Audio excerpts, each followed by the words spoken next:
Righto, good morning everybody and welcome back here to the Nias Pro Day 4. It's pretty damn early on Saturday morning and there is a reason. The swell has arrived and it's rolling through in, well, there's no shortage of it, let's say that. We are about to finish off the round of 96 of the men's. We have two of those heats, so heat 15 is our first heat of the day. Xavier Huxtable, Toi Tanaka, Kenta Ishikawa and Carl Steen. It's a good morning to Billy Hangen. And how was that set that just rolled through? Well, that was big, bossy, and a little bit scary, to be honest, mate. I did notice some big, hefty takeoffs. There was like 4 waves that I don't even know how big it was, but the people that caught them looked pretty small, and no one made one. And I think the whole pack pretty much got washed in. Yeah, well, I was trying to clear that lineup over the beach announcing, and no one was moving. A few people caught some inside waves. They're thankful they did because there was a whole lot of carnage going down inside the bay there. It's the sort of day where it pays to have a good caddy, I reckon, and a good leg rope and some extra fiberglass on your boards, because we didn't see much of that in the pre sort of warm-up surf. It just looked like, yeah, it's a little bigger, it's still looking okay, and then everybody, all the locals came running down the water's edge and went, watch what's about to come through. Oh, you could see it. The whole bay beyond the break was absolutely alive. You could see these massive sets pouring through. It was so exciting. I'm staying right up near the keyhole mark, and during the night you could hear it thundering onto the reef system. So it was kind of exciting, but it's also couldn't get any sleep because you're so looking forward to the action today. Pretty noisy when it's rumbling around like that. So welcome to it, everybody. Day 4. We have an Australian featuring the first heat. We have 2 Japanese surfers and a South African in Carl Steen. So let's just see where this goes. I haven't seen any barrels really threaded yet. I didn't watch all the free surf, but it looks like it's just got a little touch of the grumps at the moment, the ocean, just trying to sort itself out. There's a close-up right there of the surface. There's like no wind, and I think we need a little bit of wind when the swell is pretty fresh like this. It does look like it needs a little ironing out. So 25-minute heats this morning. That's right. And definitely a ramp up in size, everybody. So we've got a pretty big format to get through. Yep, we're going to clean up these 2 heats of the round of 96, roll straight through to the round of 64. So everybody gets a surf today. There will be nobody left in the draw that hasn't competed come the end of this next round. 16 heats in it. The field looks excellent.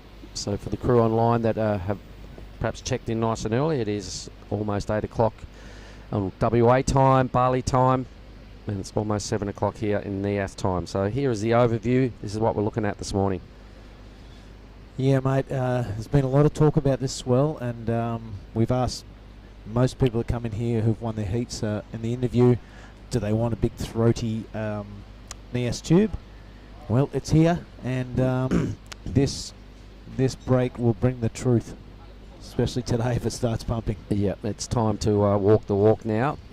The waves are here. Everybody gets 25 minutes to express themselves.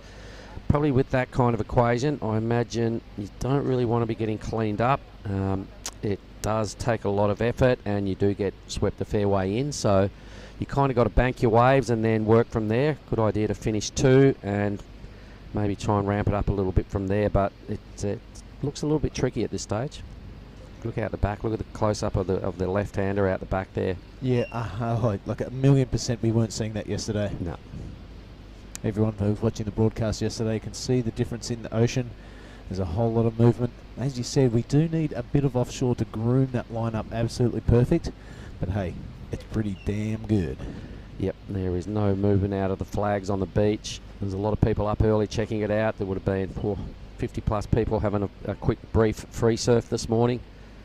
And what about yesterday afternoon, right after we finished? Would have been 60 people. Boom, straight onto it within about 1 minute of that heat finishing. Yeah, it was getting a bit gnarly yesterday. A couple of 3-rider waves, a lot of 2-rider waves. I think all bets are off. Everyone wants to get a bit of practice because this stuff is serious when those sets come through. And we are going to see some action today. So it's going to be really fast attacking turns or some big throaty tubes. All right, so the stage is set. Everybody around there, grab a coffee, get yourselves all sorted, and log in for the day. Let your mates know that we are running. We haven't seen a set hit the lineup yet. We've had 4 minutes off the clock. Our second heat this morning, just to tidy up this round, will feature Tenchi Ishii, Jamie Thompson, Rogello, or Esquivel, and Martin Carrasco.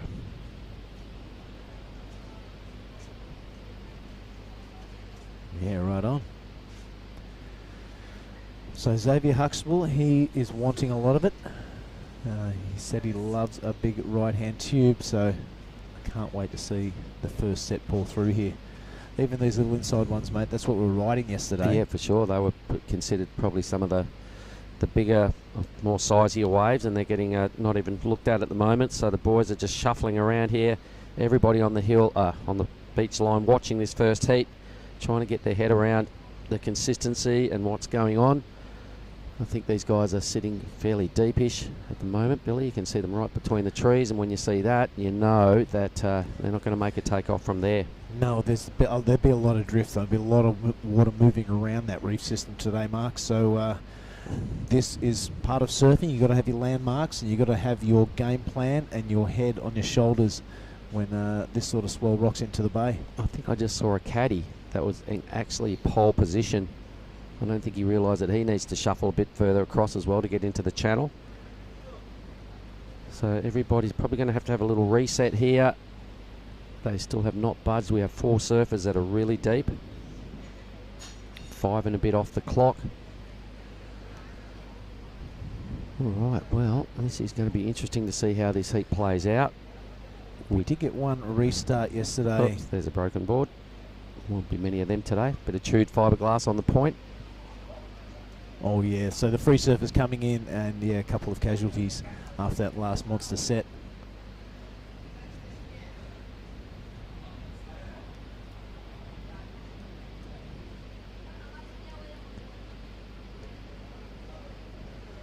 Yeah, we did have a restart yesterday, Mark, as I was saying, but part of that restart criteria is that there are no rideable waves come through.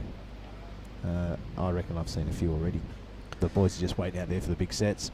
Yeah, that was interesting yesterday. They were just kind of out fussing each other, and over on the peak proper there was quite a few good waves. So the decision was made, and it didn't really affect our program. We still got done what we wanted to do, and as it turned out, everybody in that heat had some pretty good waves. So you can see the surface here, folks. That's kind of a smaller wave just rolling through unattended. The boys are now just repositioning. 7 minutes off the clock. Nobody's budged. Nobody's even looked at a wave. So I'm sure they'd be pretty keen to get some numbers on the board.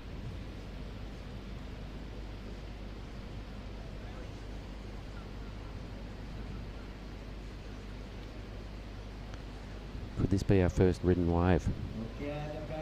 It is. Who is it, Billy? Is Carl that Green? Steen from South Africa in a big, long, deep tube. And as was suggested, they are kind of deep because that thing is rattling off beautifully, pinching on the end. But there's the pace you want. And it's still delivering a bit of a tube on that outer shelf. Here goes Xavier now deep. Yeah, way deep. Look at that thing. There was very little chance. Very optimistic effort there by Xav. And there has been a fair bit of clamping going on this morning, I noticed, mate. The tide is, I guess, looks like it's going out. We do need that to happen, and a little bit of breeze would be real handy. This could be our first threaded barrel of the day. It is. Yep, that is Carl. He sat wide up. Whoops. I can't quite pull off that cutty, but yeah, caught that first wave, and it pushed him wide, and there you go. He's in the great spot for get a little funnel to start things off. Carl Steen from South Africa.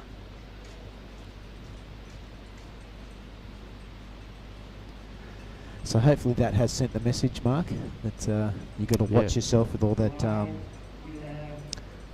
that current and movement going through the lineup. Yeah, a lot of water pushes in, Billy. It's quite surprising when you're out there and you're looking at your markers exactly how much you do move off the spot. So perhaps some of the less experienced crew out here that have surfed the bay may not have surfed it with this much movement in the ocean, and you seriously just got to keep checking your lineups every minute, and you find yourself paddling out a fair bit as waves roll under you and push you out of position. Anyway, so the judges won't get too carried away with Carl's ride. It was a nice clean barrel. It wasn't long, it wasn't huge, but it has kind of starting to set some sort of pace. So there we go. There's a bird's eye view from the judges. Wow, it totally disappeared. Well, on second thoughts, it was, at least he was deep. Yeah. It was deep for a while. Couldn't see the board. Sort of backdoored a bit of a section. The judges will lob a number in shortly and then base the rest of their program day scoring off what we just saw. Yeah, Kenta Ishikawa sitting there with priority now. Do you sit out the back and wait for a big bomb, or do you just get going? Something's got to happen shortly. You've still got to put two waves together in 25 minutes. It's going to go pretty quick that time today. Your paddle outs after a wave are going to take a lot longer. You've got to dodge something every now and then, so you're going to lose a bit of time with a bit of to and froing. He goes wide, a big old takeoff now. Whoops, that whitewash is deadly. If he holds on to this, it's great effort. No. Yeah, that is going to knock you every day sideways from Sunday. Oh, Kenta Ishikawa. Oh, here we go. Whoops, whoops. No. Oh, wow. It's going to be a bit of carnage today, Mark. This is going to be super exciting and entertaining for us, but a bit of a nightmare for the surfers. Well, at this stage, it's not really favouring the surfers too much. You're going to have to rely on a good caddy today. I can't even see what happened to that fella that took off on that wave. Yeah, that was Carl Steen. Okay, so he'll be happy that he's made a wave. He's the only one that has. And, yep, those big old roller balls are coming through every now and then. And the set earlier during the free surf was a fair bit bigger than that as well. Yeah, it was. You can stuck another couple of feet on that for sure. Morning price. So there is Xavier and Kenta looking for their lineups. I know you've surfed here a lot, Mark. Have you been charging a small commission for your lineup secrets? I've only given them to 2 people, so that was free of charge. Just a little bit of advice. It does take a little while to work it out. It's all easy peasy when it's sunny and bright and offshore and it's all behaving itself, and then you add a touch of this going on, and all of a sudden you realise exactly how important all your lineups are, and your positioning is everything. We've seen a lot of takeoffs right now for one wave made. I think if we bring up, if we can see if we can get that score of Carl's up. Still got it. All right. So he's got numbers on our board. Our tablet's just not performing at the moment, or is it? 5.83, mate, for that first threaded tube. So just under the good range. By the look of those sets, we're thinking that's what the judges are after, a big throaty barrel. It's going to be tricky, and you're going to have your wits about you and throw it all over the edge. Yeah, it's a tide dropping. We'll be hoping and looking forward to a bit of offshore breeze puffing through the bay as the sun comes up. So I imagine things will clean up. It's going to get pretty cool later on. We're going to see a dead set barrel fest at some point today. It's going to really light up. The good news is the swell's here.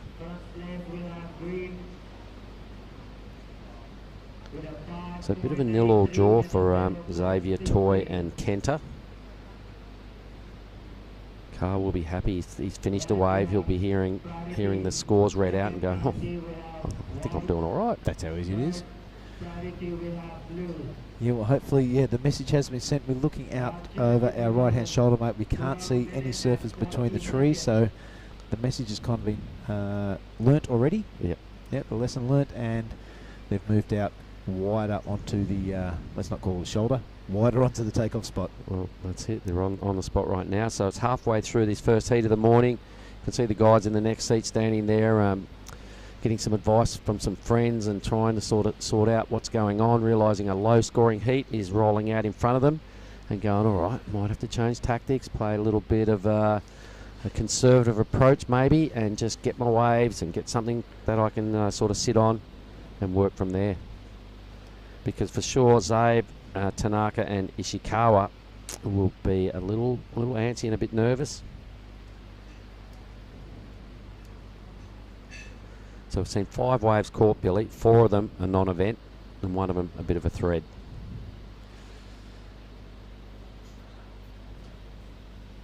It would have been interesting if that massive set did not come through the mindset of these surfers in that first heat. That may have just rattled the cage a little bit, because it was serious, wasn't it? It wasn't. It sort of maybe got them thinking, I need to just sit out and be a bit cautious. But some of these inside waves are still pretty good. They're the cleaner ones for me. They're more makeable. You can get a couple of good turns going on. So at some point, somebody's going to have to break out of their current tactics. And we did see Mega Atana win a heat on turns yesterday. Yep. It was an absolute thread fest, and he just came out and bashed these waves into submission. And so it can be done. These can be won on turns. Now, Mark, this is our surfer in red. Yep, so this is Xavier Huxtable out of Victoria. He's taking his act to turns. Whoops, hits a bit of a bump, so just gets one mini sort of foam climbish hit. This is looking a little better for White. Yeah, this is looking pretty good. He goes really high on that lip and lands that elevator drop. Ishikawa, he's kind of working it on the inside. This is going to be really hard to work out that inside this middle section, Mark. Well, out of all that, let's watch Carl now. If he can string it. No, he can't string it together either. Oh, that was Toy Blue, sorry. So out of all that so far, Billy, looking like everybody's on their short boards. Yeah. And yep. It's really hard to dig that rail with all that a lot of speed. it's paid off at this stage. Yep. 10 minutes. All right, looks like Xavier wants a bit of this. He is sticking it in for that paddle battle. No second priority awarded just yet.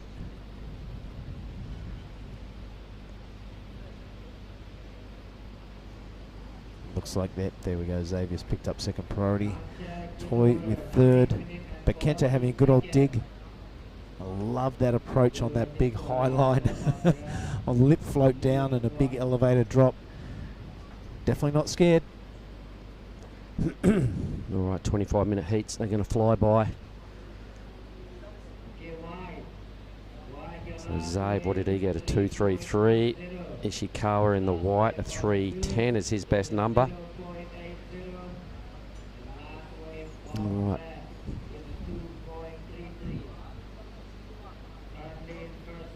Small wave coming through now. It's looking like blue. Yeah, it looks like blue to me, and it looks like a cracking turn. Just can't control that drop. A bit of a ride down on top of the wave.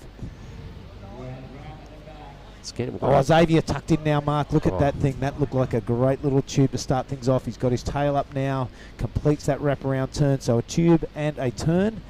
And Xavier Huxtable feeling much better about things right now. Something else that is going to factor in, Billy, which I've just sort of re-noticed. We'll just watch White here. There's a little bit of a barrel as well. So they're starting to get their groove on now, putting some numbers on the board. But one thing that is a real issue right now, Billy, it's 7 o'clock, just after 7 o'clock here. See how the sun's shining in our faces and we're almost looking for our sunnies? Well, that's going straight down the tube, isn't it? It's going straight through the lineup. I barely ever surfed around this time of the morning. I'd either have a super early one and get out before the sun came over that ridge. For that exact reason, it's really hard to keep your eyes open, look down the line and get it right. So this first heat is not only battling with being the first heat and the lump and bump on the ocean, but also it's going to be pretty hard to stare at the face and actually get a good read on it. Yeah, very good point, mate. I didn't think of that. Yeah, as if you don't have enough to contend with. Yeah, big looming sets out the back and clamping barrels and a little bit bumpy. Also, get some sun in your eyes. See how you go with that. It generally takes about an hour or so before it gets high enough to not become a factor, but Huxtable goes into the lead with the 4.67. Carl still has the best tube and the best score. What's White put together? A 2.6 for that little mini barrel? I think it was.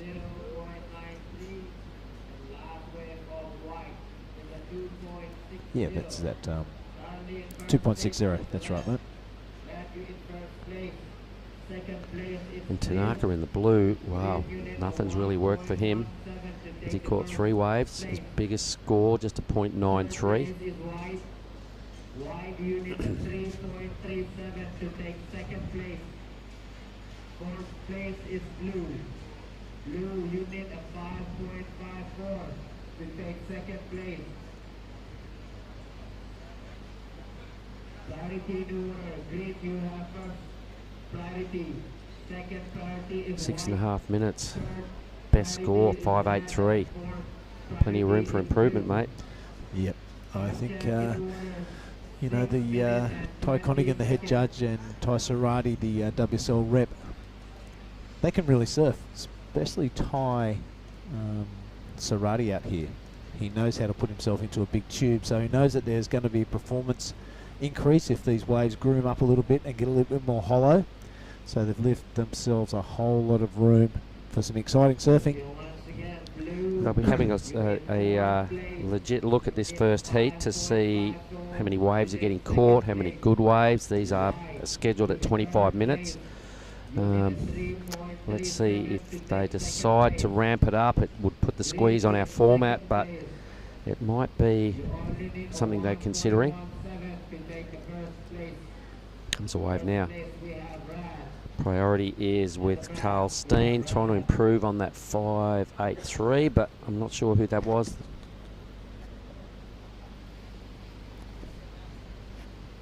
Yep, the sun's playing a bit of havoc with us down here this morning, everybody, so apologies. I think it was Red Xavier, so probably wouldn't have increased his scoreline. He is in the lead. That's a good place to be at the moment. It's going to drop into 4th priority, though. Carl needs only just over a point to get Xavier out of the lead. Some pretty low totals needed to move up the scoreboard as well for white, the Japanese surfers, white and blue. All right, we've already ticked down to sub 5 minutes, mate. There's the Australian and the South African 1-2, looking at going through to the next round. Not much required by the two Japanese surfers, though. No, Kenta and Toy, 3.37 and a 5.54 respectively. Look, Kenta has second priority there, so kind of in the box seat. Yep, their 2-wave totals were sort of numbers we were seeing regularly yesterday as ridden waves, and today, right now, the boys yet to really get a good read on the ocean. Pretty low totals, a 7.2 wave total for our heat leader Xavier.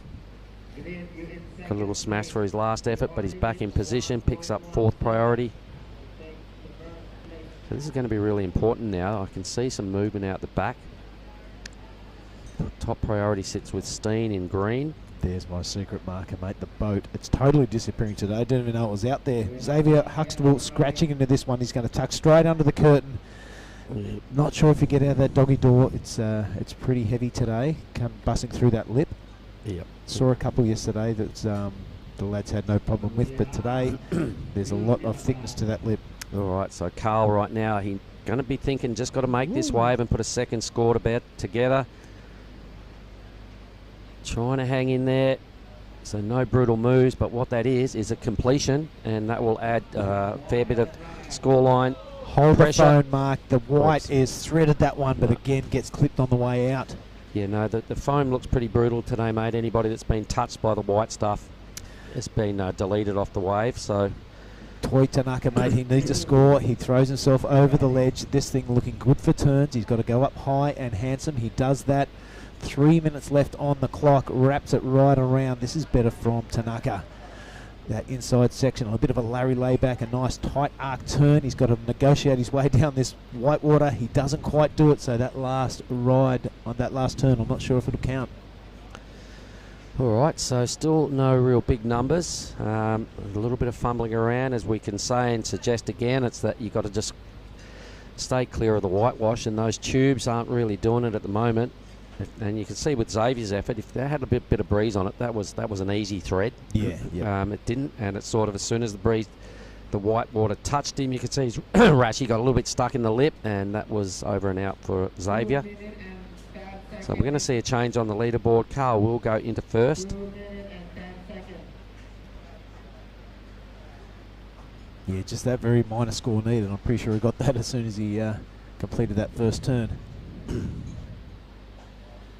Under 2 minutes of the first heat of the day. Of course, this being heat number 15 of the round of 96.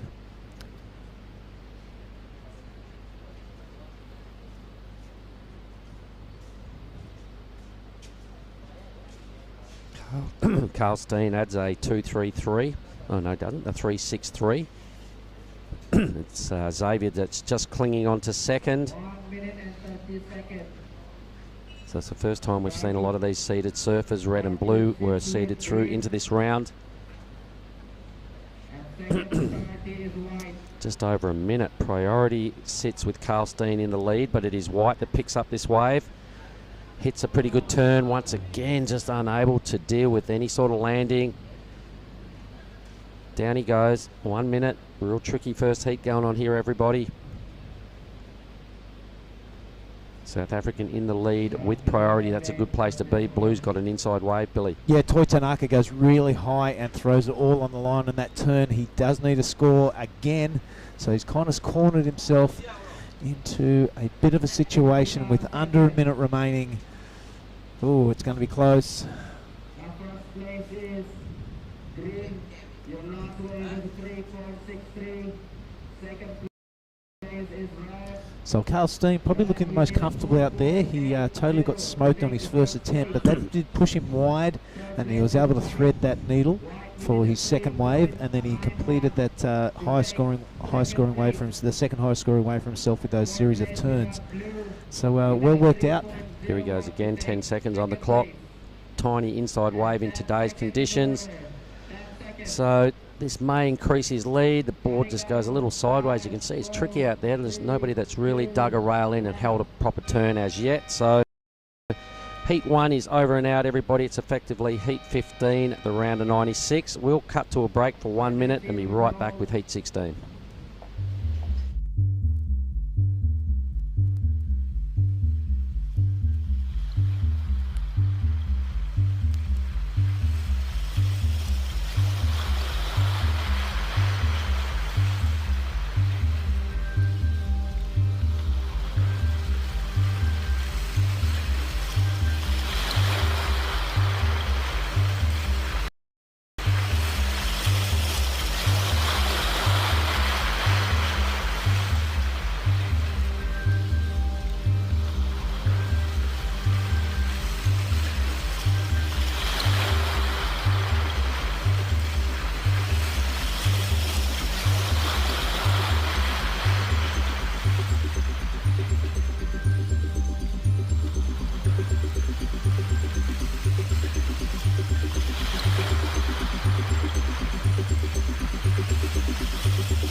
Look at this, we are live and we are go for the Nias Pro 2022, day 4 I'm pretty sure.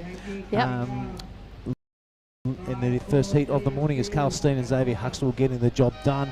I'm going to welcome to the microphone Giada. We're going straight to the live action. This is Martin looking for the tube. He finds it. He totally gets out of it in the first 5 seconds of the heat. That is the way to start your morning. Good morning to you. Let's go straight to this action. Yeah, Martin coming straight from Ericeira, so he definitely is used to those rights. You know, his favorite spot is Cochos. A really great ride, especially in the winter. You know, you really see that wave start to fire up. Wow, look at these conditions. That breeze just starting to kick in now. So heat number 2 off to an absolute flyer. This is Jamie Thompson in blue. He loves a good turn. I can't wait to see how he is inside the tube. But wow, you'd be pretty happy if you're a competitor and you've travelled all the way halfway around the world to get these conditions, and it's finally here. It's super exciting, isn't it? Yes, it's super exciting. The swell did finally fill in, so it is much bigger this morning than it was yesterday. Here we have White taking a look. Not quite. Why don't you run us through those people in this heat for the people at home, please, Giada? So in this heat we have in red Tensi Ishii, in blue Jamie Thompson, in white Rogelio Esquivel, and in green Martin Carrasco. This is white. Our surfer from the Philippines, Rogelio Esquivel.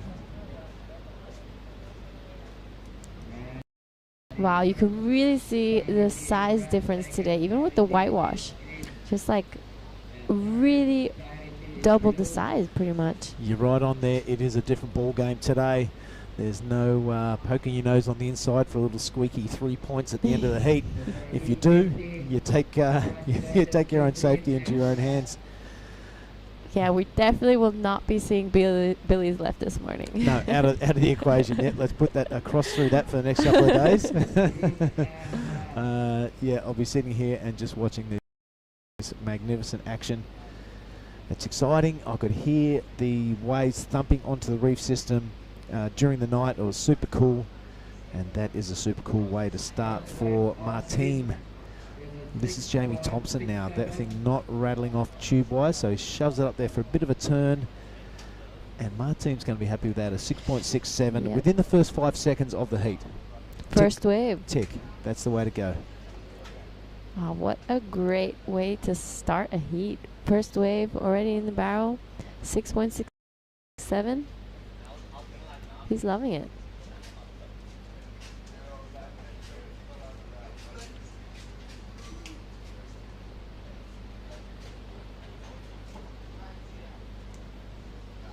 As I'll go get the last heat winner. Yep, sure. I'll hold down the fort here. Why don't you go see if you can track down Carl Steen? We'd love to have a talk to him about the conditions out there. And wow, that first tube that he got absolutely smoked on and then threaded one. That's been an interesting morning already. We are only one heat and 5 minutes into it.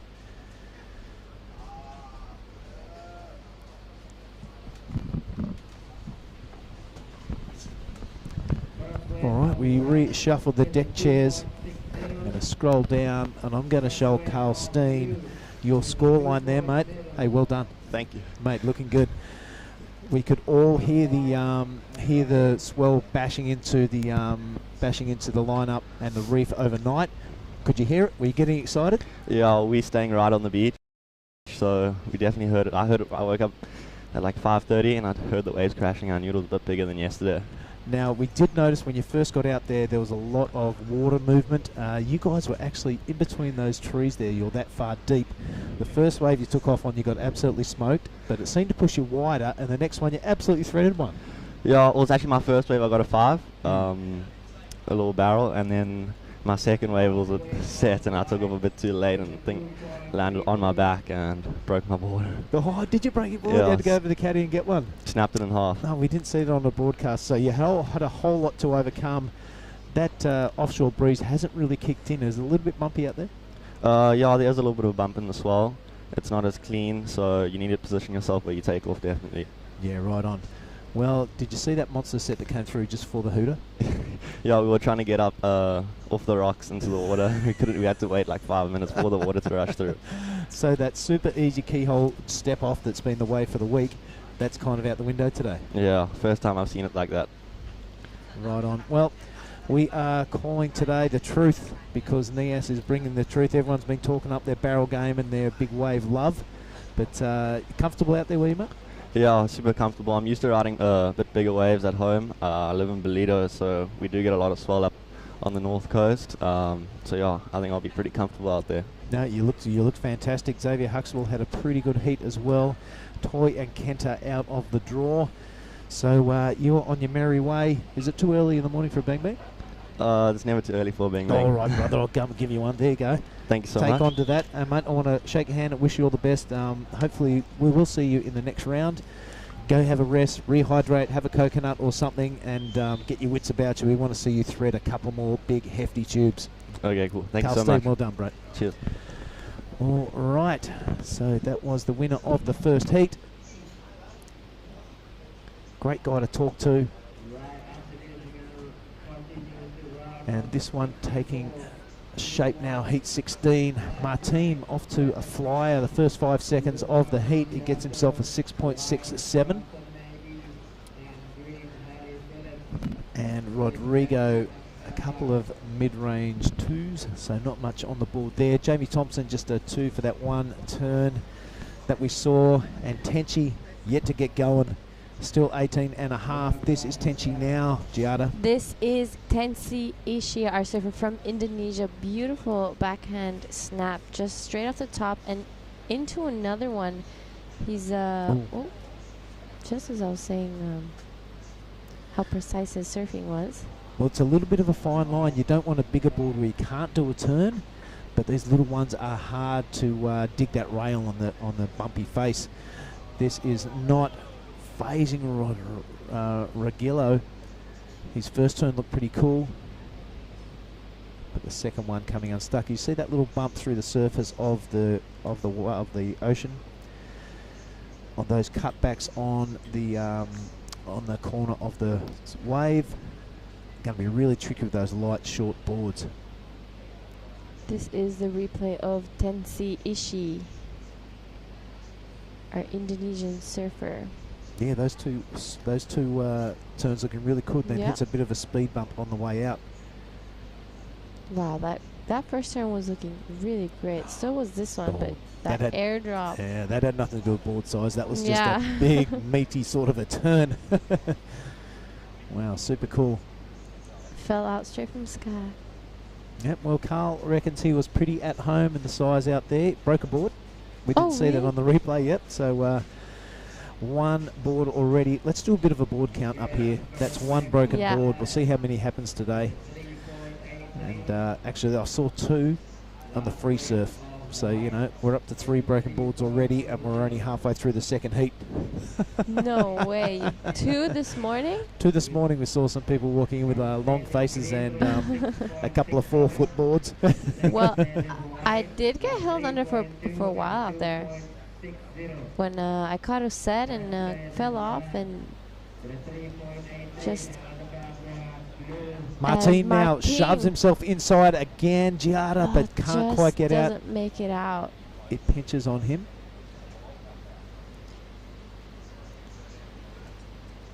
As this is Jamie, as he pulls in, doesn't continue. He goes straight for the turn. This is a big looking wave. It's much bigger than it seems this drone angle. Than in this drone angle. Oh, that was a good one. That was a really good turn. We can hear the hoots and the hollers from the crowd. Someone has just popped out of a tube. It'll be interesting to see how deep he got. Can't wait for the replay on that one. Yeah, this is exciting stuff. Already great action in the second heat of the day, as we see now our surfer in white as well.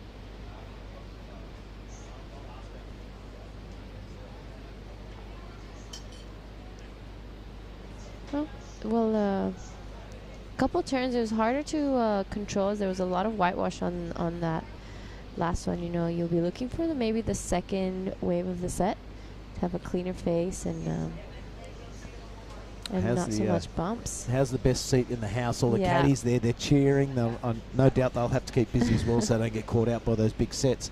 But yeah, the best seat in the house for sure. The caddies. It looks like Ella McCaffrey there doing a bit of caddying. You can't mistake that platinum blonde hair. Yeah, she's caddying Jamie Thompson. I had a quick chat with her before she came out. She was like, "Come out and caddy with me." I was like, "Well, no, I gotta work. I've got a job to do. Come on, I've got the best seat in the house, so you get out there." I'll be nice and comfortable watching from the booth. All right, there is Fetty out there, our water photographer. I haven't seen him since 9 o'clock last night. I woke up super early. We're staying in adjacent rooms, and he wasn't there at 5:30 either. So, a tireless worker, Fetty from Liquid Barrel. Yeah, I paddled out with him this morning. All right, so that looks like our surfer in red. It was a big wave, but getting nowhere near the tube, so that's not going to bother the scorers too much. Jamie Thompson's replay now, a little bit of a cover-up, more of a shampoo than any sort of a curtain call. That was a good-looking turn, but as you mentioned, Giada, this thing really stood up on the inside, so that Kitty's Corner is no longer in play because that is a hefty turn right there. I don't know, he reckons we'll probably get him out of that 4th spot. And there it is, 4.67. Jamie Thompson on his way. Well, it looks like the judges are really scoring those barrels today. Number 50 meters.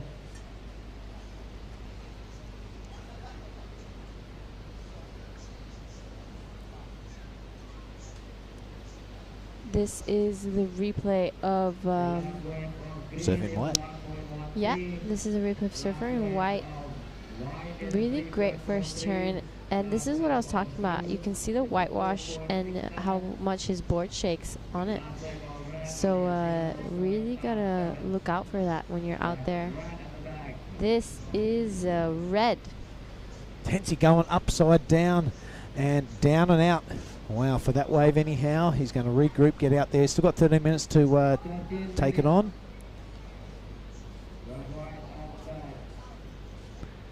Here he is. This is Surfer in white. Manages to get one turn, but pulls out quickly after that.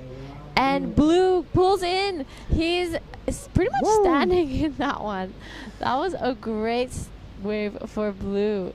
I got all excited. I was like, you can't miss this one, Billy. I like that. Jamie Thompson looking super comfortable in these conditions.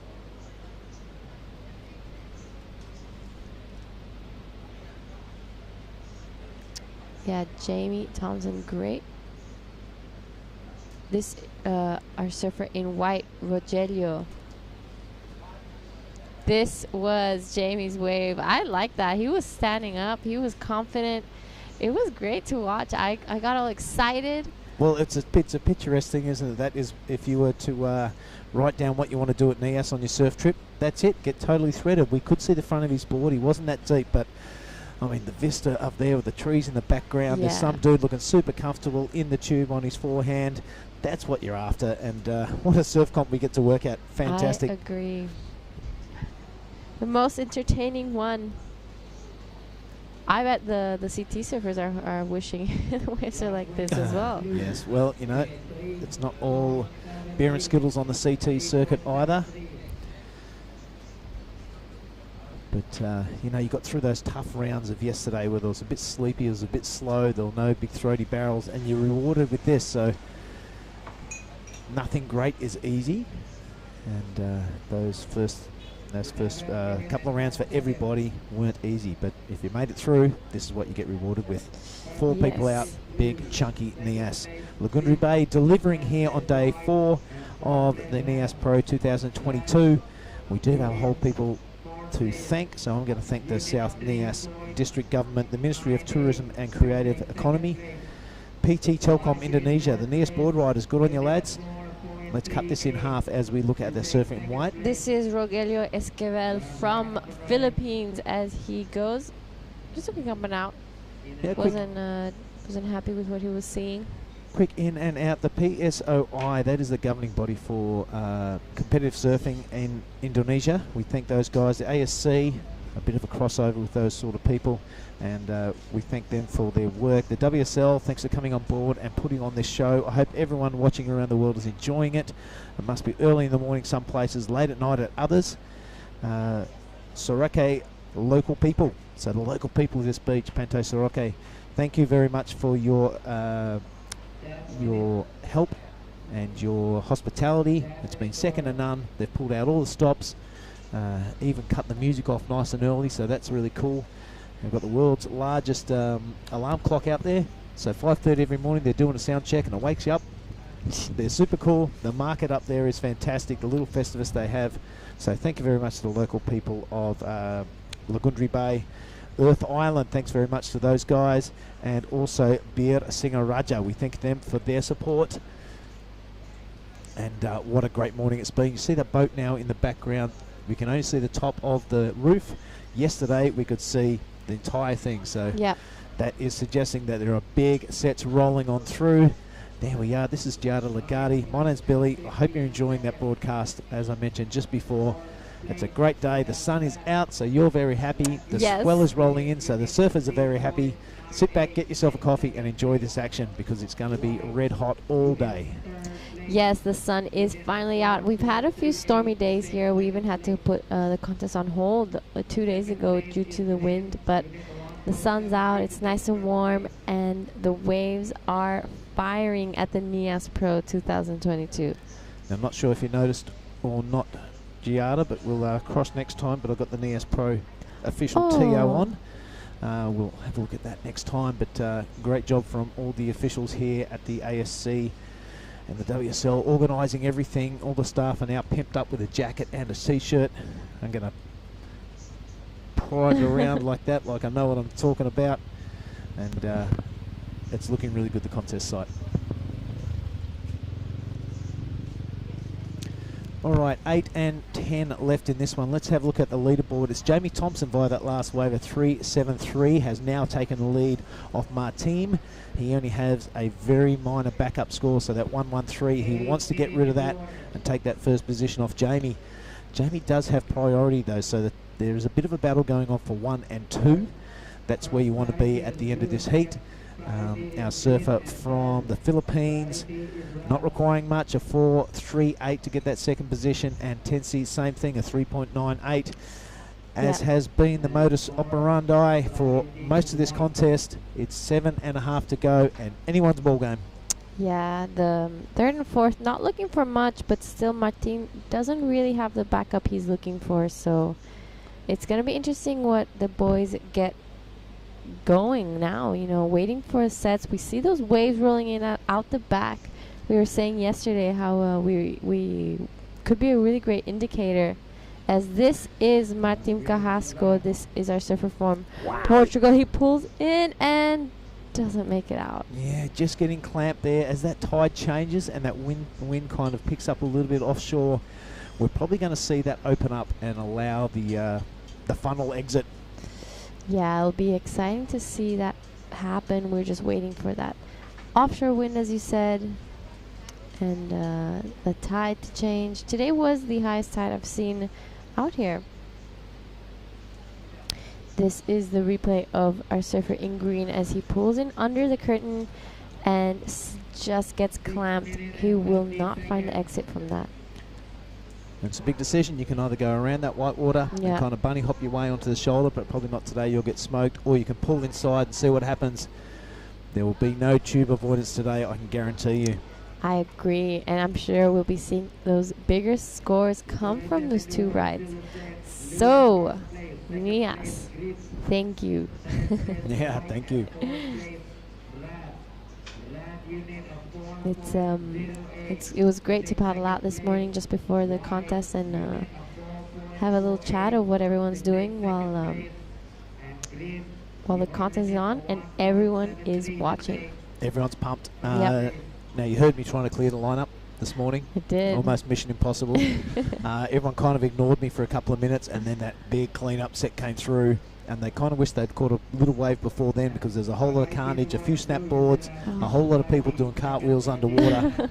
So it was a really interesting start to the morning. Martin keeping really busy, our surfer in green.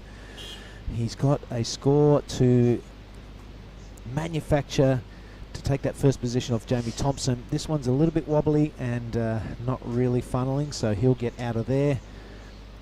The lad from Philippines. This is Philippines. Rogelio pulls in and makes it out.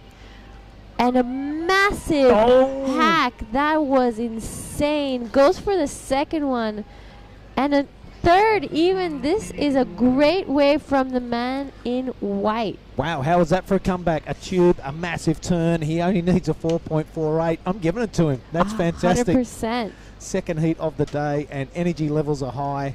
How was the attack on the lip after the tube? Now Jamie Thompson is looking to repeat that. That wave really not playing ball, so he's up out, 4.5 minutes to go. You can see he's only got a short paddle to have another crack. Tensi is out the back. He's going to go this one. Yep, it's in a perfect little roll in. No big scary drop. He's going to go for that backhand hack. Does. Floats down with the lip. Working beautifully thus far. A bit of a cutback. He's going to stick with that inside section, but the wave gets the better of him. So super, super exciting stuff from the Filipino. Yes, the Filipino. You could hear the crowd going wild here as all his team is here supporting him. What a great wave from Regel. This is the heat replay. Completely disappears. Yep. Only see the nose of his board for a second, and this turn Ooh, take that. falls out of the sky straight to the flats. Wow, a beautiful wave from Rogelio Esquivel. Wow, just kept rattling them off. It was on a super short board, so that cutback is hard, but all the damage was done out the back. Tensi now on his backhand. Pretty good looking attack. This one kind of shouldering out. Can't quite negotiate that white water. So, it's exciting. I've only had one coffee. I might have to go get another one. As everybody's tucking in, that's Jamie Thompson, ladies and gentlemen. Nice high line tube. He'll be happy now. He's got threaded. He's got second position now because Martin has overtaken him via that very small 2.13. So 1 and 2 is on. It's a battle fest. It's backwards and forwards. And this is our surfer in green, totally threading it and coming unstuck right at the end. Cartwheeling down the face of that wave. Just under 3 minutes remaining. Oh, that would have been such a good one. Would have been exciting to see him make it out of that one. That would have been an absolute clincher. I reckon he had to work really hard through it. That's how we're going to get those big scores. You see, he's just tucked in there, and it's a lot of travel time. He had to negotiate through a few lumps and bumps, but just clamping on the end. But that would have been a massive score. Jamie Thompson now, the replay. Tucks in a kind of a bit of a replay of his first wave, but a bit of an extra enveloping section there. So you would expect a 4.41 required now because our lad from the Philippines has garnished himself a 7.50 and taken the lead with 2 minutes and 10 seconds remaining. John Carby and all the Filipinos down on the beach are going absolutely bananas. A great second heat for the morning. Martin is second. Jamie Thompson in a 4.14 after leading the heat for a majority of the time is looking for a score now. He does have priority. He's got 1 minute and 45 seconds remaining. We are waiting for a score to drop, that last little tube of his.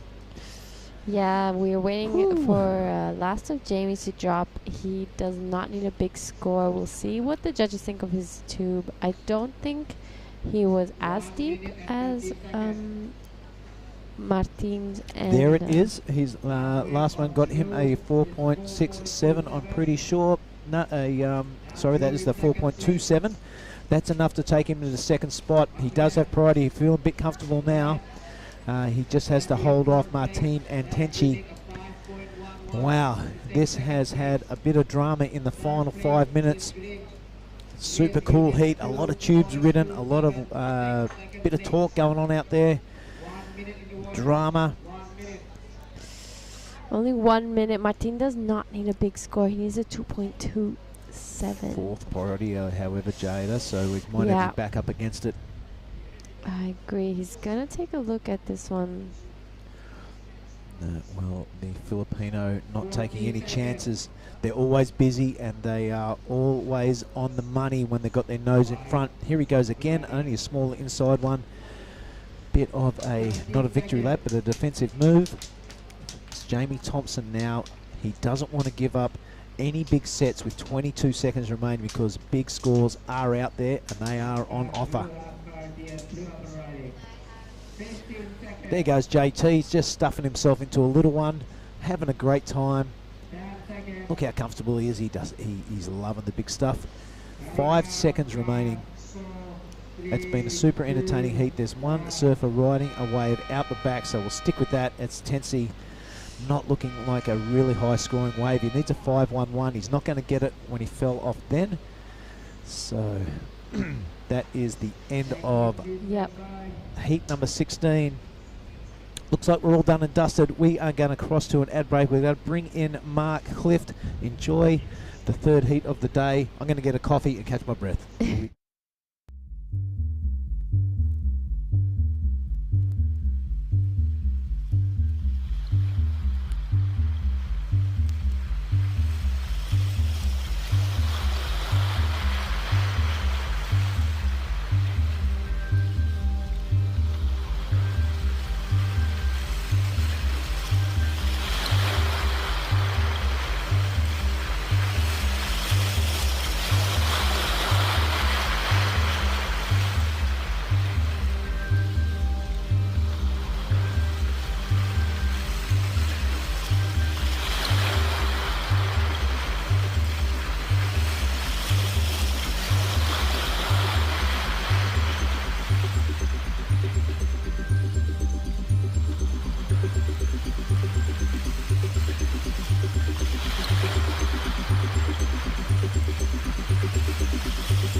Billabong series as well as the Rip Curl Grom searches. Yep.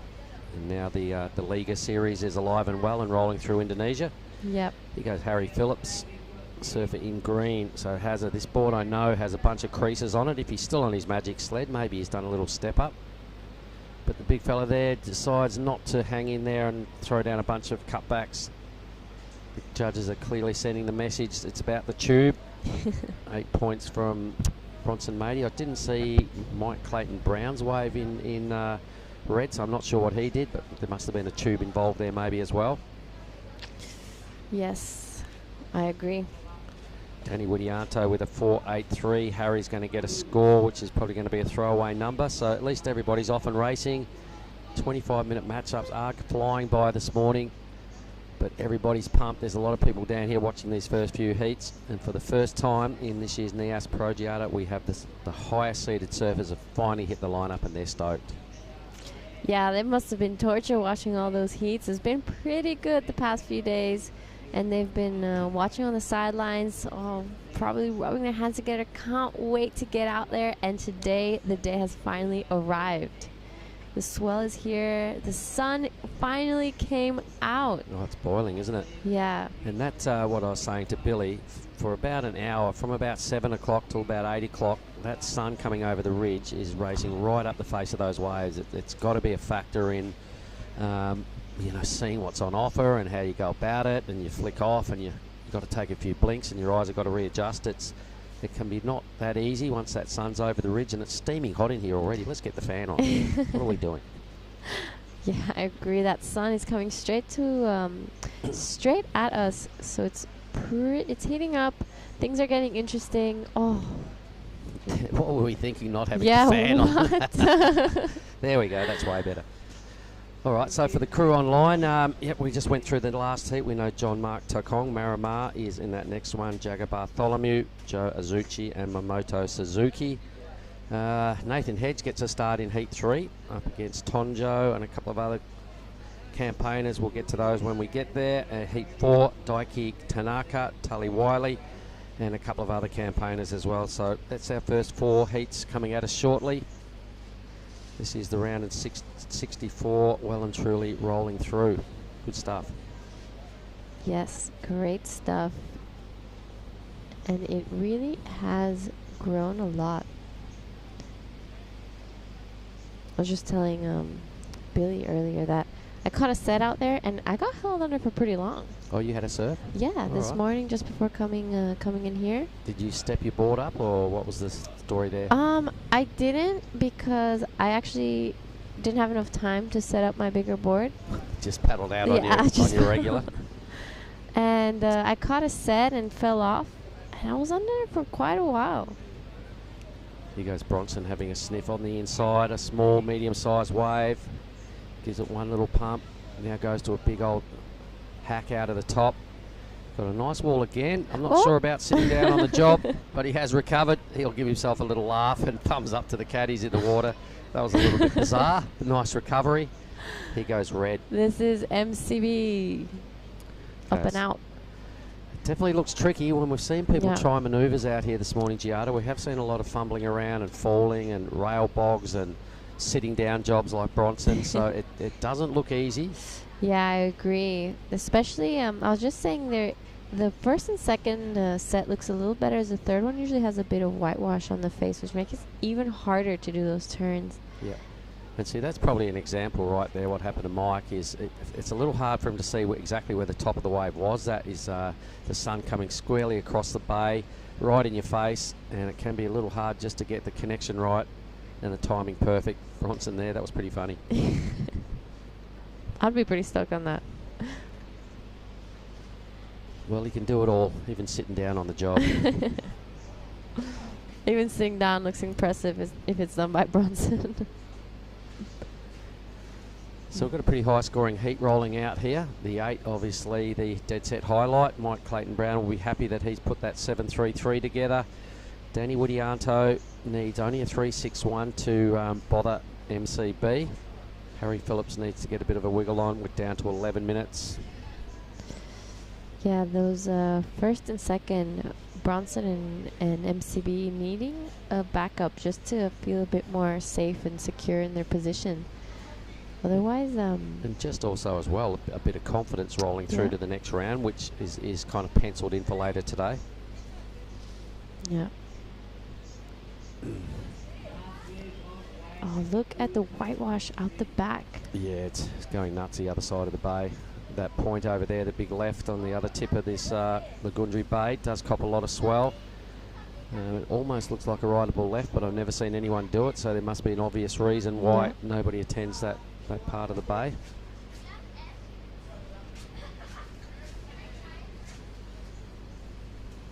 All right, what do we got here? Priority with Danny. So he's having a sniff for this one on the inside. One of these medium waves. He thinks there's a barrel on offer, so he stands tall. This is a threat for sure. God. Well done. Picks it out. And the bonus cutback. So he did get enough rail in and a little spicy hit out there as well. So 3 good things with that wave. A couple of turns and a really well threaded tube ride. So the judges now have to square that up against what Bronson did. I imagine Mikey must have got a tube on his 733, so they'll be comparing this ride at Danny's. He'll definitely go into, I reckon he goes to the lead. I think so too. That was a really great wave from Danny. You know, he got a lot of 2-time, completely disappears behind the curtain and manages to get these 2 turns in. That is going to be definitely the score he was looking for and the score he'll need to get past this heat. Because he'll have 2 decent numbers now. There he is, a 7.1, and goes straight to first. You can see the surfers in the next heat getting themselves together, geeing themselves up, giving them a little slap on the shoulders, trying to get in the zone. Azuchi might even want to think about paddling out shortly, brother. There's only 9 minutes remaining. Well, paddling out from the keyhole is probably one of the easiest paddle outs I've ever seen. Well, I reckon it was a different story this morning because the tide was up a little, the swell was rolling through. It was a swirly, pulsing sort of ocean. I reckon it would have taken people a little bit of time this morning. Yeah, I did take a little longer. Every time the wave came, I couldn't find those steps anymore. Yeah, no, you don't see them, and you also can't really see the holes, so you've got to be very cautious. He goes red now, so MCB has been dropped. Oh, this is a good wave. Oh my God. Yep, well done, brother. Look at him look back to the beach. So the look away claim there from MCB. That's going to push Bronson out of second. So this is some exciting stuff going down right now. It's a tube fest. So I could see Mike Clayton Brown raised his arms in acknowledgement of that wave behind. He was paddling out and he saw that thing just barreling off, and he's even just given Huey the double thumbs up. Here's Bronson now. He's on the hoof. He's tucking in. Oh. Yep. Ladies and gentlemen, it's on. It's come alive. That's what Bronson does. That was easy peasy for Bronson. He's been here a bunch of times. Really good stuff. He'll once Mike's score drops, he would have gone down third. He'd probably go straight back up to the lead after that. This is probably the heat with the most barrels I've seen just yet. Oh my God! Completely, he gets spat out. He fully gets spat out. Yep, that's going to be the theme of the day. Don't worry about that. I'm just so excited. This is sick. Yep, it's an excitable day. So Danny Widianto temporarily occupied top spot. He'll drop back into third once Bronson and Mike's scores come through. Yeah, it's going to be really great to see the shuffle in the leaderboard right now. Well, Harry's kind of gone a bit missing here with only a 250 and no other number, and he doesn't even have top priority. I'm not sure he's playing the best tactics here. Yeah, he's not finding the waves he's looking for. He has second priority now, so it'll be great to see him start to get back into this heat. He must have paddled for a wave and missed it because Danny rode a wave that got him into the lead. We've got an 8.33 for Bronson and an 8. So I'm going to have to get my highlight sheet over here and throw down another decent score for Bronson. Mike Clayton Brown will have a pretty good score about to drop as well. Yep. So the judges are sending the message. It's about the barrel, everybody. We always knew it would be. You could almost forget about trying to do a turn. Just get the right wave, take off in the right spot. go dead straight, holding your line, maybe a little weave, but it's about the barrel. Yeah. Bronson's in the zone. Look at him. There we go. Mike Clayton Brown last wave came in at 7.8. Wow. There's not enough room on my highlight sheet to squeeze all this in, but I'm just going to remember that. Just star it. This And is a 7. star heat. It is. Asterisks all over this one. Heat number 1 of the round of 64. What a way to kick it off. Great stuff going on here at Nias Pro. We've been waiting for this day, and it finally arrived, and it couldn't start off in a better way. Nah, it's great. I'm so excited. Yeah. I can't stop smiling. Well, we've got all day to look at this and do this. There's our drone footage. Welcome to Lagundri Bay, everybody. If you've never been here, you can see what all the fuss is about. It's an absolute world-class wave. With a bit of swell, with the right tide later on, that low tide, it's just going to be drainers everywhere. There's going to be a lot of 8+ rides thrown down today. I reckon today's the day we're going to see 10s as well. Oh, it would be great to see a 10. Oh, there'll be more than one. Talking about 10s, did you see Caio Ibeli's 10 from last night? No, I was sleeping. I was so tired. That was a long day. Oh, So I've watched a replay of it. It was insanity. what happened? He was so deep in this barrel, and I was 100% sure he was never going to make it out. He was in there for ages, and he somehow found an exit. It looked like the closeout when he took off, and he suddenly made it out. Well, there is some movement in the bay, Giada, as I look out across our balcony. The boys are all paddling. You can see these lines starting to head in, everybody. Are they going to zone into the right spot? Look at the waves they're letting go right here.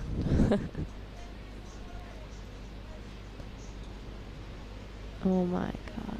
Yeah, no, this place is incredible. When it's big and there's a solid swell, the whole bay moves, Giada. You can see on your screens, everybody, the amount of energy pushing in. He goes blue now. This So is Danny. Oh my God. He pulled in. Oh, I don't think he's going to make it out of that. no, a bit too much energy dropping on his head. That's going to be a tough ask. So he needs an 8. Just over 8 points. A good wave here now for Mike, who's playing catch up. He's got a really good read on this. Look at him just stand tall. Arms go behind the back. He's like, how good's this? He's having fun out there. So his 3rd really good wave. Well done, Mike. He's totally in the zone, but coming 2nd. He is having fun. He's cheering on those waves. This looks like he's having a free surf. Imagine 4 people out. This is the heat of dreams. Yep. This is why a lot of people, came to Nias. They wanted to get some quality time out here in the bay with just a couple of others. The priority system. Another replay again. Mike's big day out. I think this is a replay of a couple of his waves. That was pretty good. What a great heat. So let's see where that number drops for Mike. It's yet to be confirmed on our tablet. Who's fully standing up on that? And he's a tall guy. Yep, hands behind the back. Hedgie getting ready for heat 3. He's already got his Rashi. What a frother. We've still got 2.5 minutes to go in this one.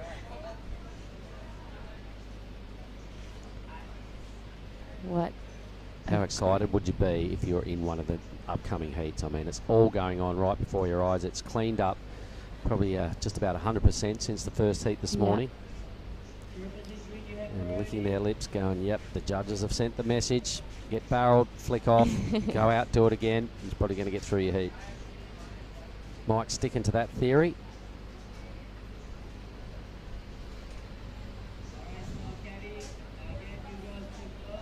Here goes Bronson yet again. Bronson. No, my God.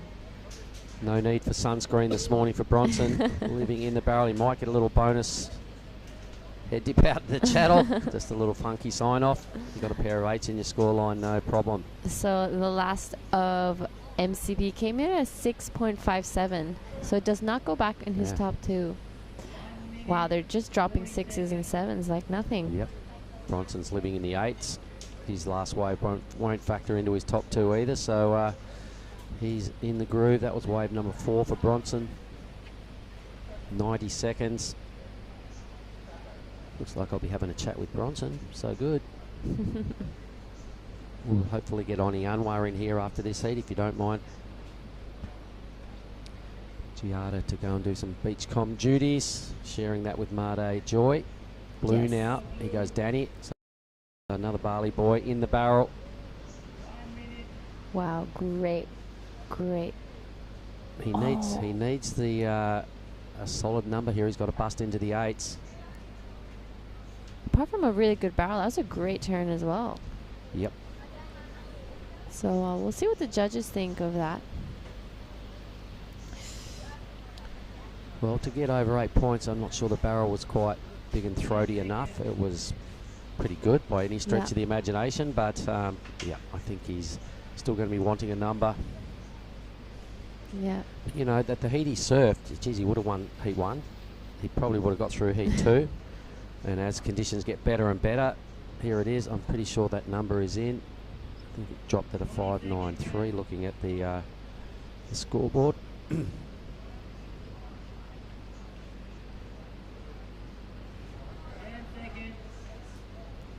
Yeah. All right, we're almost done with this heat, everybody. I hope you've enjoyed the start of the round of 64. Everybody that's online, you can see the treat that we're in for here today at Lagundri Bay, Nias. That was unreal. I'm going to let you go, Giada, and we'll be back in a moment, everybody, with heat 2.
All right, here we are. We're back to the scene of the round of 64, the men's QS 5000 chipping away heat 2. It is Joe Azuchi out there, out of Japan in the red. In blue, Jagger Bartholomew from the Gold Coast. The Filipino, John Mark Tokong Marimar. And he will surf in white, and in the green is Mamoto Suzuki from Japan. And welcome back, Billy Hangen. Thanks, mate. What a great morning it's been so far. I didn't see much of that last heat except for the last couple of minutes. And there was a big draining tube. I imagine that was Mike Clayton Brown, that 657. Didn't even factor into it. It was a throwaway. Yeah, wow. And looks like you are going to have a chat with Bronson Mady. Continues along his winning way. Well, living in the 8s. He had another really good throwaway score as well. Same with Mike, throwing away the 657. No disgrace for the surfer who got third there as well, being Danny Widianto. He would have got through any other heat there this morning, but you know, boys are dropping bombs and the bombs are rolling in. Bombs are rolling in, mate. Look at this new TO I've got. It's just the Nias Pro official TO. Looking good. Yep. And we've also got you know, the fresh jackets, the team jackets, mate, so we're all buffed. And we are watching heat 2, everybody. Highlights of the morning, Bronson Mady. We'll get him in here for his thoughts in a minute. Nathan Hedge coming up in the next heat. How was he? He's grabbed his rash. He talked about a frother. Like Jeez. 2 heats before his heat. How's the rig on him? He's looking fit. He's looking focused. He sure is. Said he's training pretty hard. He's loving his life at this stage and the opportunities he's had. We'll get him back up here for a chat, I imagine, at some point today. We had a 5-minute with him yesterday, but I'd like to spend a bit more time with the hog in here and giving us his thoughts on his career and his life and the whole search program. White dropping into a really good wave. He gives it a pump. He's got to get on the hoof. That's pretty deep. So John Mark Tokong fairly optimistic with that wave, but advantaged to the ocean. Oh, yeah, look at that reeling through the inside. Wow. It's exciting, scratching for the shoulder, and this is Suzuki. He's also got hung up on the inside. That was Suzuki, So briefly. a couple of uppercuts to the field so far. Now, I did notice Jagger Bartholomew surfing out here during the free surfing days. He looked like one of the better, stronger guys, but that's a thread and a half from Red. So Azuchi is thrown down the first blow of Heat 2. Where he kicks over the shoulder, and those other two lads caught on the inside. That's going to be a couple of minutes to get to that channel. You see boards flying around. They'll be doing cartwheels underwater. But yeah, Jagger, mate, what I was just saying before, he was doing some of the strongest surfing I've seen over the week. A big, heavy fellow. He loves to lay the rail. I think today it's more about your positioning on the takeoff, getting over that edge, setting your rail, and just pumping and standing tall through barrels. So he's open with just a 0.47. Here goes the wave of Red again. Look at those arms spread. He's having to pump at the perfect time. Geez, it looked better the second time round, mate. Really had to work inside there. And a little enveloping section at the end made him a little bit deeper. 667 drops in, so the judges now have their scale set thanks to Bronson Mady and MCB. Yep. Here's Bronson right now, speak of the devil, so maybe we'll just get him in here for a moment, Billy. Let's see the thoughts coming out of Bronson.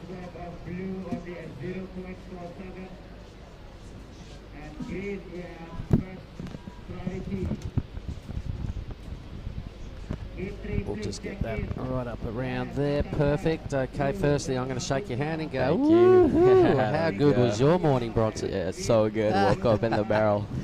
You've surfed here a lot. Out of 10, Yeah. how's it stack up this morning? It's pretty good, but like it's a bit kind of still super weird. But if you get that second one after the first one, you'll get like a clean wave. Well, you certainly did, mate. A bunch of 8s, and then Yeah. a throwaway decent number as well. So it's game on. Have you riding a step up out there this morning? Yeah, I was riding just 1 inch bigger, the one I usually ride when it's super big out there, and yeah, it was going pretty good. You put a fair bit of time into the Lagundri Bay. When was the first time you came here? When I was a baby, like a long time ago.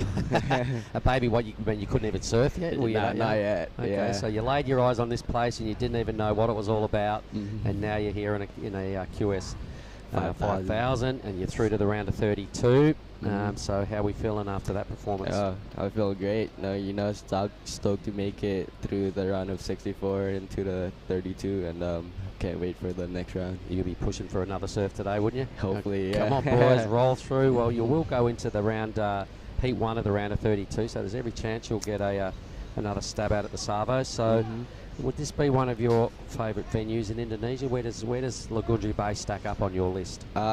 It's probably my top 3 for sure. All right. Yeah, it's a great wave. You can get super barreled when it's super big, and that's what I like. So. And was there any banter amongst the boys out there this morning, or do they all have their poker face on? They all had their poker face on, like just trying to wait for the set. So I was just on the inside cleaning up. And Mike had a good heat too, didn't he? Did you hear the numbers he was dropping? No, not really. Okay, he was getting high 7s and mid 7s. He wasn't far behind you. Yeah. Even Danny, what can you tell me about Danny? He was out there. He had a pretty good heat as well, and he was throwing away some pretty big numbers. Yeah, he caught that one big set right before the heat ended, and then he just told me it was a bit too deep. If we made it, maybe he could have gotten the score on that one. But yeah, he's not bummed. He was stoked to go out there and surf with 3 guys out. All right. What about Weston caddying for you in the channel? Was he giving you a few hoots when you were flicking out? Yeah, he was actually telling me to go on the small ones because it was like The super, nuggets. yeah, just square. Okay, so you can do everything, mate. You're a great tube rider. I've seen your aerial game. You even can sit down on the job out there after that little fumble when you ended up on your backside. I had a bit of a giggle. Did you laugh at yourself? Yeah, I laughed on myself and I kind of claimed it a little bit. Unreal. Well, it's all good, and it's only going to get better. The tide's on the way out, mate. I Yeah. think, Gonna stand tall, ladies and gentlemen. real Pick the right- crazy. It is going to get real crazy. So, Bronson, I'm going to say job well done Yeah, again, buddy. We thank are going to you. hand you over a little bit of treasure. Dig Oh. deep into the red box of joy. Yeah. There you go, Thank mate. you so can much. take that with you. And all the best. I certainly hope you get another surf this afternoon. Hopefully, thanks. Well done. Bronson Mady on his way out. G'day, Mick. He'll be watching in Pachatan. He'll be pretty stoked with that as well. Bronson Matey has first rolled up and looked at this beach when he was a pup and didn't even know what he was looking at. Put a lot of time in here, and that just paid off big time right then. Meanwhile, let's have a look at this. Blue is dropping into a pretty good wave. So Jagger, he, like I was suggesting, he did some of the heaviest hits the other day, so he's sticking to his strength. If you can't get barreled, you might as well just impress with some heavy rail work. Pretty good job. That will get him out of third. Yeah, that was pretty impressive rail work by Mr. Bartholomew. Man, he got away the other day, I saw, and the three-turn combo that he did was just, he overpowered every section so much, I just went, I'm just going to stand by and see who that guy is that comes in, because whoever that was is a demon, and I'm going to take note. And that was him. Nice one. What do you got for us, mate? Now, mate, if I put the name out to you, Miguel Tudela, do you know who that is? He's been featuring in CT as wildcards here and there and doing the rounds on the QS, so what about him, He is from Peru, and he absolutely knocked out Griffin Colapinto yesterday. All right. For his efforts, he gets to face Felipe in the next round, so he's got his hands full, but really kicking goals over there in Brazil. Jadson's out, Kanoa's out, Geordie's out, Gabby is out, Callum Robinson took care of him. Oh. So some big Caltex. results happening over there. A massive tube by Kaya, I heard you talking about before. In the women's, the quarters are Joanna Sally, Gabriella and Lakey, Carissa and Caroline and Tatiana and Isabella. So the action continues over there in Brazil. Let's take note of that, because it's got some big repercussions to that final five and into finals day there at Trestles. Great pro surfing happening all around the world. They just knock off there, have yourself a bit of breakfast or dinner wherever you're around the world, and now you're tuning to Nias. I know. 24-hour pro surfing. And it's just starting to hit its straps big time here. Bronson Matey's really rating it highly what's going on out there. Compared to Heat 1, Billy, this has got a whole lot better in a hurry. It's all about the tube right now. Let's see, Jagger's only put together a 4.67 for those turns, so the judges, they want to see people threading the world-famous Lagundri barrel. Oh, don't we all? 14 minutes to go. Nathan Hedge coming up in the next heat. Can't wait. Yep. Should he win that, you'll be having a chat with him. I can see him going through his warm-up routine on the beach there. Looks like some deep breathing program. Check him out. Oh yeah, I can see him. A lot of life lessons in that head and in that body. He's going through his routine, and it is not rehearsed, but it's a years and years of experience and knowing what to do with your body and knowing how to prepare for heats. It's really cool to watch. So this heat, in stark contrast to the other one, we've only had 4 waves ridden, and we've only had 1 barrel threaded, and we don't have a big score line. So anybody is still well and truly in the mix. So Suzuki, without a wave in the green, does have priority. He's just going to have to keep the belief alive, and he only needs at this stage a low 5. Now, mate, I missed the interview with the Filipino crew. I could hear it. I couldn't see it. JR, his nickname. Yep, they were all in here, mate. There was about 7 or 8 of them that stepped in with their phones, and all the selfies were flying around, and JR spoke really well. His board he rode out there was a 5.6. What? Yep. And he said that's the biggest board he's rolling with. So it's a step up, because he's been on smaller boards than that through the week. Wow. So it's pretty funny. But he did acknowledge all the crew out of La Union, where he's from. Oh, yeah, and, nice. Gave him a big rev up. So the flags have stopped moving again, mate. So we did get a little moment of some clean offshore. The fact that the flags aren't moving, I can see just a little crinkle again on the surface of the wave. Yep. Maybe that's got something to do with no barrels threaded in the first half of this heat. 1 barrel threaded.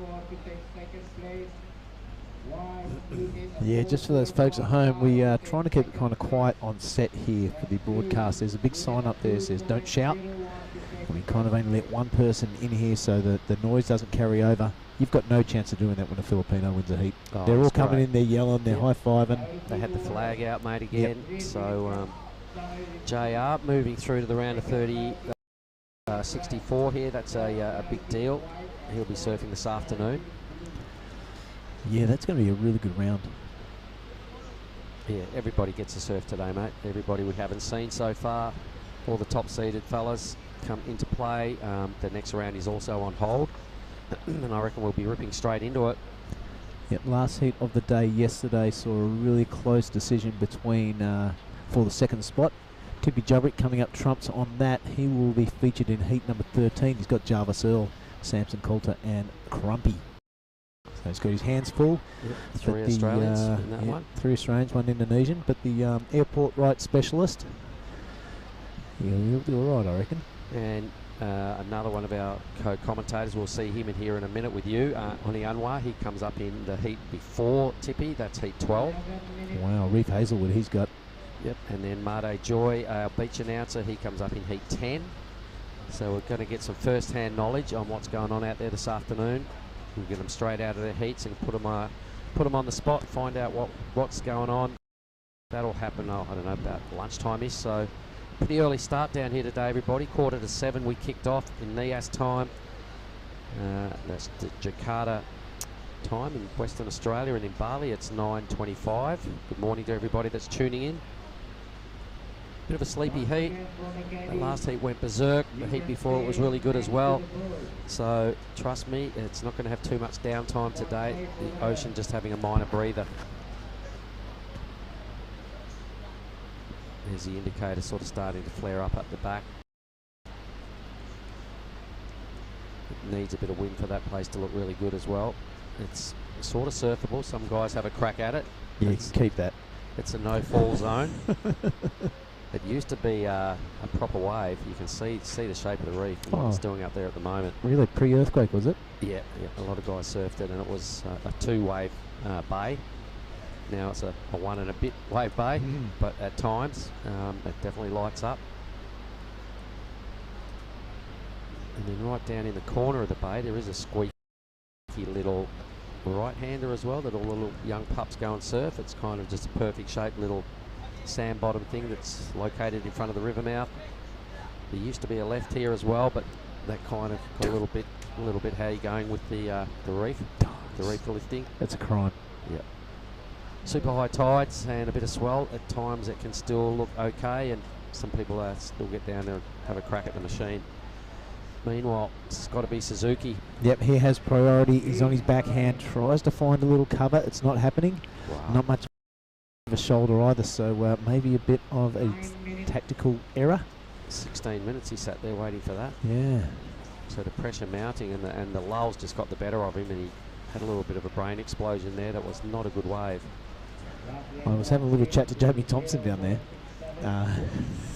He was a bit wide-eyed after his heat. Excuse me. In a good way? No, he goes, I thought it was like 2 to 4 foot. I went out with me shortboard and me comp leash.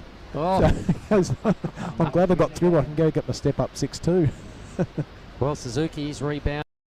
This is a much better wave choice. Surfer in green, second wave. He's taken to the rail game as well, and he's getting quite vert, but didn't really pay off on the second hit. Somebody's on out the back here, Billy. Yeah, the camera doing some good work. Someone is inside there. It looks like a Zucchi. I wonder how long that tube went for before we got to it. I can't wait to see the replay. Yep. Looks pretty happy. Kicks out right in front of the other Japanese surfer there. Oh, there. it's on. It's on for third priority. Zucchi, the only one that had threaded a barrel before that last set. So he'll have two tube rides he can sit on at this stage. But yeah, I want to see. Here it is. So this is what the judges are looking at. Oh, that's good. Disappears. That's important. It wasn't a long tube, but a tube's the way to go this morning. So a little bit of rail work here. No, that's the kick out.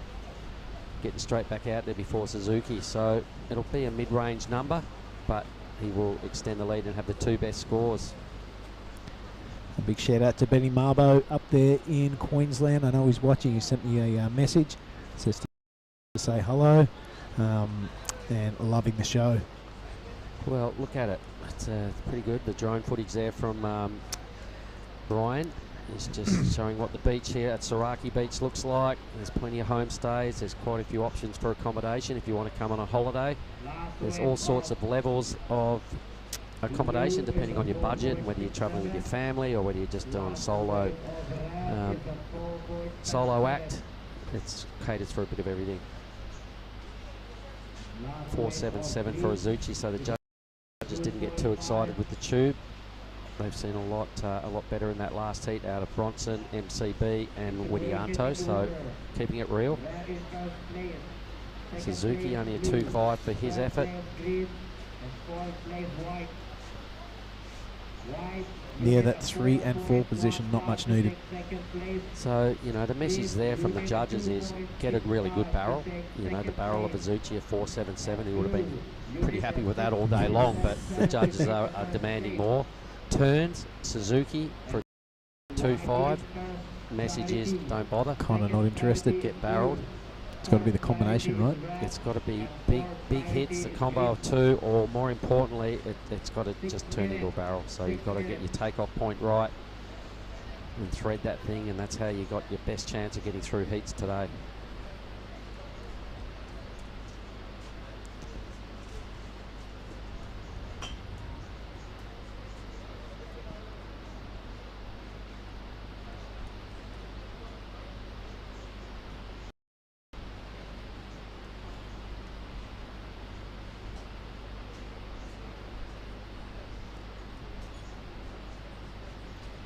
The keyhole, there's the hedgehog. There is the man, one of my surfing heroes. One of the highlights of the Margaret River Pro for me, mate, over the last how many years we've worked it, when he won the trials. And how happy he was and how pumped up he was coming out of the keyhole. He'd get the big fist pump, and every time I see it, I get bloody all worked up and inspired. There goes Tonjo as well. So you can see what I'm talking about. Crew like to jump in with the leggy off. Yeah. All right, so Tonjo's been here a bunch of times. He knows the routine. You do not want to get any sort of tangle going on, getting off those rocks. Hedgie's gone, doesn't matter, I'll do my own game. Yeah, I know what I'm doing. Hey, I was speaking to the first heat when they were paddling out. They had to wait at the keyhole for about 5 minutes. Yeah, I mean, it was a much higher tide this morning and a lot of swell, and it was a lumpy, bumpy ocean. So it's not as easy as it looks sometimes, but as the tide drops out and you can see where your feet need to go and where the holes are, that is much more favourable. But this morning I saw how high the tide was. I went down and had a little swim, and realised that some people are going to spend a bit of time getting stuck there at the keyhole. A couple of turns here for Suzuki, so he hasn't really read the play of what the judges want. On your backhand, I imagine it's a little trickier. He's got a couple of 2s, needs to get barreled, or just square up a couple of big Mega Artana hits. Yeah, come on. Go inverted. I saw some stills of Mega's turns yesterday off Luke Studer's camera.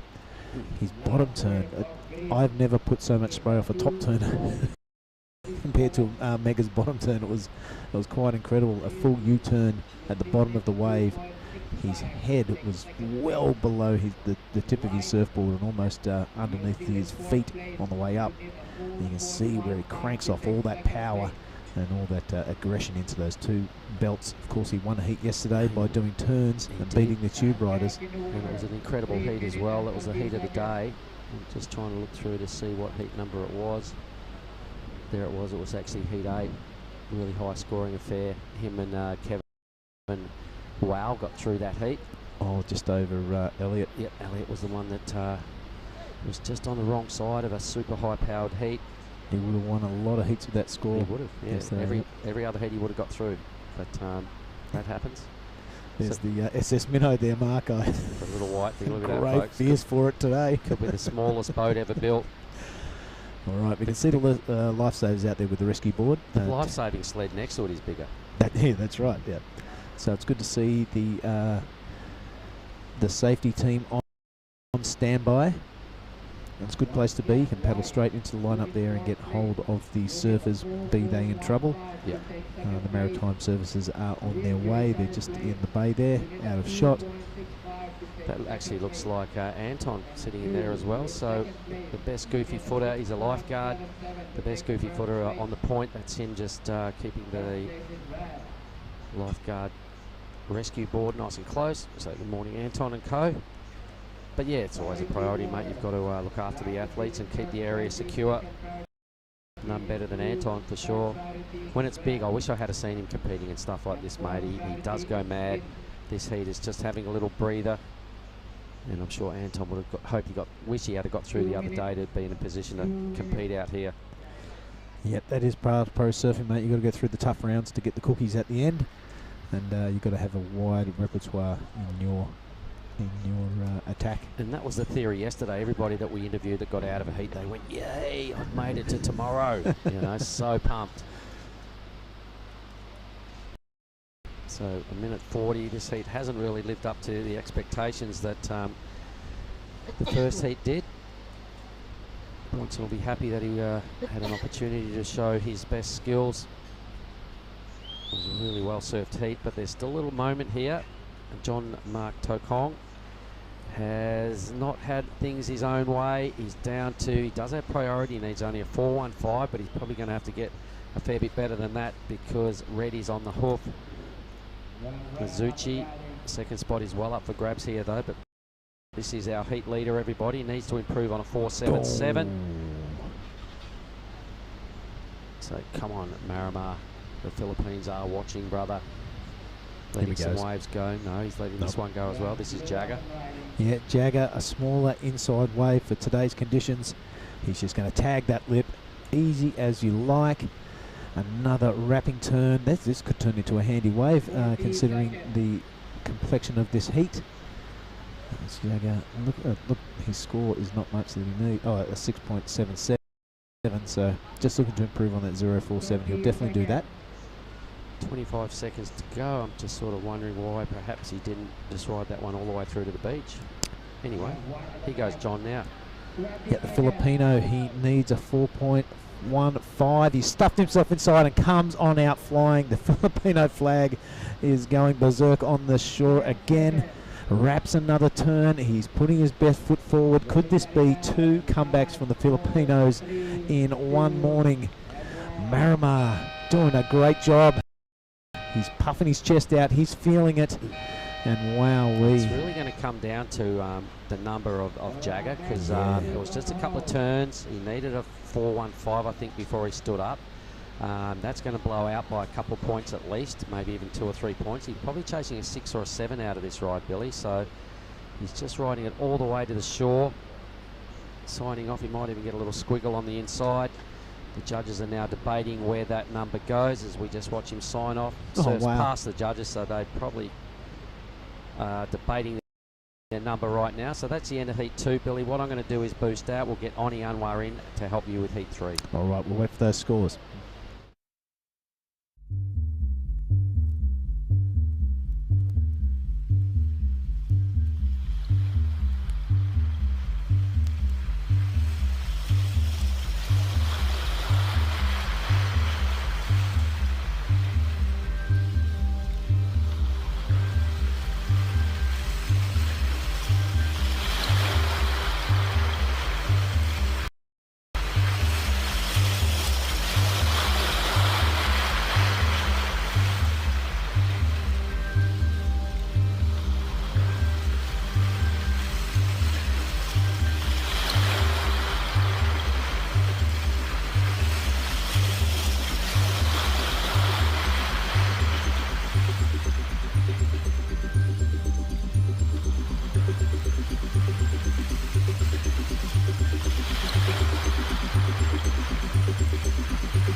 Alright, we are live awaiting those scores from the previous heat. That was a really cracker. And there we go. It is Red, Azuchi and Jagger Bartholomew progressing. That last wave of Mirimar's not enough. So another great heat in the dying minutes. I'm working back to the microphone. It's been a while. Oni Onmar, welcome back, mate. Good morning, Billy. Looks like... Sorry, you guys can hear me? Hello? So yeah, good morning everyone. So what a beautiful day here in Nias, and as we see that last heat, the man in Philippines need a score, but unfortunately my friend John Maktokong didn't get the wave needed, so no, didn't get the score, mate, but you don't get it every time. Surprising. Let's have a look at the surfers in this heat. It's Nathan Hedge in red, But this is Eric from Brazil taking off very deep and very high. Bahia not getting that heat done. Dharmaputra is in the blue and Hiroto Arai is in the green. Yeah, I think this is Tonjo right now. Oh my god, this guy, he knows how to get barreled. He surfed in Chuchukan and he's just showing how excited he's out there to get out there today. Tonjo is one of my old friends since a junior, and we're out here today. It's like, man, how good is this? That you get to go surf. 3 guys out Nias, and that's exciting score. What do you reckon?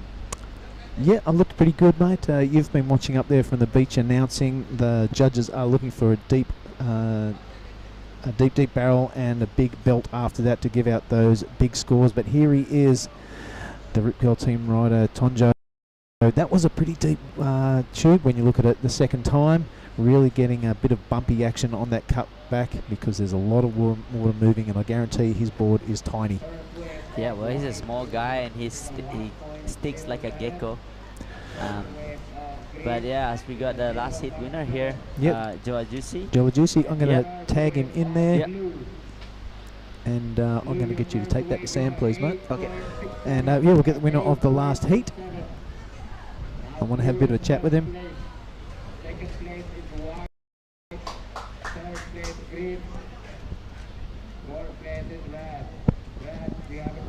All right, the winner of the last heat, Joe. Well done. Yeah. That was awesome. Thank you. The waves are a lot bigger today. Yeah, big. Yep.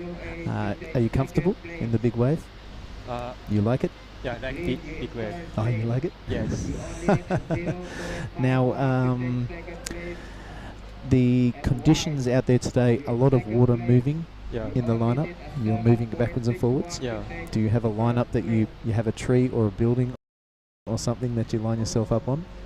Yeah. Okay, so you have won that heat. You are into the next round. Very good surfing, and also very good lineup awareness. I really dug it. Now, how many times have you been to Nias? Your first time in Nias? Second time. Second time? Yes. Have you surfed bigger waves than this? Bigger waves than this at Nias? Yeah, big wave. This wave, my home, same wave. Oh, same. Okay. I like. Good. Yeah. And the barrel is number one? Yeah. Or turns number one? Yeah. Turn, barrel, and turn. Yeah, perfect. A good combination. Yeah. You're exactly right. Now, I'm not sure if you know, you win a heat, you get a bang bang. Thank you. Everybody's talking about it. Yeah. Okay, so would you like to say anything to the people at home from Japan in Japanese, down the camera, and talk to your friends and family at home? Yeah. そうですね。この波はすごい僕の地元の波とよく似てて、すごいいい波で、最高でした。練習ではあんまり波乗れなかったんですけど、本番は4人ヒートなんで十分に切れてよかったです。Thank you. Mate, I love it. Yeah. Thank you very much for joining us. Best of luck for the rest of the competition. Yeah. Your surfing was fantastic. Thank you. Okay, sure. Take it easy. Best of luck. Yeah, thank you. All right, we will bring in Oni Onwa to complete this heat.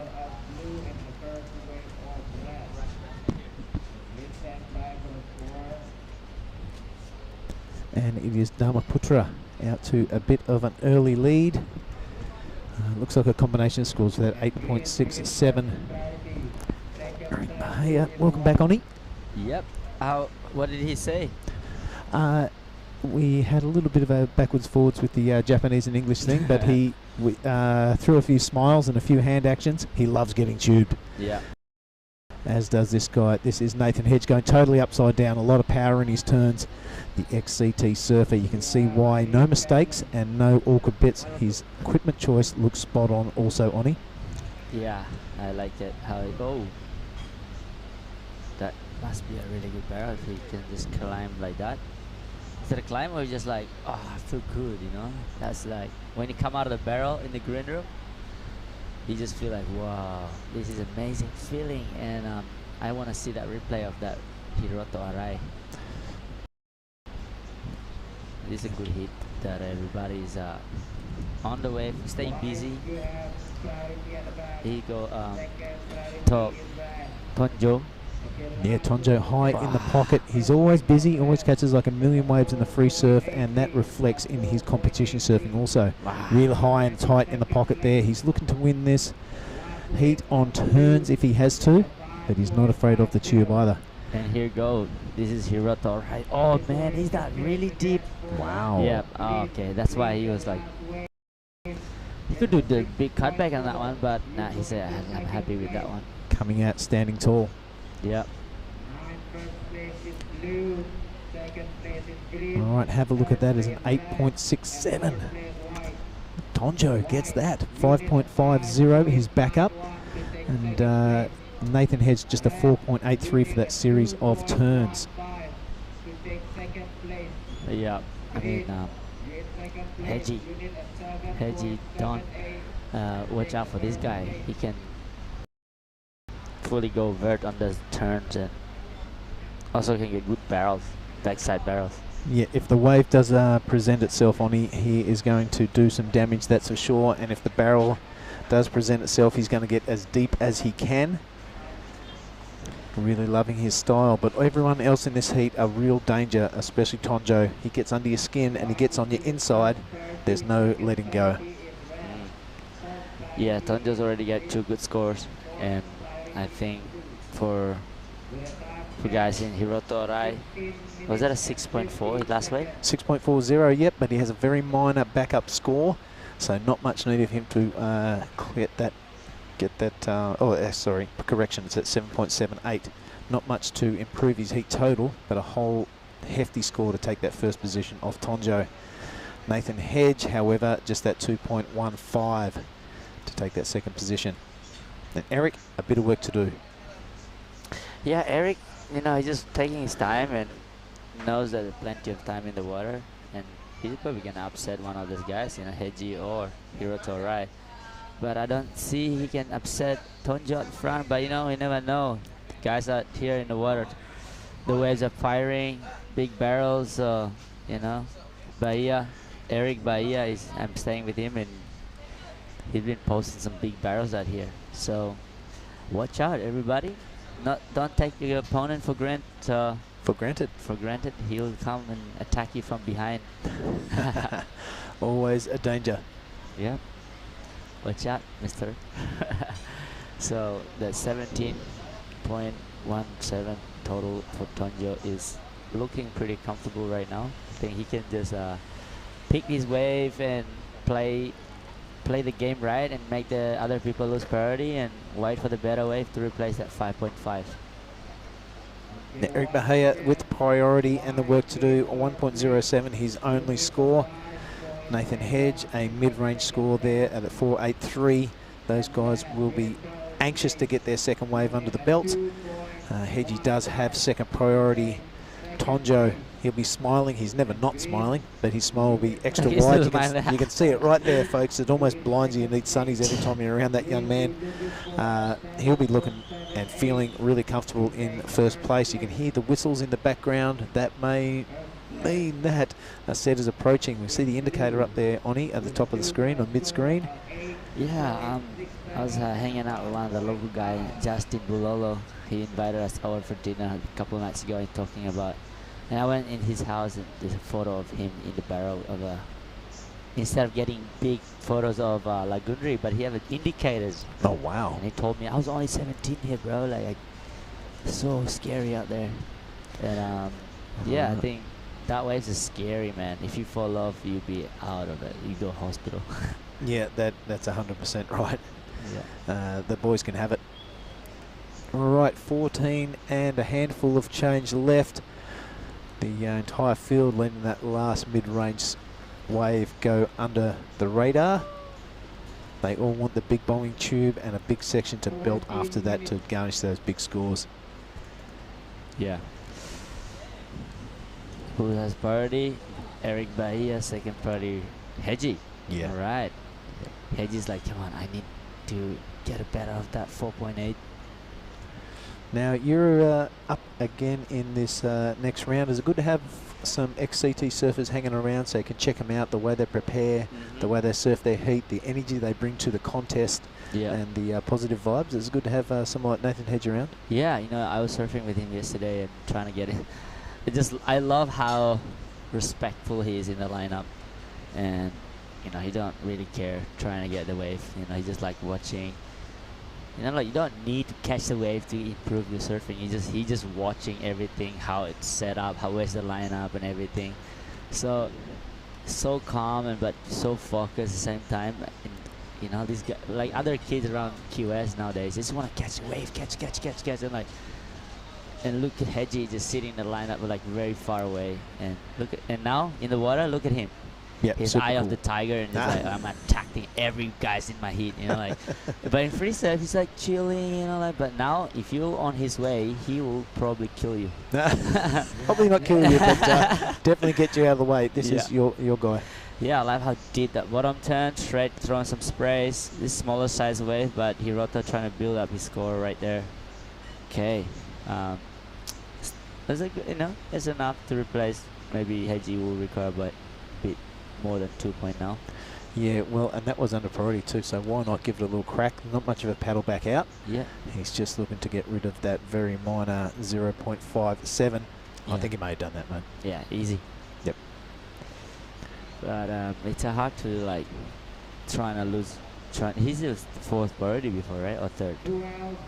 Yeah, he's third or fourth. It doesn't matter. He didn't have second or first, so it's worth getting those medium-sized waves. Looks like Eric and Nathan have dropped anchor and waiting for a big bombing set. Want to do it in 2 waves.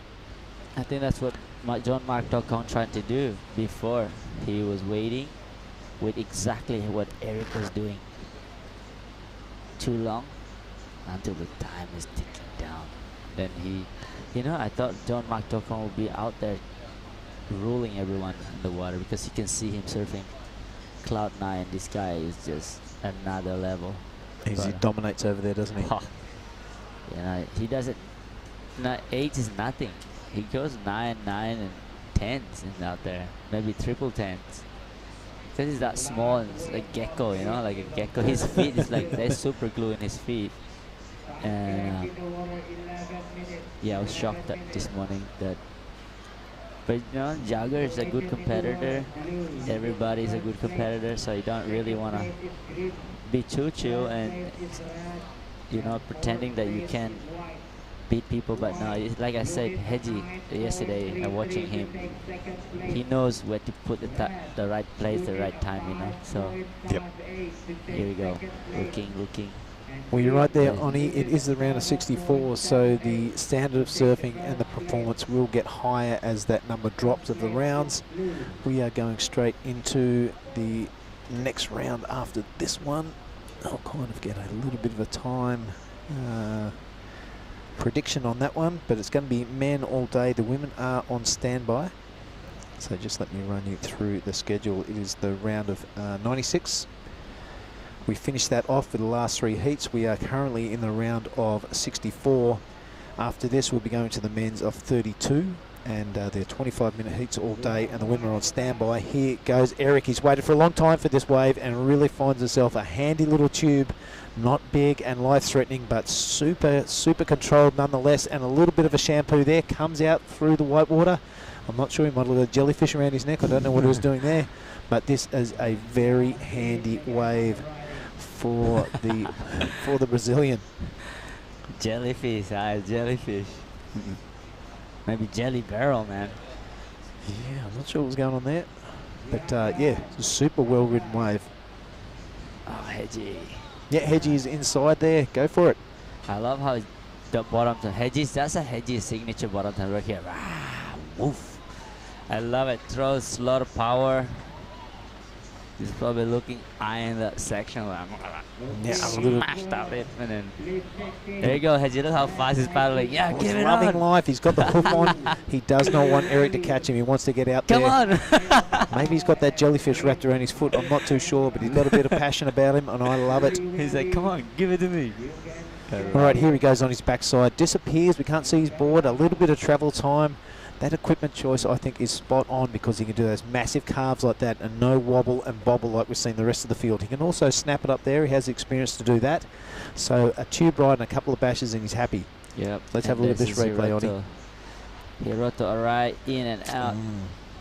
Regains priority, I guess. And that is Eric's last wave. Smaller wave. He knows which wave that he needs. Well, I want to see the jellyfish thing. Yeah, that was a good little snap under there. He comes out and, yeah, I'm not sure what's happening. You got me cooking, mate. All right, so yeah, I think that was a climb, not a jellyfish.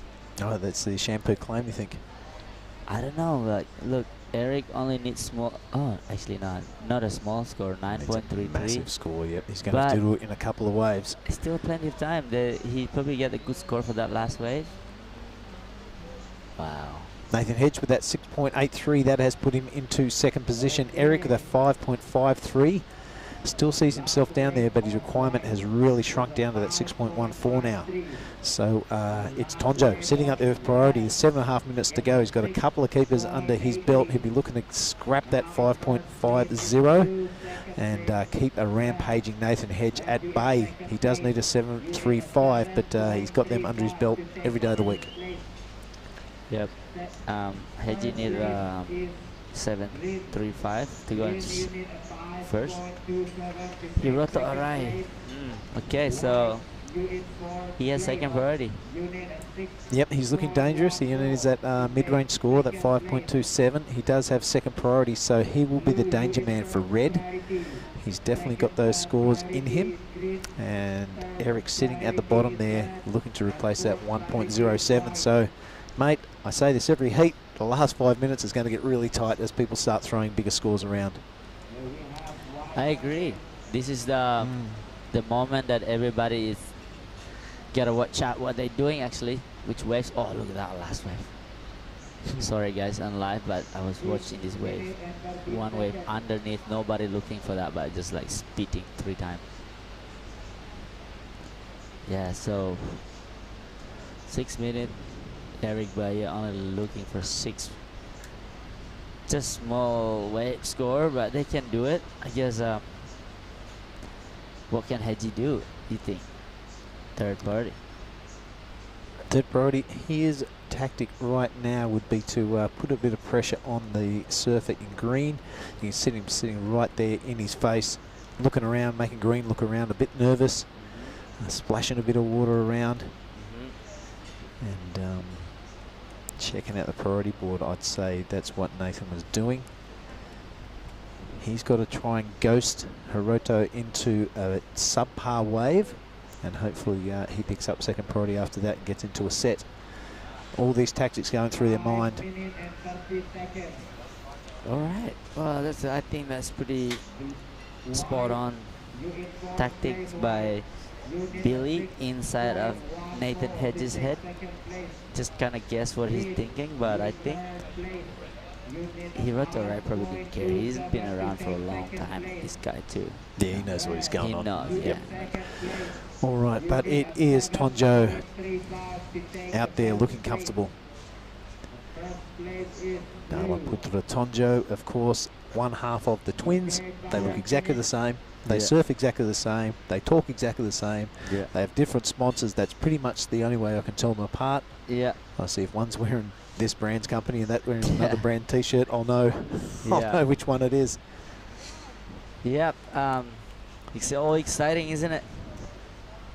Oh, this is another beautiful day, everyone. Blue sky, but every afternoon there's a huge storm coming, Billy. Yeah. Let's hope that stays at bay today. Yeah. From the offshore. Imagine that offshore wind comes out and blows some of these sets. Will be like. Yeah, grooms up a little, opens up the tube. Yep, you're right there. Right, 4:16 left on. Who we got? Here you go, Eric's trying to pull in this barrel. No, he's looking to do in and out. Yeah, fourth priority, nothing to lose. There's like a 10-second paddle out, so it's back to where he was before he took off on that wave. Yeah, I don't know what he's doing. He should just do like air or something, a turn on that wave. He probably could get a good backup, and requirement could be less.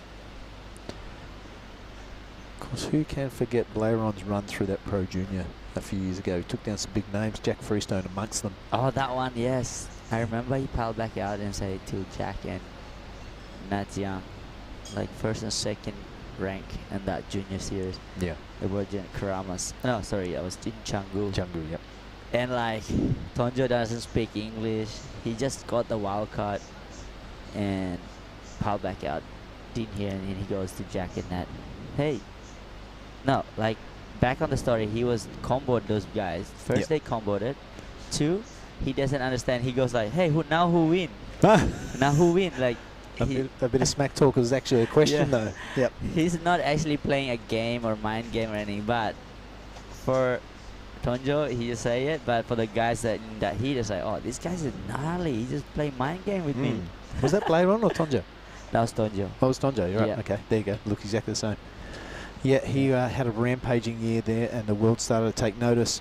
He hasn't gone anywhere. He's still hanging around, and his surfing is still spot on, and that is evident by that 8.67. 2.5 to go now. All eyes are on our surfer in green. He has that second priority, and he needs that mid-range score to knock the Australian out of the equation. They're sitting right on top of each other, and is Eric staying busy under priority number 4. Looks like a medium-sized wave there. Ducks behind the curtain. I don't think he's going to make it out of that, doesn't you? See his head go over with the lip. So not much going on for our surfer in white, but it is the battle for second position, which is holding our interest for the next 2 minutes. Heat number 3 of the round of 64 is going to be men all day. The women on standby in case we get enough time to put them out there. Yeah, I don't know what's going on out there. Maybe the glare kind of makes it a little bit harder to choose the waves, right? But very surprised that Eric's still struggling to replace that 1 point, or he's probably looking for 6.14 to it. Yeah, yep. But he doesn't need to replace that one. He needs a hefty score. You can't just replace it with a 2 or a 3. Yeah. He'd be in the same position. Exactly, but he could get those mid-range ones. Oh, I can't say it anymore. I'm just too excited to get in the water. You in third place. You need 5.27 to take second place. And Red, you in second And place. who have you got, mate, in your heat? Let's have a look at it. I got Reef Hazelwood, and Geordie Murray and Geordie. Oscar Salt. You got your hands full, brother. You feeling confident? 100%. Come on, let's go. I'm just surfing the right-hander point break in Nias. Just perfect way for me. Want to get barreled. Want to do some fun turns and airs. Hopefully, I just hope that wave stays clean and I'm out there. It's about time I surf in good wave like this. So Aha. I have great boards under my feet. So I'm pretty excited. Well, we look forward to that one. That is heat number 12. But right now we are wrapping up heat number 3. There's going to be action like this all day, folks. It looks like Dharma Putra Tonjo. Big smile on his face because he has taken this heat out. He's going to progress through to the round of 32. And a bit of action, 10 seconds to go. Nathan Hedge does not want to give Hiroto any sort of a chance. He's going to have to let him take this wave, though. No, everyone's too deep inside, and that is the clock running out. So that will be the result. Tonjo and Hedgie coming in second. The other 2 lads bowing out. That's a real pity, but that is the nature of pro surfing. We're going to be back with heat number 4 and bring in Mark Clift. Thank you very much. See you after this break.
Alright, we're back live again.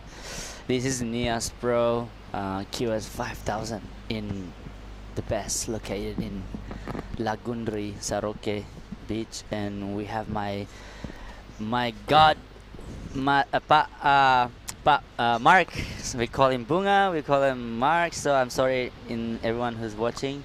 So Bunga is a flower. He's a made of flowers. A great guy. And good morning, Mr. Mark. It has been as well.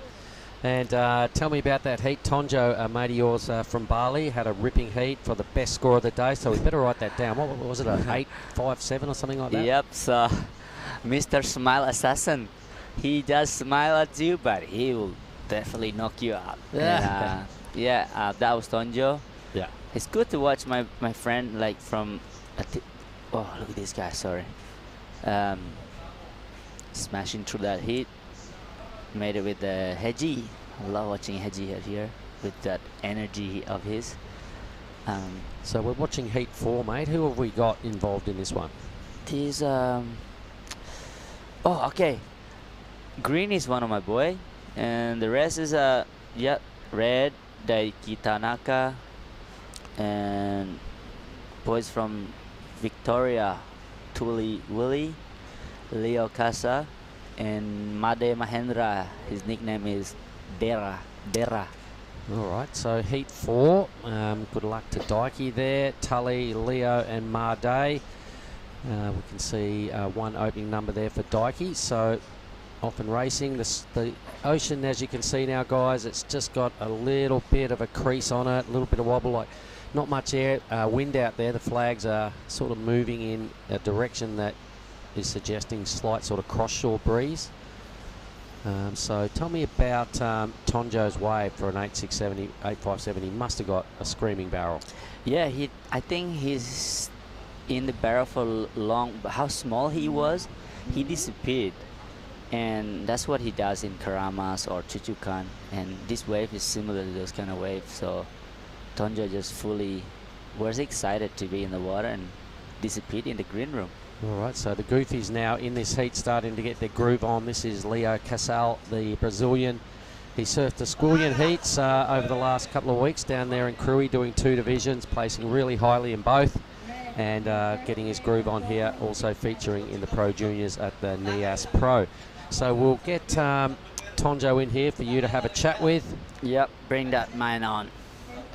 Maybe I speak English, maybe speak Indonesian. I don't know what to say to him. Maybe a bit of jungle, Bahasa jungle. Bit of little bit English, little bit. A little bit of everything. Here goes Daiki Tanaka, wave number 2. All right, here you go, first bomb. All right. We're just waiting for Tonjo to get ready. He's talking too much with all his friends. Well, smiling. He always does. He smiles away and he loves having a chat. Yeah. He's still got the band. Only just took his leg rope off. Can you believe that? He finished 5 minutes ago. He just want to go surf again. He's like, sorry, mate, you gotta come here and do an interview with us. You got to remember your heat's only 25 minutes long. Yeah, time goes fast with 25 minutes. Well, that's why he can't believe it's over. He's still rocking around with his board under his arm, his leggy on. He's walking through the restaurant. He still hasn't come to grips with the fact that we need him in here for an interview. Yeah. Say, I don't want to go there. I don't want to speak English. I want to speak blah, blah, blah. Well, you're the man to have a chat with him.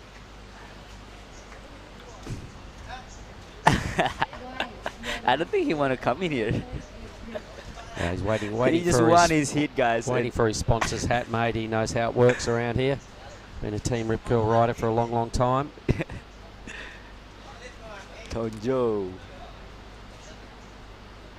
Some numbers in. Here we go.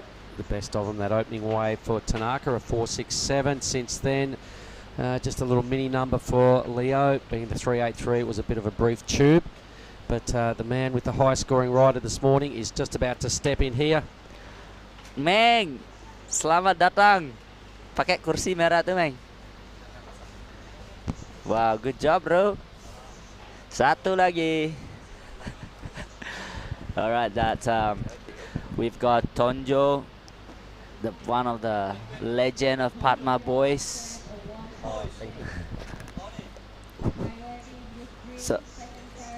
we have okay. So Tonjo, tell me, bro, what the hell? You got big point up there. Oh yeah, I'm just lucky and then like Hello, everyone.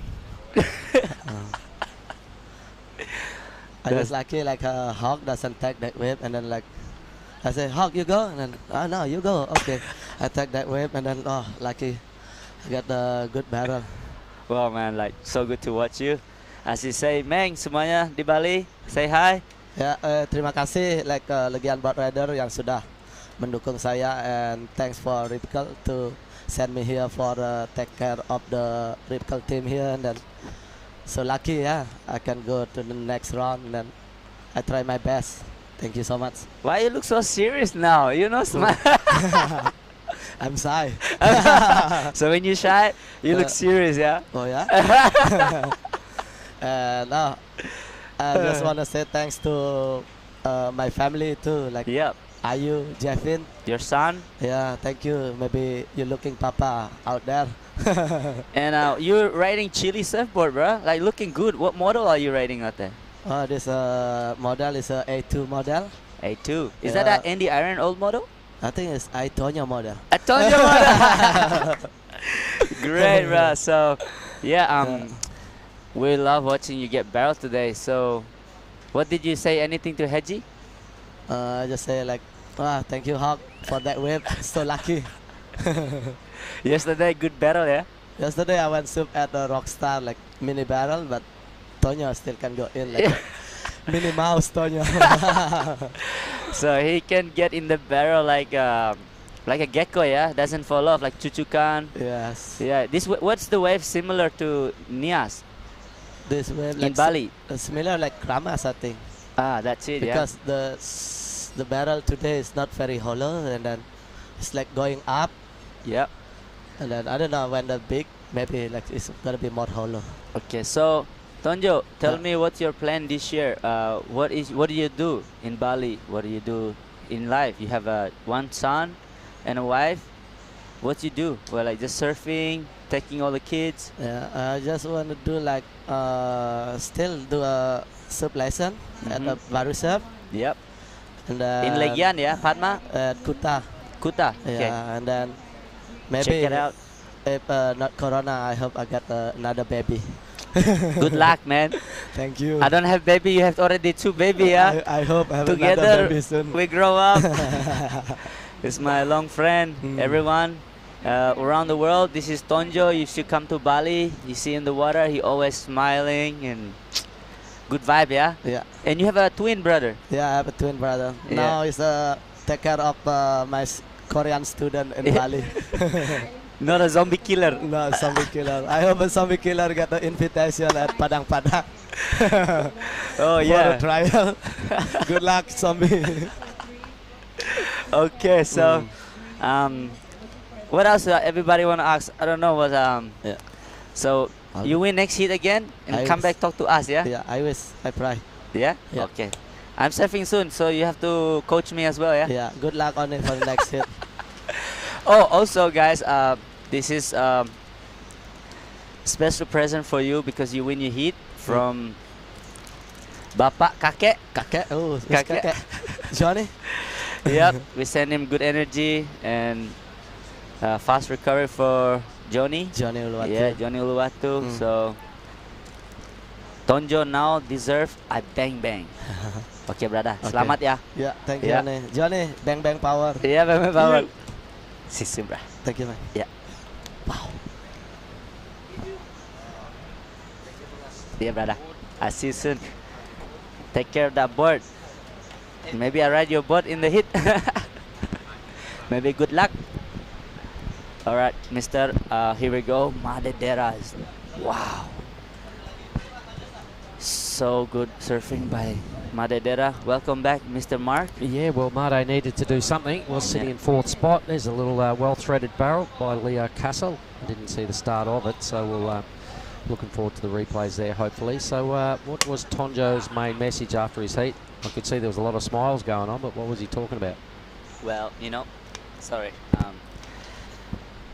He just spreading good energy here, and knowing him just like he knows Johnny as well, Johnny Uluwatu. I can feel that last minute he was like, oh man, this is a special present, and yeah, sending love back to Johnny Uluwatu. But this guy, you know, you win or lose, he said to me, it doesn't matter, as long just be happy. Well, we all started surfing because surfing's fun and it made us happy, all right? And this whole contest thing was a bonus that comes along if you get good at surfing and you enjoy competing. That's where it goes for a lot of people, but it's got to be about fun and enjoyment first. And if you can keep that real, then you generally get the best out of yourself. So that was well said by Tonjo. Good stuff. Having said that, Johnny Uluwatu, yes, good morning. Mark Flint, who's having blood transfusion issues and a little bit of a health moment. We're sending our best to you, Rock. We certainly hope you recover quickly as well. And good morning to everybody around the world. We are halfway through Heat 4, the round of 64. Oni, you are coming up in Heat 12. What are you going to do to get yourself in the zone? Did you have a surf this morning? No, I just wake up, feel really bit crook, but hey, that's what happens when you have a good wave, beautiful place, or the universe always tests you to feel that feeling, you know, like, oh wait, want to see this one. Oh, Leo, is he still there? no. Yeah, so but you know, this is all the mindset, you know. So for surfing perfect wave at Nias, man, I'm so excited. My preparation is just get my wax on, enough thick leg rope so it doesn't break, and a good backup and get barreled. What are we going to ride this morning, Oni? I'm riding the new shorty of the Chile surfboard. Thank you to Jamie Chill there for making me board in Bali, and they're shaping at shallow, and yeah, so good. That was a pretty good wave by your boy out of Bali. That's a good backup. And he goes blue as well. So we've seen a bit of an exchange going on here. A slam in the pocket, really strong by Tully Wiley. And again, a nice big blast. Geez, he really would have been handy to ride out of that. There would have been an excellent number on the way. So Tully Wiley, as we watch Red drop into this now. So everybody getting a bit of joy out of this set. Daiki Tanaka just goes down heavy. Yep, I mean, they're so fun the wave out there that people just started to think too much and just trying too big or trying too small. I don't know. It's fun if you get it right, and it hurts if you don't. So Daiki had a bit of a high-speed wipe out there. Tully Wiley, I really like the first big backhand belt. I'm not sure, but I imagine he might be related to the son of Glenn Wiley out of Torquay. Yep. Madge, if that's you, good morning, mate. It's been a long time since I've seen you, so g'day. What would it be over there in Torquay time? Just after lunchtime, so maybe the tools are down. Saturday lunchtime, the crew probably be tuning in, so g'day to all the Torquay members down there watching Tully go through the motions. Leo Castle pulled into a tube as well while all that was going on. Everybody got away. Made Mahendra will have something substantial to put into his top two. So playing catch up, this heat has come alive, I think, with no real big numbers as yet. Yeah, look at that lineup, everyone who's watching live. That this wave is, I think, perfect for me. Yeah. Well, so what's up? A stretch before your heat? Yeah. You're going to ride your favoured Chile board. How big is it? It's only 5'10". It really has a deep double concave on it. Does it got good holding power? It does, yeah. Okay. Good barrel. And I think I have a backup as well, that my 5'8". That would be good too. All right, so it looks like all the numbers are in out of that last bit of madness, and Red still holding down the lead. Not a very comfortable lead at that when you're packing a couple of fours. A 5.43 for Tully Wiley. Had he finished that last hit, it would have been a real big score, but he goes blue now. This is Tully. Oh, look at this wave he's picked off on a second section. This time, make it. Yes, he does. Good work. So he'll know that he's done a pretty good job, better than his last wave. His last wave earned a pretty good score, but here goes Made doing the double hand drag. Oh yeah, that is really nice. Still stylish. Yeah. One more. All right, so his last wave was only a 2.9, so here we go, red now, straight in the tube. This is what the judges want to see. This is a great looking wave, and Tanaka, he's pretty stoked. Daiki did a nice bit of travel time. The tube straight off the takeoff is kind of what the judges are looking for, mate. Yep.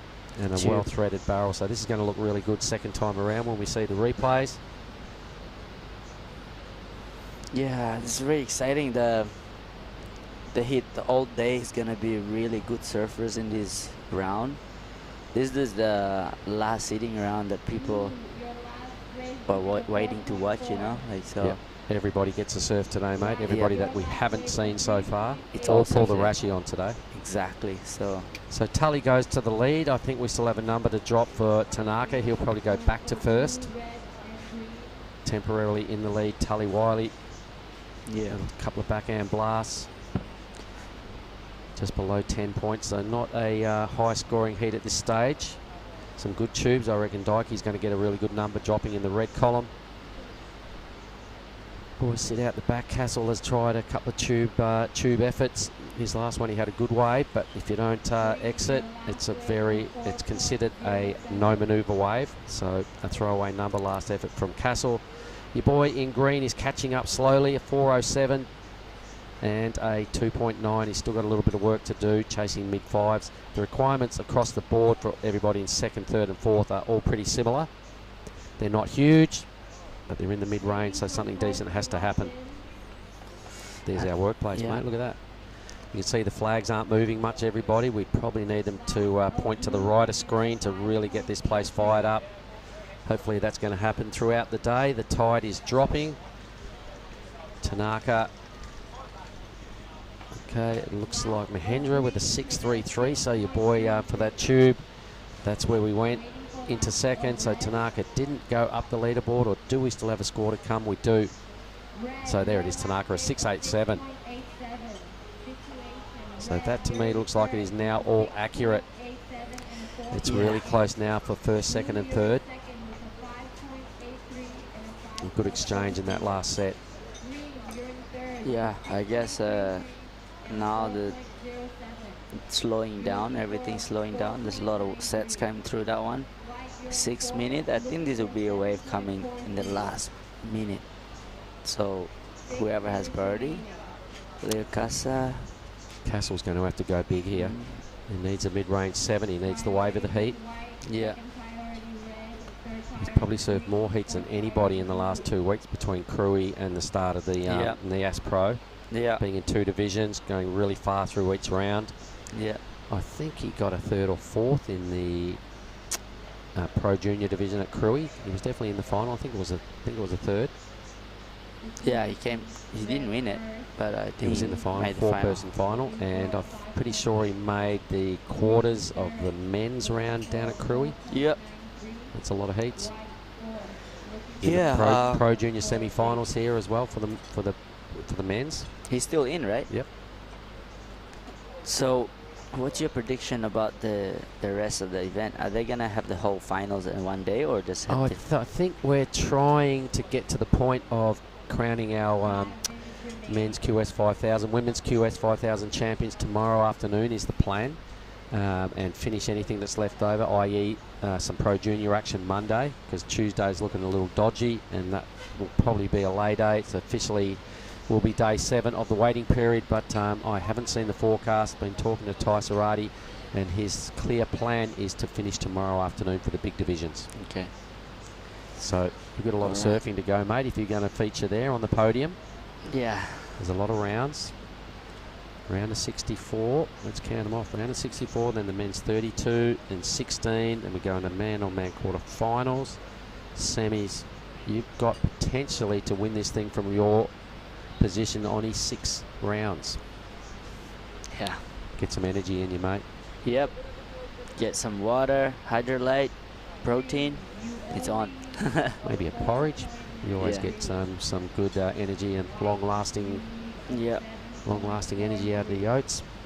I had that for breakfast because it didn't feel good my tummy today, but I had that. I feel better now. My stomach starting to. The secret is that you come to Indonesia, your stomach can get really sensitive. Yeah, true. Yeah. Especially if you're a little prone to the spicy stuff, or you know, if you your stomach's a bit neutral and you haven't travelled much, it can be a bit of an issue. But so even someone like you gets taken down. It's been, what, 3 or 4 days now, 3 days where you've been a little bit... Yeah. The purut is doing some knots going on in the stomach. You got excited because the foods are really good. So I'm trying to eat everything what the locals are giving us. So can't complain. But when sometimes your stomach need to... Hey, Oni, stop. Slow down. Stop putting all this food in me. How are the little, with 3 minutes to go, everybody? It's almost done here, so maybe just one more opportunity for Castle. Tanaka's done a great job to be leading, and I can see some movement out the back. I say that before. It'll be last minute. It'll be some sets, Bunga, Mr. Mark. Well, there's definitely some lumps pushing through. You can see them, as I've said before, when this bay has swell, the whole bay moves at once. And have a look at your monitor, everybody. Your tablet, your phone, your TV, whatever, out the back. Look at this. The ocean is starting to really fire up. There's definitely some incoming set. Very small score required. So, Mr. Mark, I think this is going to be exciting. Last 2 minutes and 20 seconds. Everyone, keep your eyes out. The sets coming through. As a White got priority, only need a 7. I don't know. He really need to pull in the big barrels to get the score. But Mahendra need a small, score. Here we go, Castle. Oh, what I say. Come on. He needs to make this. He's got to come out, and he's got to belt it right now. He's got a really good section. 2 minutes remaining. That may be the last we see of the Brazilian Leo Castle in the men's side of the draw. But Red, look at this. Straight in the pit. He's had a pretty good outing. Yep. And at the section he has here as well, he decides to flick out and try and get out there and challenge. He knows he's got 2 pretty good numbers. Castle will be ruining that opportunity not to be able to bury the rail and get a big hit after the barrel. Yeah, is there enough time for Mahendra to get that wave? He got 4.9. Literally, he needed 5. Premier get barreled and just come out. I think he will definitely be like, oh my God, 1 minute. Okay. Keep you guys eyes out, everyone. Look at this. I can see live there's wave coming, but here we go. Good boy. 50 seconds to go. Oops. Oh, okay. He need a 5. Nah, I don't think so, man. Oh, okay. That whitewash is taking down a lot of people today, mate. You go near the foamy stuff, it's really easy to fall off. Here goes Blue with 40 seconds to go on his backhand. Tully Wiley. Yep. Oh, he's travelling. This is a good result for Tully. His old man Madge will be watching down there in Torquay. Yeah. So that's it. A great tube. Still 25 seconds. Look at this thing out the back. It's not it just yet. It is Taiki. Oh, Taiki had it. Look at it. Some of the sets are that thing got really fast. Yeah. Lay down. Get out of there. Honestly, some drone clips today. Well, there's still some beastly things going on when they come through. This is Tully's on live action here. He's back in the tube. And he's come out. So a nice thread. Will stay with this wave and just see how it ends up down the line. Look at his double fist pump. He's into it. He surfed the smart heat. He's just still fist pumping himself. And why not? You've got to rev it. Oh, this is Leo Castle. Castle, a late charge. Yeah. Leo Castle, okay, in the white. All right. So we're unsure of the result. It's probably going to take a little while to get the all clear from the judges as to exactly who got through that one. But what we will do on is we'll have a quick break. We'll try and get Hedgie in here for his thoughts from the last heat. Okay, maybe not, maybe later on, but we'll come back shortly, everybody, with the next heat.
All right, we're back. The Nias Pro. This is day 4, Saturday morning. It's 9:30 down here at the point. We've just finished with heat 4. These are the official results.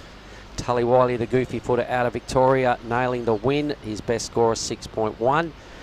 Daiki Tanaka had it on a string all heat, had the biggest number, but will have to settle for second. That's same as getting through for first anyway. Made fell a little short, and that last effort from Leo Castle, leaving him in 4th place, stranded and out of the event. He is still in the Pro Juniors though, so that's good news for him. Welcome back, Billy Hangen. Yeah, thanks, Clifty. What a morning it has turned out to be. Saw the Earth Island logo on their little ad break there. I love the message behind that. Life is full of ups and downs, but if you ride it at the end, it's going to end up nice and balanced in the middle. Bit of a reflection on this contest. It has been down a little bit, the swell, and it had a couple of tough rounds to get through to get to the cookies here. And you're much rewarded with a swell filling in this morning. Lagundri Bay delivering early. Getting a bit wonky. We need that breeze to kick into groom conditions to absolutely A grade 10. But wow, what a venue and what a fantastic idea this double QS 5000 is through Indonesia. Big hats off to all the people that organised this, put the administration crew. It's been months and months of work, and it's really paying off. I'm super happy for them. So we're now looking at heat 5. It is the Australian Thomas Carvalho in red, Hiroya Miwa, Japan in blue, Marlon Harrison. Marzi had an amazing barrel yesterday, Australian there in white, and Yuji Nishi out of Japan in green. You are watching heat 5. No waves yet. Everybody's a little out of position, sitting pretty deep, Billy, as we look through the trees, and if we can see them on that side of the tree, they're too deep. There's a bit of trouble, yep. Well, you think the fire starter, Marzi Harrison, will learn from yesterday. He was sitting wide, and he's sitting the most wide of the pack.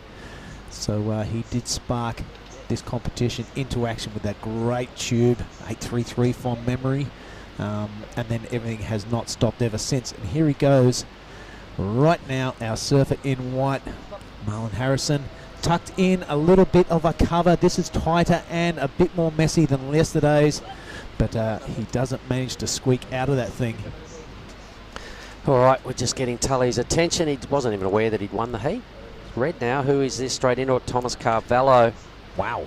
Yep, that's some real quality rail work today. We've seen a lot of blunders go on. People try and bury a rail and hold a grind. 2 pretty good hits. Well done, Thomas. Marzi with just the 1. Tully's making his way into the in to have a chat. So for the crew down there in Vico, your boy's about to come on in and give us his thoughts. So it was a last ditch effort to win that heat. Oh really? I missed it. So he did pretty well. The Victorians having a good morning. Yeah.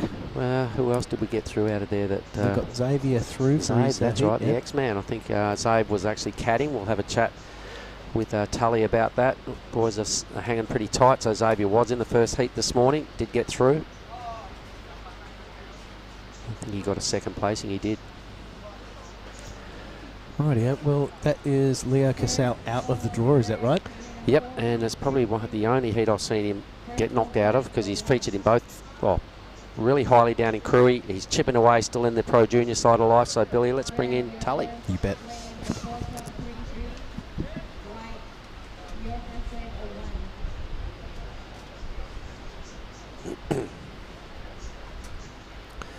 Here's our lineup this morning, everybody. It's looking pretty cool. There's a lot of waves. These little ones going unridden on any given day would still be heavily utilised. We'll get the headphones on, Tully.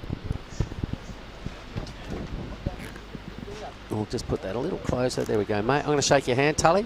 A last-ditch effort. What was the score for that last wave that got you into the lead? I actually don't know. I thought I got second. I know. I saw you take your rashi off over there, and I'm waving at you, and you're pointing to the guy in red, and I went, no, it's you. Yeah.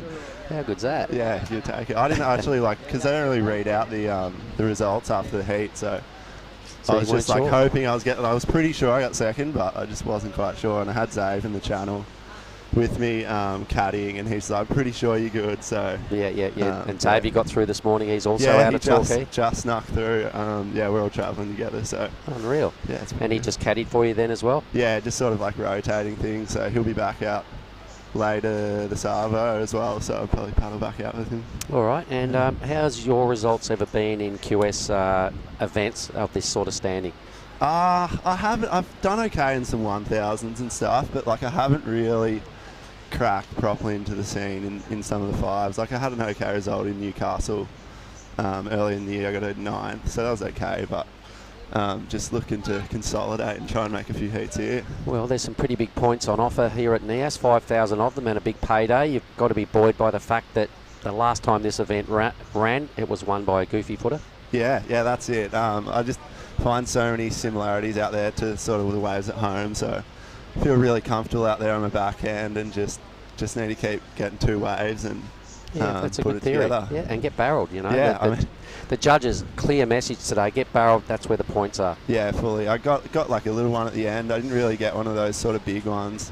It's a bit harder out there on your backhand as well, because you can't kind of squeak into them when you can on your forehand. So I kind of, if I was going to get a big tube, it needed to be like a proper set. And you did a really good job to get barreled, let's be honest, because there's not a lot of breeze out there at the moment. There's a lot of clamping going on. It's not doing its best impersonation of the Lagundru Bay barrel. Yeah. So I thought you had a pretty good read on the lineup. Yeah, well, I sort of wasn't really cracking out of the 5s with 2 turns, so I was just like on the last one, I was just try and slide in and get a little tube, and I don't even know what I got, but it must have been better than I can't. It wasn't a high scoring heat, but it doesn't matter. You've only got to do better than a couple of other guys to maintain in through the jaw, so you did better than all 3 of them. You've probably got a few boys in Torquay watching right now. You want to look down the chute and give some props out to your gang at home? Yeah, hi to all my mates, everyone tuning in, and sure mum and dad are watching, so hi guys. And your old man is Glenn? Pardon? Is your old man Glenn? No, Nickel, that's a different Wiley. Oh, okay, yeah. All right. Yeah. Well, we've been talking up Madge. Is he your uncle or anything? No, I do actually work with Madge in the reef, at Reef, so right. Madge, if you're watching. Well, we're a similar vintage, and I spent a lot of time surfing with him down there, so you'll love the Torquay area, mate. How good is Indonesia? Oh, it's epic. I've sort of been here for a while now, and I don't really want to go home. So, it's extend your visa. Yeah, I have. I'm here to the end of July, and it's just freezing and dead flat at home. So, yeah, pretty happy here. No point going home, bro. Yeah. Extend. Yeah. Nias is a great place, eh? Yeah, it's pretty epic. Loving it. All right, well, listen, we might let you go and have a coconut and get some hydration after a heat like that. How hot is it in the water out there right now? You're just sweating out there, like especially on the paddle back out. If you're trying to get priority, like you get out the back and you just like you're melting. So coconut is the best thing, mate. There's plenty of the little shufflers on the beach, the little hustlers that have got a coconut down there for you. You've just got to part with $1. It's a good deal. Yeah, that's good. Unreal. Tully, I'm going to shake your hand, mate. We'll give you one of these. Dip your hand into the red treasure box. Cool. There you go. And snack on that. Enjoy, and we'll see you again this afternoon for sure. Cool as. Thank you. Meanwhile, this heat, I have seen a couple of barrels. Thomas Carvalho threaded his last wave for a 5.83. His backup score is a 4.83, so nothing too high right now. White's ducking his head. This is a replay of, let me have a look, Marzi. He was good value yesterday, folks, as Billy was calling him the fire starter, and I get where you went with that, Billy, because once he got that 8.33 yesterday in the dying moments, the waves fired up, and it was absolutely game on for the rest of the Arvo. It was game on. It still is, mate. Just having a little chat with Tully there. I'm not sure if you mentioned or not. He's riding a 6.4. Oh. And Hedgie was riding a 6.1. So I don't think it's any mistake that those two guys look totally in control. And speaking with the hog out there, he's like, it's not as though you're not going to turn a board like that on a wave like that. Yeah, there's so much push. Yeah, so really good decisions. Paying dividends, the equipment choice, it's all part of being a pro surfer. So is that, Mark. All right, so this was, I'm pretty sure, the replay of the 5.83 of Thomas. And yet this is the sort of wave that you're not lacking any grunt. You don't have to pump and hop and do all those silly things. You've just got to lean and bury a rail. And sometimes you've got to pay respect to the board length and just to deal with getting into a wave and being able to bury a rail when you want. So an effort there, a bit of a swing and a miss for Marzi, the fire starter. Yep, that's official now. I've just written it down on the piece of paper. Official nickname.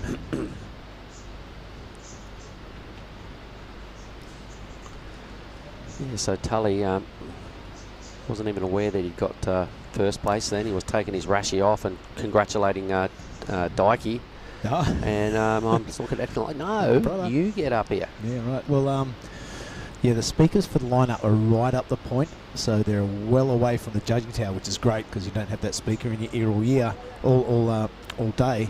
But where the beach marshal is, the speaker is way up the end of the point. So when it is announced who won, it's pretty hard to hear sometimes. Because they come in the other side of the judges' tower, so they're behind. They're a long way from where the tunes are getting pumped out to the lineup. And, well, happy days. When you think you got second but you win, you'll take that every day of the week. Not the reverse, though. Well, no. Now, Nishi. Yuji Nishi needs to get something going on soon. The surfer in green. He's dropped a little behind, chasing a 617. Does have priority. And the other Japanese surfer, Miwa, open with a 350. It is the two Australians in top and second position at this point. Good looking waves just rolling through unattended. The boys are opting to let some of those mid-rangers go. And a few of the boys have suggested that it's about the second waves, third waves that they're liking. So here is the second wave of the set. Oh. Marzi, I thought he was going to duck in. This time he does. Bit of a drag, looks at the drone, says, yeah, that's me again, in the hole. He's pretty good at it, isn't he? And a little scorpion at the end there. This is Nishi now, a better looking tube, nice and deep, a single hand drag. He comes out of it nice and clean. He's really got to wrap that. He's got to grab the rail to do it. And he's got a little shampoo on the edge there. That's done. He's pretty happy with it. Good stand-up barrel off the takeoff, that's the theory. As opposed to Harry, who missed it off the takeoff, Marzi, and then had to park himself up on the second attempt at the barrel. So this is good.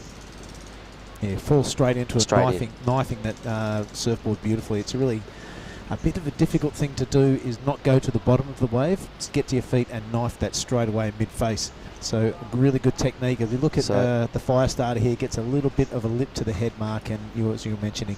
Yeah, it took him a little while to find the tube. It was a brief barrel, but a completion nonetheless. That's all there was to that wave. So when those scores come through, it'll be a clear advantage to Nishi. Oh, Miwa now going upside down.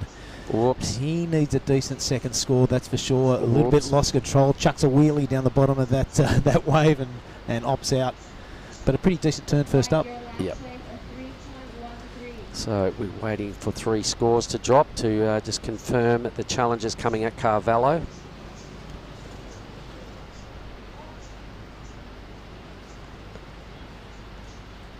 The drone footage is really good. I thought Marzi had the opportunity potentially to duck straight in on the takeoff of his wave. He decided otherwise. Still got a little barrel. Numbers starting to filter through. Let's see if he's added much joy to his total. I think he's... Is that 313 where it went? It's hard without our tablet speculating. Yeah, we are speculating. But yeah, if it does change, that was the score. If it doesn't, that was the score. All right. Just to let you... The total has been the same to upgrade, so I imagine that's the old one. All right, I'll just let you lot in on Heat 6. It's Made Ariana coming up next. Kobe Clemens, Daniel Farr and Yoza Zagotta out of Lagundri Bay. A bit of a famous little fella that gets around here with the long hair and the cruisy black board and a real, wicked style. He's a cruiser and a nice kid. He'll be featuring up next. I'm sure all the locals will be down here to watch. Oh, 1,000,000% they will. Kobe Clements, I'm really interested to see this kid surf. He's been around for a long time. He's teamed up with Courtney Potter over there in Queensland on his 3D fins. He has been around the surfing scene for a long time. I was speaking to his dad. He's only dipped his toe in the competitive scenes. Probably the last 2 or maybe 3 years he's really had a red hot go at it. So I'm looking forward to seeing the Super Grom from Queensland have a good old crack at these right-handers. Wow, that to me looked like a nice little double up on the inside. Nobody even raised an eyebrow at that wave, and it went through. It wouldn't have in a free surf session. Here goes red, so Carvalho chipping away using his priority billy. Yep, the heat leader straight into the tube there. He's pretty deep. He comes out a little bit of chandelier, but no problem. The lump and bump causing a little bit of problem on the cutback, but doing a great job is our heat leader in Carvalho. All right, and right behind him, dropping in, is Marzi, back in the tube where he does his best work, and out. So the Queenslander now into a big swooping cutback just to sign off and add a little bit extra to his total. That was a really well-surfed wave. Great exhibition of some tube rides. So Marzi, a nice deep thread.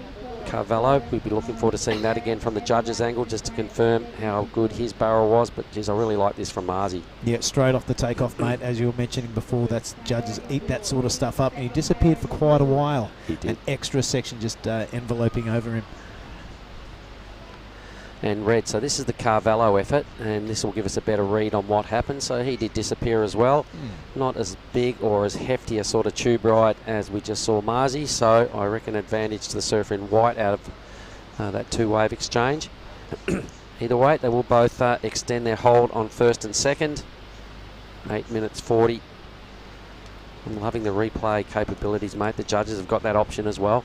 Yep, got French Tom up there taking care of all that business.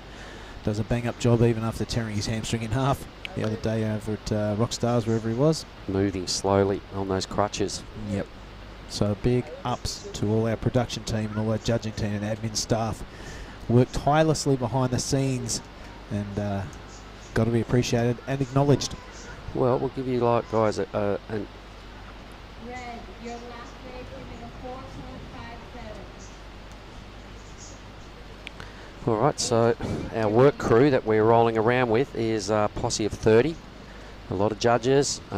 There's a lot of sort of us crew helping with the announcements, the beach comm, the production team, the people behind the scenes that are doing jobs like Tom and Chim and Ropik, and then the two ladies are Maria and Chika, yep, who are pulling the admin together. So a fair posse to get this sort of act coming at you, everybody. I hope you appreciate what you're seeing. It is a QS 5000 in Indonesia. It's not an easy thing to pull off. Two of them back to back. As you were saying, Billy, it's taken months of work, as well as trying to get G-Land organised and run. Oh, what a mission.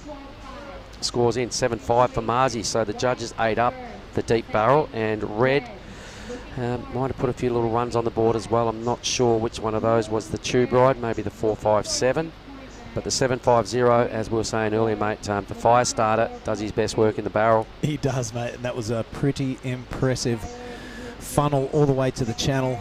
Didn't even bother with a bank of turns afterwards either. He just knew the job was done. That's his best score by a long shot.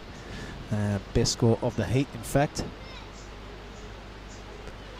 Yeah, so a decent amount of good waves rolling through in Heat 5 here. So I'm sure the boys in Heat 6 just starting to make their way out through the keyhole will be well impressed with what's going on. Even the 6.2 by Nishi leaves him well within striking range of second. He's only ridden one wave, but it was a good tube and some solid work.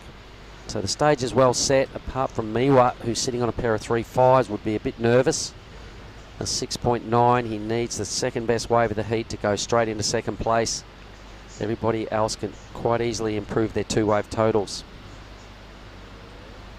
Here come some caddies out wide, ready to go and position themselves in the parking lot.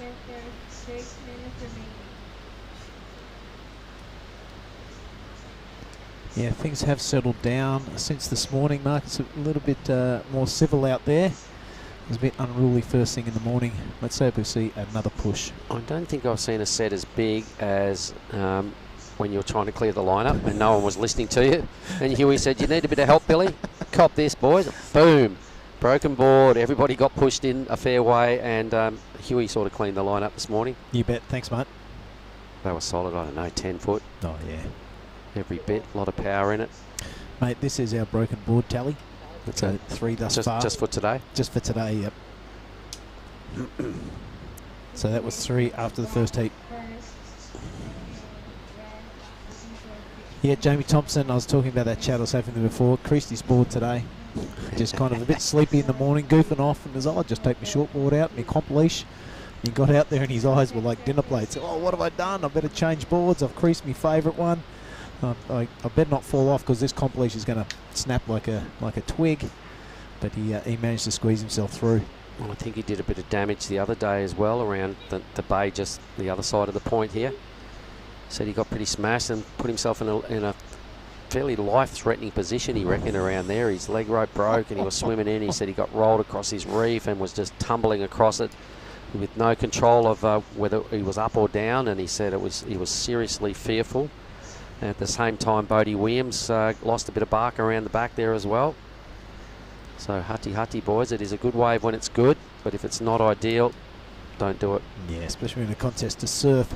Bit of stuff moving out the back, Billy. Look at this. Bit of stuff moving, and the field is scratching to the left of screen. It is green with priority. No one has a look at that. Mine surfed around the world, no doubt. 4 minutes remaining. It's Harrison out in the lead. Carvello second. Nishi, here he goes, Mark. All right, so he's only had one wave. We've got to remember, everybody. This is a clean green barrel and an easy thread. He comes out and just does the peace sign as a cool little claim. Oh. Crunches it in the pocket, and look at him, his body language. He's all over it. I think we could see a new leader, mate, because that was a really good tube, straight off the takeoff with a really strong hit. I super liked it.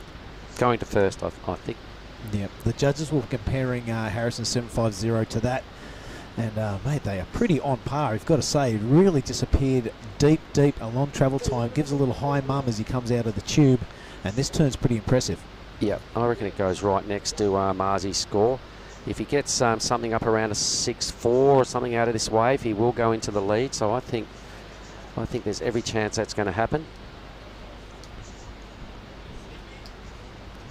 Needs a 6.47 to go into first place. I reckon it's right between that number and Marzi's. Geez, you're pretty good on the math, mate. Either that or I'm completely poor at it. I've got my phone out, mate. I'm using the thumbs on the calculator.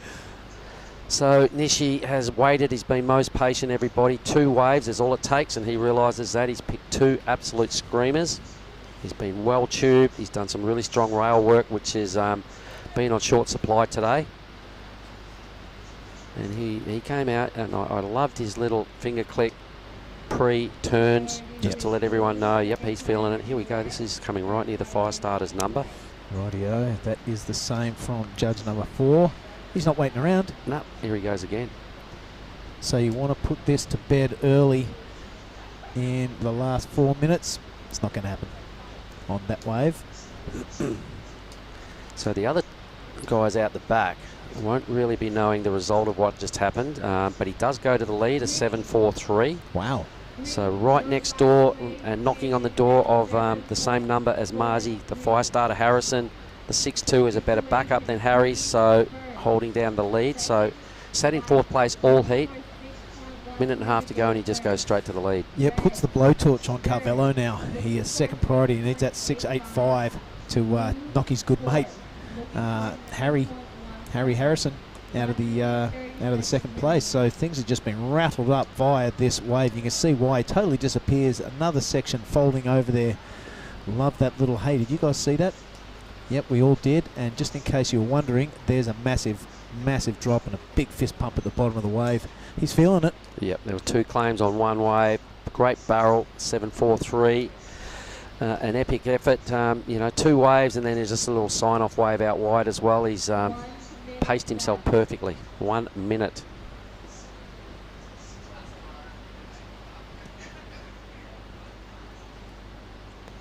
All right, well, you'll get to have a chat with Nishi unless Marzi can answer back here, but he does have 3rd priority. It's looking like it's got a little sleepy out the back.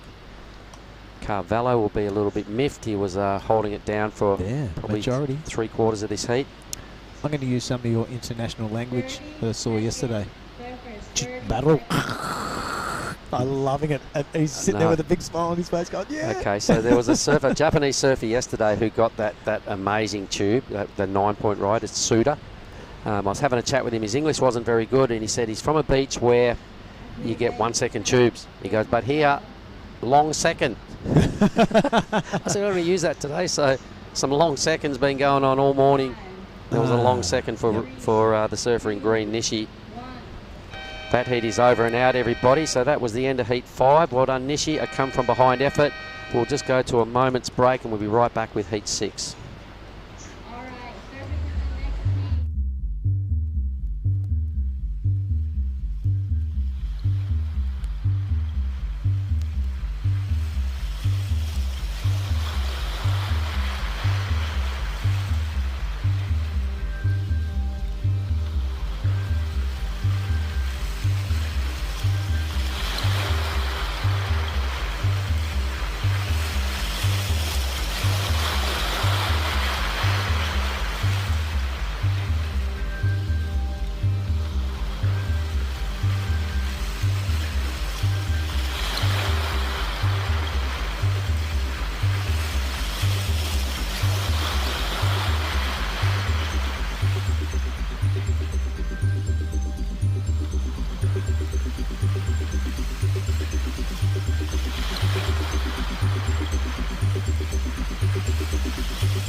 We are back and we are live, and we are joined by Oni Onwa after an exciting heat number 5. We have some pretty familiar names in heat number 6, don't we, mate? Yep. We got Aimade Ariana Fajar. He's a goofy footer. Also, here goes, straight into it. Oi. Nice vertical turn, but unfortunately not. And we have Kobe Clements and Daniel Farr from New Zealand, and Zagoto Yoza. Oh, your long My lost twin. brother. Yes. All right, guys. So this is a good hit. Keep an eye on Green. Green is one of the local boys. I just had a chat with him before he paddled out, and yeah, I said, oh, I'm so excited. He was like, "Is this guy's good? All you guys in my heat?" Of course they are. Here you are. He's like, You're in the round of 64. They're all good surfers. yeah. I just say, man, why you ask that? You're local here. You rule this wave, so. Got to concentrate on your own act, that's for sure. I'm really looking forward to Kobe Clements. I've never seen him surf a heat live before. Yeah. He's been around the scene a long time. You would have heard his name around Queensland, but he's only dipped his toe, as I was mentioning before, into the competitive scene the last 2 or 3 years. Yeah. Speaking to his dad Steve the other day, it's great to have him around the contest site, and so I'm really looking forward to it. Yeah, Daniel Farr is deadly too. He's good. Nice turn right here.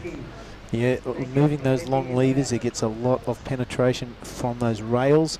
Daniel Farr opening his account, looks like a 4.50. Kobe has just ridden a smaller wave, as has our surfer in red. Tell me a bit about him, mate. Which one? Our surfer in red, mate. Made Ariana Fajar, he's from Bali. He's Serangan, local boy from Serangan. Yep. Have you surfed that way? I have when you used to be able to drive into it. Yeah, me too. I haven't surfed since that kind of close. So he grew up in there, but he's still a grommet, still ripping. What's his nickname? Fajar. Fajar is grow up in Bali. His dad is here. Yep. And yeah, really supportive father who just come all the way here. Not many the local surfer from Bali or anywhere else come with their parents here, so. Balinese dad? Yep. Full-blood Balinese? Yep, full-blood Balinese. Yep, Fajar was sitting in here the other day, and he's a really polite young man, big smile, stoked to be part of this competition. And we're very happy to have him here. Yeah. You know what I'm loving about the competitors we're getting here for the interview, post-heat? I haven't heard one of them say, "Yeah, man, I'm stoked." Except me. Yeah, that's right. They all get, they all have a nice little spiel, maybe prepared or they're just feeling it. Yeah. But yeah, no cliche so far. Maybe we'll get one this next interview. Yeah. You get third place. You only need a 0.18 to take second place. And second place is blue. Blue, you need a 3.41 to take the first place. No wave ridden by anybody yet. Yes, 3 waves ridden. Just not your twin. So we're gonna put the last hit winner. Yeah, I am going to have a chat to Yuji Nishi. Yeah.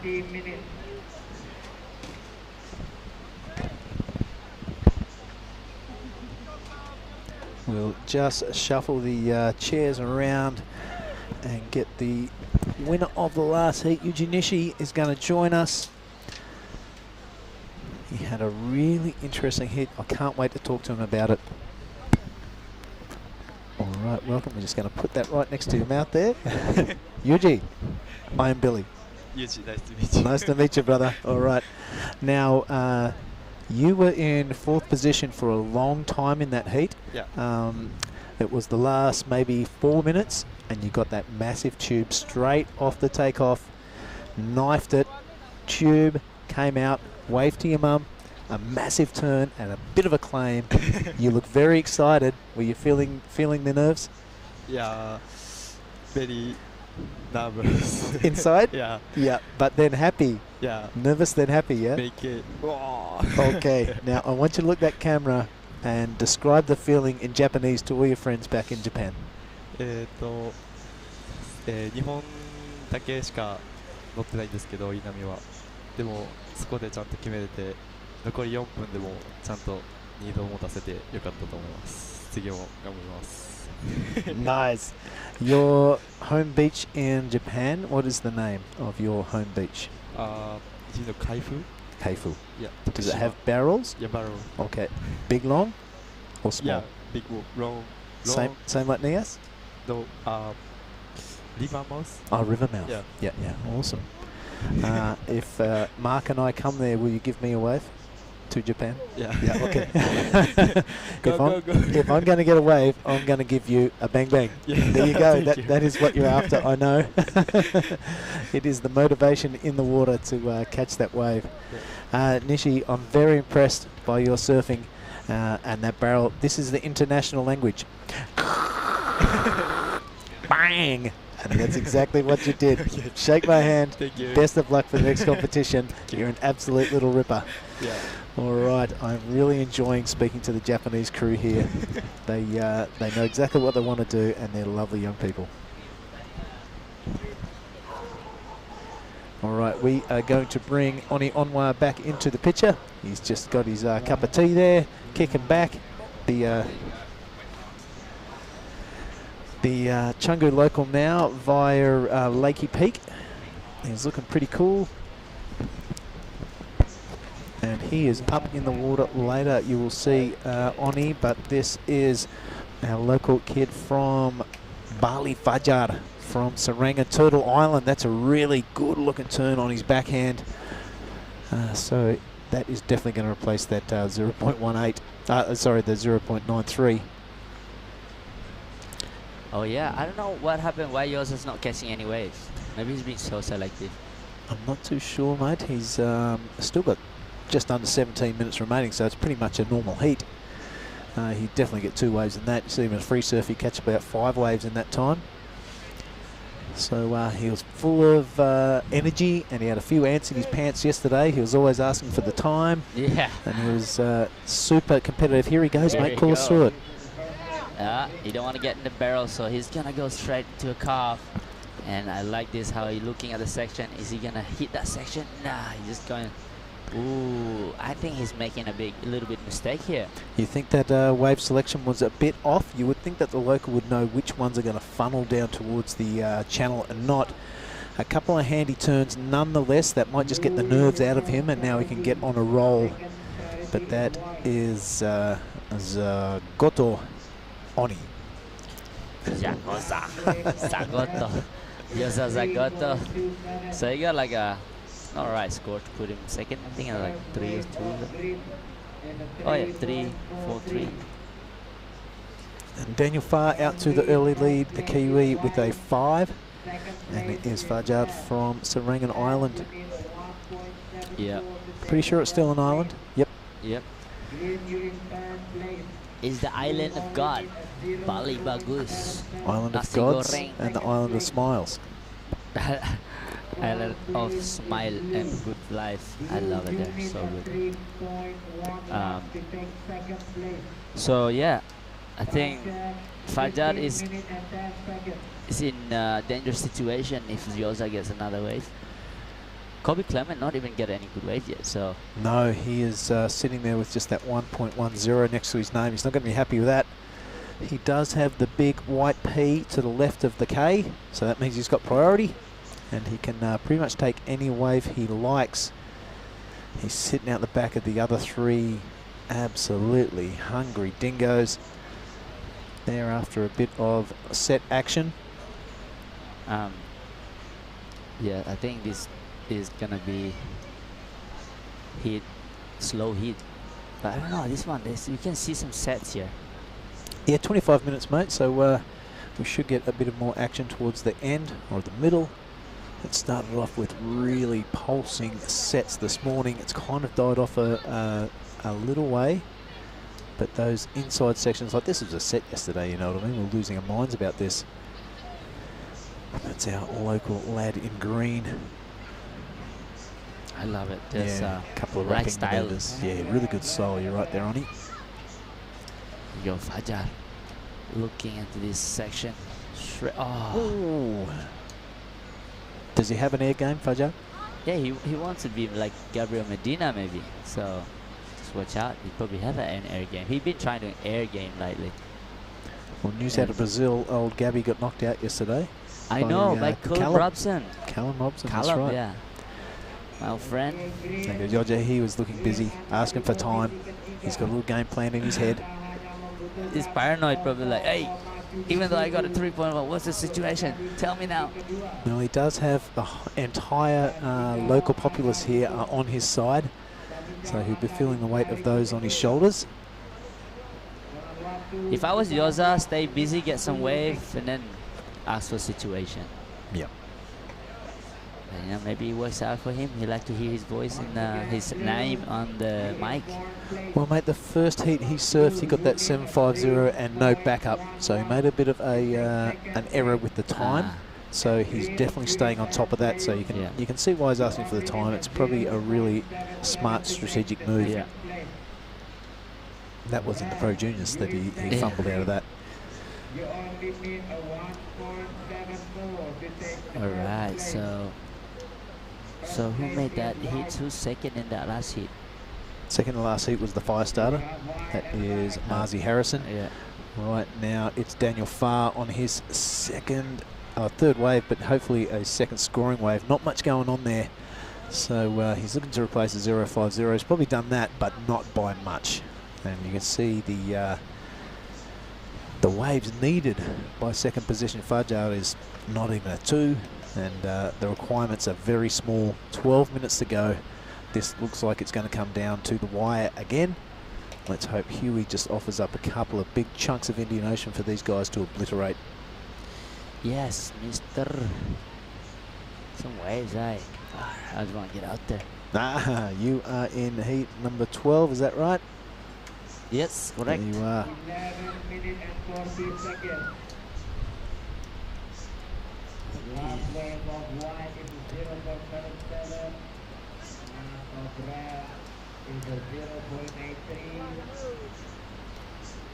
Situation in the water still the same. So what is on for you after Nias? Back to Bali or back to Lakeys? I'm going to Bali for a couple of days. Gotta buy some stuff for my house in Lakey. Just trying to finish my house in Cobblestone. Oh, nice, very good. And maybe do a little bit of coaching with Bronson and see how it goes. And then go to Australia. Australia? Yeah. Well, can you bring me an Olele? Yeah. Yeah. An Olele, folks, is a souvenir, if you like. And every time you go to Australia and come back, you've got to bring a suitcase full to keep all your friends happy. It can be anything, can't it? It doesn't have to be expensive. It can be like a stuffed toy or a sticker or something. But now Oni's going back to Australia and I'm staying in Indonesia. Yeah. Yeah, we just swap, We swap. You go there, you stay here. Man, I love it. It's my home there. So second home, Gold Coast. So gonna enjoy spending time, maybe Christmas with them. I'm not sure. Now, do you catch up with any of the big dogs, Parko or Fanning or anything there? Yeah. Hang out with them, surf with them at Snapper. Now they're home. They're not traveling much, so pretty excited. Like we have the 10-year school reunion, you know. Oh, wow. Yes. Maybe I did that for the boys. It's funny that all the boys that I used to go to school with, they're waiting. They also want to come to Indonesia. Oh, who doesn't? Have a look at the conditions we've got right here. Just looking into the glare. Not sure who that is taking off. It could be our surfer in white, Daniel Farr, sneaking one in. It is. That's a great little funnel.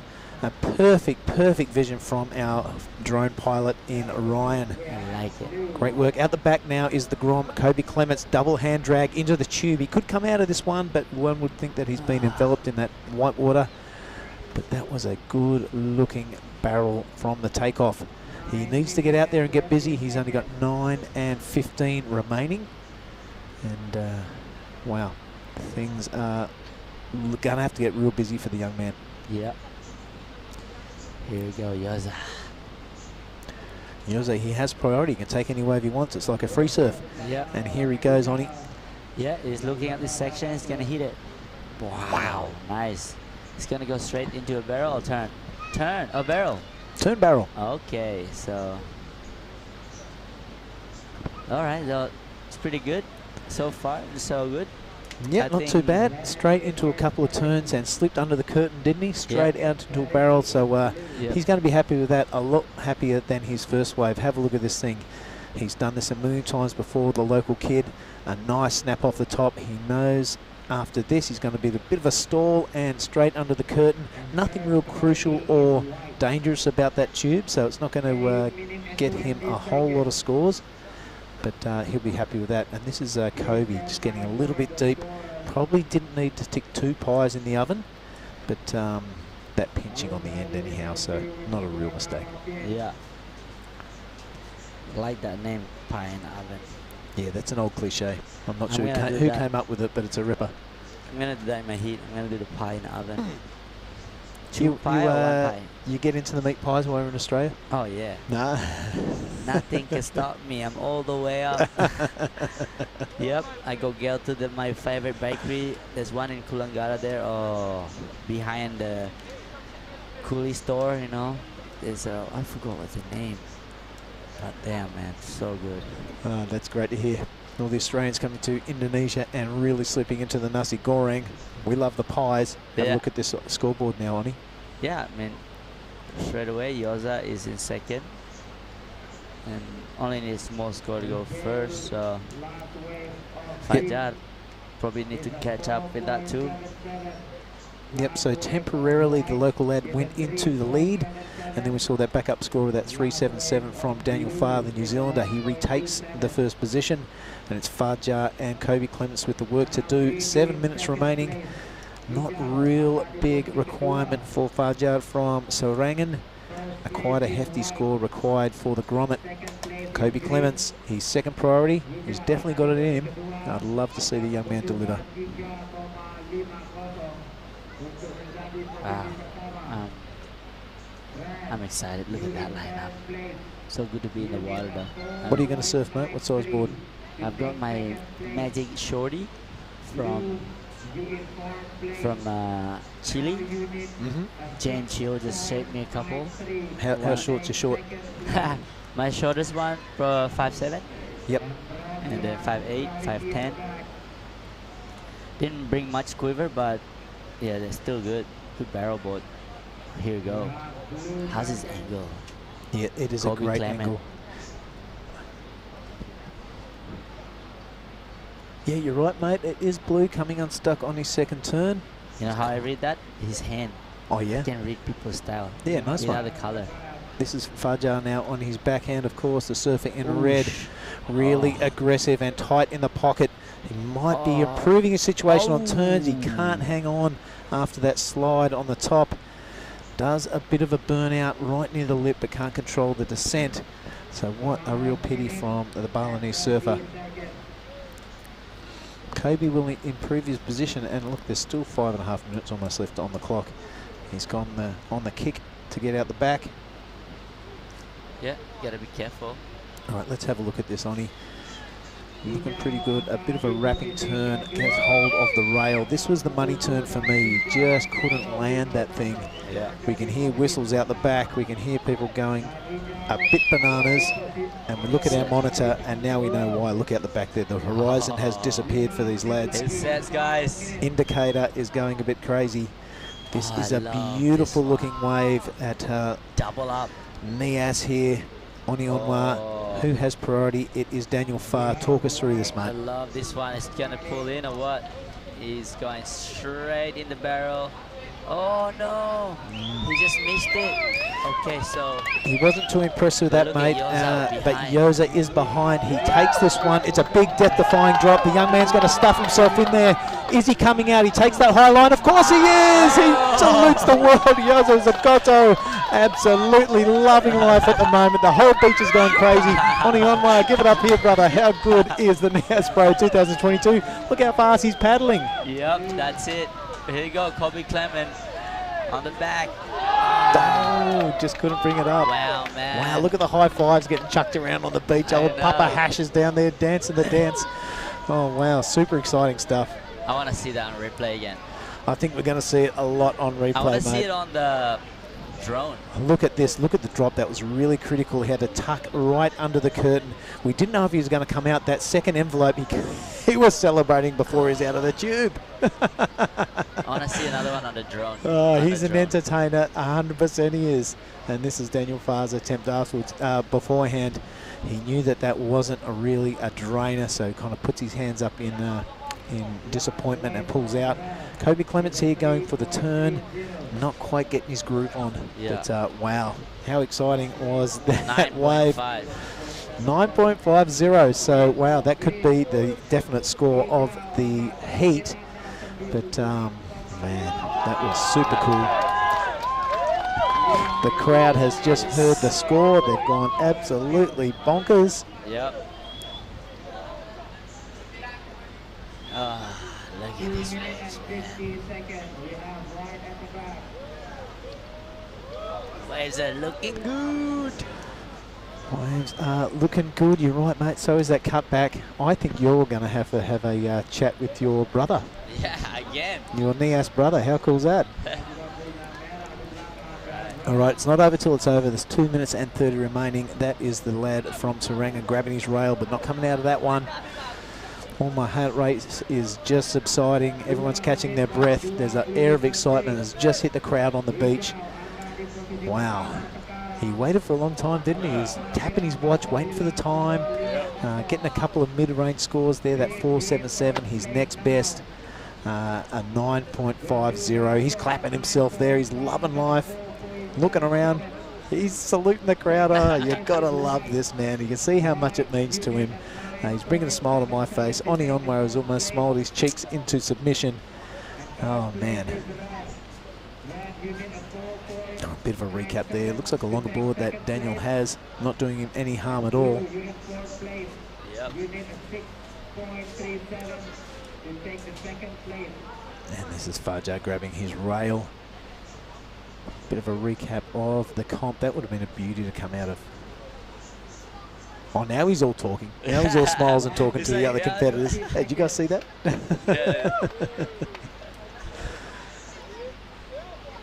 Now he's all friendly. Oh, Daniel, give him a clap. Good on him. It's great to see.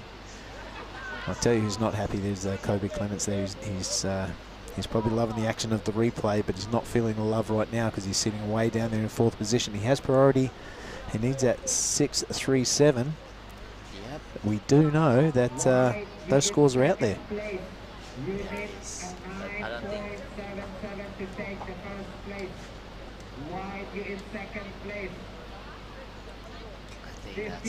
That's I went all quiet because it's like, wow, look at this show. No, that's so cool. All right, this is Fajar. There's only 43 seconds remaining. He's going to go to the air, he's going to spin it, and he is going to do a full penny in the face of that wave.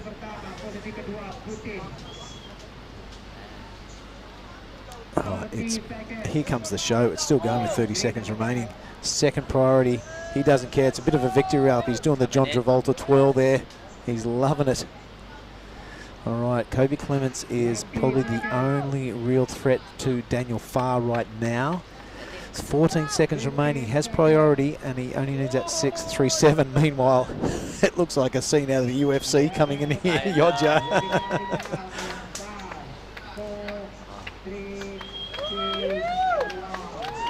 Rightio, as we see the main show coming in there. Yodja Zagoto. He is loving life, looking for the drone, flexing the muscles. He'll be down there putting a bit of mousse in the hair before he joins you in the booth. Oh, it looks like that is the result of that heat. We saw Fajar surfing a wave in the background, so we'll wait for those results. We'll cut to an ad, we'll catch our breath. I'll step out, bring Mark Clift in. Mate, have a good call. We'll be back after this short commercial break.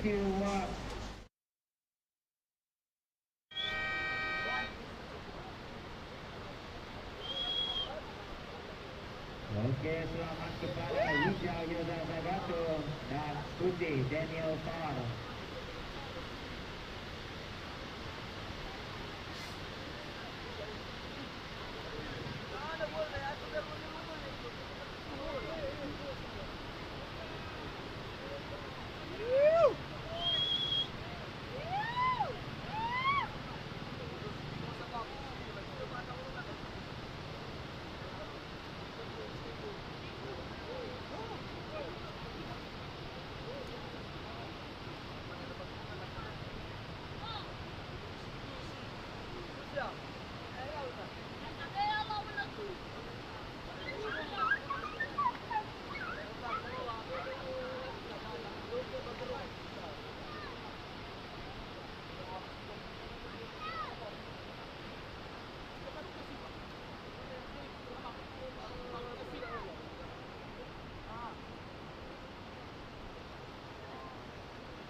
We are back here live at Lagundri Bay. This is the Nias Pro. We are watching, let me have a little look, heat number 7.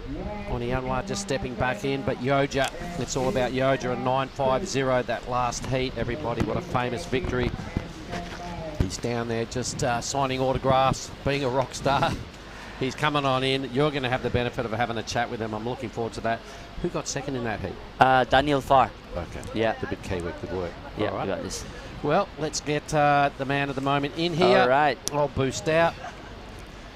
Hey.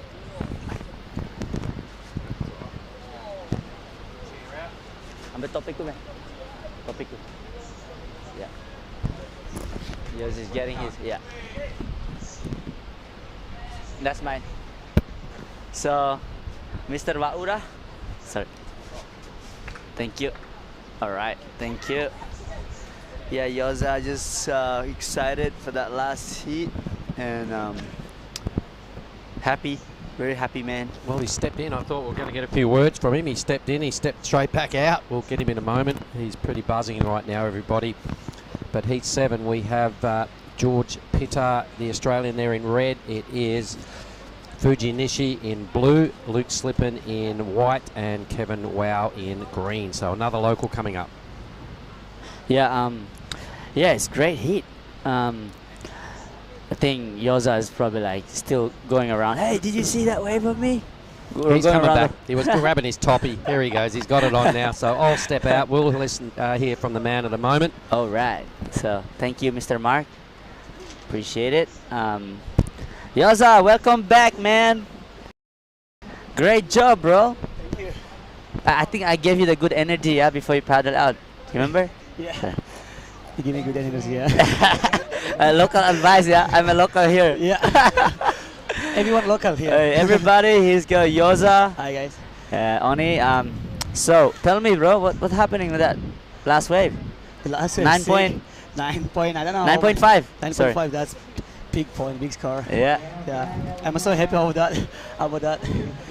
Tell me what is going on in your head when you're waiting for a score, because a long time, yeah, didn't catch wave. You wait. Tell me, tell everybody. Hey guys, I wait for set, the big set, and I keep waiting for the big set, and I try to get small one, and I cannot make it through like in the second place and the first place, so I keep waiting again for the big set, and finally the big set comes to me. So I just get big barrel, stand up in the barrel, and that's sick one, huh? Sick. All right, so today you're gonna surf again, you think? Yeah, I'm gonna surf again in afternoon, I think. Yeah. Yeah. So I'm ready. I'm down. Yeah. So I was like watching. Look at this heat, man. Look at this wave. That's big, yeah. Oh, it's getting better as the tide dropping. Yeah. To the medium size or big size set?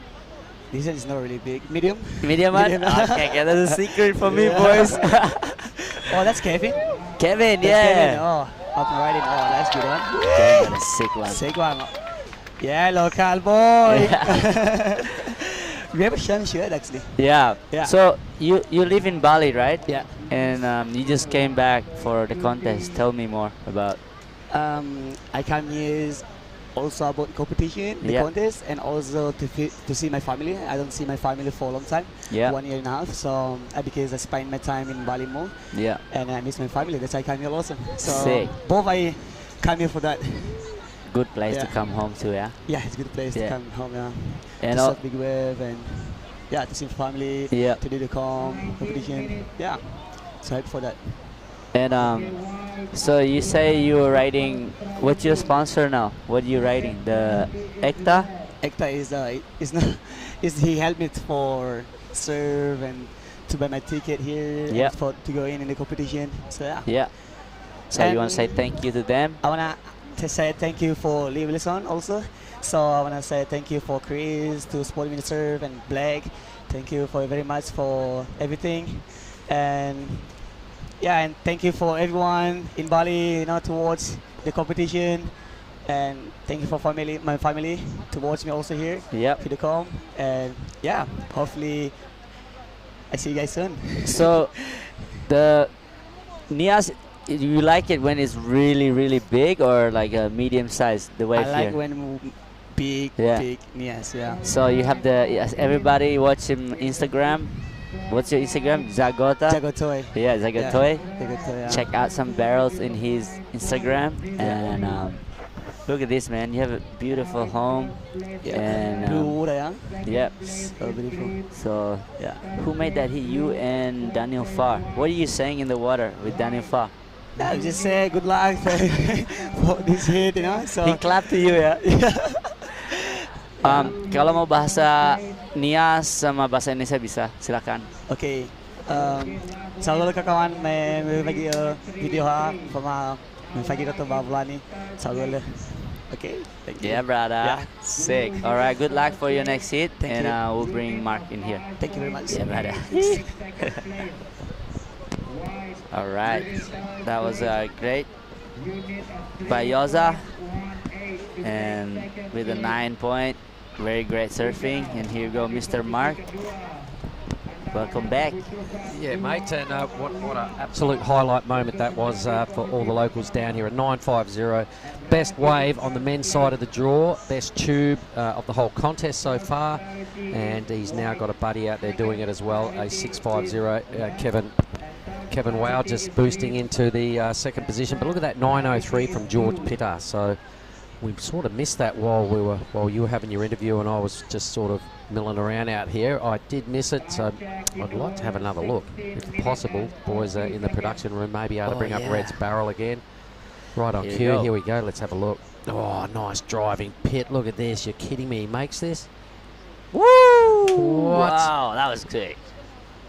Ladies and gentlemen, how outrageous was that? That was a really long barrel.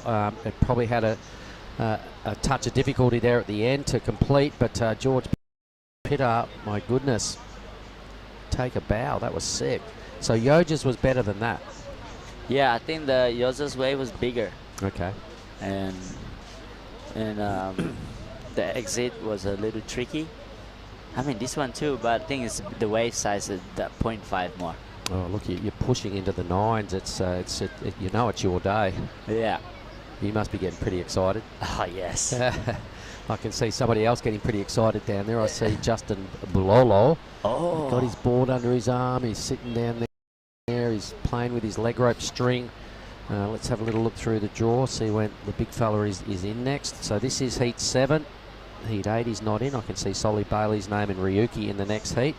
Justin is in the heat after that in heat 9. And then on we roll through the draw. So there's a lot to look forward to, everybody. I know Robbie Sherwell has chipped in and he's watching on the Goldie. So is Mark Richardson. I imagine there's a whole lot of people all around the world tuning into this act today, mate, because it doesn't get much better than this. I mean, look at the scene. Blue steaming hot water, big funneling barrels, 4 surfers, 25 minutes. Stop it. How pumped are you? I'm pretty pumped, everyone. So the wave's going to be good. My heat soon, so I'm excited. All right, heat 12. Coming up rapidly. Who else have we got in the very next heat? Taj Stokes, Yeoman Artana, so that'd be Mega. Wow, that's a tough heat. That is a super tough heat coming up next. Solly Bailey, Ryuki, Mega and Stokesy. Taj Stokes out of Australia. Like you said before, this round is everybody surfing now. Yeah, nobody's so you almost can't look at the draw, you know, and suss out who's in your heat and thinking, oh, I've got to watch out for him, got to watch out for him. No, just eyes on the horizon, read the surf. Yep. Do your own thing, play your own game, and lock in 2 good numbers, and you're every chance. That's it, Mr. Mark. So I think the winds have stopped blowing the other side now. So some barrels going to be pinching. Hopefully this goes away. So for somebody like you, Oni, obviously you've sat here for a long time now. You've been watching. Judges sending that clear message. It's about the tube ride. Yep. So if you've got a game plan, mate, that's got to be plan A and plan B. Yep. Tube, tube, tube. Maybe a little turn after a barrel, but apart from that, it's about being in position, getting over that edge in the right spot, and just threading that whole first section. Yep. Stay in the green room, Mr. Mark. That's it. No need for sunscreen if you're in the green room, mate. Yep. Oh, look at this wave, man. Oh, Here we go. So White is dead set in the shoot. He's got a little bit of crumble to push through. Oh, he's was coming he out. just, I don't know, He's was he a coming couple out. of metres too deep? Oh, My What goodness. happened? Wow, that was Luke Slippen having a mighty crack at that thing. Might have just parked himself a little too deep. Let's have a look at red for me. that's the 903. Come out No, again. this is live action. Ooh. So both George and Luke just perhaps taken off a little too deep, maybe getting a little greedy on the point of takeoff. Yep. Those waves rushing off just by a little bit, but green. This is Kevin. Whoops, not that time. Okay, so. Ah, man.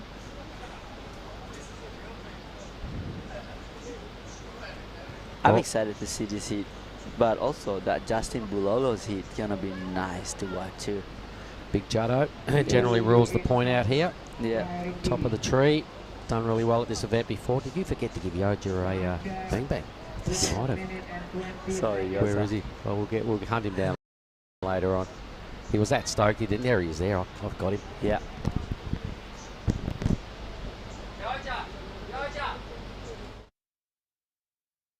Mark, that's a present for Mr. Yoza for one his heat.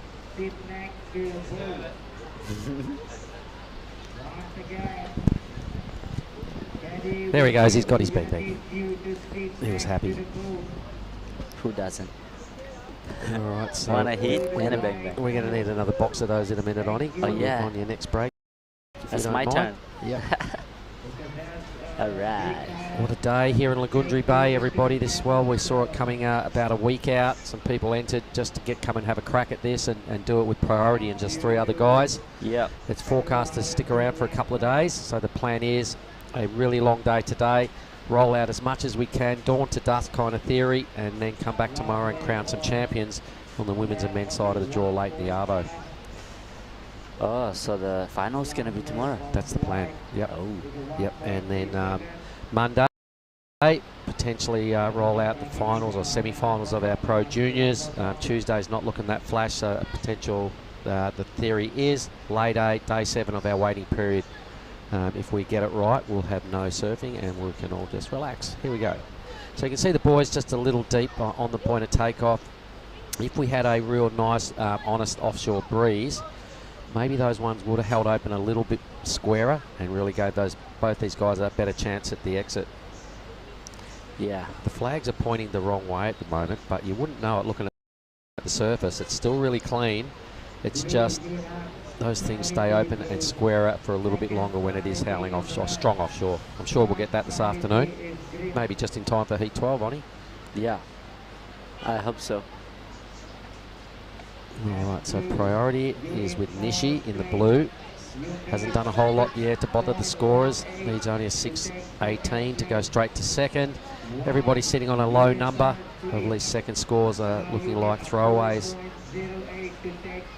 Kevin Wow out of the Hash Family Surf Camp right here in the restaurant. Was all smiles before he went out. His brother's caddying for him, Hibba. His dad's in there. He's got the camera rolling. He's taking some footage. Can he do what Yoza just did and win a heat and get through to the round of 32? Maybe. I think this local can do anything and when the waves come. The set. You just need the set. Even the medium ones, mate, for me, are still looking pretty good. It mightn't be how you're going to get, you know, a 9 or an 8, but you could definitely get a substantial 5, 6 or 7 on a medium-sized wave, maybe even a little higher. Yeah.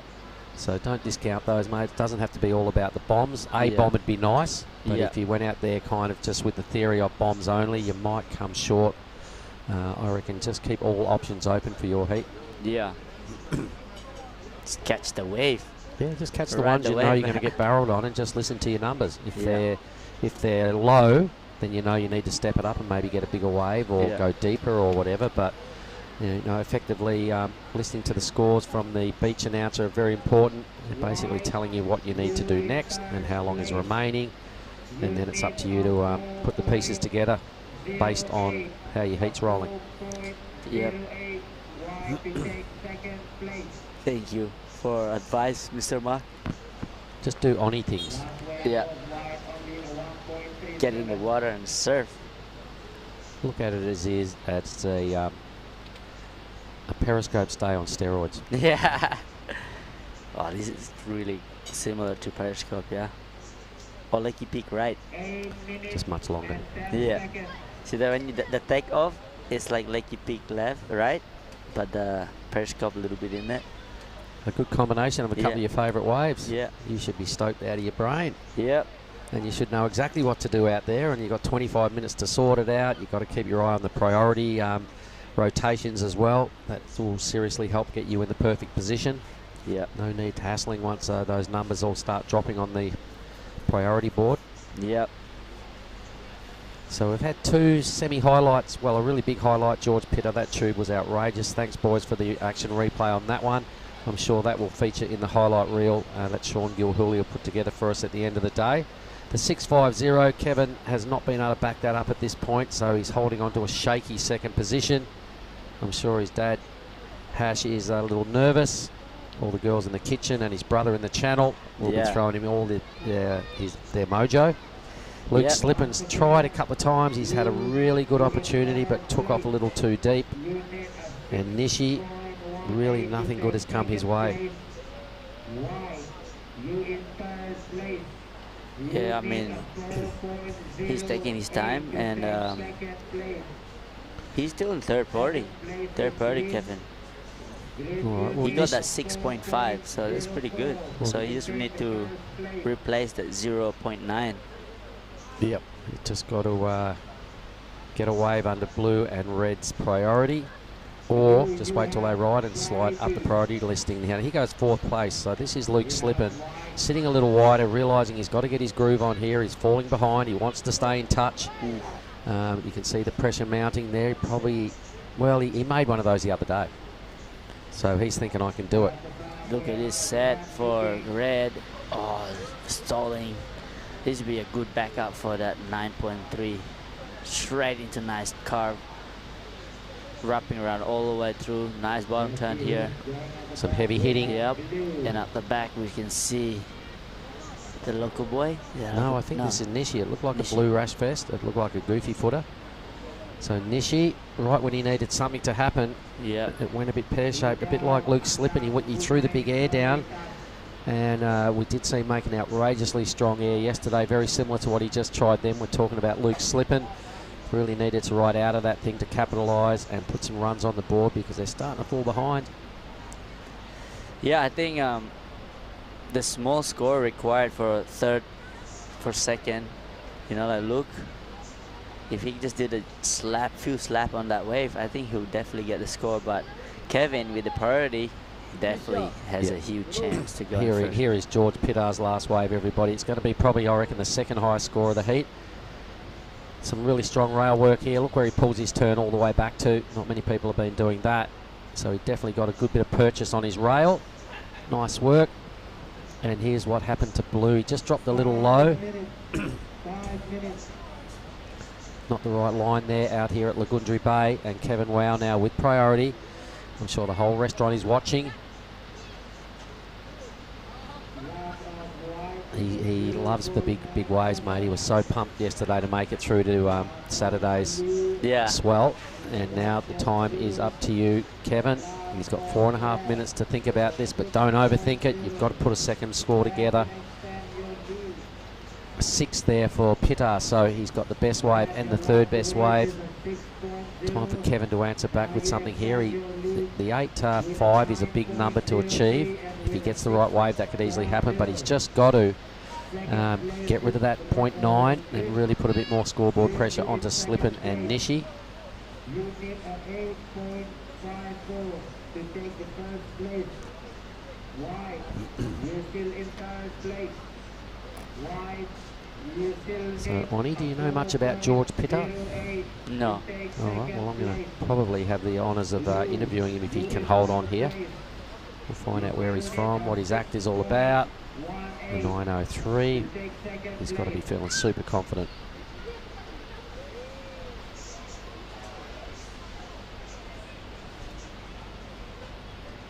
I want to see the drone part.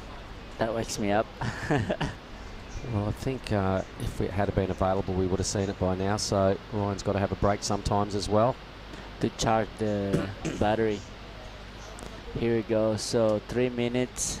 Come on, Kevin. Kevin still in second spot. Yep. Okay, I can see some water moving out in the channel at the back of our screen.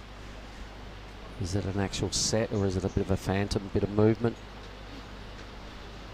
The boys are all paddling across a little, trying to get themselves a little wider, put themselves in a good spot for a makeable takeoff. Yeah. Here we go. Time is ticking down. This is my favorite part here. When it goes down, everybody needs a small score. Yeah, yeah, this is real gnarly times now for green, white and blue. I'm sure they're all a little nervous. I'm sure they're all just hoping their next wave is a ripper. Here goes Slippin. Only needs a 408. He's got a really good pump into this tube. Comes out easily. Grabs his rail and a grind. He's still got a bit of work to do here. Get up there and smash it, Luke. Well done. Just playing the game, see? He didn't do anything too outrageous. The tube was nice. He had a really, really good wave. Needing a 408. Really played the game well there. And is this Kevin? Yep. It is. There you go. Nice. Riding his trusty Rusty. Look at him. Bearing some rail. Yay. So that's blue now. We got blue. Has he got the line right? This time he has indeed. What a finish to this heat. Nishi. Everybody's getting scores. So Luke Slippin would be pretty proud of his effort, but Kevin just right behind him went, nah, you're not having second spot. Blue's really, you know, stepping it up here at the end and showing us what he's got. A really good answer back here, everybody. So Red George had things his own way for the whole heat. I reckon everything just got a whole lot closer. I think Kevin will hold on to second position. But a very worthy effort from Luke Slippin and Nishi.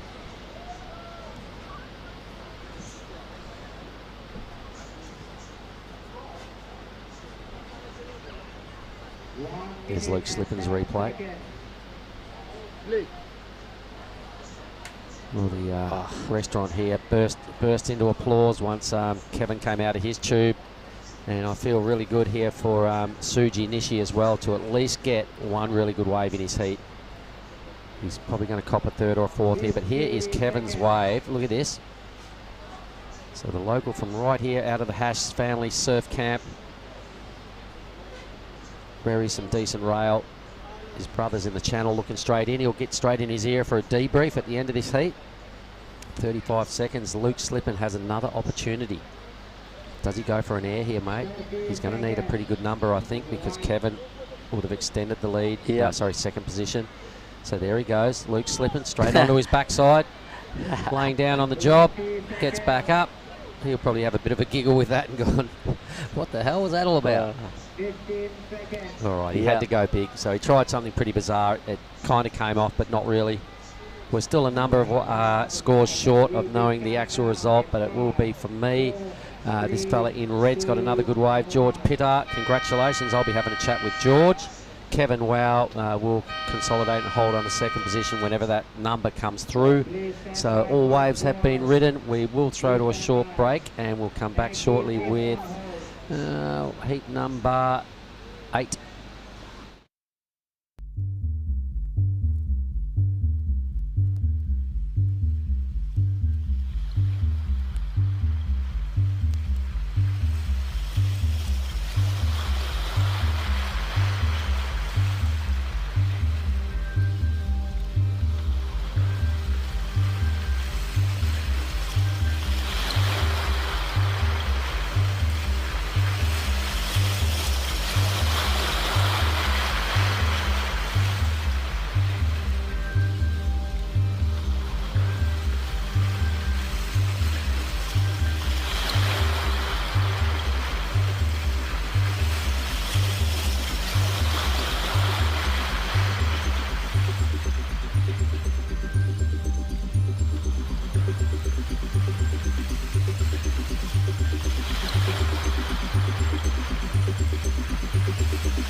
Maybe George Pitter's not.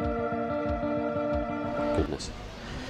Here we are, everybody. We are back. That is Lagundri Bay, the world famous right-hander. Is doing its thing right in front of us. None better in that last heat than George Pitter. So I will have a chat with him in a moment, and I'll welcome back Billy Hangen. G'day, mate. It is great to be back. What a fantastic workplace we have today. I can't wait for this one. This is heat number 8. Ryuki Waeda is in the red. He's joined by Solly Bailey in the blue. Megatana, he is going to do it for Indonesia in the white, and Taj Stokes in the green. Wow, talk about stacked heat. Yeah, wow. Yeah, that's what I said to Ronnie, and he looked at it and went, oh my goodness. So stand by, everybody, for some absolute fireworks. The waves are going nuts out in front, even the waves being unridden as I'm watching are rolling through. There's plenty of barrels on offer. Everybody's helping themselves to it. I can't wait to have a chat with George. Kevin, wow, look at the smile on his head again. You should have seen the restaurant while they were getting into that heat. But Mega Ratana off to a massive start. He won that heat on turns yesterday when he's picking up where he left off. Yeah, there wasn't much food being delivered in the last heat here in the restaurant. Woo! Kevin's just come back into the restaurant. Yeah, it would have been a bad time to order. Let's put it that way. Bad time to order. Kevin, of course, working out of the restaurant that we are working out of also. Yeah, so Mum's stoked. All the relis are stoked. The staff kitchen were out watching the telly, watching the monitor. Yep, forget about your order. Yep. It just got put on the back burner. Anyway, that's a great result. There's a couple of the local boys through to the round of 32, being Yoja and Kevin, back-to-back heats. The big fella's up next, Justin Bulolo in heat 9.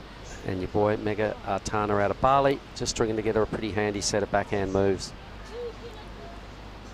Wow, look at that list of names. Yeah, this is a really strong heat for mine on paper. Solly Bailey has been out here every day. He's an A-grader.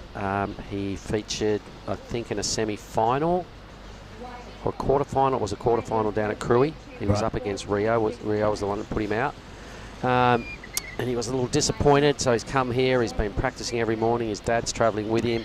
The Australian there in blue, and another Australian who's been just flying under the radar a little. Taj Stokes picks good waves, does good surfing, and he's he put himself squarely in this round. And speaking of Rio before, his brother's in here next, Ryuki. Ryuki, yep. Looking like Sol Bailey want a bit of redemption against that Waeda surname. Maybe a bit of payback for Cruy. Well, the waves are there. The time's on the clock. It's just started about 3 minutes ago, so we're going to see one score drop there for it is for Mega, a 4.67. But what an outrageously good heat he put together yesterday for one of the blockbuster heats of the day. There was tube rides going on left, right and centre. It was all happening. He was on his backhand, didn't get barreled, but boy oh boy did he go nuts up through the lip. Yeah, he went upside down, inverted, doing massive bottom turns, and the still photos that Luke Studer took were really told the story. Guys throwing everything at those turns and winning a tube riding contest with turns just about. Well, at the moment we can see between the trees, green and red, mate, so they are way too deep, Stokesy and wider. We've had one wave by your boy in the white out of Bali, so Solly Bailey must be the other surfer that's sitting over there, more closer to the takeoff point. Here we go, red starting to try and edge over. Actually, there's 3 of them I can see. Yep, look at that on the monitor there. I'm thinking good luck threading one from there, boys. You almost need a tow rope and don't let go for quite a while. Yeah, wow, look how close they are to the jump-off spot there, the keyhole. Well, when you look out of our balcony and we can see them between the trees, that's a great indicator that they are too deep. But it's their ball game. It will be a surfed heat due to the fact we've had a number drop. So there will be no resurfs, no messing around. Time, boys, to go to plan B. That's 5 minutes off the clock.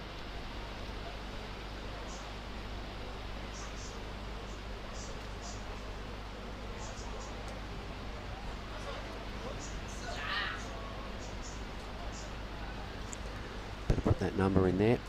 George Pitter. Let's get his attention.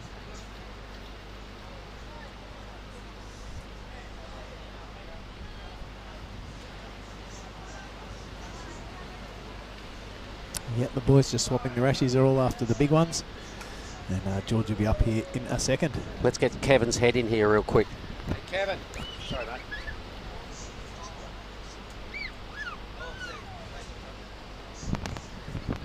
All right, if we can just cut into the room real quick, we're just going to get a brief how you going from Kevin Wow. We got through that last heat, Kev. Awesome. Thank you. Hey, so you were through to the round of 32. You and Yoja, we got Justin to come. So the locals are flying the flag pretty well. Yeah. Were you a bit nervous? You had a good one at the start. Took you ages to get your next one. Yeah. You made 2 good tubes again. Well done, brother. Thank you. There you are. This is the Hash family surf camp, and this is Hash's son, Kevin. Give us your full name. My name is Kevin Gilbert Fatarama Wao, son of Hash, and thank you for Hash family surf camp to support me always. What's the special of the day on the menu in the restaurant? Chicken burger and nasi goreng. You better go and have one of each. Well done, mate. That was so sick. Second placer, but I thought we had to do that. Yeah, thank you. Thanks, Kevin. Here comes George. He's just getting his sunnies on, slicking his hair back. He got the red rashy on, so we'll get him in here and find out a little bit more about the winner of that last heat, owning a incredible 9:03 tube ride. He's got the Merrick under his arm.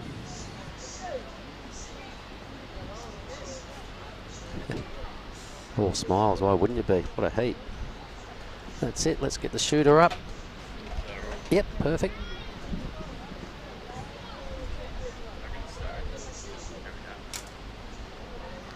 And we get those on.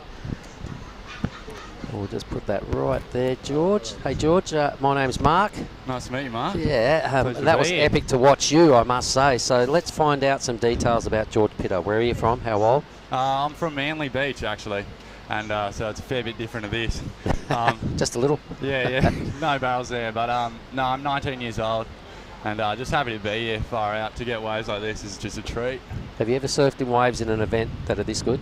I had actually won Aussie titles at North Stradbroke Island at Cylinders when I was like 12, but I still don't reckon it was anything close to this. It's pretty amazing. A 9:03, what a ride that was. Oh yeah, I was just thinking, I was like, I don't want to get one at the start and fall, because I was like, I don't want to be behind the 8 ball, because my last couple of heats have just been me fighting back the whole time. So I thought I was going to fall because it kind of clamped a little bit, and it just went all wide. And that was a super deep barrel, my man. Maybe we can get the replay of it up in a minute. I'm not sure how busy Toto and the boys in there are, but it was a long travel time. It looked like the exit got a little, like there was some serious work to do in the tube. Were you a bit concerned that it was going to race off and leave you behind? Yeah, I was just like, fuck, I just need to... That's all right, go ahead. I just need to will myself through this one, because I was just hanging on for dear life.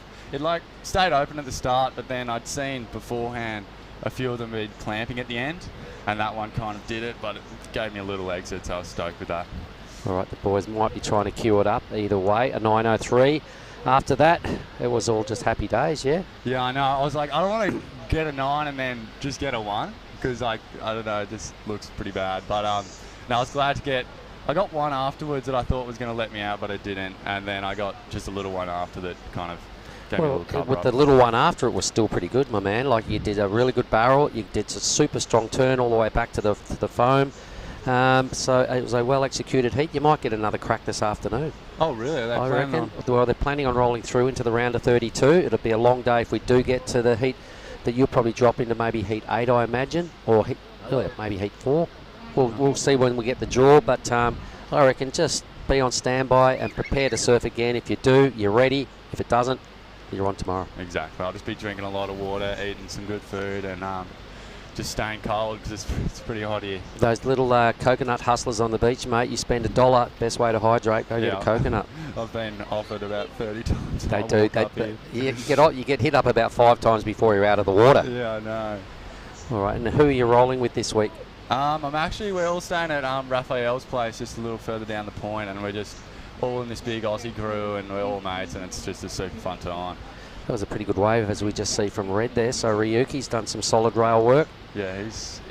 And another one I remember who I've been chatting with a fair bit during the week, Saxon Reby. You'd have to know him pretty well, out of Manly as well. Yeah, he's actually been going really well in the Pro Juniors, hasn't he? He's just been tagging it. But no, he's obviously from the same beach I am. We're in the same board riders club, and he's a legend. He's also staying with my mate Axel. You know Axel Rose. He's from Manly as well. And yeah, I Alright. think Axel's coming up in maybe 2 or 3 heats, so I'll be back down here to watch that. All right, we'll go the Manly men. That was a great effort, George. So what I'm going to do is I'm going to give you one of these little tasty treats. A little bang bang. A little bang bang. These are just They're currency in Indonesia, aren't they?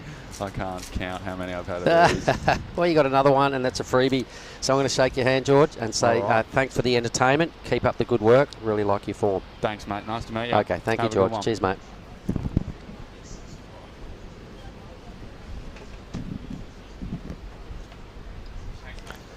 All right, owner of a 903. Meanwhile, this heat, Ryuki Waida did some pretty strong rail work to boost himself into the 5s. Mega Artana on his backhand with a 5 of his own. And Blue now, Solly Bailey starting to get his groove on. He'll want to stay in touch as we're down to approaching the halfway mark of heat number 8. He spoke pretty well, didn't he? He's a good fella. Yeah, George seems pretty cool. So the Manly boys are impressing. George is stepping it up at exactly the right time through to the round of 32. And what's happening in this one, mate? I've kind of lost touch. Okay, well, your boy in the white, so Mega out of Bali, opened up with some blasts for the 517. Ryuki just came back, did a lot of good turns, put it together, strung it together as he does for a 533. Solly Bailey likewise just putting some rail in, and we'll all be sort of sitting with similar numbers and plenty of time to work on it. So no tubes yet. Haven't seen Stokesy get to his feet. So we're almost at the halfway mark here, heat number 8. Well, Jamie Tomo down there has got a posse of young grommets behind him already. Very properly, the young man. Well, the little coconut hustlers, mate. Yep. They're into it. They said, you said yesterday you'd buy one today. Please, come on. Sometimes you just got to cave in and go, here, have $1. Give me a coconut. Yeah, right there is the water safety on standby there. Good to see it, lads out there in the inflatable. So Solly Bailey will be anxious to hear that number. He'll want to know where he sits in the leaderboard. No big scores just yet. Solly's will probably be a similar sort of scoreline. There it is, a 427. So no blockbuster numbers yet. Those three are off to a bit of a start. It's probably time for Stokesy to answer back. Yeah, Mega now on his backhand. He's always fast and he's always attacking. That is no exception. All right, finds a second section, does that, wraps it around. This one looking good. A little bit of a wobble at the bottom.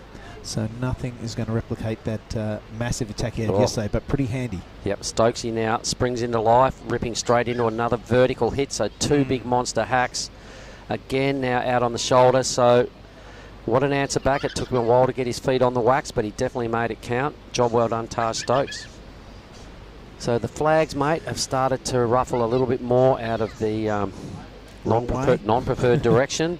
So Mega won't mind that one little bit. It all goes good for his big backhand blast. The first hit on that last wave of Megas was really, really strong. And I'm thinking he's got some big scores coming. Here's the action replay. Yeah, I like that. Yep, he spies that pocket, and that first turn was really well controlled. The second one, though, a bit of a wobble and a wrapping turn took him really deep into that white water where it's really hard to control your board. Your fins lose any traction that they have, and the judge will take note of that. The surfer in green, though, Stokesy just going ham on this one. A little bit caught up on the second turn, but the third one right gouged in the face. All right, so stand by for position updates. We're a few numbers behind. Mega Artana with the 3.6.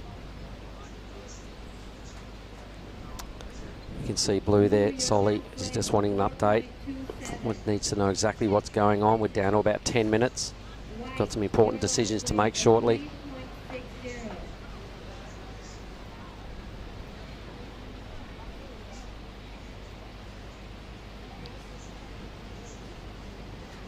Yeah, so we will be rolling through to the round of 32 and of the men's. So for all the people that are advancing here this morning, the good news is you're on the Savo, and with that dropping tide every afternoon, the tide pushing back in, I do believe. With every afternoon, the offshore's kicked up. There's a lot to look forward to, and for the people online, we are only at heat 8.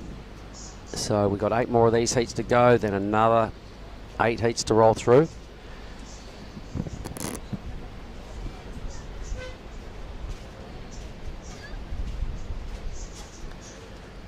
Right, so let's have a look at this.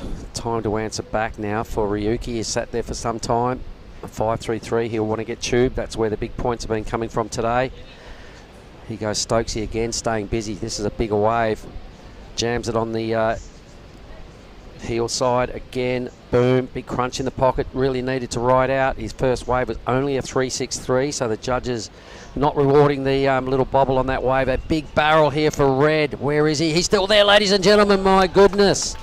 Ryuki Wider, Billy, has just burst his way out of a bit of a Houdini act on a big wave. One of the better tubes of the day for me. And let's watch what Solly Bailey can answer back. Yep, the answer back from the Australian is pretty strong. He gets that high line tube. It's a bit foamy from Ryuki's wave, but that solid one nonetheless. Oh. Wow. Wait do you see this replay, buddy? Like Ryuki, that was a nugget, and he was in there, and you couldn't see him. The drone had a bit of a look into the tube to see where he was, and then he came out. Boom, there we go. Yep.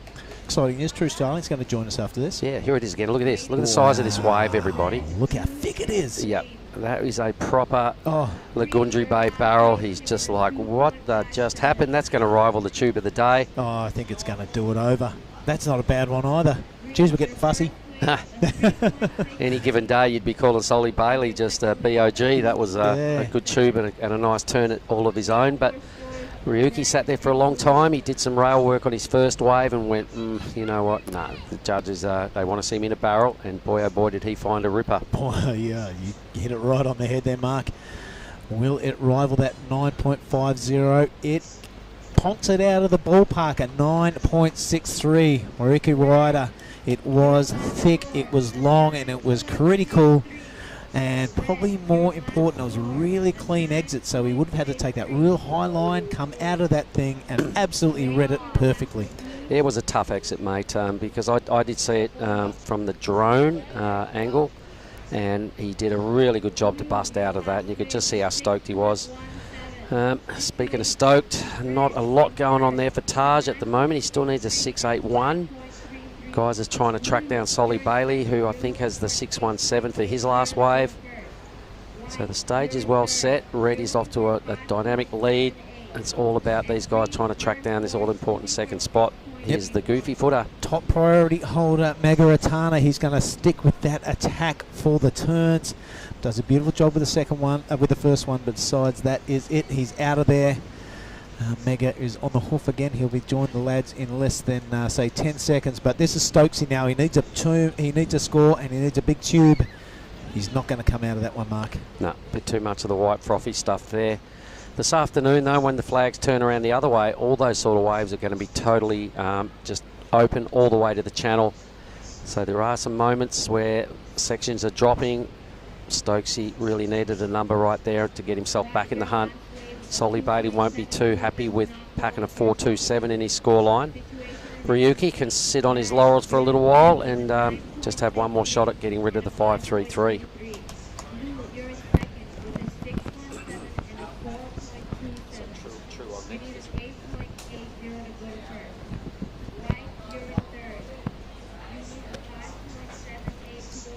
Can see the next heat getting ready to do business. I can see Oscar Berry just walking out of the restaurant in the red Rash Fest. He's got his hands full, Mark. Oh, he has, because Justin Bulolo, he will be doing it in blue next, another local favourite. Here is this tube ride again. It included a 10, it included a 9.9. How are you going? That's ridiculous. It was. That was what we've come to see, and that was the BOG best tube of the whole men's side of the draw. We've seen 3 rippers today that have gone into the 9 range, buddy. None better than that. The 9.63. We've had a 9.5 and we've had a 9.03. That wave reeled off really well into the inside. Just come out of the tube. Shall I do a turn? No, just give me the score. He loved it. So back to that heat 9. Oscar Justin Kiyoshiro Suda.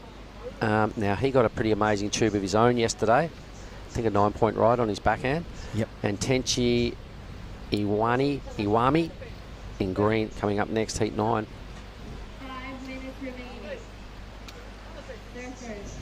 Wow, how's your scoreline? 2 waves. Not bad. He's looking to throw that 5.33 into the trash. And he's got top priority. It's all going to plan for Red. So that name really getting some momentum around the surfing world, isn't it? His brother brought it to the world's attention. Ryuki is another one to watch out for.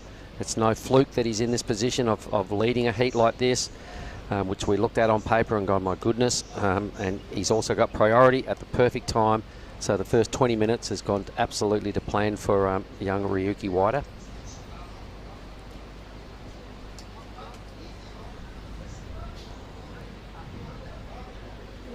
You need a 5.78 to go to second.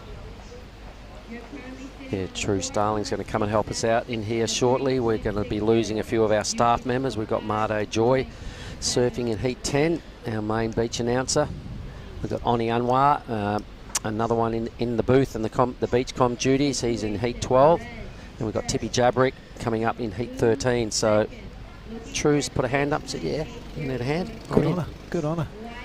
You're looking for a 5.78.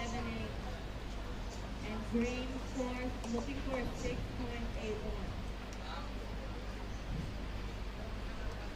So being a Saturday, Billy, I imagine this afternoon's going to be standing room only down here on the point. There's quite a few building up now. I can see a lot of mopeds down there, a lot of scooters.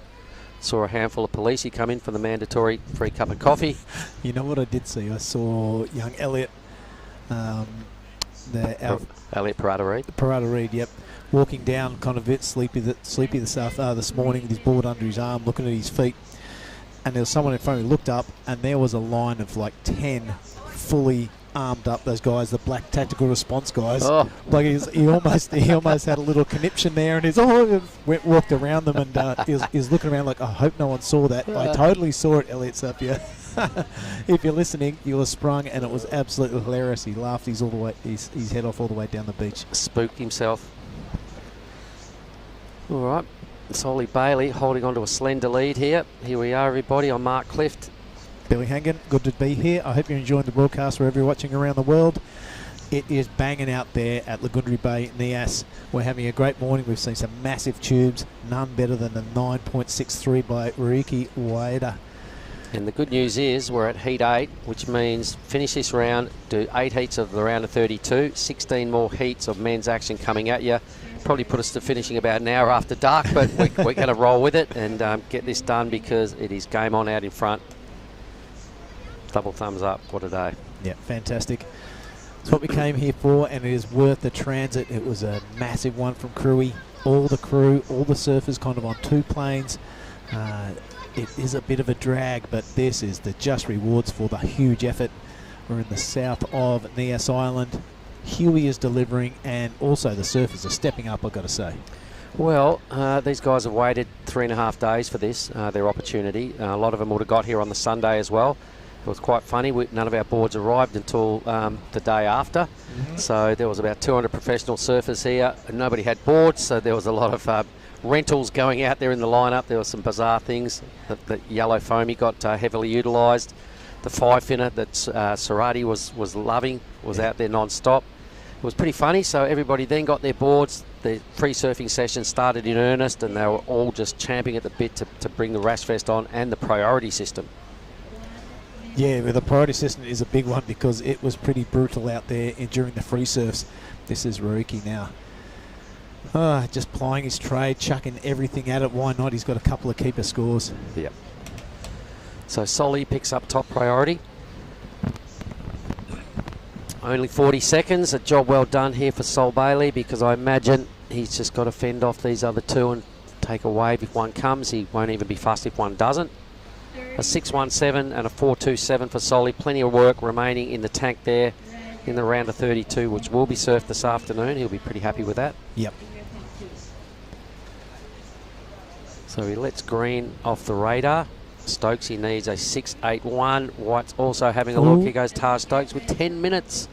10 seconds even. 10 that seconds, is a dangerous thing to do, to let a surfer like this under your guard, but he can't quite hang on to do a massive upset in the dying seconds. Okay, the heat is done and dusted, everybody. That's the end of Heat 8. It's going to be congratulations to Ryuki and Solly Bailey. We'll throw to a quick ad and we'll be back shortly with Heat 9.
All right, we are back and we are live and we are lucky enough to be joined by True Starling. Welcome to the commentary booth for the first time. Yeah, thanks, Billy. It's been a beautiful kind of few days here, and really stoked to be in the commentary booth. Haven't been in here for a while, so yeah, it's nice, and we got a great view as well. We got a great view. Look around you. There you are on the TV right there.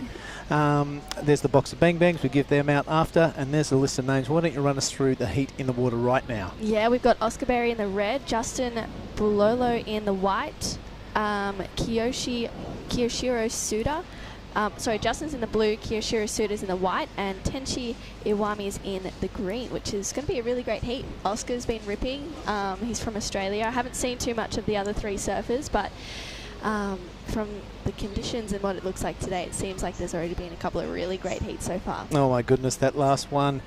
Ryuki Ueda garnished himself a 9.63 from memory for a tube. No turns, just absolutely went crazy town out there halfway through that last heat.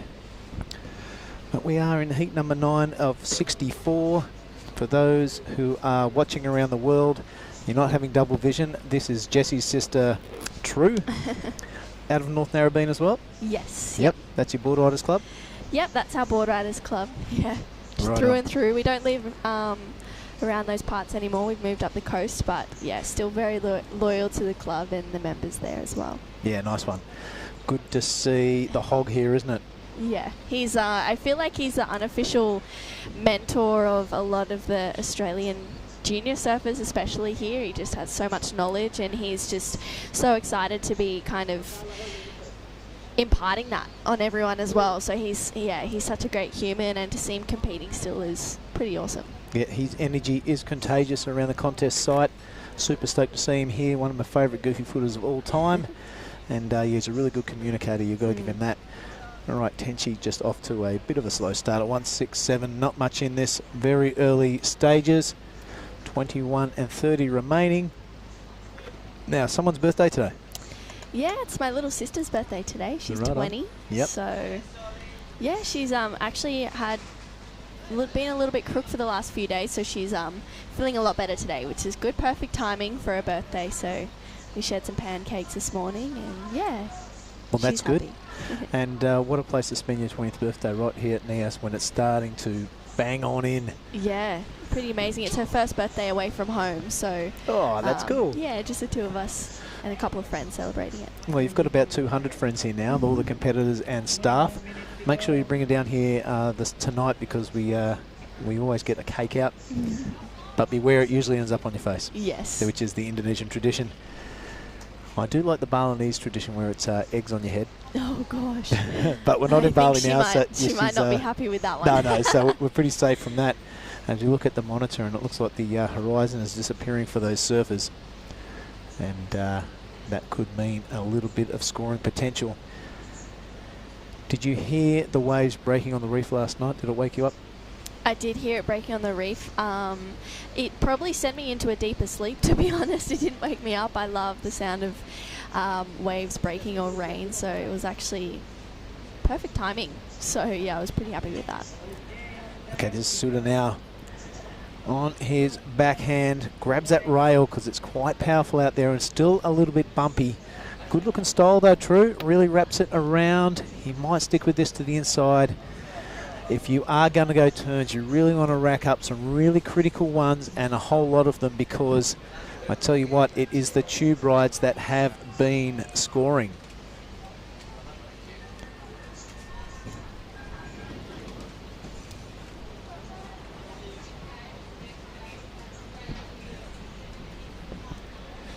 Right, Iwami now on his forehand. Really tucks under the curtain there. It's going to be a long, drawn-out one. He has made it out of the doggy board, but just hits that little speed bump. How unfortunate.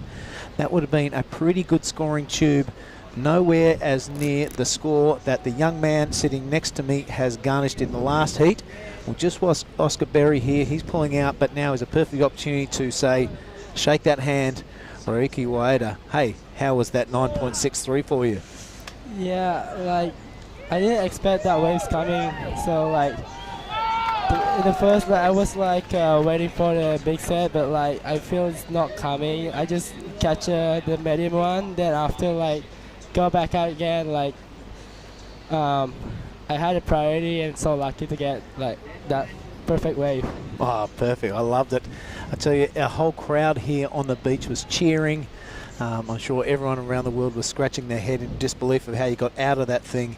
I'm not sure if you've seen the vision so far, but it's really meaty and it looks like that classic post-earthquake Nias right-hander. You really comfortable in these sort of conditions? Yeah, I don't know, like the conditions, like now it's hard, like not all the waves barreling, so you know it's hard to choose the good wave. Yep. And if it doesn't barrel, you've got to go really upside down and crazy with those turns, don't you, to get a good score? Yeah. Yep.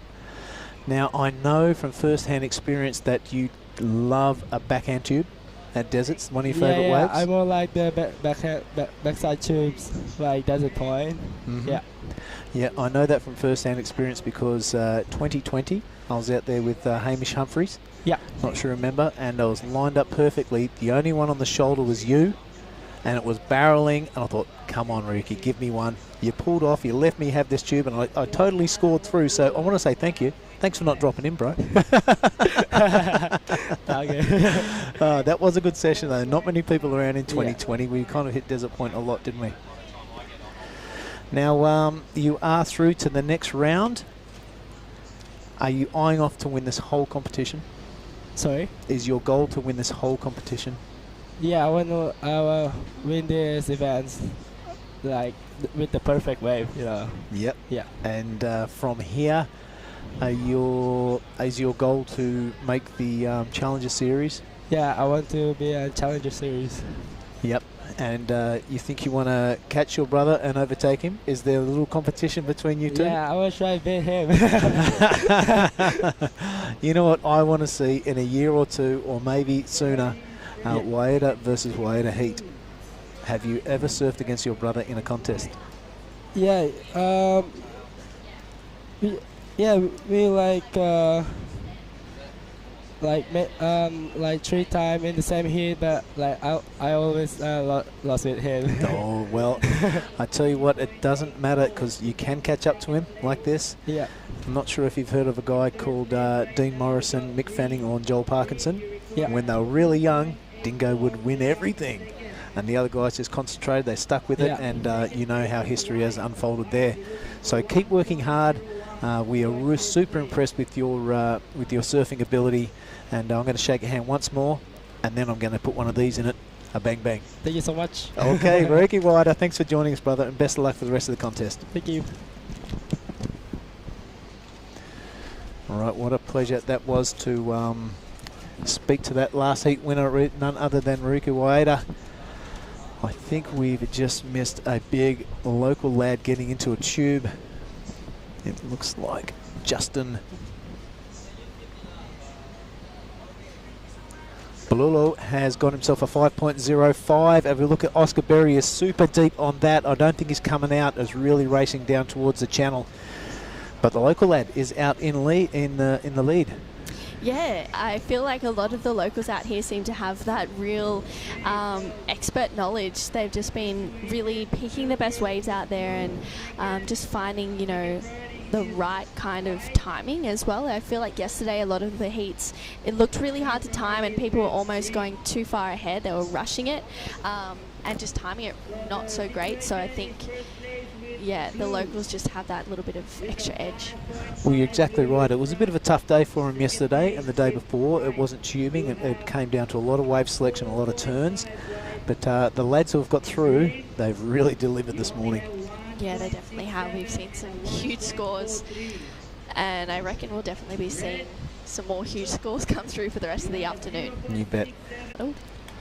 All right, with just under 13 remaining, it's the local lad Justin Bululo out with that 5.50. Suda in second. Awami and Berry, they don't need much to advance at all, so really the only score of consequence is at 5.50, and even that is not a massive thing in the conditions we have today. Tenchi Awami was pretty impressive yesterday, as was Oscar Berry.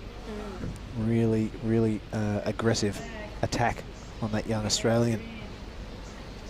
Yeah, I feel like sometimes you see heats and it's like, wow, look at that one unridden. Yeah, sometimes you see heats and it's like, oh, that's a heat, that's a good heat, or wow, that's a really stacked heat. But this event, it's just every heat is stacked. Wow, Oscar straight up in the lip there, and not much more on offer, so he gets out maybe feeling a little bit unstable on his feet. He might have got something out before that, and Justin right behind him. Yeah, the local lad stuffs under the curtain again. I doubt that he's coming out of that. I'd love to eat my words, but that is rolling on through to the channel. He's not scared of a tube, that's for sure. He is our beach marshal also. Oh, wow, no way. Yep, he's one of the kingpins around this place. Been surfing for a long time. And our surfer in white, this is Mr. Suda. Impressive looking backhand attack. I thought he might have got hung up, but he absolutely pulls it off. One, and he's out of there. Yeah, that was... I feel like Kayoshiro almost could have just waited for another set to come through. He got himself up into the lead with that, so I guess at this moment it was a good call, but I feel like it's never really a comfortable lead with Justin, Oscar and Tenchi just, you know, being small scores behind and not really having much. But how crazy has it changed from yesterday? It was smaller, a little bit inconsistent, not too much coming through, and now today it's a fair bit bigger and heaps of waves rolling on through with Oscar. Oscar staying busy, shoving himself under the curtain. He's coming out of that one for sure. A beautiful hair flick on the way out. Let's hope he can hang on for that wrapping cutty. Not much going on there. These shorter boards really hard to bring it around with all that speed out of the tube. We've seen Tully, and we've also seen the Hog go out with a bit longer boards. The Hog on a 6.1 and Tully on a 6.4, and their cutbacks seem really controlled, a lot of rail in the water, but these smaller boards seem a whole lot harder to control out on the open face. Yeah, especially with so much power as well that this wave has. It's hard to negotiate any bump that comes at you, especially with a small board. But Oscar, he has the experience. He surfed in the Manly Challenger Series, the Snapper Challenger Series as well. I don't think he's going over to South Africa, but he locks in a 6.17, just showing that sheer confidence and control that he has in the barrel as well. And he really knows how to surf big waves. I saw him get a really nice barrel in one of the free surfs before the event started too, so he feels comfortable out there, and yeah, you know, his scores are showing that. Yeah, all right. Why don't you tell us a bit about yourself, your surfing career, your highlights, the people you love go surfing with, what you're doing with your life, because this is the first time we've met. Yeah. Well, I'm 21. I'm just traveling around at the moment, trying to chase the QS as much as I can, where my bank account lets me to. Yeah. But yeah, it's an amazing life so far. I'm studying where I can at the moment as well, which is really cool. So, you know, I love surfing and where it's taking me at the moment, whether it's competitively or just within my own free surfing, and where it's taking me personally too. So yeah, I'm happy to be where I am, and the people I'm traveling with are amazing too. So yeah, it's a pretty great life I'm living at the moment. It is an exceptional life we get to live when we get to events like this. Forever grateful to the ASC crew, Tippy Jarvik, Timmy Hayne. I know they've been working for years to get this off and kicking, and it's done. And we're here, and they're swell arrived. Super happy about that, and hopefully these images go around the world and people are really digging it. I'm a big believer in Indonesian surfing, and it's great to see them coming up towards you know, the big three in America, Brazil and Australia. Of course, look at these waves. I'm saying these are the best. It's the best wave region in the world for mine, all of Indonesia. Yeah. If you go from way down the bottom near West Timor and way up the top to northern Sumatra, Banda Aceh, there is thousands of waves, and pretty accessible, most of the good ones. It's pretty crazy coming from Australia and surfing in some beautiful locations, but sometimes the waves aren't so great, especially with any devil winds coming through or anything like that. You can get some really dismal conditions sometimes, along with some great ones as well. But I feel like these last two contests, I was talking to Ty Strati the other day about it, it's kind of hard to surf a contest in waves where it's pumping, because it's like, whoa, this is crazy, we're not used to it. And I think everyone, especially from Australia, feels so happy to be in Nias at the moment and at Krui before as well. It's really amazing that the swell just continues to provide, and we keep continuing to get pumping conditions and pumping waves, and it's not more you can ask for, really. Yeah, well, that's right. It's a really good point you make, because when it's absolutely pumping, usually you're kind of just riding the waves and enjoying the day. So especially the Krui, the waves look really easy to ride, but really hard to get a score off. You know what I mean? If that's an easy way to explain things. And kind of the same here. When it's pumping, you just want to get in that tube, out of there, and straight onto the shoulder. You're not looking at doing big upside down turns or anything like that.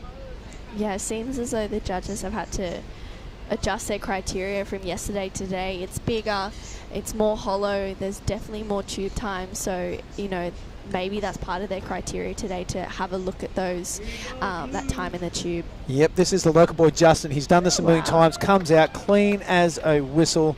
A beautiful wrapping cutty after that. The people on the beach are loving the action. He's going to snap under there. This could be, I reckon, close to his best wave. He's got that 5.50. That 1.10 is definitely in the sumper pile, in the trash can, and we'll see what the judges do with that. We've got some big dogs up there from the WSL, so that must feel good for a competitor to know that it's not just a throw-together judging panel. We've got some of the world's best up there, along with definitely Indonesia's best judges in Gogo, Pak Pitcha, and Mare Lepur. Also Dicky helping out with the priority, and he's got his work cut out for him, because look at this paddle battle going on between Awami and Justin Balulo. Wow, Tenchi having a good old crack, and I think he's got the better of him. It's that paddle battle's pretty tricky, especially when you're up against someone who's just as fit as you. It's like, oh, okay, I'm really wearing out right now. Yeah. Please tell me the other person is. And sometimes you just got to give in, especially once you've had a wave like Justin just got. Yeah, he would have been totally puffed after this one. Talk us through it. What do you like about it? Yeah, he got really nice and deep in the barrel there and just came straight out clean, as you mentioned. Just really nice cutback. Puts his arm in the wall as well, just showing the control. And he gets another nice steep section there for a quick little snap. So, yeah, really nice wave for Justin. That's definitely going to push him up into second, maybe even the lead. It totally did. A 5, 6, 7. Good prediction there, true. Well, so the local lad with 5 minutes to go is in the lead over Oscar Berry. He only needs a 5 to take that position back off him. He has second priority, and it looks like the two Japanese, Tenchi Awami, right down there at the bottom. He only needs a 6-5 to take that second position off Oscar. And Mr. Suda, Korea, I'll let you go with that name.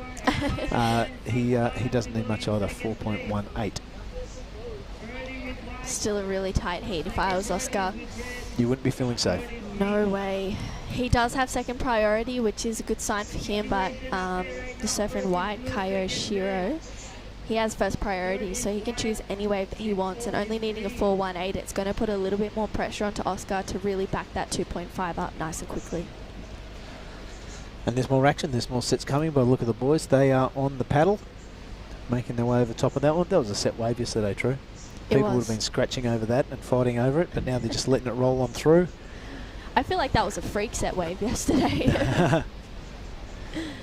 Wow. All right, I'm going to quickly do this in the next 3 and a bit minutes. We do have a whole lot of people to thank, and we want to do it on a regular occasion, but the South Nias District Government, we want to thank them for their support. The Ministry of Tourism and Creative Economy, those guys have been on site here, and Krui, we really want to thank them. PT Telkom Indonesia will continue that thank you list after this ride. A bit of a sit-down job for Kairo Shiro. Suda, not quite getting that one together, but entertaining nonetheless.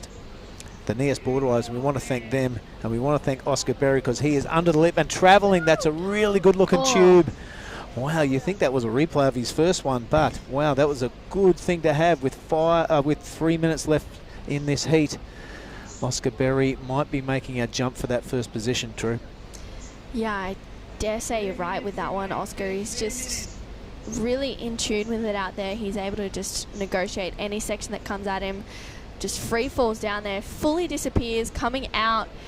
You see the spray kind of come out behind him there, so gets a really nice carve. So that's a little bit more, you know, that we like to see from Oscar, getting those turns come in. He's got such a great rail game. Best wave of the heat, a 7.0. Bang, straight up to the top. The blowtorch now turns to Mr. Suda and Mr. Iwami. They have some work to do. An 8.14 for Tenchi. And that's 6.67 to take Justin out of that second position. All right, let's stick with the live action, because this is our surfer in green, Tenchi Iwami. Straight into the tube, this thing running away. There's no ways coming out of that thing. You've got to pick the right waves, and then you've got to deliver. It's been the order of the whole competition. Can we just talk about no way of coming out of a barrel? Did you see Kaio Belli's 10-point ride? I did. It was you'd written him off about 3 times, and then he comes out. That was crazy. That was incredible. Some big telling results coming out of there. Rio, Gabby Medina out. Yep. Callum Robertson took care of him. Kalohe Dino out. And the quarters, I had them written down somewhere, of the women are super interesting. Yeah, I feel like we're going to be seeing that today, though, like a whole heap of, there's no way that he's coming out of that one, or there's no way he's going to be able to make it. And, yeah, I feel like these surfers are just going to really surprise us. Yeah, let's have those quarters from Brazil. It's Joanne Defay taking on Sally, Gabriella taking on Lakey, Carissa, Caroline, and Tatiana, and Isabella. Wow. Isn't Isabella doing well? She's killing it at the moment. It's really, really great to see. All right, that is over in Brazil, and this is in Nias. 50 seconds to go. I know where I'd rather be. It's sitting right here with True Starling, checking out the best right-hander in Indonesia. I'm going to say that. Why not? I'm sure there are some secrets out there that no one's going to argue with me. But let's call it the best right in Indonesia. Definitely the best place to be right now with 30 seconds remaining. I'm sure our friend up there at HT's Techie will be arguing that fact. And a few boys around Bali have some good right-handers too. All right, 15 seconds remaining. This could be the result. I don't think we're waiting on any more waves. Let me go to our tablet. Nope, everyone's in. And 5 seconds remaining. Well done to Oscar Berry, never giving up and also delivering on those big sets. And it's a local lad second. He'll be happy with that, progressing to the next round. That was heat number 9. And after the siren, that won't count. We're going to bring in Mark Clift. I'm going to vacate the seat, and True Starling, you're going to drive the bus. We'll be back after this commercial break.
Welcome back. We are at heat number 10 here at the Nias Pro. I'm True Starling, and I'm joined in the booth by Mark Clift. Welcome back, Mark. Yeah, what a heat that was. I'm pretty happy for Oscar. He's such a lad, and I'm also stoked, and the whole beach was, for Justin making it through.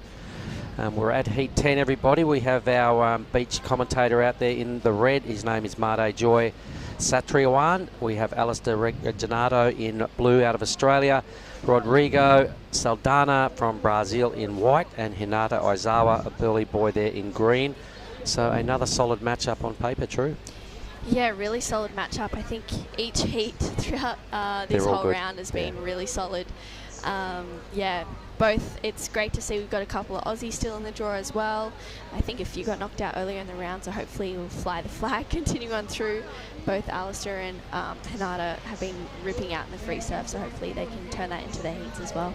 Yeah, and our beach announcer, let's see what Made can bring. It's been a while between heats for himself, but it's still bombing out there. Geez, there's some good waves still rolling through as we see Hinata grab his rail and duck his head. Later on this afternoon, hopefully the flags turn around. Every arvo we've had a little bit of a rain squall and the wind goes offshore. The incoming tide, I think we're in for an absolute treat. Waves like young Hinata caught will stay open later on in the arvo. Oh, wow, Alistair, you can still see him in that one. Does he make it out? Gosh. Wow, he does. Great way to start a heat for the Sunny Coaster there. There was a lot of froth and gnarliness about that barrel that Alistair just dropped into, and he goes white doing the same. Some brown, dark pits they're pulling into at the moment because there's a bit of chandelier and it's not doing its regular big grunty stand-up things all the way to the channel. So the boys have got a bit of hard work to do, and none better just then than Alistair. That was such a good tube. That was amazing from Alistair. He's definitely set the benchmark for this heat so far, and I was just talking to Billy before about kind of riding people off in the tube, and I was like, no way, and then you just see his figure just come through out of the end of that one, so that was impressive from Alistair. A really long thread, so we'll get the replays on that little bit of madness. That was a good set. It was taken out by Hinata with the first opportunity, couldn't quite capitalise on one of those clamping waves, and he's on his backhand. It was a little tricky. Alistair did a really good job, and we're waiting for Rodrigo and Made to really boost off their campaigns. Look at that, a 9.57, ladies and gentlemen. That is the fourth 9+ ride today. So here it is, check it out. Wow, let's the replay of this wave for Alistair. He disappeared for quite a while there and just came out. He didn't even need to do much more, instead of just solidify that finish. So yeah, wow, really impressive for Alistair Reginato there to start off the heat with the 9.57. Oh my goodness. Not much more you'd want to start off with a heat. No, the judges have been hanging their hats all day on the big tube ride, right from Bronson's heat when he put together a couple of eights. They've gone, okay, there's our benchmark, and they've stayed true to that theory all day. We have seen some pretty reasonable turns, but all the big numbers today, 4 scores, 9 points or above. None better than Ryuki's last heat, a 9.63. I'm pretty sure the 9.57 of Alistair's is the second best scored tube ride of the day. Wow. And we had a 9.5 for, let me see, it'll come to me. Surfer in red Testing earlier. the memory here. Yep, it is. It happened a while ago. I'm sure I've written it down. Anyway, there it is. It was for Yoja. That's right, local fella. Wow. The locals have really been just utilising their local knowledge out here. I guess it's one of the bonuses of having a contest at your home break, but they're just able to find those slightly better waves, time their sections just a little bit better than, you know, the tourists coming here or the people who aren't used to this wave, which is giving them that edge. But sometimes we can see that it's able to kind of be a little bit more of a detriment as well, especially having that local kind of pressure. A bit of pressure, yes, but they're on a one-wave bay. They know exactly the spot to drop in. They know what waves are going to grind off. Yeah. Exactly how to do it. They sit there. If they're not surfing, they're watching all day, and they're getting it right at the moment. So we're going to have a chat with Oscar Berry. Have fun with that one. Thanks, Mark. Yeah, we will have Oscar in a moment. He's just getting himself prepared for the heat, so you can see all 4 surfers out there just patiently waiting. Alistair with that 9.57 to start, so really great start for Alistair. With these are 25-minute heats as well, so heaps of time. Yeah, you'd be feeling pretty good to start like that.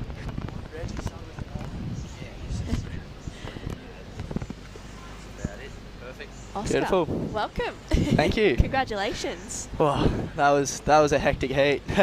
I was kind of about halfway through, still didn't really have a scoring wave, and then I kind of found a couple towards the end, so pretty stoked to get through. And it seems like out there, you know, there's heaps of waves coming through, but sometimes a little bit inconsistent with the best ones. How do you choose those waves, especially under pressure like that? I kind of just followed Justin's lead. bit of a local lord, so it's pretty scary, pretty nerve-wracking to come up against a local. And yeah, it was definitely the later waves in the set. So not even the second wave, nearly the third or fourth wave. I think my last wave was one of my better ones, and that was right like it was the fourth wave of the set. So it was, yeah, definitely a lot of kind of lemons, but when you find the right ones, like obviously Reggie just has, like it's pretty unbelievable out there. Yeah, it's looks pretty incredible out there. I'm kind of just wishing I was out there and not watching it. Yeah, what a great heat. You had the 617 out of 7. You're through to the next round, which you'll be surfing later today. Yeah. So just kind of managing those nerves, managing that energy as well. You're looking really good, Oscar. You know, what was your game plan or your plan of attack out there to get the right ones? I think it was to, you know, look for those third and fourth waves of the set and just try and obviously make the barrel. That helps. But it was at the start of a couple of nice turns there from Reggie, but kind of when I was at about the 15-minute mark, I kind of didn't really have two scores yet. I was like, oh, should I just catch one and kind of do some turns? And then I ended up paddling for one, and one of the guys with priority took it. So I was like, oh, I might as well just wait now. And just soon enough, it was pretty consistent heat. We had quite a lot of sets, so yeah, just waited for that right one and just tried to get a couple makes under my belt. I was talking to Billy before about coming from Oz to Indo and surfing contest in pretty much perfect waves. You know, how do you feel kind of coming into such a different scenario and a different scene of, you know, having those beach breaks and now coming to those perfect reef breaks where you're going to be getting either barrels or really great turns? Yeah, it's definitely hard to control the froth sometimes. It's pretty unbelievable to surf the waves that we're getting to surf in a heat, like with no one else out. So it's just kind of, for me, it's just maintaining keeping the froth levels down enough, like still be frothing, but just keep it down and focus on what I've got to do in the 25 minutes. So that's kind of it for me, and yeah, just enjoy it.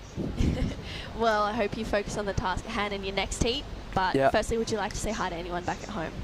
Mum, Dad, my girlfriend, my sister. Yeah, hope Major's proud in that one. It was a bit scary, but yeah, stoked to get through. Well done, Oscar, and good luck in the next heat. Thanks, True. Yes, takes a bang bang. Well, Oscar Berry smashed that first heat. We'll be surfing again this afternoon in the round of 32. For the men here, so Alistair Reginato backs up that 4.23. I think we have a couple of scores to lock in for a few of the surfers as well. But that 9.57 for Alistair, still the best wave of the heat. Mark, it's been pretty slow since that 9.57. Not much has really come through after that. Well, it probably means there's something just around the corner because it's been a pretty consistent ocean all day. With only 15 off the clock, I can see lumps moving out the back now on our monitor, so I reckon there's an incoming set. Who has priority? Made. All right, so the only highlight is that whopping tube ride from Alistair. Yes. Oscar is a ripper, isn't he? Yes, yeah. He is. Yeah. He's a great human. Yeah. He's a very great talker as well. He's just loves to chat. And I love how honest he was about just controlling his energy, controlling his froth, as he said. And here we go, Made up and riding on this one. He's just a little bit too deep, unfortunately. So he'll have to restart on that one. Only a 0.37, but still plenty of time with just under 14 minutes on the clock. Yeah, I like what he said, you know, it's a bit hard to control the froth because, I mean, look what's going on out there, and you're up against quality opposition every round. You can't afford to make any blunders. You've got to, pick the right waves. You've got to use your priority to your advantage. If you make, say, one or possibly two mistakes, that's the difference between a second or a fourth. So, good on him. He did control his froth. I like it. Wow, so everyone just waiting for those right ones to come through. Oscar mentioned he identified the best waves to be the third and fourth waves in the sets, if they have a 4-wave set there. So we'll see if the competitors in this heat can identify that as well. You see Rodrigo has that first priority. I think I saw him have a heat a little bit earlier in the draw, and he was just really going for it. He was leaving nothing in the tank, so he needs to just find that fire that he had in those first heats and really unleash it in the next 13 minutes in this one. Yep, we're approaching the halfway mark. We are looking at heat 10. Tell us, you've got a little sideline project going with your sister as well. Tell us about your Murmur magazine, your Murmur episodes that you're putting together. Tell us about that. Yeah, it's online female surf magazine that my sister and I both created about 2 years ago now. And to be honest, it was probably more during COVID, and we were like, you know what, we don't have much to do, and this is something that we've always talked about. So when's a better time to kind of bring it to life than now? And yeah, we're just showcasing stories of female surfers and things to help female surfers that maybe hasn't been targeted throughout any other surf magazine. And yeah, we're really enjoying it and doing it together, and Jesse's putting together a few little things throughout these events as well, which is exciting, which will hopefully be released soon. So I'm loving what you're doing. There was definitely a market there, and you guys identified it. So you're keeping the sisters out there in the public. Out of all the people you've interviewed and done little highlights on, who would be some of your favourites? Wow, that's a really tough question. I did an interview with Rosie Hodge at the beginnings of the magazine starting, which was amazing. She was really cool to talk to, and she's such an amazing human, and was just able to just give so much knowledge, which was really cool. And Keely Andrew as well. She's a legend. She was just able to have a chat and just be really honest about what she was, doing at that moment in time and how she was feeling on tour. Honestly, I think everyone has this real unique story that they have to tell that's really relatable for other people, which is pretty exciting. I think everyone that I interview has something a little different, and I love each and every one of them. Well, that's good, because it'd be a boring world if everyone was the same. So it's nice that you've mixed it up and really throwing some light on the underground female surfers and what's going on perhaps outside of the Rash Fest and all their personal lives and all that sort of stuff. Good on you. Thank you. So who's up next? I heard there might be a Shannon Hughes bio. Is that right? Your sister mentioned something about that, or has that happened? I think that's happened. Yeah, that was that would have been her longboard article with Shannon Hughes. We were talking about the longboard criteria because of the event in Manly where they had the Challenger Series and the longboarders and the Pro Juniors all together, which that was amazing. But I think we're going to continue to do a few more things with Shannon. She's got some really great information as well. So I think just taking everything from pieces from all these different people and just kind of shedding light on anything that we can is really exciting. All right, boosting onto a wave right now. This is Hinata. So the young, burly, goofy footer goes down pretty hard right there. He really needs to get some runs on the board. It's a pretty low-scoring affair to this stage. Taking off pretty deep. A lot of work ahead of him. That whitewater is really tough. Anybody that's been hit by that today, they generally don't recover. So that was Rodrigo. That will leave Blue Reginado out the back with priority, but it's the young fella, Mate. He's our beach commentator. Yeah, Mate up and riding on this one. He gets a little bit of speed, straight up in the lip for a nice little slide there. And again, unfortunately, just goes a little too hard. So that was unfortunate for Mate. He was on his way to a nice looking score. He only needed a 3.4, so a really small number to get himself up into second. I feel like maybe just kind of dialing back that second turn to just solidify a good first score and go from there would have been the way for Mate to progress. Yeah, probably just needs to play the game just a little smarter because second place is well and truly up for grabs. We see Reginado. Whoa, that was a bizarre fall off. Wow, he almost kind of maybe gave up on that turn. He's just going, you know what? Yep. I've kind of bogged my rail here. I'm just going to get straight back out the back and regain priority if he can. A bit more tube hunting in the next 9 minutes would probably be a good idea, Reginado. Exciting for us too. Yeah. Now I'm still thinking this afternoon, the tide pushing in. I'm still thinking a little Arvo storm. The clouds generally build up about this time and roll in about mid-Arvo, so I'm hoping that it does turn around this wind and provide just the round of 32. A lot of heats to go through there. I really hope they get their opportunity to stand tall in the barrel. I'm sure they will. I feel like the last few days, if it's consistent, then it's definitely going to have a little storm, and we'll see some really great conditions this afternoon. Mind you, there's some pretty great conditions on offer right now as well, so it's going to be an exciting afternoon of action. So you're saying your sister Jess is doing the rounds, getting a bit of content together. Any little snippets, any little insight as to what might be coming up? Well, it's actually her birthday today, so she's got the day off. She's just chilling, doing whatever she wants right now. So yeah, work hat, Murmur hat is off today. She's going to enjoy her day. All right. And how's your little tour through Indonesia been? It's been pretty amazing so far. Krui was beautiful. I've been there before, but just seeing different parts of the area was really amazing. There was parts of it where I was like, wow, I didn't even know that was real. I thought that was just in the movie. So it was so beautiful. And coming here, this is my first time in Nias. And it's just incredible. Even just looking out in front, you can see that perfect wave there, and then on the other side there's just lines of trees, and you can see all the grass and the greenery. The bay is just amazing. Yeah, so, it's a really cool island. Yeah, it's beautiful. It sure is. There's lots to like about Nias for sure. And there's other waves up and down either side of this Palau Nias. We're in the southern regions down here. It is Lagundri Bay, Saraki Beach. We're at day 4 of our 7-day waiting period, but day 7 is not looking ideal, so the push is on to finish the men's and women's QS 5000s tomorrow afternoon. So we should know who the big winners are by then. So for all the crew online, stick around, let everyone know that it's all about to go down this weekend, and then possibly wrap up the Pro Junior men's and women's on Monday. A deep takeoff now, Reginato. Here he goes, he's ducked his head. He's on the foam there somewhere. Oh, that was great drone footage. He was so close to making that, wow. Well, he might as well. He's got the right thinking cap on. I'm loving that. Just keep swinging hard, buddy. You've still got 6 minutes. And Made, he's trying likewise. He's got a good read on this.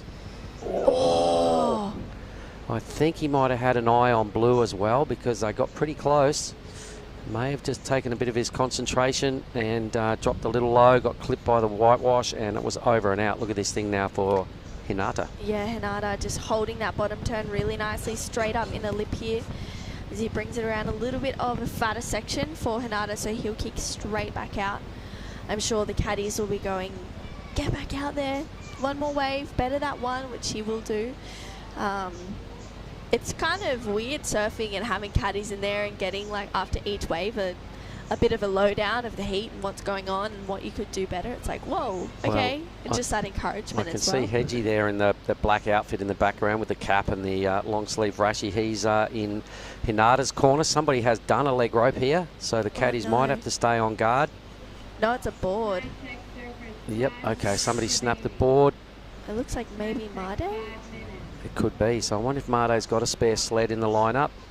He's looked like his leg rope's off, or he's aborted the mission with that craft. Here comes his caddy now, swinging into action. Let's see, he's got 5 minutes for the pit stop here.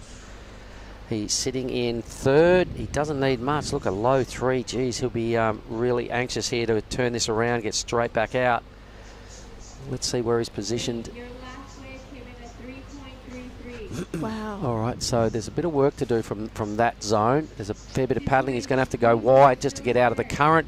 His caddy's got a fair swim in. I can see him now. He probably just wants to aim straight at the beach, and he will still end up down well past the judging tower. I reckon the swimmer, swim this way. If I could get in the caddy's ear, I'd go nuts, straight towards the beach. You can see what he's doing. See the swimmer? Yeah. He's kind of going with the current. He's going to put him in a bad spot down there. Much easier, just head straight for the Hash's family surf camp here, and then he'll end up in a favourable spot. But all right, let's see if Made can regain his composure.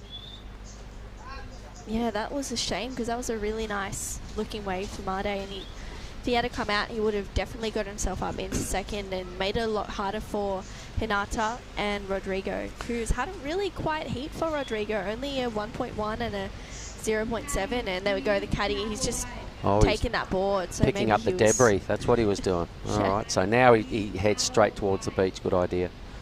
A low scoring heat, really. I mean, even Reginato wouldn't like to be holding on to a 4-2-3. This afternoon, we get that wind to kick around a little. I reckon all these waves you're seeing, guys getting crushed on now. They'll be gaping pits this arvo. And I'm really looking forward to seeing the flags turn the other way. Made has now got 3 minutes, chasing a 3.24. I certainly hope he gets the opportunity. Been sitting up there in the judges' tower, busting out heat after heat of beach commentary, especially through Cruy as well. Been a big couple of weeks for us all. Yes, been a lot of travelling, quite a few plane flights. A few plane flights, a fair queue in aisles, especially at the airport in Cruy, all trying to check in at once. That was a little silly. Yeah, that was bit of bad scheduling, but that was we got through it. Next level, that one. What we did, we're rolling with a pack of 30, being the work crew, believe it or not. All our boards and equipment got put on a truck in Medan and drove here. So it took them about 10 hours to get to the coast, Sabolga, onto an overnight ferry to Tuluk Dalam, then a drive in from there, which is about half an hour. It took about 2 days to do that. So all our boards checked in on Saturday afternoon. We got them here about lunchtime Monday. And it's much better than trying to jam all that stuff on planes, because the little thing that flies over to Gunung doesn't have a big holding area. So it's got about 10 board bags at most, and we had probably 50. Yep. And a whole lot of equipment to get the broadcast going, and all the judging equipment and the priority system, and et cetera. So we did it that way instead of trying to jam everything on a plane. Yeah, I think I ended up popping my board bags on a truck as well. It's just a little bit too nerve-wracking not being guaranteed that my board was going to be on a flight. I think quite a few of the competitors did that as well, so it was a good call. It was kind of funny watching everybody just swimming and riding rental boards or borrowed boards. I must admit, I rode one of my old brown crafts. I'd left here for about 5 years and had to reclaim it just to get wet and ride a couple of waves. Before the chaos started. Then once board bags started rolling up, didn't the free surf sessions thicken up? Did you get any waves during that? Not really. I feel like my first surf I had was in my first heat, which luckily I made it, then had a second heat, and it was still so fun out there. So hopefully throughout the next few days the free surfs die down. But here we go, Rodrigo. Whoa, straight to the sky. Unfortunately, just doesn't project enough forward to come through with the momentum of that wave. So 40 seconds to go. He needed to go for something, but he only needs a 5.23. He almost just could have surfed that and maybe even gotten that score. So, wow, not much more. We see Made sit up in the red. He needs less than what Rodrigo's chasing. Crazy. Really tight heat. Yep, and we're probably going to run out of time. I can't see a whole lot of movement out the back with 20 seconds. The boys sit shoulder to shoulder. They look a little bit despondent, especially Red, who is chasing a score. Hinata will go, how did I get through? I got a pair of threes. But it doesn't matter. So long as you score higher than 2 people, you do get to have another crack at it in the round of 32 this afternoon. So that was good fun, True. I'm going to shake your hand and say thanks for helping us out. We'll see you again in 25 minutes, and we'll be back, everybody, with Heat 11 shortly. Cheers.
Back in Lagundri Bay, look at this scene, everybody. There's been a whole lot of action. There's been 4 tube rides busting above 9 points today. We just saw one of them in the very last heat, a 9.57 to Reginato. I'm going to welcome Billy Hangen back, and let's have a look at heat 11, buddy. G'day, mate. Good to be back. It is Soma Hirahara in the green, Kijiro Nishi in the red, Axel Rose Kurota in the blue and red.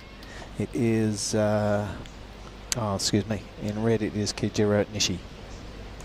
All right, and that's our heat 11. Our look at them. There's one lone Australian there, 3 Japanese.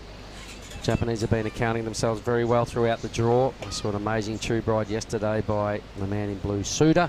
But this is a different colour. This is a different surfer now. It is Axel Rose. Nice bit of rail work. You can see just a few creases and wrinkles on the face of the wave. We've got probably about a 5 knot. What would that be? A southerly? Blowing straight into Lagundri Bay. What do you reckon the chances are of it turning around and going offshore and doing its thing, the Savo, Billy? Pretty strong, mate, if you followed the weather pattern of the last week. We should be in for a good afternoon.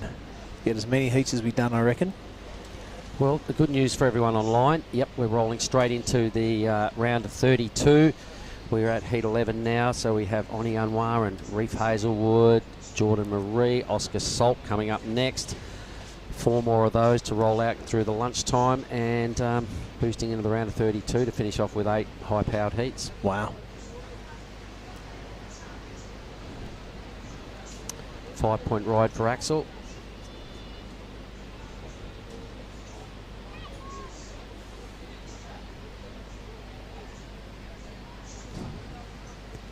Here we go.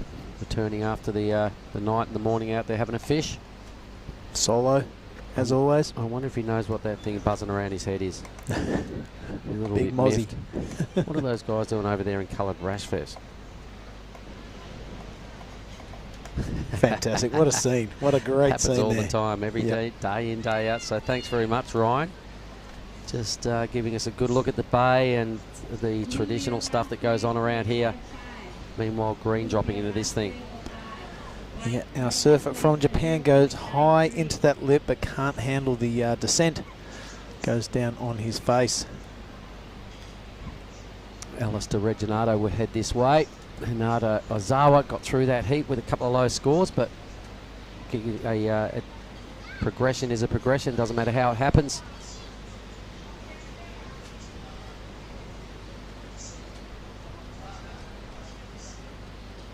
I imagine Alistair's still not in yet. I haven't seen the green rashy come in. We'll get his thoughts on that amazing tube ride. A 9.57, mate, the second best tube ride of the day. But look at this fella in the red. It is Nishi. We saw him down in Krui. I'm pretty sure he won the last time we were there, or one of the events we ran in Krui. So representing the red and white flag of Japan. Nothing much has really happened to write home about Axel Rose with a couple of hits. For a 5 is the highlight. Look at this thing. This is a bit of a drainer, but nobody even looking. No takers. I'm loving this camera angle from behind the wave, because this is what you see when you're paddling back out. If you muff a takeoff, or when you're walking around to the keyhole, you look across. You get to see the steepness involved. You get to see that thing fold over and guys just bottom turning and disappearing. It's a pretty cool angle, so I'm loving this one, Ryan. Yeah, really whets the appetite to get out there and stroke into a couple. Well, we've had a lot of footage looking into the barrel. This really, you can watch the thing drain off the reef. You watch it fold over. It's going to be an epic afternoon down here at Lagundri Bay. And the boys in the production team are certainly stringing it together. We've had slow-mos, massive tubes, lots of replays. Yep. Got every angle covered. Good work. So Axel Rose out to that early lead, mate. Just over 5 minutes gone, under 5 minutes gone in this one. The goofy footer Nishi. Yep. 4.6. So 25-minute matchups. They were debating whether to go to 30s, but there's a lot of movement out there in the ocean today. And should we get it all going on, it's going to be in a great position to punch out a whole lot of heats today. So let's get in Alistair out of the last heat. We'll talk about that tube ride. That was amazing. Thanks, Billy. Get in here, brother.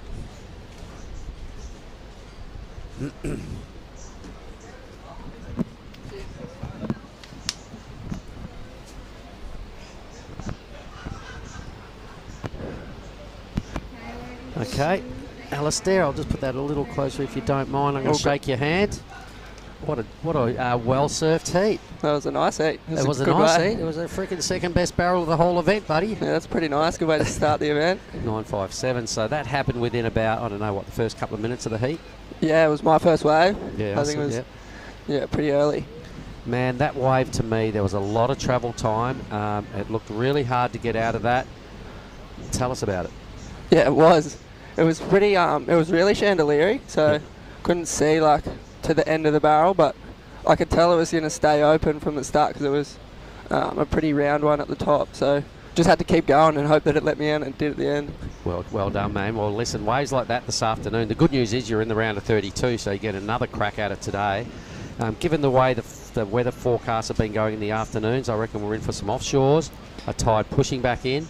There will be no chandeliers this afternoon. Thank you, Alistair. I reckon they're clean and mean and plenty of them. That sounds unreal. Hopefully we can get a couple more. I'm stoked to surf another heat out here with a couple more of the boys. Have you been here before? Nah, first time. Oh, wow. There's a lot of people in that boat. So yeah. What a trip to rock up. We've had a little bit of everything. Lots of clean perfection. Busy lineups. 4-person heats with priority, and it's pumping today. Yeah, well, that's pretty much the first set wave I've had all trip. So I haven't really been getting a heap in the free surf. It's been pretty gnarly, but yeah, it's good to get a good wave. It felt really nice. I've seen a lot of 2 and 3 surfer waves going on, particularly yesterday afternoon. Yeah, definitely. So we've got a little bit of replay action going on here. Green spicing things up. The Japanese are here on force, mate. There's a lot of them, and they're going pretty good. They are. They're ripping, and they're the nicest people you'll ever meet. There's a few of them staying with us at Raphael's, and they're just the best blokes. They're so polite, and they're ripping. They come in and strong. And just add water, and they can turn into little snipers, though. They can sneak up on your inside, and the rules are off once we've had these free surf sessions. It's been every man for himself out there, and it's been a busy scene, eh? It has. There's been a fair bit of chaos in the arvos and early in the mornings, but it's to be expected when there's only one really wave to surf around here. So many shredders. I think we've got about 200 people in this event, men's, women's, pro, juniors. Yep, it's you put that many people in the water that can all surf. It's I know. Recipe for disaster. That's a lot of stickers. That is a lot of stickers. It's a lot of money being thrown around out there. So you're down at Raphael's. Who you boarding with down there? There's a fair few. He's got a fair few rooms. There's a good little Sunny Coast crew that I'm travelling with, and Hanada Zawa, who was in the heat, got through with me in the heat. We're travelling together, so that was a good one to get first and second in. All right, and what's been your favourite dish of choice while you've been here? The fish here is Favourite food, the fish? Yeah, you're loving the fish? The fish. Yeah, it's pretty fresh, isn't it? Yeah, the fish is absolutely unreal. We had one, I don't know what it was, a long nose something 2 nights ago. A long nose something? Yeah. I'm not the best with the fish, but it was bloody unreal. It was tasty. It was good. You know what you like? Yeah. It tastes good. It's all good. All right, so what's the theory this afternoon? What do you do between now and your next heat? Go have some lunch, I'd say. I'm pretty starving. It's hard, at least you don't have to duck dive a whole lot, but it is hard work, sprinting back out, so you just drink some water, have some food, and it gets pretty hot, doesn't it? Yeah. Especially if you get a couple of waves back to back. Probably sit in the aircon for a bit as well, try and cool down. Maybe a coconut, mate. The little coconut hustlers. How is it? As soon as you start getting your feet on reef down here, they're down there. Hey, coconut! You need a coconut. I do need a coconut. So well, go pay some homage to the little coconut hustlers. Yeah. They're only $1 each, and the kids they're cool, and it's their main source of income. They'll be loving it. Yeah, good on you, Alistair. That was so sick. Thank you. Well done, bro, and good luck for this afternoon. Big stand-up pits, no chandeliers. Sounds good. Cheers. Good on you. Thank you, champion. Meanwhile, this heat is just rolling on through the motions in some mid-range sort of scores. Hirahara, the best of them, but his better score, as you can see, is only a 5.1, so the heat is wide open with about 15 minutes, half the heat remaining. Alistair was pretty happy to get out of that tube, mate, and it was a long one, and it was well threaded because there was a lot of difficulty involved. Second best tube ride of the whole event to Alistair Reginato. Yeah, that's got to feel good and really buoyed your confidence for the next round. It was his first wave. Said it's the first set wave he's had since he's been here.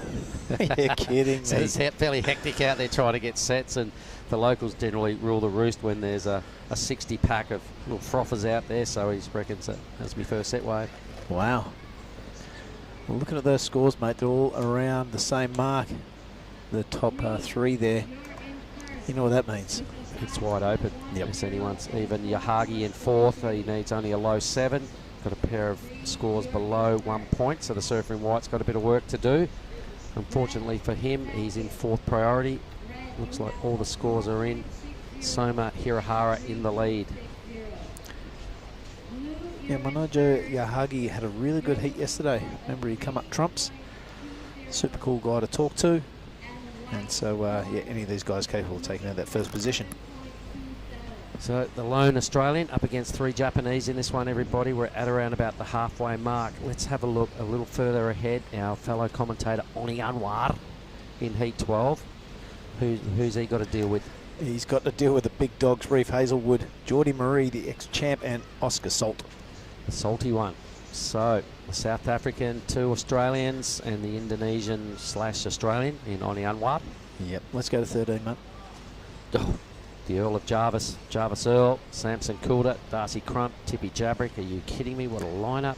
Shall we keep going? Yep, let's do it. We've got a little break in the action. 14, we've got Jin Suzuki, Zane Assink, Takuto Ota, and Varun Tanjil. Cooper Davies, Roy Kanazawa, the comeback kid, Carl Steen and Jamie Thompson, they feature in Heat 15. All right. Then we've got Carl Martin, Ben Spence, Xavier Huxtable and Regilio from the Philippines. He got through this morning. His nickname is JR. We got all his clan in here for the interview, and it was really cool. So the Phillies have got a lot to look forward to at the last heat of this round. It won't be the last heat of the day, but we are really locking in a solid afternoon's program, mate. Yeah, you bet. I love carving out a big chunk of the draw, and then we can see if we can finish this thing on the QS, however, on Sunday. Yep, men's and women's forecast to be crowning champions tomorrow. I've just seen Oni walking down there with his caddy. It looks identical to him, and he's got his blue rash vest on ready for business. So Oni Anwar's taken out his stunt double. And the locals have been doing a good job this morning, mate. I've seen Justin just get a second placing in the heat prior. Yeah. Yoza Yep. and Kevin Wow out of the Hash Surf camp here. You're never going to forget Yoza's placing. Well, a 9.5, that was outrageously good. And the celebration of the contest by a million miles. When he got into the beach, it was like National Yoza Day down here. It was he's a big fan. Everybody's a big fan of his. He's got the long locks. He's rides a lot of waves. He's a real cool dude. Living in Bali, he's back on home soil for a little holiday, and he's making the most of it. Absolute rock star. I asked him if he had started celebrating before he came out of the tube. He's like, yeah. He's a real relaxed fella, isn't he? You got to love that sort of thing.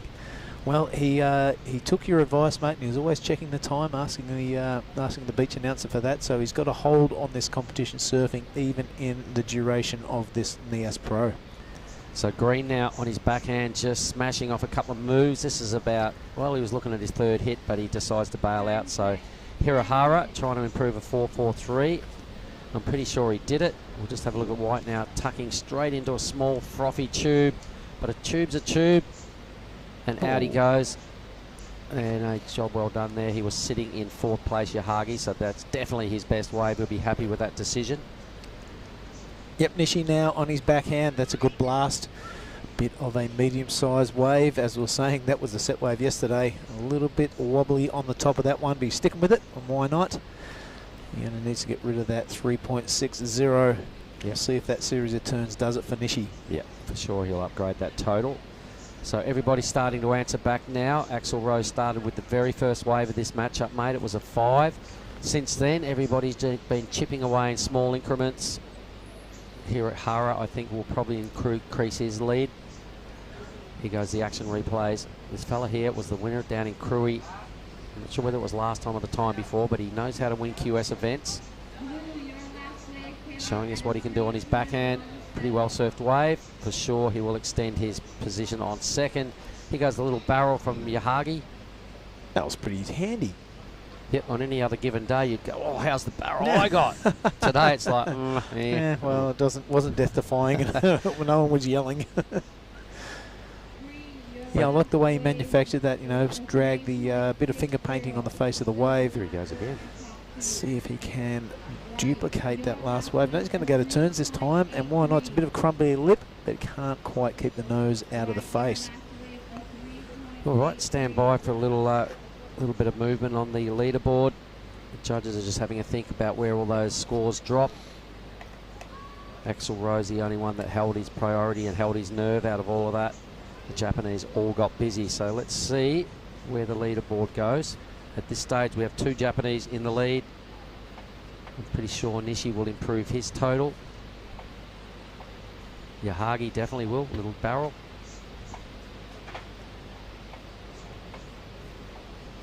I think that's Yahagi's score, actually, a 383. Yahagi, yep, he has that 383 and the minor one, the 093. That has come through for that little dragging tube. Yep, little crumbly, smaller kind of wave, but Axel going at that lip and bashing the first section. Repeating the dose there. This is a beautiful looking surfer from Australia. A little bit of a wrap. Is he going to stick with it or just bail over the shoulder? He does the latter. But Axel Rose looking to ditch that 3.17. Yeah, I'm pretty sure he's out of Manly as well. One of the boys I was speaking with this morning, I forget who, but he told me he's somebody he rolls with down in that neck of the woods. So let's have a little look at the work he got done here. That was a pretty good first hit. Did a solid effort just to control it and land that with no fuss. Got it done twice, got it done 3 times. So a very worthy wave. So I can see a little climb on the leaderboard as well for Axel. There he goes into the lead, a 617. Yep. Hirahara drops into second position. Nishi, his scores are in. They're not massive, so he's not far behind his countryman there, just half a point behind. And Yahagi with that little mini tube, he's got a little bit of work to do now, needing a 5.7.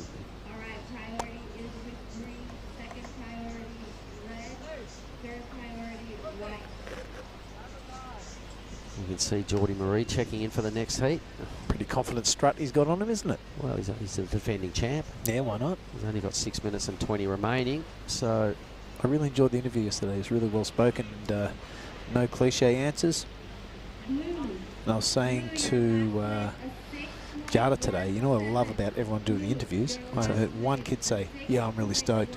Oh, all right. Not so one of them. That's off. That's out now. Being stoked is in your post-heat interviews. It's done. All right, here comes another one of those boats in the background, mate, returning after the night's fishing. I hope you did well. Let's stick with the live action. Yahagi is deep. He's way downtown. He's got another one of these small little frothy things. So thought he'd take to the airways and see if that's going to get him out of 4th, but it won't. Geordie's now got the run on, realising he may be running a smidge late. Got to get up to the keyhole, get across that thing and out to the peak. He's got 5 and a bit minutes to do it.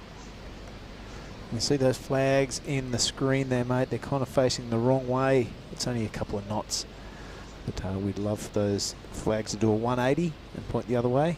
We've been tipping that'll happen. It's only 12:20 down here. Most Arvos visited by some dark clouds.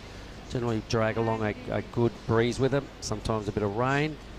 Definitely got pretty dark. I think it was yesterday afternoon. And I'm hoping that all that sort of stuff repeats itself because the wind will definitely do this favours out here.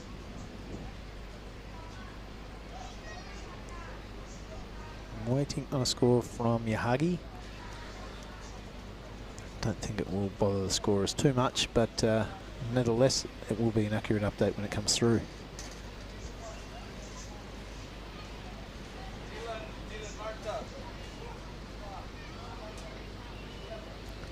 And as we were sneaking through the draw later on, the last heat of the day there, the last heat of this round, I can see the West Australian Benny Spence. He hasn't surfed a heat yet. He's the last one to get an opportunity, him and Kian. And we'll let you in on who he's up against a little later on, but that's still a fair way away. But for all the crew on the west side that might be tuning in, everybody, the Margaret River team, Yep, trust me, Benny Spence is going to be putting his best foot forward. Jack Thomas is here with him. They've been rolling through the last 2 events together, mate. They're a pretty tight little pack. And Samson Coulter, who'll be surfing it a little bit later on as well. He's coming up in Heat 13. Yep. So, plenty of good stuff. A lot of good surfers to get through here and see who exactly will stand at the end of the day. Once the lights go out, we'll have 16 males left. Fantastic. That is a big chunk of the draw done. This one marked 3.5 minutes. Some very similar scores there, and all the requirements within the bracket of those scores that everyone's achieved. Maybe Yahagi down the bottom, a bit lonely, but the rest, it's going to prove harder to pick than a broken nose. We've got 3 and 15 to go. All right. The good news for Hirahara is that he's got top priority. Already sitting in second, just needs to burn off a mid-4. But yeah, when you look at it that way, Billy, we started the morning and we were still cleaning up the round of 96. By the end of the day, we'll only have 16 left. Yep. That's a major culling day right there. Bloodletting. Moving day if you're a golfer. Yep, you've got to make the cut through to the 16 to feature on Finals Day Sunday. Yep. Do you have a special outfit picked out for Finals Day, mate? Probably black boardies would be my go-to. The ones I got on now. Probably I'll throw a t-shirt on. Maybe I might wear my our official contest t-shirt tomorrow. We don't want to both be dressed exactly the same. And what about your scarf? Are you ever going to take that thing off? Everybody's been asking. This is me Roti one, so this is the local motif down at Roti and Dow. So big shout out to all the people down there. Thank you for the gift. But yeah, I'm looking at something gaudy. I'm going to keep it as a surprise for Finals Day. I'll see if I can totally make you spew. Well, I've been on the edge the whole time with what you've been putting together, mate, your outfits. We'll see what he can bring on Finals Day. 2 minutes, everybody. The back end here, Heat 11. Haven't seen any real fireworks in this heat. Axel Rose has just done some turns. He's done them well. He's completed 2 and 3 on both his scoring waves. This is Sommer. He's got a good, strong backhand. This thing cleans up for him. Look at this. Boom. Coming up for his 3rd hit. What did he need to drop? A mid-4. Looks over his shoulder. You got 90 seconds, buddy. What do you reckon? Let's see what his theory is. You get out there, you put pressure on him. That's all the most amazing thing at Rottnest. Medina had cleaned this heat. I think he comboed whoever he was surfing against. I can't remember what it was. He caught a wave and there was 30 seconds to go. He paddled full bore out to sit next to him for 5 seconds. But it's just the mind games are incredible. And next time you're going to surf against Medina, you go, not this guy again. And he ended up winning that. Absolute animal. He ended up totally taking it out. So we're talking about the Rottnest search last year in May over at Rotto. Watch him up. 1 minute. So it is Nishi who still needs a score. We see him out there in red floating around. He's looking desperate now. He can see a little lump. He's on the march. 40 seconds. Yep, there's definitely something coming through, Billy. Look at these lines starting to focus in on the competitors. All eyes on Nishi. Here's red with priority. Way no too one deep. in position. Way too deep, but like everyone said, they're looking at 2nd, 3rd sort of waves. Yep. Could it be this one? He's got, what, 20 seconds? Gonna have to pull the pin. Red, here he goes. Rightio, that is a big late drop. He's got to go a big deep bottom turn. He does. That's a really well manufactured turn. He could have totally got out of shape, and he does on the 2nd one. Wow, unfortunate. Well, he was going so fast coming out of that turn, mate. As we just watched Blue airdrop into a wave here. So Axel Rose, just a little victory lap here for Axel. He's packing a 6.17 and a 5. So the Australian will take out heat number 11, everybody. Hirahara, the Japanese, will finish in 2nd position. Over and out for heat 11. We'll be back in a moment for heat 12.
We are back. We are live. We have heat number 12, and we have True Starling back in the commentary booth. Welcome back.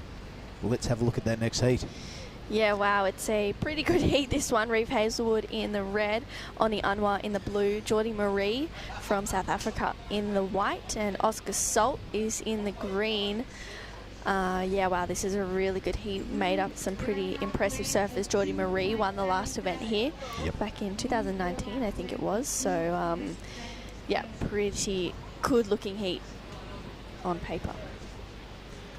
And this looks like the Chungu kid. He's put his hair up into that Chungu Beach bun and just rattles off one pretty decent turn.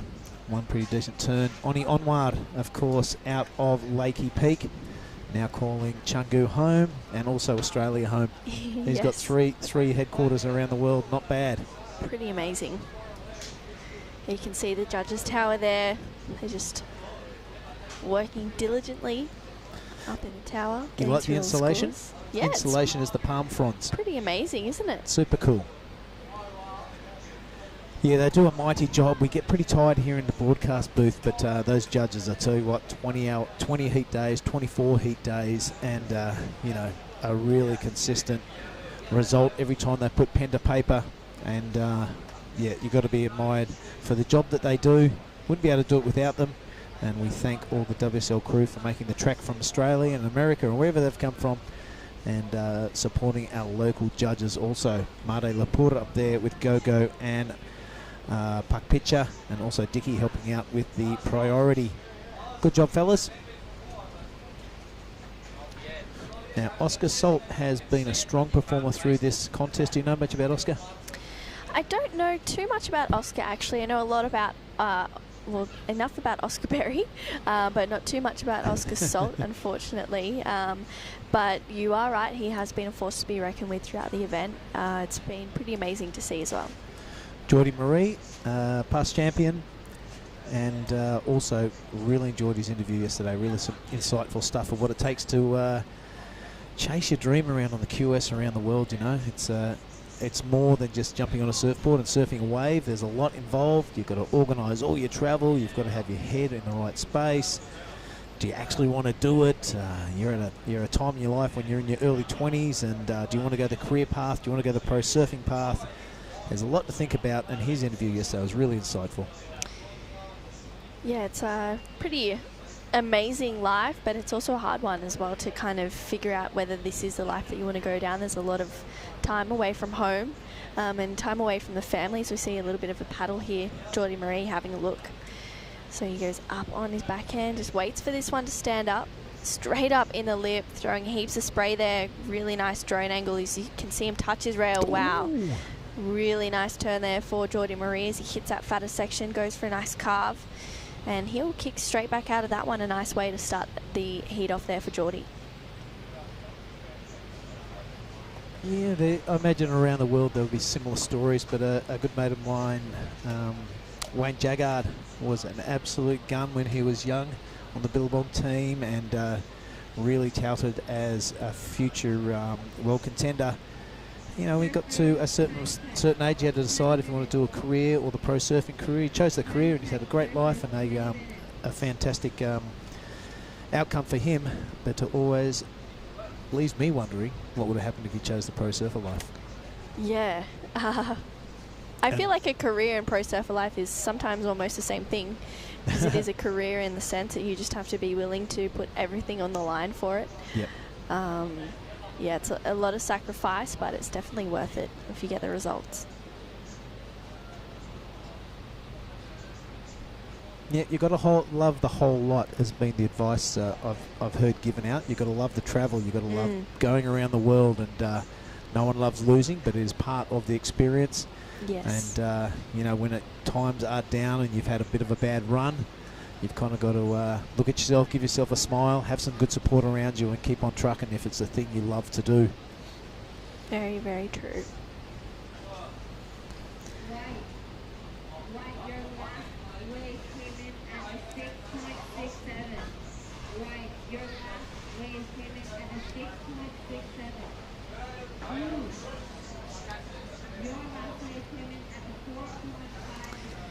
watching this replay of Oni Onwa, our surfer in blue. He's got a beautiful style. You see him ripping on the intro into our commentary, but that one was a good couple of belts.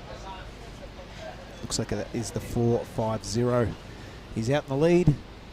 He'd be happy with that, but there is a long way to go, and by no means is he safe. Jordi Marie with that 6.67 on Reef and Oscar yet to get going. Pretty good dancer, Reef. I saw him at the welcome dinner the other day. No way. Yeah, they asked for someone to get up and dance. It was like 2 seconds later, he's up there shaking it. Couldn't quite talk young Jarvis Earl into getting up. No. He's sitting there blushing and smiling. Sounds like Jarvie. He's always smiling. We've named, I'm sure we're not the first one to name him the Smiling Assassin. He's been taking down some big scalps in Krui. Yep. And repeating the effort up here at Nias.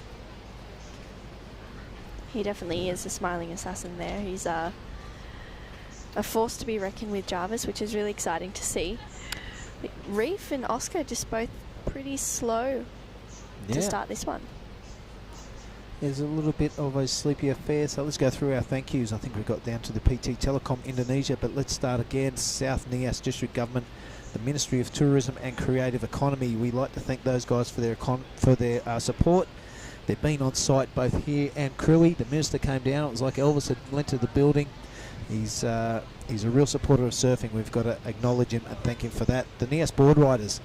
Thanks, lads. Thanks for having us in your neck of the woods and looking after us. PSOI, they are the governing body for surfing within Indonesia. The ASC, the Asian Surfing Cooperative, we thank you for your help. The WSL, they are the big guns in the pro surfing world, and we thank them for their support and their trucking everything up here and really helping us out. It's great to have the WSL in Indonesia. Sorake local people, so the local beach here, thanks for letting us use your facilities. Earth Island, have you seen some of that stuff getting around? It's Oni's sponsor, it's Tippy's sponsor, and also our beach announcer Made Joey. Really cool stuff.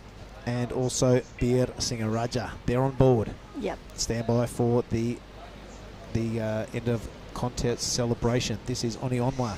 Yeah, wow, straight up in the lip for Oni, and you can see him just gaining speed there, straight up again. Unfortunately, just pushes a little too hard on that second turn, so Oni will get straight back out there. We've got just on 16 minutes to go.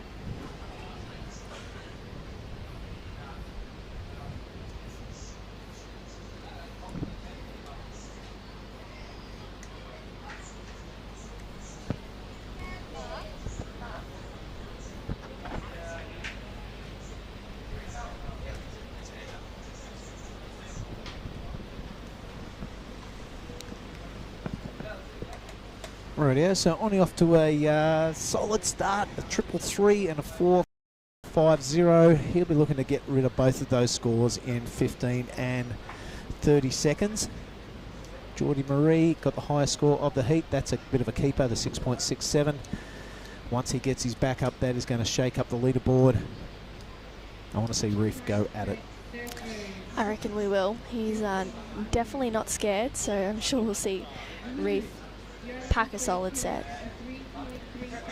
Well, true. I can spy the winner of the last heat. We are going to get him in here. I'll scroll down and look at his scores. I'm pretty excited to talk to this young fella.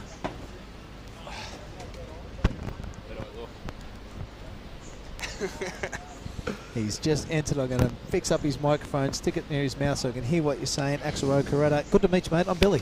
Nice to meet you too. Been seeing you around the place.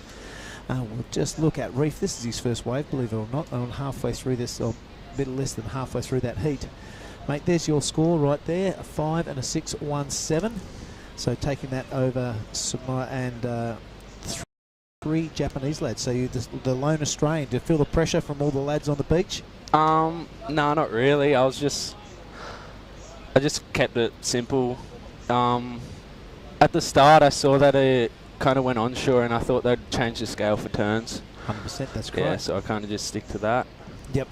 Now, have you got one of these before? A bang bang? Yep. Of course. You win a heat, you get a bang bang. Let's get it over Thanks, because we are live on the camera there. Anyone you want to thank for the bang bang at home or anything like that? Like to give a shout out to my mum, my dad, anyone watching at home, my coach Nick James. Yeah. Right on. And your local board riders club, which is it? I surf for North Stain Board Riders. Right on. Have you taken out any titles there?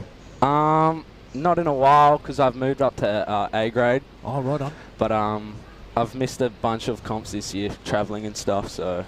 Yeah, that's what happens when you chase the QS. Exactly. Now, mate, your first time in Nias? Yeah, first time here. Right, and you're digging it? You're going to come back? Yeah, it's pretty crazy. I want to come back just for a surf trip and surf it kind of empty, not with 60 other dudes out. Yeah, well, if this contest continues, and, let's hope it does, because it's been an absolute cracker so far, you're going to have to get some practice in here, mate, when there's not 100 zombies out there fighting amongst each other. Exactly. But that is contest surfing, and that's what you've got to expect. Yeah, you got to deal with that. Yep, and that's what you signed up for, so, let's bring it on. Mate, why don't you sit down and have a look at this this heat a little while. This is what we get to do all day, watch you guys surf. Pretty good setup. Geordie Marie going upside down. Yeah, we've got the monitor right there. He is a very handy surfer, isn't he? Yeah, good backhand. Yep. Now, who are you travelling with around here? I'm travelling with my mate Saxon Reba. Yep. He's been in here a few times. He rips. Yeah. Yeah. In Crewy, we're with a bunch of crew. But we've kind of split up in this one. It's just Saxon up the road and all the other boys are down at Raffy's. Yeah, yeah, it's been good fun. Yeah, it's a good bunch of young crew, that's for sure. Mate, you happy with that scoreline? Yeah, it's pretty good. This is the first heat I've made this whole trip, so pretty stoked on that. Oh, me too. I've been dying to talk to you. Yeah. Now, mate, let's have a look. We'll scroll up and have a look at that one. Oni Onwa, have you run into him around the traps? Yeah, he's a real nice guy, always smiling and saying hi to everyone. Yeah, well, you'd be nice to that guy, because when you get down to Lakey Peak, he'll totally hook you up. Yeah, I've heard. And this guy over here, Mark Clift, yep, he'll hook you up as well. Geordie Marie just banking that 6.67. Pretty slow heat this one. In fact, a 5.7 to put him into first place. There is Tippy Jubrick doing the dodgy walkout. Always walks out that way. Not too sure why, but you must know something we don't know. Mate, I'm going to let you enjoy your bang bang. That was really great surfing. I really enjoyed the heat. Put it there, buddy. Thank you. Welcome to the jungle. Hopefully see you again. You bet. Good on you, Axel Rose. Great little interview.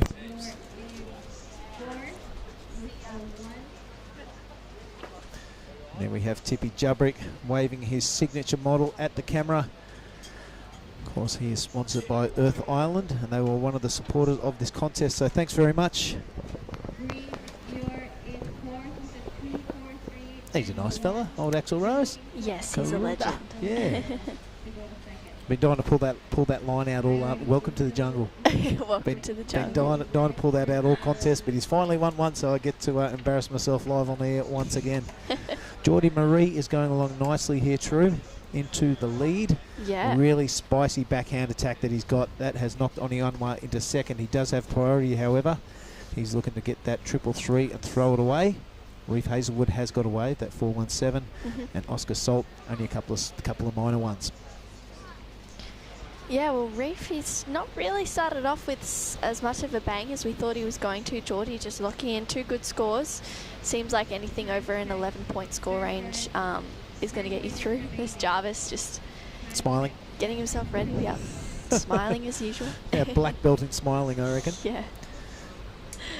He's definitely the best at it. He's travelling with Reef, so both him and Reef are just, I believe he is at the moment. As we see Oni, wow, really nice turn to start there for Oni. Straight up into the lip, throwing heaps of spray. As he brings it around again here, he's just looking really solid on his feet. He needs a 787 to go to the lead, but I think that's going to better his 4.5. We'll see what the judges decide from that one. Yeah, I'm not sure we saw the beginning of the wave. We'll wait for the replays. This is Geordie Marie. Oh, wow, really nice straight up into the lip. And again here for another one, a little bit more of a carving manoeuvre as he goes straight up again into that lip. Geordie just looking really comfortable out there, just showing, you know, I am 2019 reigning champion.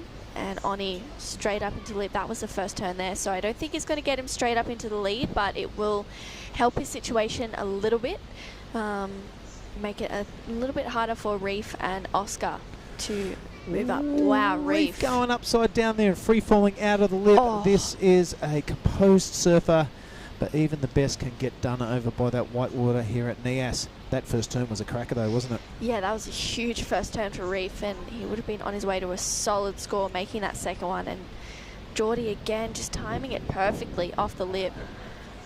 How are these Wow. waves? They're just non-stop and everyone's going absolute crackers on it.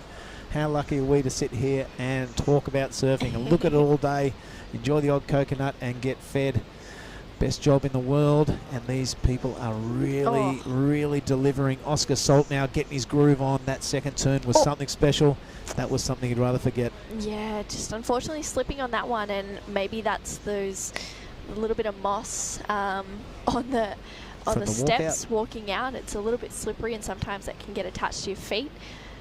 What's the tip to negate that, do you know? Yeah, I always just wax the top of my feet or just by the heel. Yep.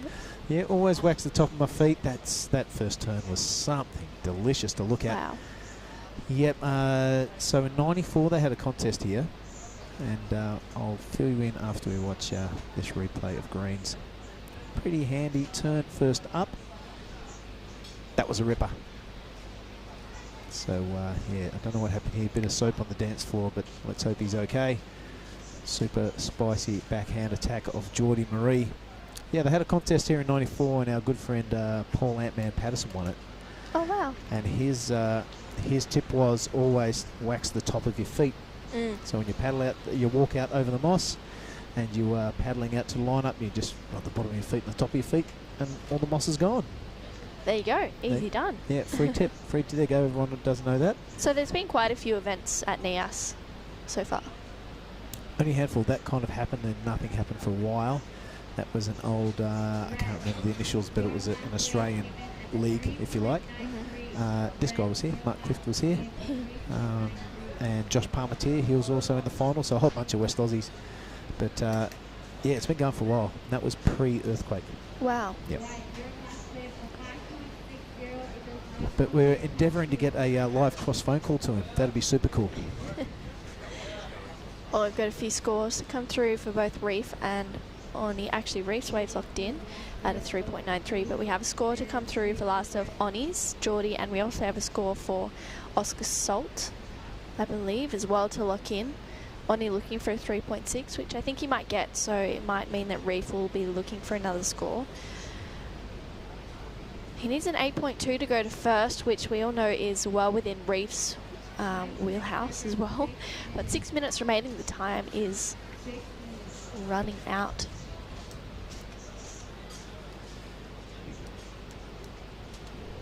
Yep, Geordie looking pretty comfortable up there in first position, so it's all eyes on that second. That's the only position you can take that you're going to progress. 3 and 4 are no good. Oni knows that, so he'll be getting going on this wave. He did use priority. It's not a real big set wave, but he knows he's got to get busy. And that's a really spicy turn. Free falling out of it. This kid has got some tricks in the bag. I don't know if that was a claim, or I don't know if I've done it properly. But Oni Onwa got all the tricks there. Of course, going to school in Australia, and also he has been exposed to some of the best surf coaches in the world, Phil Macker amongst them. Well, last of Geordie's was a 5.6. That didn't go into his top 2. We still have scores to come through for previous to last of Oni and last of Oscar Salt.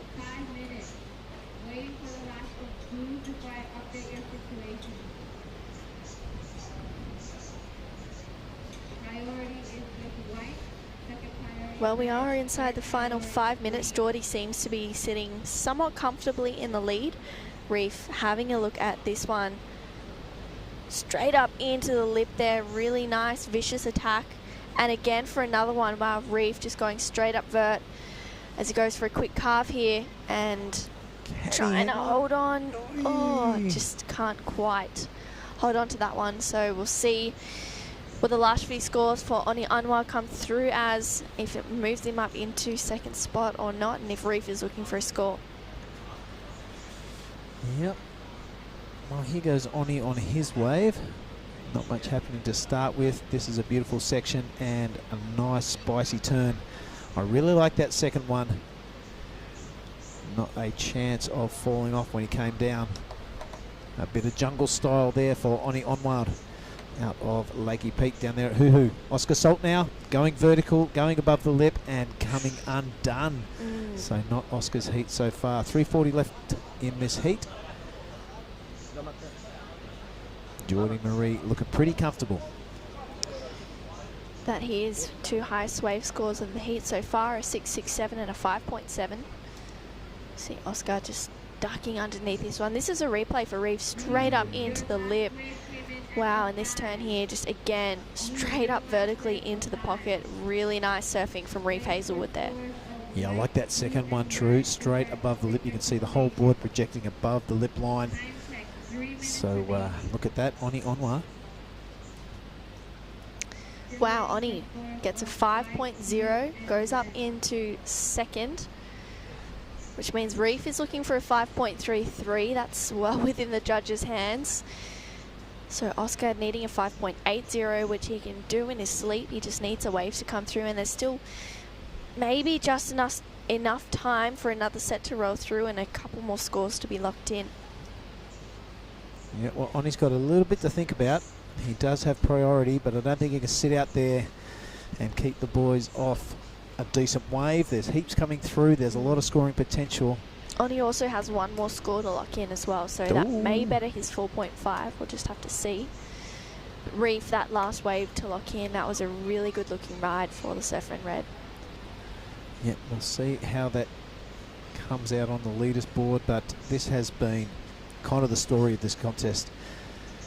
A little bit of action through, and then the last 5 to 3 minutes, everything else gets compressed, and the anticipation builds, and the decision is usually in the last 2 or 3 minutes.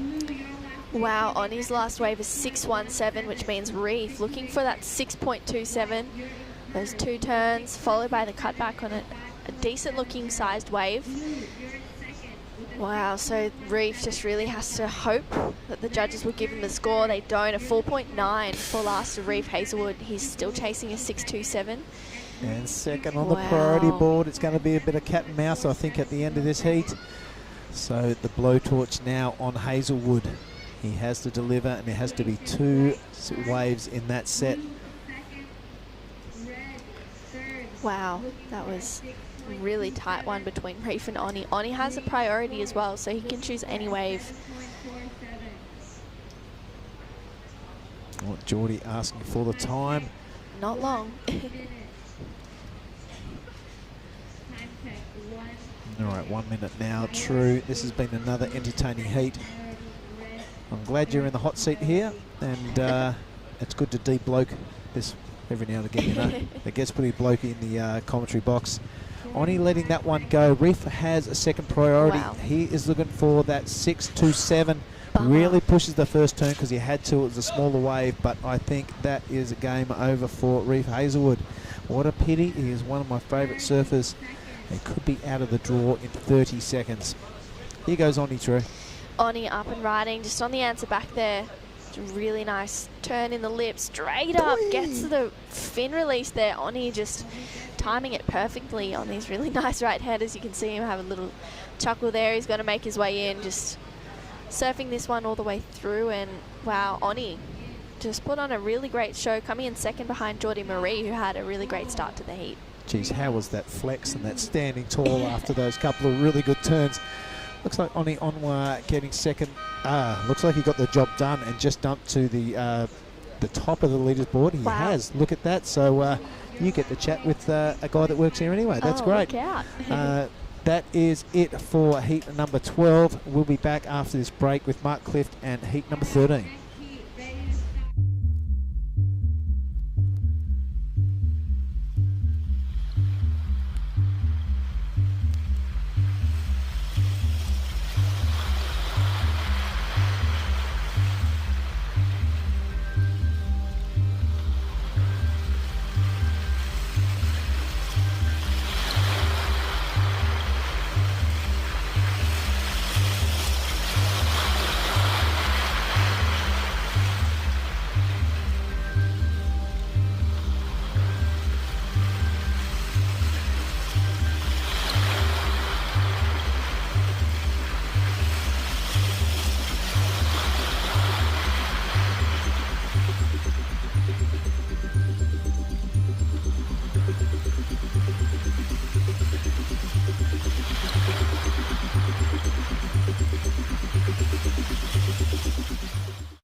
Well, welcome back. This is Heat 13. I'm True Starling, joined in the booth by Mark Clift.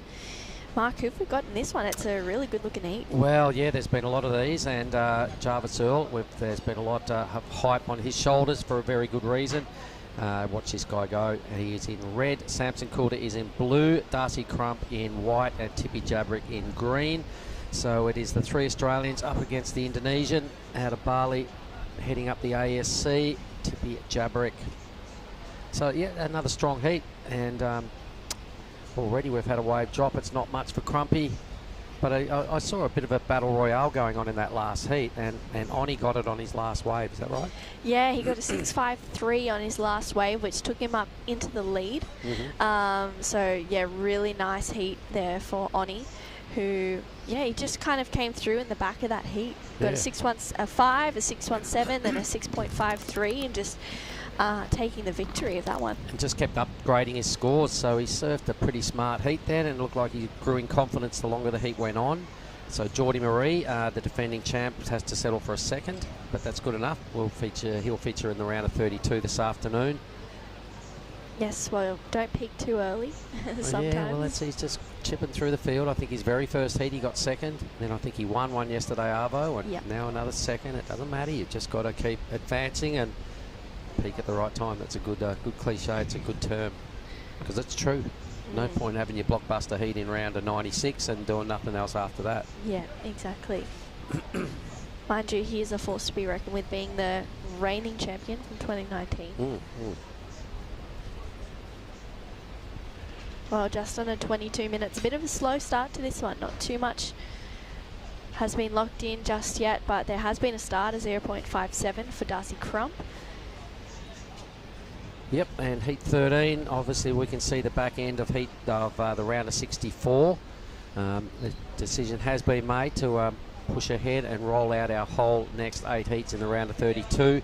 So I'm not sure what time that'll take us to, but it will be pretty dark. So for all the crew out there, Australia, around the world, hang in there. The waves are firing. We've generally been getting a little afternoon storm.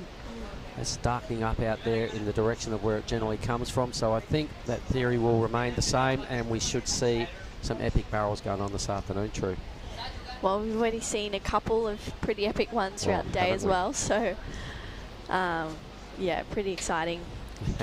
Looks like Oni making his way up. He is. I'm going to get out of the seat. You can have a chat with him, and he's going to earn himself a bit of chocolate. Yeah, look out. Well, we're going to be welcoming Oni Anwar. Just swap out our seats. Oh, there we go. That was Samson Coulter. Unfortunately, goes over the handlebars on that one, but start nonetheless there. Ooh. Oni. I got True. Wow. I got True and sitting with True. How are you? Oh, good. Congratulations. I know. Whoa. How was that? 6.53, 6.17, your last 2 waves of the heat. Yeah. Pretty nerve-wracking for the first 20 or so minutes. Yeah, I never made a hit the whole last year, this year. So I just like, you know what? I'm just going to stay busy. And then I'm like, okay, started with like a 2 and like a 3. And I was like, okay, Oni, just stay present, enjoy this beautiful wave. Yeah. And try and catch some waves, you know, and then build the house. Build the house, and didn't want to overthink about which wave should I go to, because I saw a couple of waves like catching the bigger one and like, but the bigger one is crumbly, you know. Yeah. And hit to hit, 6-6. All right, like the next time, I'm gonna build that. You know, that's always first hit, always a nerve-wracking, you know. Yeah. So, get the nerves off, kind of dust off the cobwebs, settle that as your base, 2 6s. Yeah. You know, you're moving through, you'll surf again later this afternoon, which is exciting. Yeah. How are the conditions out there? It's really fun. It's so rippable. Yeah. I love no barrel, hit the lid. Straight up into no it. No barrel, hit the lid, brah. So I was gonna ask Micah for a caddy today. Yeah. But the guy, my friend Englai, he said, "Hey, I'll caddy for you." So I was like, "Oh, I didn't see Micah, so I let him. I thought he's gonna have a romantic time with you." So I was like, "I let him. You guys enjoy this island, you know." So thank you, Micah, for offering, and I just want to keep making hits. Yep. Well, heat by heat, so wave by wave. Yeah. Just take it as it comes. Be present. Have you spent much time at Nias, Oni? Not really. I just came here like almost 10 years ago.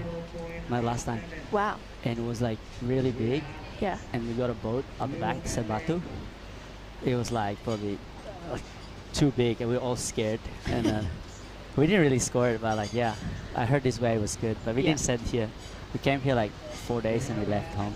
Yeah, wow. He's like, yeah, look, how good is this wave? This Jarvis. Yeah. Oh my God. Wow. Jarvis just really going straight up into it here. He's just kind of getting that momentum. We saw Reef in the last heat. He just couldn't quite get into the momentum of the waves, get into the rhythm there. But Jarvis, he's just kind of creating his own path in this one, Oni. That's so true. I saw him a couple of times that he like check turn on every section. I think he's trying to looking for the bigger one. Yeah. But where I was looking for like just a medium-sized range wave, where I could just really hit at the lip and kind of enjoy surfing. It was bigger. Maybe I'll wait for the bigger one and barrel. Because he's DP, our boss. Look out. In the barrel. He's 48 or something. He's still surfing. How good is he? Still competing. So awesome. Yeah, I had a chat with him before I paddle out. And I'm like, hey, Tippy, what do you think I should do? Oh, you know, just take it easy, you know, relax. And just Tippy style. So good to see Tippy still making this round of 64. Yeah, for sure.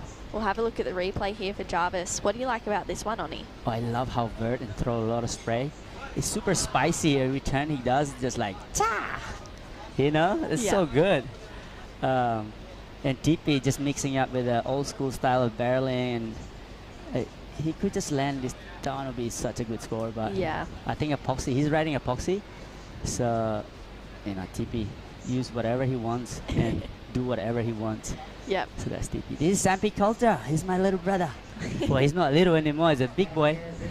I used to stay with him in Manly. No way, really? His dad, Steve, probably watching right now. Yeah. I love him. Steve's a good legend. Yeah, and I have 2 sisters. Yep. Do you know them? Sienna and Evie. Yeah. Yeah. Evie's probably like super tall right now. Yeah, She's like traveling or Europe. Yep. Hi Evie, if you're watching. Hi everyone. So yeah, so okay, I feel really good now. It's good to sit here with the rashi on. Just came out of the water. It feels really refreshing, you know. Yeah. Have a post-heat interview. I know. I just chat with you. Yeah. Well, I'll tell you what. I give you a job round today, Mr. Billy and Mark. I'll let you take your rashi off, have a debrief, enjoy the win. Thank you. And we'll see you in the next round, Oni. Thank you, True. I'll see you later. Yeah. Okay, bye-bye. Oh, hey, you don't want to give me you my want a bang bang? Jeez, that's normally me. I keep forgetting I know. give him more. Like. I'm like, oh, wait. All right, thank you. See Thanks, you guys. Oni. Bye-bye. Well, congratulations to Oni taking out the win for last heat. He's stoked. Well, we have a couple of scores on the board. Jarvis Earl locks in a 6.83 on his first wave. Samson Coulter locks in a couple of small scores sitting in second. Here's a replay for last of white. Darcy Crump just straight into the lip there. Just a nice carve as he brings it around here again. Trying to continue on through. You can see his fins coming through on the bottom turn. And Darcy kicks out of that one. A replay here for Jarvis Earl as well. Looks like he's locking in another score. Nice quick high line to start straight up into the lip. Gets a little bit of fin release there. And again for another one. Unfortunately, just too much excitement there for Jarvis Earl. But he's locked in a pretty good looking score to start. Tippy Jabrick in second with a 2.37 and a 2.33. Samson has a 3.67 and a 0.93, only chasing a 1.03 to go to first. To go to second, I should say, and Darcy a 3.83 and a 0.57. Looking for a 0.87, so small scores locked on the board, Mark. Yep, it's looking like the only real highlight, that first 3-blast wave from Jarvis Earl. Yeah. How was the Oni Anwar conversation? Was he all stoked? He was very excited. He mentioned that this was his first heat win for a little while, so it's exciting to see him progressing through the next round, and hopefully he can make it as well. Well, he just looked like he released the shackles a little bit to me and finally started believing that he can you know, attack and be right there with all the guys that we've seen so far today. So without getting barreled, getting the job done on turns, So he'll be happy with that. Let's have a little look at some of his numbers back here. A 6.53 and a 6.17. Job well done.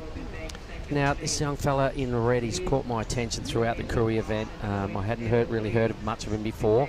Jarvis Earl, what do you know? Well, Jarvis, he's from down in Cronulla. Yep.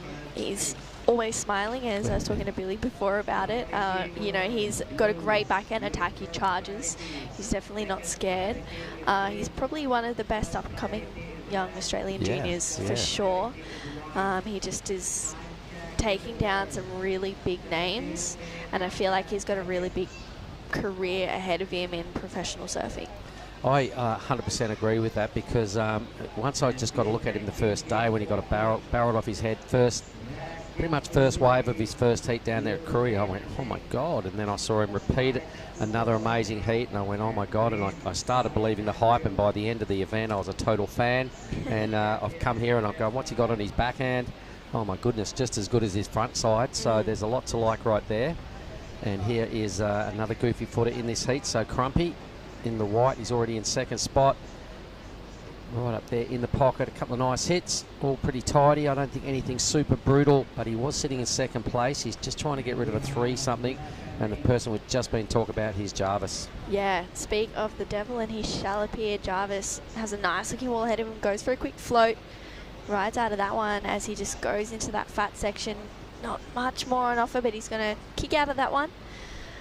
Yeah, Jarvis, he's definitely one to watch for sure. Darcy, Tippy and Samson, not too much more. They haven't really had much on offer. Darcy just locked a 3.57 for his last wave, so that moves him up into second for the moment. Tippy and Samson only looking for small scores to advance through this one. Let's have a look at the replay of Darcy. Yep, so let's have a look at this bang. Not too bad. Like I was suggesting, like this turn here was probably his best move. Still nothing too brutal, so he might put up his best number. I still think, apart from what Red's doing, the rest of the surfing in this heat is all very similar. It's in that 3 to 4 to maybe 5-point range, but Jarvis generally starts at about 5 and goes the full scale all the way up into the high 9s with the stuff he does. It's always quality. Definitely, the judges are making it pretty clear what they want to see to get some good to excellent scores, locking in some really decent big turns. Yep. Getting vertical in the critical sections, that's what's going to get you those bigger scores. And I feel like we've seen a lot of people really capitalise on that and lock in some pretty big numbers, as well as the tube rides as well today. We haven't seen too many in the last few heats, but we did see quite a few earlier, a few people locking in some 9s. I think the last one was Alistair Reginato's 9.57. So it was, yeah. Yeah, some really big scores being locked in, and a really exciting day. All right, so Oni just gets out of the restaurant, 2 boards under his arm. We'll get him back in here and get some more thoughts on the smiling Oni Anwar out of Sumbawa. So for the boys down there that are watching in Sumbawa, wa'ura, everybody. Hope you're having a good day. We'll both be back there shortly. It's round about 1 o'clock lunchtime down here in Nias time. Here goes Crumpy again. He's going to have to get a bit more brutal, because he's getting some pretty decent waves and doing a number of good turns, but they're just not severe enough. His 4.10 is his best number for that last wave. He's just got to take a bit more of a risk. Yeah, definitely. He just put it straight up there in the lip there for that last one. Unfortunately, the wave just running off without him, so he'll have to get back out there. Not too much harm done, though. He can kind of scrabble around with 4th priority, pick up a couple of waves, try and better that 3.83. Tippy chasing a 5.56. Samson looking for a 4.26, so still well within reach for Tippy and Samson here with just under 10 minutes to go. Yeah, it's going to be a race to second position. There goes Jarvis, just waving his arms, trying to get some input from the beach announcer. But it's like Jarvis just dials up good waves at will. Watching what he was doing at Krui, he was always on just A-grade waves. I've got a lot of hype going on here for him for very good reason. He's a very tactically smart surfer. He's got a very good skill set, and those two things combined together, if you can repeat and repeat, is a deadly combination. So for Darcy and Tippy and Samson, stuff is all really close. Darcy's only got a couple of numbers that he wouldn't be too confident with. He's got a shaky second position at this stage. Sampson is a really good surfer as well. He's been rolling with the West Aussie lads in Benny Spence and Jack Thomas. So he's a real character as well, and I hope he gets another opportunity to try and track down a mid-range 4, and Tippy as well. I'd love to see him really dig some rail and get busy and post a big score. The waves are out there. They definitely are, and they're starting to roll through as well. Some really exciting waves coming through. We woke up this morning, it was a lot bigger than it was yesterday as well, which is a bonus. So, you know, it's exciting. It looks like someone's up and riding here. Samson Coulter. Really nice carve here, straight in the lip. What more has he got? Oh, unfortunately not too much, so he'll have to kick out of that one. Yeah, his body language suggested he was a bit over it after his first hit. I can see takeoff now. This is Tippy Jabrick. He's got some clean, mean face, but he doesn't like what he sees ahead of him, so not sure what happened. He may have got barreled. We'll have to wait for the action replay. He's now chasing a mid-range 5 because Crumpy's put together a 3.83 as his backup score, and his number goes a little further north. So this is Sampson. That wasn't a real barrel. It was more just a look. That was about a turn, and then he had a look in front of him. His body language, you could see, he's like, oh, whatever, I'll just flick out and hopefully use the last few moments a little better. Tippy almost got a barrel, thought about a turn himself, but went, no, it's about the clock. Let's see what we can put together in the last sort of third of the heat. Yeah, wow, so not too much really being locked in. You can see Jarvis, he's having a look at this one here. So Red up and riding on his back end, just waits for this one to stand up straight in the pocket. A little bit more of a carving turn there. Almost loses his balance, but he recovers nicely straight up in the lip there for Jarvis Earl. And he'll kick out of that one as it starts to hit that dead water. So everybody's left themselves enough time to get out there and you know, replace their second best score. We've got about 7 minutes. This is such a fun little wind, you know. I've surfed this wave a lot with this little 3-knot onshore, and it just puts this little coping across the top. It can be just so much fun to blast big hits. And the person with priority at this stage, Crumpy, doesn't look at this wave. This is Tippy Jabrick. So with second priority, Tippy now winding up. He's got that little bit of coping I was talking about. He can't quite spin it around. And down he goes again. So Tippy, a mid-range 5, still doable. He goes Darcy Crump. Yeah, Darcy up and riding on his back end here. Just waits for this one to stand up, puts straight up in the lip. And he'll go again for another one, throwing a fair bit of spray there right in front of Tippy Jabrick. And he just has a quick little look back there, and he'll kick straight back out of that one for Darcy Crump, and Sampson out the back behind him. Yeah, all right, so that was a bit more of a vicious whip. He's well invested in this wave now. Sampson, looking at his body language, 2 really strong moves in a low-scoring heat. He'll be happy with that because I reckon that was his best manoeuvre, that opening turn. He got 2 pretty good whips going on. I'm sure that his 3.53 will be gone. He needs to extract just a low 4.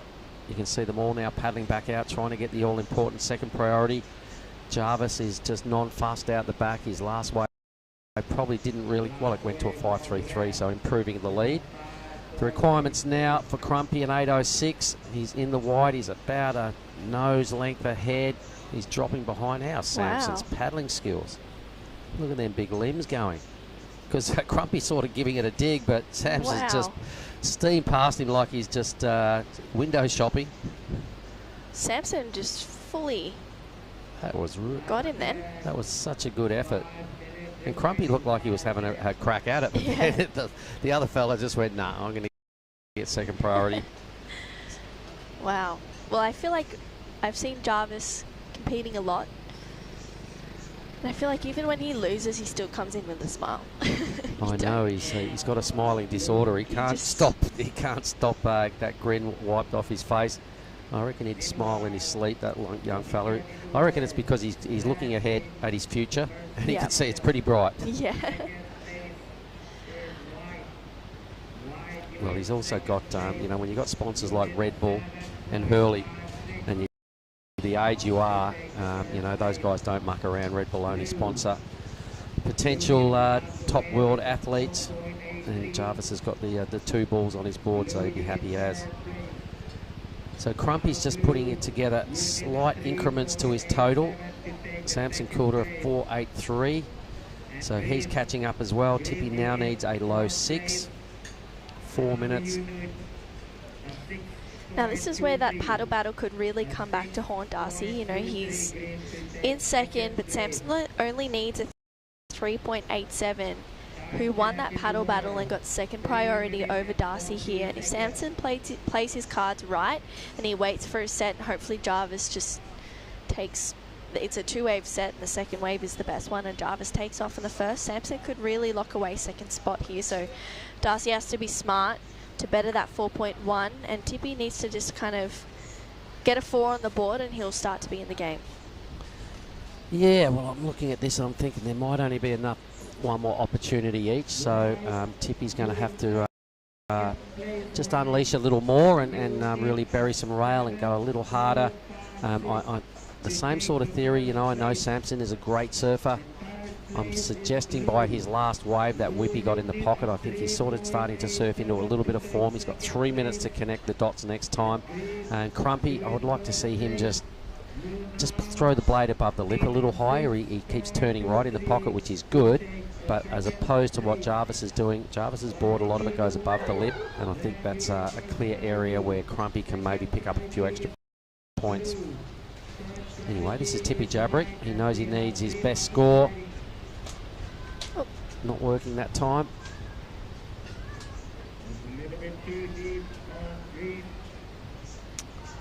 So Jarvis with top priority trying to burn off a 5.33. I'm sure he'll get the opportunity. Here goes Samson. Now take us through this. Yeah, wow, Samson with 2 minutes to go, locks in, gets a fin release, and unfortunately can't capitalize on that one. So that was a bit of a mistake there from Samson. Only needs a 3.87. He could have really surfed that one just within himself, locked in that 3, moved up into second, and tried to just kind of suffocate Darcy a little bit to make it harder for him to get a better wave or sell him into something not so great. So Darcy's looking like he could be sitting in a decent position here with second priority and a little under 2 minutes remaining. Yeah, for sure. He would have seen the spray and the fins bust out the back, and then he's like, oh my God, and then he would have seen him pop up and start paddling, swimming for his board and gone, okay, nothing lost right there. But let's watch the difference with Jarvis here. Let's see where he puts his board. So that was nice in the pocket. We didn't see board above the lip that time, but geez, he throws a lot of power into his waves and a rare fall for Jarvis. So he's still got the 2 best scores of the heat, so he won't be too fussed. He'll know he's left a couple of points hanging out there in this heat. And Tippy Jabrick. Yeah, really nice start to this one for Tippy as he brings it around here. Can he get another vertical section? He will. So he puts it straight up in the lip there for Tippy Jabrick. Just taking this one all the way through. He knows he won't get back out there in time, which means Darcy, I think he's on a wave out the back behind him. Yep, watching the live action right from where we're sitting. Yeah, it's a nice bigger wave. We're going to have to rely on the replay to see whether he improves his position. He did a lot of surfing. He picked good waves. I like his act. I would like to see him just get a little more brutal. But, you know, if he gets second here, hey, you move through to the round of 32 and he'll get another crack this afternoon. That was a little better. A little more risk. Yeah, a little bit more risk in that one. And just a quick under the lip carve there for Darcy. Just taking this one all the way through. So not too much time left in this one. Can Samson get another opportunity with 15 seconds on the clock? Looks like he's going to have a go at this one. He needs a 4.61 now. Smaller looking wave, but Samson, he's going to stick with this one. Nice carve. Waiting for this one to stand up here, but doesn't look like it's going to. So he's just going to surf this one all the way through to the inside. Just a couple of carves here for Samson Coulthard, but not too much more on offer there. Nice bit of drone work though. Yes. You know, staying with that and catching all the live action. As Samson realised it's probably not the wave he needed. I think Crumpy will improve his 2-wave total, so I imagine it's going to be Jarvis Earl with the lead. We'll have another chat with him. Darcy Crump through to the round of 32, and we'll say goodbye to Samson and Tippy. That's it for Heat 13, everybody. We'll see you in a moment for Heat 14.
right, good afternoon, everybody. It's about 1:20 at Lagundri Bay. It's just after lunchtime. Things are starting to get a little smoother out there, I can see, Billy, and the clouds are building up out the back, which is good news because hopefully that spells offshores, everybody. You can see what we've got here. Billy, do you want to take us through Heat 14? Ota is in the white, Jin Suzuki for the red, Zain Asink in the blue, and Varun Tanjung in the green. Indonesia, Australia, and a couple of Japanese surfers. Every heat today has been entertaining. This looks like it's off to a fast start also. Well, potentially. It's looking like a set rolling through as I gaze over the balcony. Yes, the drone footage confirms that blue is in a pretty good spot. So Zain Asink, not much of an onshore really, mate, in you know, out of WA. This is an absolute afternoon glass off. That's offshore. So Varun, I'm sure his dad's watching down there in Bali. Dad and Mum, hello, good afternoon. Well, mate, it's ripped past 1 o'clock already, just 20 past 1 here at Nias time. This is Varun on his forehand. All right, a wrap to start things off. This is not a set wave, it's kind of a medium-sized one. He's making the most of it, though, with a couple of really spicy turns. Finds a place for a third one. That's going to do him. Feet are in the wax, and there's a score on the board. Not too unhappy with that start. All right, Suzuki now. Pretty strong first move. The wave is petering off really quickly. He realises that, so over and out. Of course, this is Heat 14, everybody. We'll just have a little squiz through the line. Let's have a look at the replays. See where the majority of the points go. So Varun, big lanky grommet there, starting to really get his groove on here on this wave. Some pretty good rail work. He put all his turns in the pocket. He'll be happy with that. And red, I don't think the wave really offered him a whole lot. This might have been, this is his first wave. Oh, how was that bottom turn? The students head out of the restaurant. Good afternoon. See you guys a little bit later on. Busy scene down here on the beach, mate. It is a Saturday afternoon.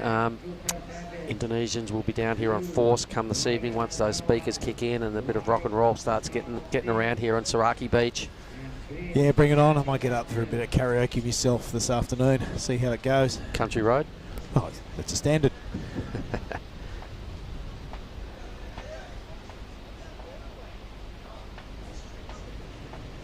We need them flags to turn. Chakayui. Yep. Hopefully, it is definitely getting dark out there. We've been saying it for some hours now. It does the slow build-up. And once it gets to that point and gets out towards our bay here, mate, offshores, round of 32, penciled in.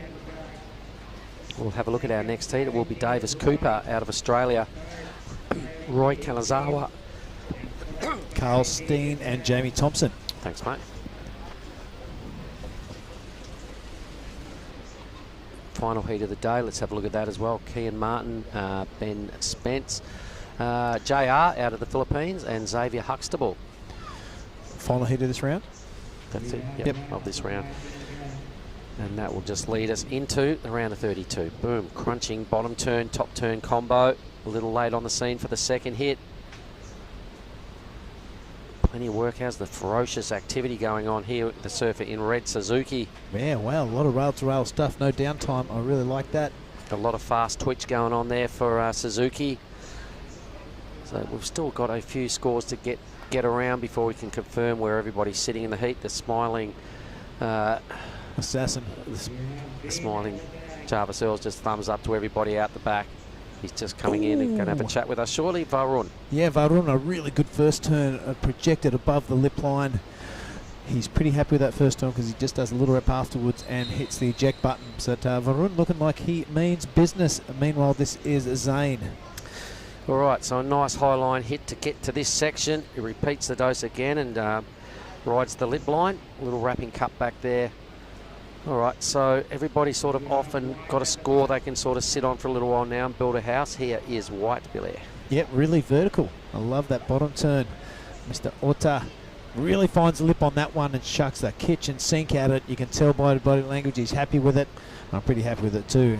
Uta. Well, remember him yesterday because I remember the board. I think he had the red rashy on yesterday and the matching red board, and he was definitely laying it over hard.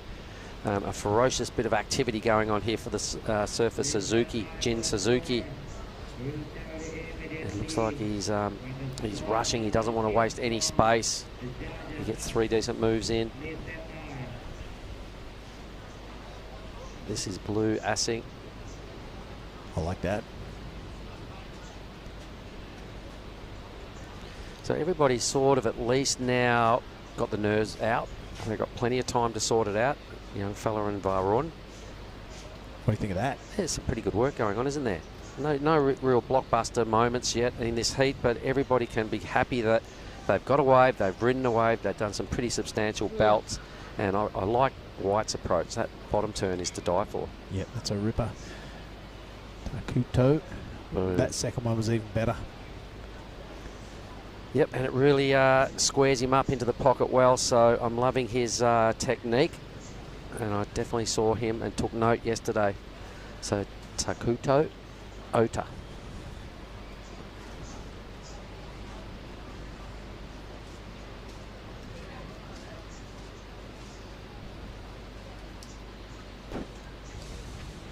You can see. Just sorry about that, mate. Just spying Jarvis Earl down there. He's got a set pre and post heat routine, which I think is super important for young surfers with big aspirations to do. Doesn't matter if he wins or loses. I see him spying him, and I see him doing the same thing every time. Is he looking at his heat? I don't know if he's looking at his heat. I don't know if he's just taking stock of his emotions, but he's definitely got a set routine before and after the heat. Very good coaching.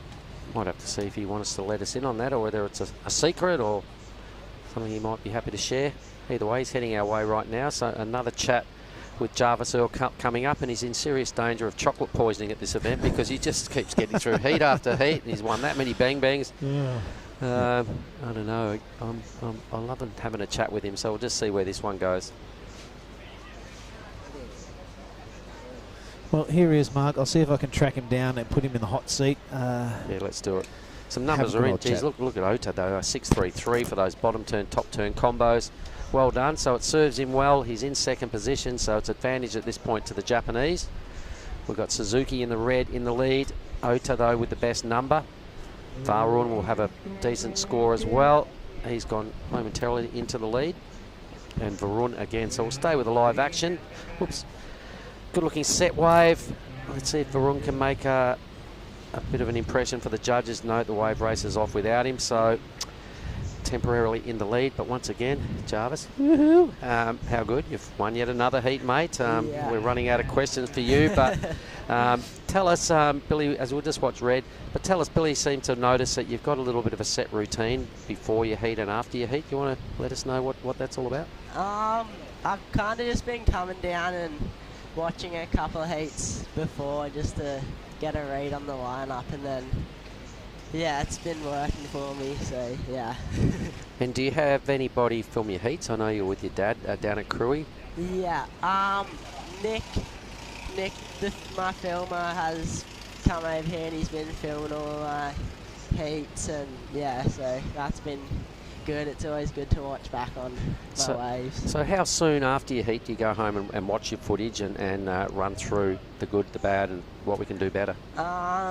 Usually just straight away. I don't know, I just like watching my waves. While it's fresh in your head, you can remember how it felt. Yeah, for sure. All right, so that's what you do next? Yeah. Take the rashi off, straight back to the room, is it? Or? Yeah. All right, okay. Now, let's talk about that heat then, because you got off to a great start. The 6.83 was definitely the highlight of the heat. Yeah. You then went about it. You got a backup score. You fell on a couple of waves. Yeah. Do you look at all that and break it down? And when you're in the water in the heat, do you kind of cuss a little bit if you make those errors, or do you just delete them and just move on? Yeah, once I got a pretty decent start, I just was trying to get it back up under priority, and I fell on a couple and picked. It was hard to pick which ones were going to hit the reef good, but yeah, I ended up getting a 5 sign for the backup, so it was sweet. Now, there's been a lot of craziness and some big numbers thrown today. A 9.63 tube, a 9.57 tube, a 9.5, a 9. Hey, that was pretty crazy stuff this morning, wasn't it? Yeah. I was watching the broadcast and saw a few of them, and it was pretty sick. And they all went down around about very similar time. I think Yoja started that with a 9.5. Yeah. We did see a 9.63 out of Ryuki. I saw Alistair Reginato with a 9.57. Yeah. Some big numbers, some amazing surfing. I think this afternoon is really going to light up as well. Yeah. How do you go in backhand barrels?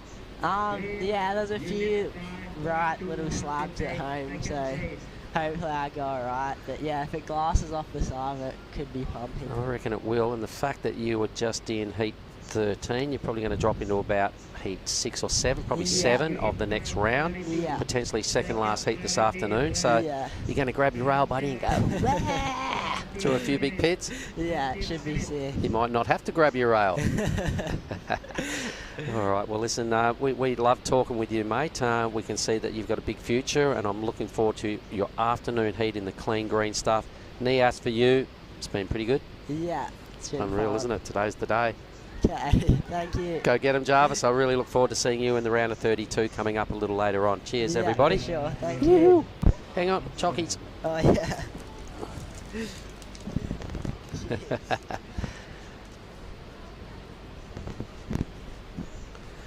Here we go. Meanwhile, things have been rolling on in this heat. Varun has best score of 4.6. Suzuki with a 5.3.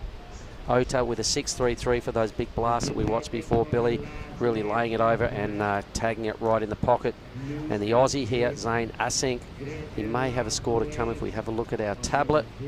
We'll just confirm where we're at, whether all the numbers are in or Zane might have something. He's got a score to come, which will be handy. Jin Suzuki also with a score to come. But yep, Jarvis again, mate. He's got his theory down, and he checks his film right after his heat, which he's going to go and do now. And he seems to be all over this pro surfing gig. Great, fantastic. Takes the pressure off, and nothing comes as a real surprise if you've got a real good set routine. Says he's got a few slabs around his hometown as well on his backhand, so he said, yep, all right, I reckon bring it on this afternoon. Said no worries, big old pits, grab the rail, duck the head, bit of weaving. Could be the theme of the afternoon for Jarvis. I reckon he'll come up in heat 7 this half. We don't have a fresh draw in front of us, but we'll get one shortly. Scores are all very similar, look at that, between second and third. There's 1 point, less than 1 point. So a shaky kind of moment here for Suzuki, Asik and Tanjong. Yeah, they're all pretty similar, aren't they? 6.33, a bit of a standout, but hey, look at the rest of them. They're all in that same little block. Yeah. The judges just waiting for someone to bust out so they can reward them. Yep, it can be times like this, you know, when you're on the judging panel and all similar numbers, and if that theory remains the same for the next 10.5 minutes, it kind of does your head in a bit because you are waiting for that moment. There's plenty of room to go up above the scale there. We've got a little score just drop in. What is it, Billy? That is at 5.40 for Zane, still in the third position. But not much of an ask, really. He needs to kind of get the same sort of wave, push it a bit more for that 5.71.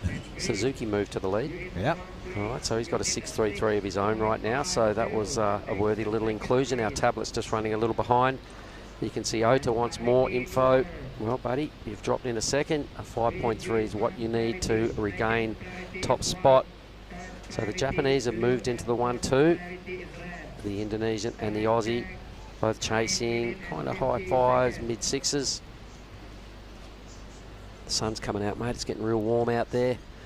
I reckon the wind and that is starting to lighten off. Stormsy on the way. I can see Jean and Willow just making their way down here to get some afternoon lunch and step up, get a good position to watch the action this evening. Yeah, you bet. Why would you? Straight over there to have a chat to Jarvis.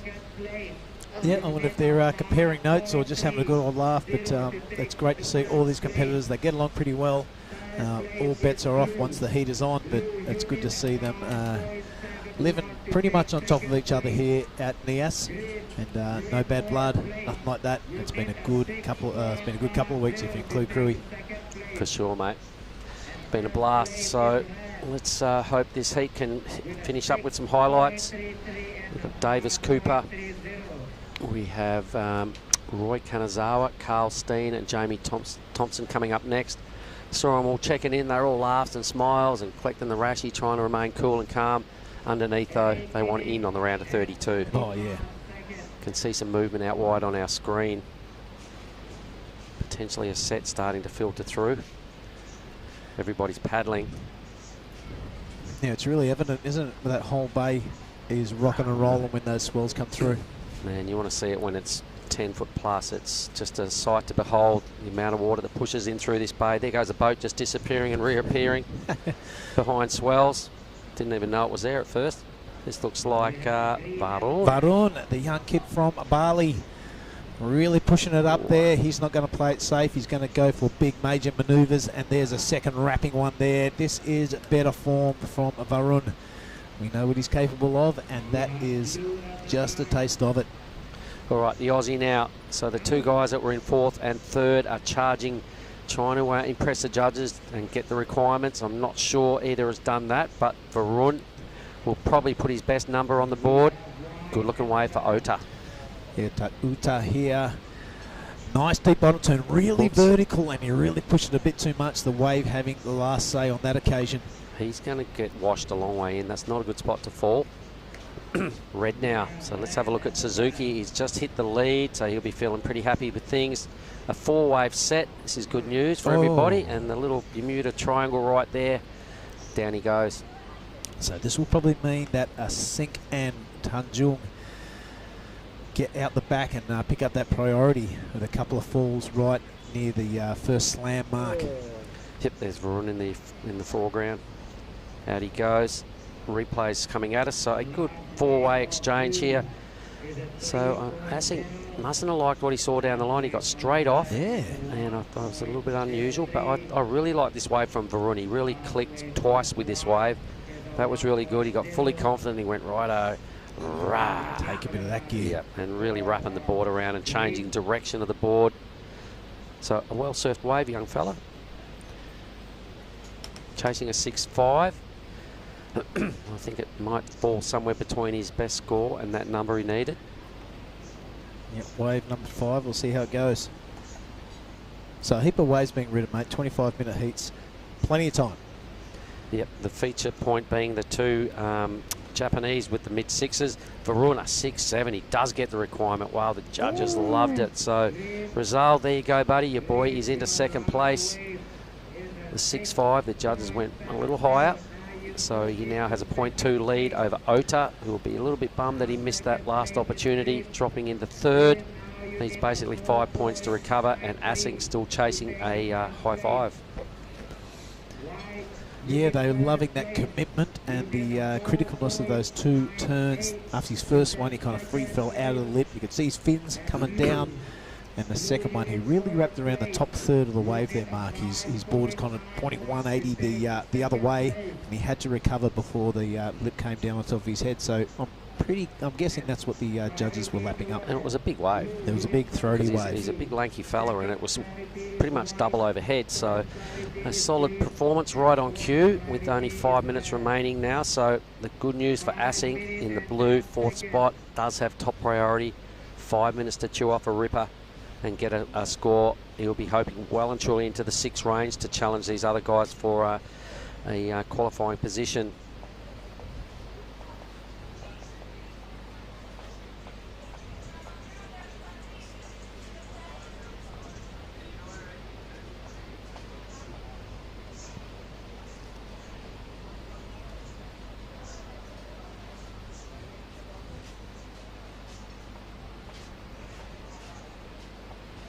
Alright, I'm sensing conditions are changing a little bit, Billy.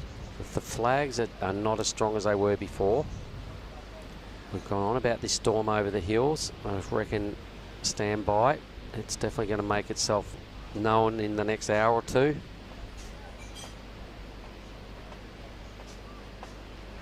Pretty well balanced heat here. It's just 0.5 separating first to third. Super close. Everybody with a 6 and a backup number. Suzuki's done it just a little better on the backup score. It's going to be absolute crunch time. So everybody knows they need another wave. Everybody from first to fourth.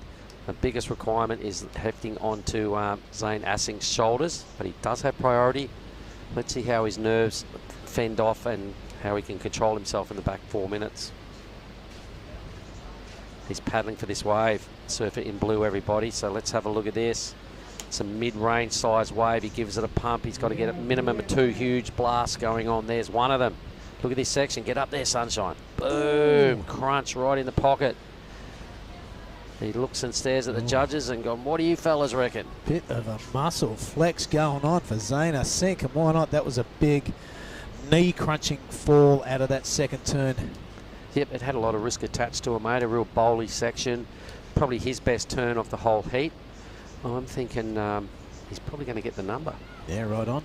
So let's just see. Here's the replay. What do you reckon? Well, let's have a look at it. I was a bit doubtful when he took off, but the waves seemed to grow and get more ferocious as it went on. That was a really good first turn. Spread the wings, but this fall, clunk.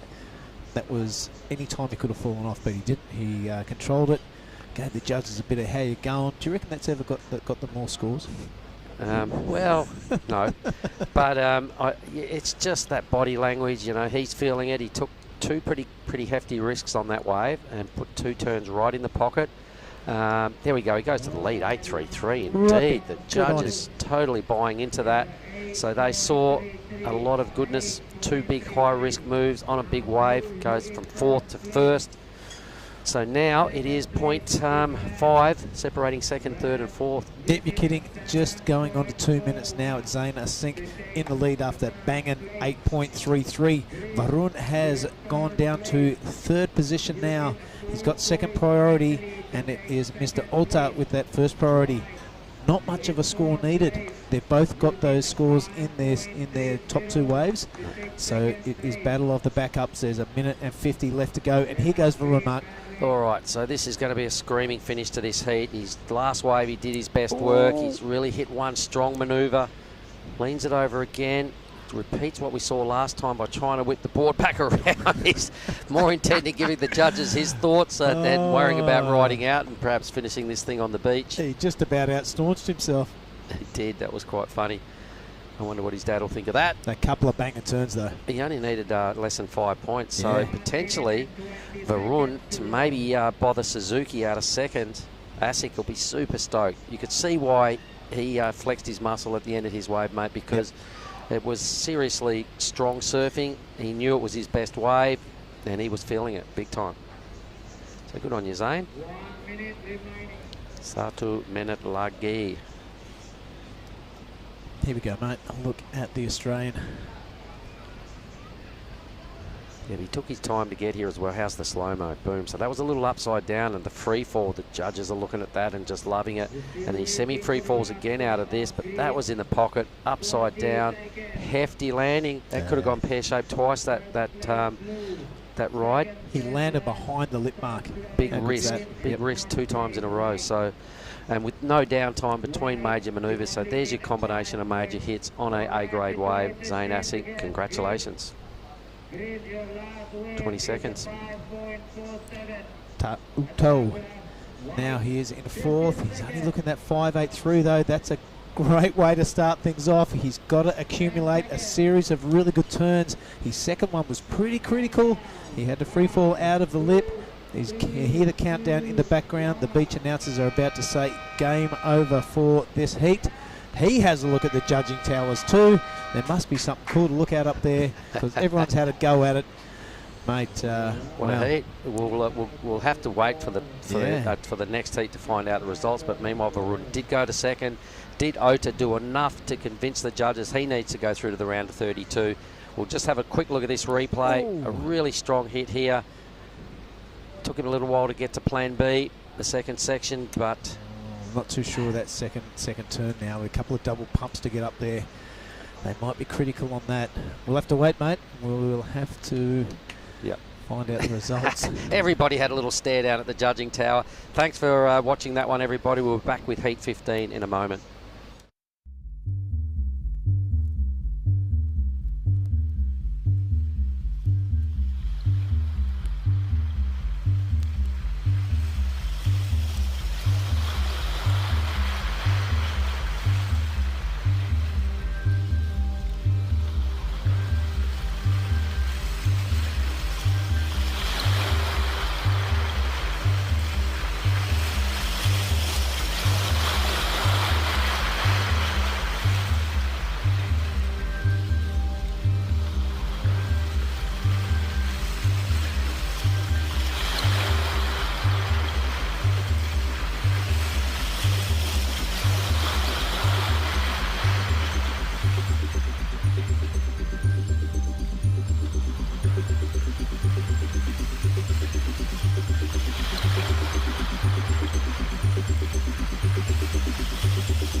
All right, we are back and we're live. I'm joined by Oni Anwar after his success in his heat.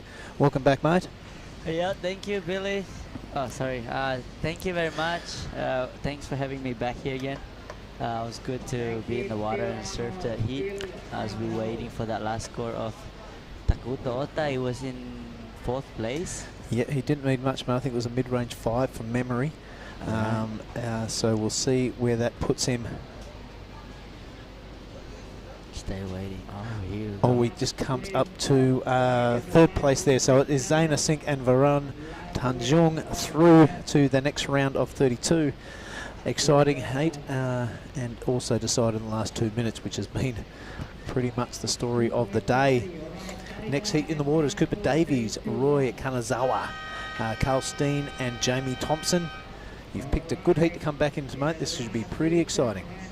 Yeah, I love watching all these guys. Cooper Davies is one of my friends, and yeah, I've been traveling with him around Philippines. I think he's on the wave right now. Charges too. I love his style surfing. Great heat that one, that Farun. I'm stoked for him to make it through though. Yeah, he did really well. He had to deliver, mate. There was a couple of big throaty turns that he had to do, and he really stood up when it mattered. So Yeah. good on him. Well done, Varun, and well done, Zain Asink. The boys. Here we go. Is Jamie? No.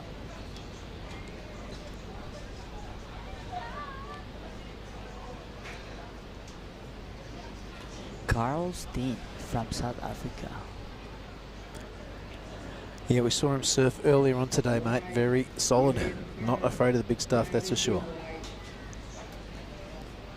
So conditions out there, mate, settled down a little bit from this morning? Yeah, just not as many barrels as possible. Yep.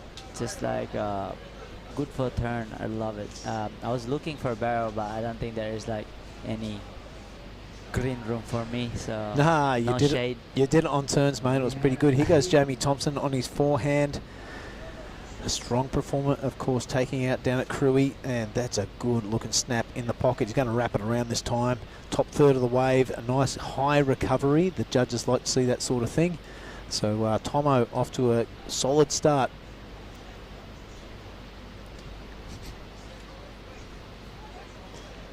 Yep.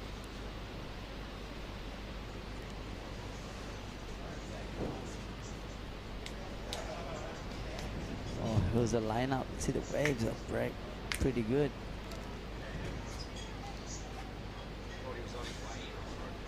Oh man. All right, have a look at this one. It's not much gone down so far. We're waiting for those scores. But that last heat super close.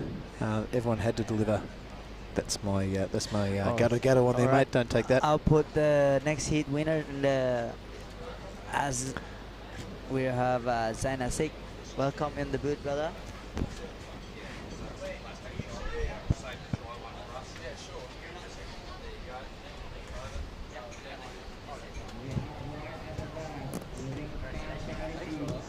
All right.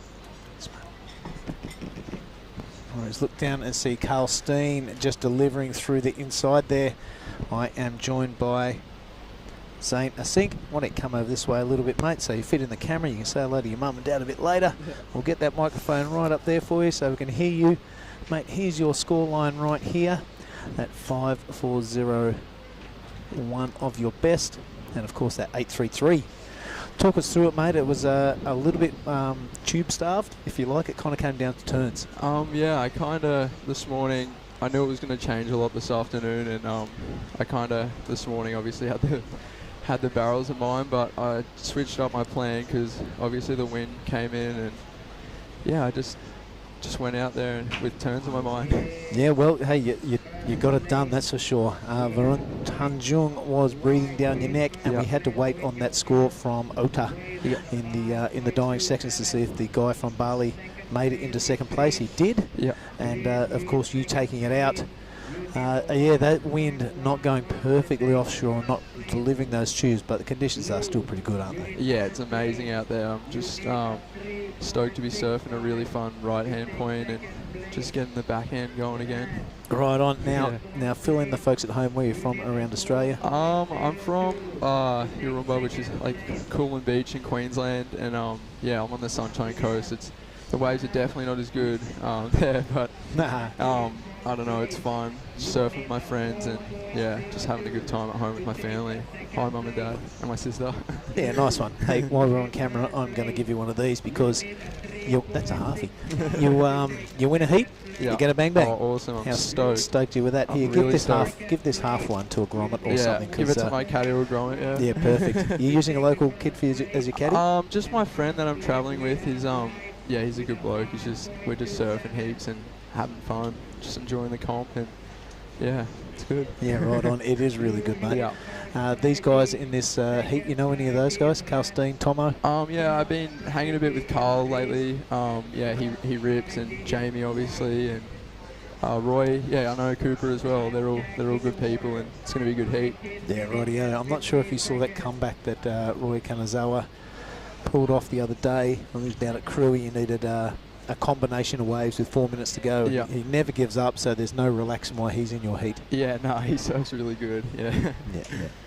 And mate, what are your aspirations with this old QS thing? You looking to get in the Challenger? Yeah, for sure. I'm just trying to take it like comp by comp, or heat by heat, obviously, and just having fun, kind of not putting too much pressure on myself, and just I don't know, just be happy with what I'm doing and not worry too much about it. Mate, you look pretty pumped up when you come up the stairs into the restaurant. Yeah, all my friends were there and they were stoked. They're like, how's that and stuff. I was like, yeah, I was pretty happy. Oh, mate, good on you. You've got to feel the moment, I think, or you're going to miss the bus. Yeah, definitely. Yeah. Got to enjoy the moment big time. Enjoy every victory because they don't come around that often. Yeah, for sure. But I can tell you what, mate, with surfing like that, you are going to enjoy a couple more bang bangs, I reckon, this contest. I hope so. You've got a big future ahead of you. Thank you. Any more shout-outs down there while you got the camera on you? I don't know, just everyone supporting, and yeah, my friends. Right on. Thank you very Zane, much. Oh, Kian. Oh, Kian, put it there, brother. Okay, well thank done. You. See ya. Good shout out, and best of luck for the rest of the comp. Thank you very much. See you, mate. All right, there is Kian Martin. He's getting ready for the next heat of heat 16 of the round of 64.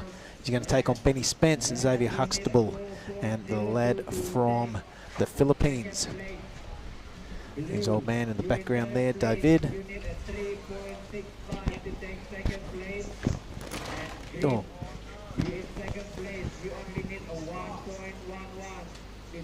All right, I'll welcome back to the booth, Oni Onwa. All right, how is it? What did he say? Oh, he had a bit to say, Zane. He was pretty stoked with that 833. He was talking about how he went from a tube mindset to a turn mindset. What? On fire, Zane. Mate, look at Varun. He also got that 670 when it really mattered. What? Very proud of that young man. Have a look at this. It is Carl Steen with that 527. Really strong surfing, and here goes Tomo again. In and out, not happy with that. Third priority, nothing to lose, so why not? What did he do in that 8.33, Zane? A couple of very throaty turns, mate. Let's have a look at this. It's our surfer in blue, Roy Kanazawa. I'll take my sunnies off and make sure it is blue, not green. It is, and he smashes that lip. Beautiful style, a really composed bottom turn. The top turn's not so much, but I'm loving the style of Roy Kanazawa. Really nice style for Japanese guys around here. Here you go. Cooper Davis, really nice turn this one. Wow. Into the next one. Whoa, air drop this thing, yeah? Still going so fast. Oh, a couple of big belts from Cooper Davies coming unstuck on the shoulder. I don't think he'll be too upset about that. He'll probably lose half a point or something like that, but most of the work done out the back and those two big belts. This is the order of the afternoon with the wind kind of going side on. Not much of it anyway. Still super cool conditions. Have a look at this How first fast turn. it is turn. Yeah, Explosive. Right into the next one. Boom. Yep. Wow. It's such a great surfing, but I just bucked that rail.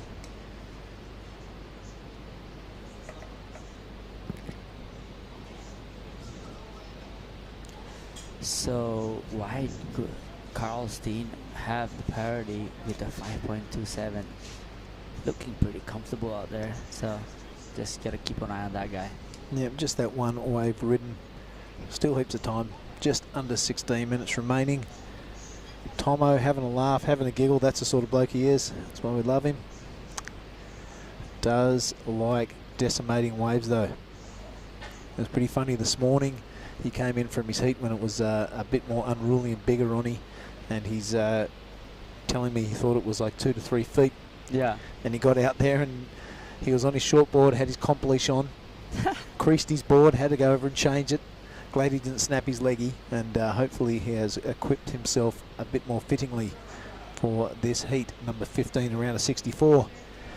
Mate, after this we'll go into the final heat of this round and then kick on into the round of 32, I reckon. Let's have a look at it. I just hope he get a couple boards. He brought a couple boards with him, so he's a backup. Let's have a look at that next heat, mate. Run us through those. Whoa. Whoa, whoa. We got Kian Martin, one of my boys. Ben Spence, Rigolio Esco from Philippines, and Cyber Huxtell. Oh. Yeah, it's going to be a beauty. That's a good hit. Good heat to round out. That's the last hit of, yeah, he's 16, all right. Yep, and then we'll be going into the next round. I'm pretty sure I haven't heard anything differently. It's just clocking up to 2 o'clock here in Nias. The boys in the water. That's good. All right, let's bring it on. Yep, we've been getting it done. Okay, you had a good heat, Mate Joey not so much. I think he snapped a board of all things. Oh, no way. Yep, and leash, I think. He snapped his leash. Well, let's hope it's his leash and not his board. All right. 14 minutes remaining in this one, Oni. You had a good day so far? So far, so good. Yeah. Can't complain. If you did, who'd listen? Yeah? If you did complain, who'd listen? Not me. Oh, yeah. I mean, just a lot of hits over here for you guys, huh? And up there too. Mate, that's what we're here for. It is to rip through all these heats, see some great pro surfing, and that has happened. This is the Nias Pro 2022. We thank everyone involved for bringing it to this district of the world and also broadcasting it out to everyone watching around the globe. We've got a few people to thank. I'm going to do it while there is a bit of a break in the action. Let's leave it as a nice chunk approaches. Looks like Cooper Davies might be a sneaking one under priority. Roy is not having any of that. Yeah, like his style. Boom. Super explosive this turn. Look at this one. Stay low. Whoa, I like. This is my new favorite surfer, I think, for so far now. Roy Kanazawa. Oh, right on. Really nice that's turn. Big shoes to fill, you know, a lot of surfers. I like the style. Who is this kid? All right, that leaves Carl Steen second place with top priority. It is Jamie Thompson with a little bit of work to do. He paddles into this one with familiar forehand style. He's going to blast this lip the best he can. He does. He's back on his shortboard, I can tell you that. I recognise that craft. A nice wrapping cutback. They're not really going onto the inside today because we're kind of looking at that live and it just shoulders all the way into the channel. It's kind of too big to get that scoring section that we saw yesterday, and 100% no left-handers on the inside. So here goes Jamie Thompson. You like that? Yep, I like that because the big sprays. Oh, very smooth surfer, yeah.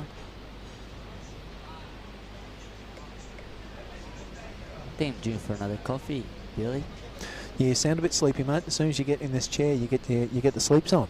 Yeah, after that heat, give it all my energy, you know. Maybe you need a bit of extra joss. Extra joss with double trouble. Nah, I'm fine. I just need a bang bang. Cooper Davis. Oh, sorry, Cooper Davis got a 6.5 4-3. 4-3 for that last wave.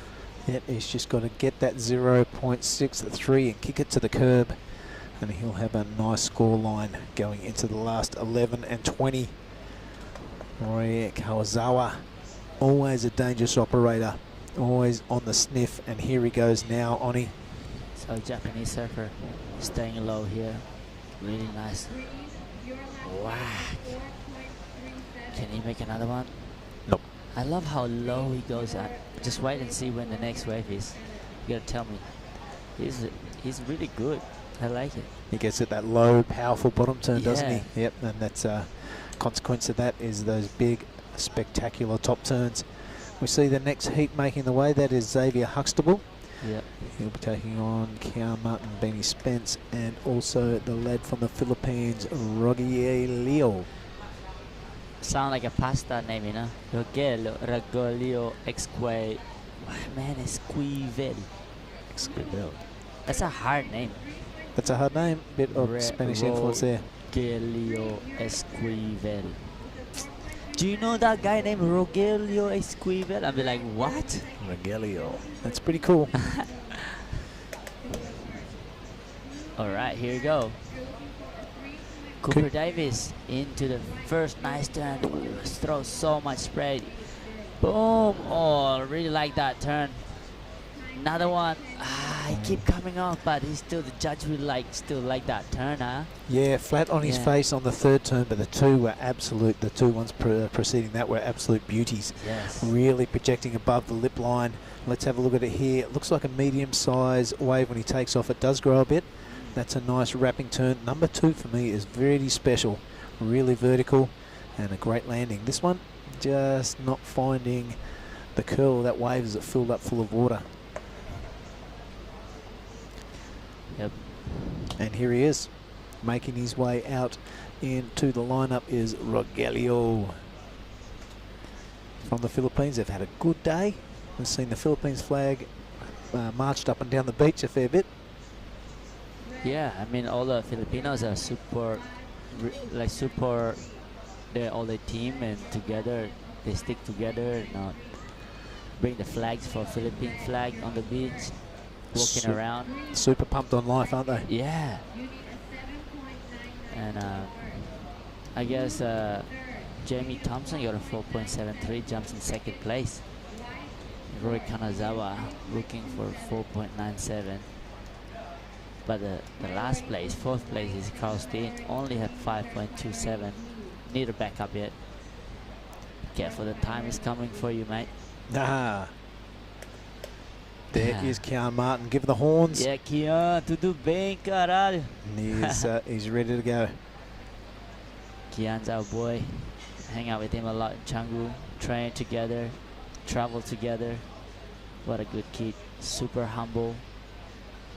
You know, appreciate life, with this guy.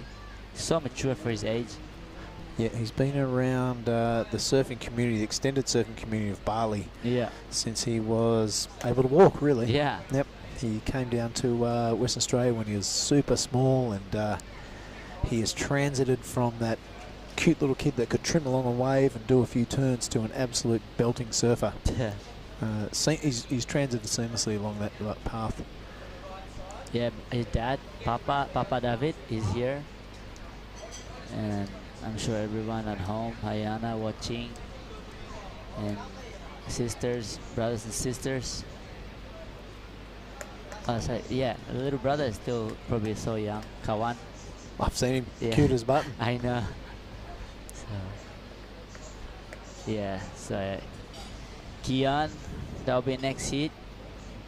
He is the next heat, mate. I'm just sorry to interrupt there, but that, looking back on the lineup, that's where the storms seem to gather each afternoon, just on the hills, right dead centre of the screen there, and marches down the valley and up through this bay. Not looking very threatening today, so maybe we won't have a rainstorm.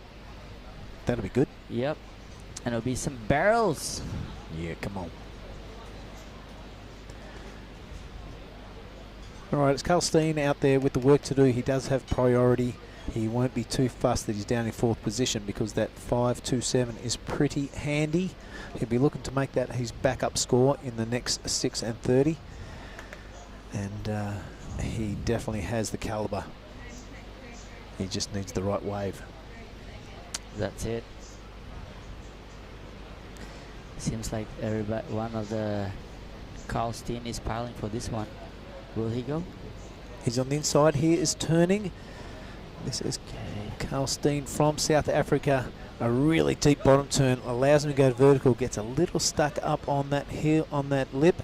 This one is razor sharp and perfect. So the second belt better than the first one, but still a really handy wave with 5 minutes and 50 seconds remaining. Out the back is Jamie Thompson. Yeah, I love how sharp is Jamie Thompson here, throwing a lot of spray. So will be a lot of comparison on this one, and we'll be regaining priority. Who will be? I think Jamie will. Like, oh, the paddle battle. Where's White? Well, he's on the kick, but I can't see White anywhere in that screenshot. Fantastic drone footage from our pilot in Ryan. I really like the setup this turn. Yeah, bottom turn was great. A little hung up there on the lip. It's a little bit bumpy. This is one for me. Right, boom. Let's see what the judge likes about this turn. And a real deep return on that cutback. That's a hard thing to do over there. It's just a lot of water moving, so to make that actually pretty good. Here goes JT. Let's compare these two. A little bit out and rappy. So for those playing along at home, let's have a look at whites and let's have a look at greens. Compare, see where you think the score is going to fall, and then check out the scores when they come through. There you go. A 5.5. Right down the middle, Carl Steen. Need a 6. You think it'll be a 6? No, I don't think it'll be a 6 point. The last of Jamie, but let's see what the. Oh yeah, it's 4.73. Correct. Yeah. That's the last wave of Jamie Thompson. Oh wait, there's another wave actually. We'll see, we'll see. We're looking for a 6.04 to advance. Can he get it? Now, mate, soaring your heat after a couple of waves. You had a little look at the judging tower. Yeah, I was like, what's that about? My board is like, don't like it. I was like, what should I do? Should I change it? Oh, okay. I asked the surfers, my caddy, Inglay, should I change it? I don't know, I don't like it. So, but judge gave me like a 6. I was like, okay, maybe I should stick it to it and just do a turn. And then I didn't feel good connection with my feet, but look, I was happy with that turn. Now you got the win, and that is the main thing. Yeah. Ladies and gentlemen watching around the world, this is Oni Onwa from Lakey Peak. My name's Billy, and it's been a pleasure bringing you the Nias Pro 2022. We hope you stay tuned, because there's going to be heaps of action, and this is Carl Steen up on his 4th or so wave, but not really coming off that time, Oni. Yeah, I mean, 3 minutes remaining. Carl just, oh, here we go. Roy Kalanzawa now. Really high speed turn, full throttle stuff into the bottom turn, and finds the lip, snaps it off. And those 2 turns will do it for him. He needs a big score, a 7.20 to advance, but it's going to probably halve that when that score comes through. This is Cooper Davies, our heat leader. Really solid turns through this whole heat. I like that deep return. He's got to negotiate through that white water. No, it's got the best of him on that second turn. Everyone's getting a goal. Here we go, Jamie Thompson, straight into the top. Wow. The lip has to be like there to hit it actually. Okay, so he needs a 6.4. Yeah, everyone with a couple of belts there. So the judges have got their hands full. They'll be writing down the scores. They'll be looking at the replay, comparing them all. Yep. And we'll see where the scores lie on the scoring tablet.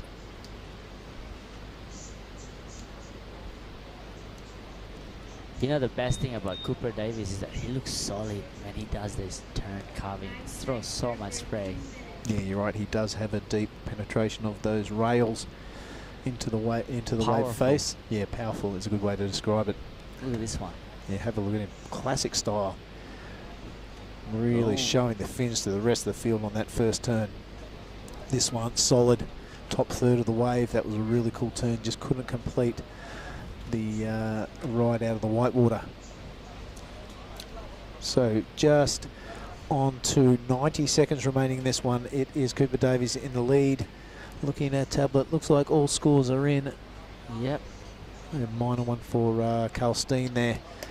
It could be the Aussie in number 1 and the South African number 2.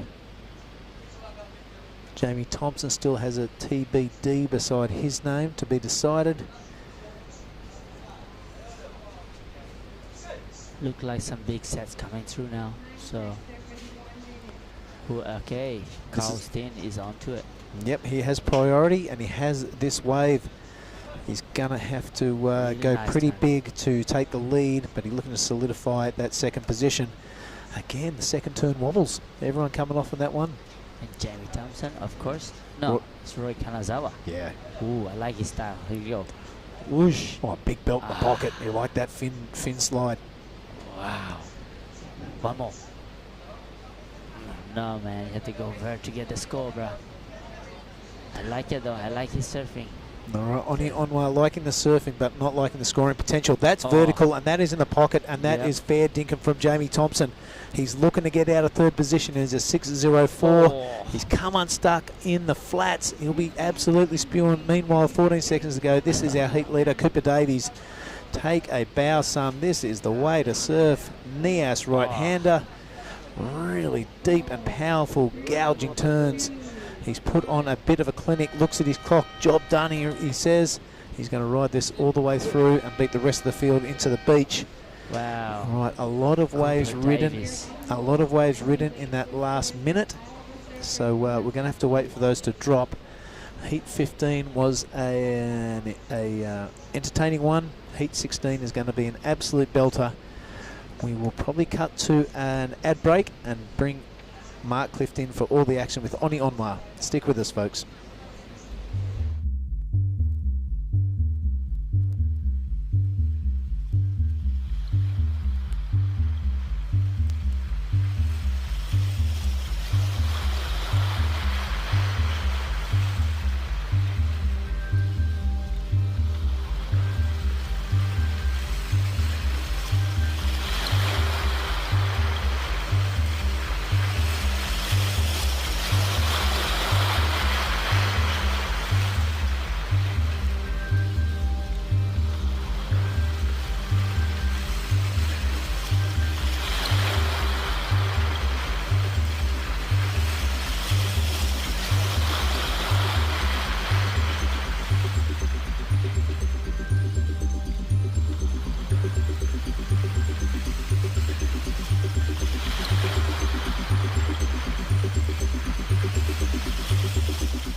Alright, we're back live again. Was in Nias QS 5000. Where exactly are we at, mate? We're in Saroque, and we're last heat of 64. And we have Kian Martin in red, Ben Spencer, and I don't know how to name that name. JR. His nickname's JR. Out of the Philippines. JR, sorry. And Xavier Huxtable from Victoria. The X-Man. The X-Man. That's what I like to call it. Yeah, the X-Man.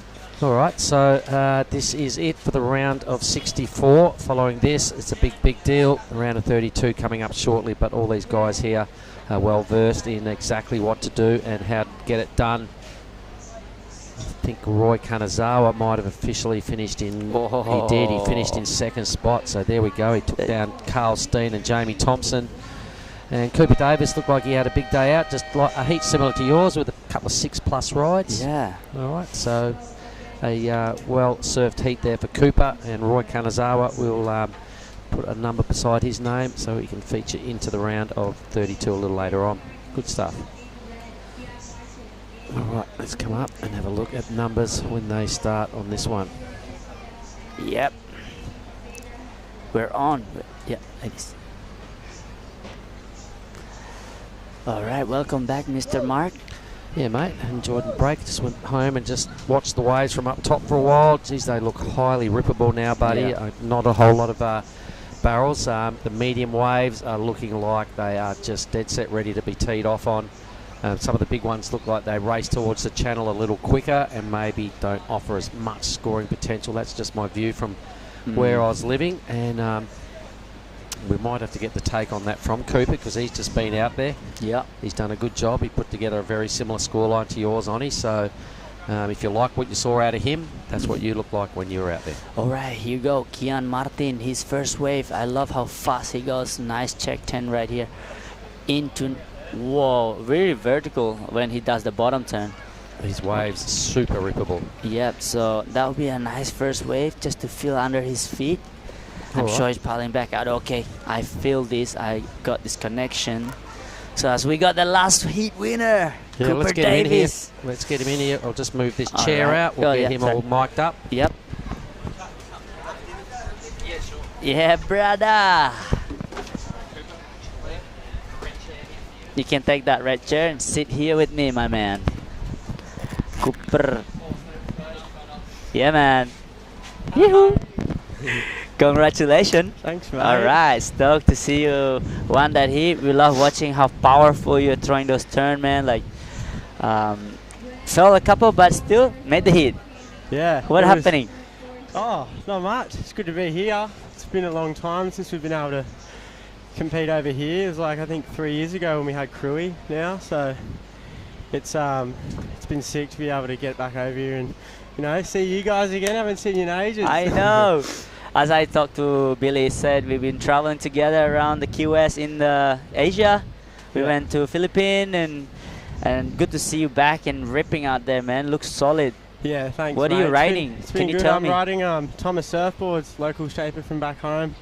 He's been really helping me over about the past 5 to 6 years, I reckon. It's been a long process. We've been working together for a while now and riding a 511 3 to the beach model with a round tail. Round tail. Oh, how good is round tail? I love the round tail. So good. Yeah. That's the only thing I really ride, round tail. I mean, unless it's small waves, but.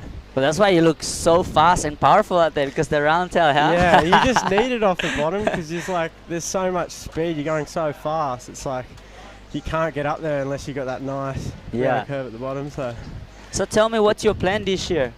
Well, basically, see how this all goes over here, and there's been a bit of talk about a few other events maybe popping up. So keep an eye on them and keep following it for sure. Good time again to get it. Yeah, good time. Always good times. All right. But so hopefully get over and just do some more surfing in different countries. So epic, brother. Enjoying the surfing lifestyle around the world and compete.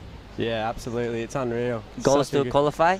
Yeah. For their prime? 100%, yeah. Sick. Oh, we call it Challenger Series. Yeah, I know. Missed out last time by a few spots in the earlier year, so a bit more hungry for it now, so... Mate, looking good out there, bro. Like, you should... I love the way you surf and just throwing a lot of buckets. Yeah, buckets. Thanks, mate. We love buckets. Yeah, so... Anything else? How are you enjoying this island of Nias? It's unreal. It's like, it's so raw. There's... kind of takes you back to the olden days, like, you know, you kind of get rid of the technology and you know, just chilling out with friends and enjoying the small talk, cards, and just hanging together, enjoying each other's company is like the best thing about it. It's all the stuff you remember when you go back and think about it in years to come. So it's I'm enjoying it and can't wait to compete a bit more. So yeah, loving it, and shout out to everyone back home watching, mum, dad, the missus, everyone back there. Yeah, love yous all. And since you get back, did you ever have like a belly? Like, oh yeah, I got stomach really ache? sick. Yeah. When I got to Crewy, I got sick straight away, pretty much straight off the bat. And it just took a bit to recover, but back feeling better now. Yeah. Yeah. So that's it. You have to deal with that. That's a part of the trip, right? 100%. It includes with it. Yeah, it's all part of the journey and the experience. Especially you've been in Australia for so long, so you're used to having like food at home, your mom and your dad, and you're coming out here, you're trying new food. You so kind of just try to put as much weight on before you come here, because if you get sick, you Yeah. just lose it all. That's so true. So how old are you now? I'm 22, so yeah, it's kind of time flies. Yeah. What do you do in But- Australia in between? Like, Back home, I've been lifeguarding there, doing some PT training with Pro Movement, another Okay. one of my sponsors. Okay. So they're all in a big facility with Thomas Surfboards, who's my my shaper, where I get my boards from, and then I train in the gym, Pro Movement there. So it's like it's a bit of a hub, and it's a really good workspace and training space for me and Yeah. a lot of other upcoming surfers from at home. So it's helped me so massively. Jared from Pro Movement, he's awesome. So big shout out to him. And yeah, no, it's been good. So just training as much as I can when I'm home and working as much as I can, saving up. It all costs money at the end of the day. So but good time. yeah, good time. Absolutely. Also, speaking of good time, you know how you have team time in Australia, but we have bang bang here Oh. for you because you just won the heat, brother. Oh, sick. How good is No that way. turn? Who is this guy? That's Benny Spence. Ah. He's WA boy. We're staying together with him. Yeah. We've got a How's that bit of an traveling Aussie with crew. couple different boys in a place? Who are you traveling with now? I'm with two sunny coasters, Noah and Alistair, the go-tos. So Oh, we just all sick. travel together Yeah. usually. But we've got a bit of an Aussie clan back at where we're staying at Yeah. Raphael. So it's pretty good to get behind each other. All the boys are super keen on everyone getting through. So it's a good support crew. Yeah. But Epic. yeah, how'd you go in the earlier round? Yeah, I made it. Sick. Scratching into the 2 6s, eh? Oh, nice. So Yeah, I'm pretty stoked. So It was we both stoked now. yeah. Yee, and you got the bang bang too, bro. Sick. Thank Yeah. you. Congratulations. These Hey, are don't eat nuts. don't eat it all. All right, guys, ladies and gentlemen, that's Cooper Davis. Alright. And good luck. I hope to see you here again. Thanks, All brother. right, brother. Have a Cheers. good day. Have a good Cheers, mate. afternoon. See ya. You. Yeah. You wanna swap that? Yeah. Yeah. See you, brah. Yeah.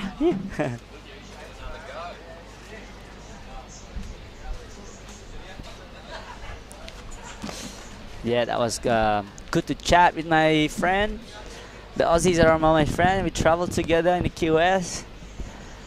We surf, we hang out, chit chat, and then we got Mr. Mark is back Yeah, in the mate, boot. stoked. And geez, Cooper spoke well. Friendly fella, bit of lifeguarding up there in, where's he from, Noosa? Yep, Sunny Coast. All right, he goes white now. So this is JR out of the Philippines, La Union area. He's got a pretty good wave. He just, well, what a recovery to hit a bump that big and still pull off a manoeuvre. That was pretty sick. A good recovery, a little bobble, but Here goes nice work. Kian right into it. Nice button. Boom. Vertical turn here. Really nice turn. Straight into another one. Whack. Wow. That is so nice to see. I love watching this from this angle, Mark. Yeah, the drone footage is a bonus. It definitely gives us a different perspective, especially when it's barreling. So hopefully it'll be doing that this afternoon. We'll get Rhino parked out there in the channel with the drone and really getting a good look at the foam ball. I like this angle as well. Okay, let's see. This is the angle that judges see. So where we see, rah, okay, into us next one, right another one, boom. Oh, actually, throw a lot of spray at that thing. This is such a rippable size right here, mate. Yeah. Most people are still on their short boards, maybe 1 inch little step ups, but Yeah. that little fluffy onshore, bit of coping on the lip. You know, you are so lucky to get back out there again for another belt, mate. You want to really relish that next opportunity. I do Yep. have the heat draw in front of me. Oh, Yep. what do I got? Okay, what were you first in heat 12, yeah? So you'll be going over here to heat 6. Ooh, I'll be surfing with the local guy, Justin? Justius. He's surfing with you. Boom. Here goes. Yep. Whoops, that was Benny Spence. Benny temporarily was in the lead with a 5.33. That little backup wave didn't go to plan. More drone action out of green this time. The X-Man, Xavier. Yeah, I love how these guys surf. Really powerful. Just as we talk about powerful surf, he has it too. And really vertical turn too. So here we go, the JR All from right. Philippines. Nice All first right. turn. Look at this bottom turn. Wow. Really nice, smooth turn. This one straight to cut back. you know what? He's improving a lot. You know, this guy's been training a lot in his legs and bottom. Everything just looking so much more improvement. Yeah, really impressed with that that manoeuvre there in the pocket from JR. It's a pity the wave didn't offer, say, 2 of those, or he would have been in for a huge number. But Kean will be the mover up the leaderboard here. Is 6.83, a very good number. Congratulations, Kean, with 14 minutes remaining now, more than half the heat to get rid of just the 3.4. Benny Spence has got to add something respectable alongside the 5.33. Kean's back out there in the lead with priority. That's all good things. Tick, tick. And Benny Spence, obviously me being a West Aussie, I'd like to see Benny put another solid number together. But this next hit out of JR, boom. That's what Mega Artana was doing yesterday, that sort of big squared up hit, mate. So he did get a turn before it, so it'll be a pretty strong number, I still reckon. Yep, for JR out of the Philos. Philos. I love how you guys call it Philos. Well, we like to shorten everything, you know, being lazy Aussies, mate. The Philippines, the Philos. 6.83 for Kian, and he is in the first place. And he's calling for update right now. Yep, he just wants to hear it all again. He probably wants the other guys to hear it again as well. Exactly. A little bit of mind games. Yeah, Guess what I just did? 6.83. But don't do that one because JR just got a good one too. So. Yep, and Benny fell on his last wave, I think. We're just waiting for the upgrades on our monitor. Yeah, Benny looks solid on that one. I mean, all these hits is so solid. There's only 13 minutes, so. Yeah, we've still got a few more show. scores to Just come. enjoy and sit back and see the action.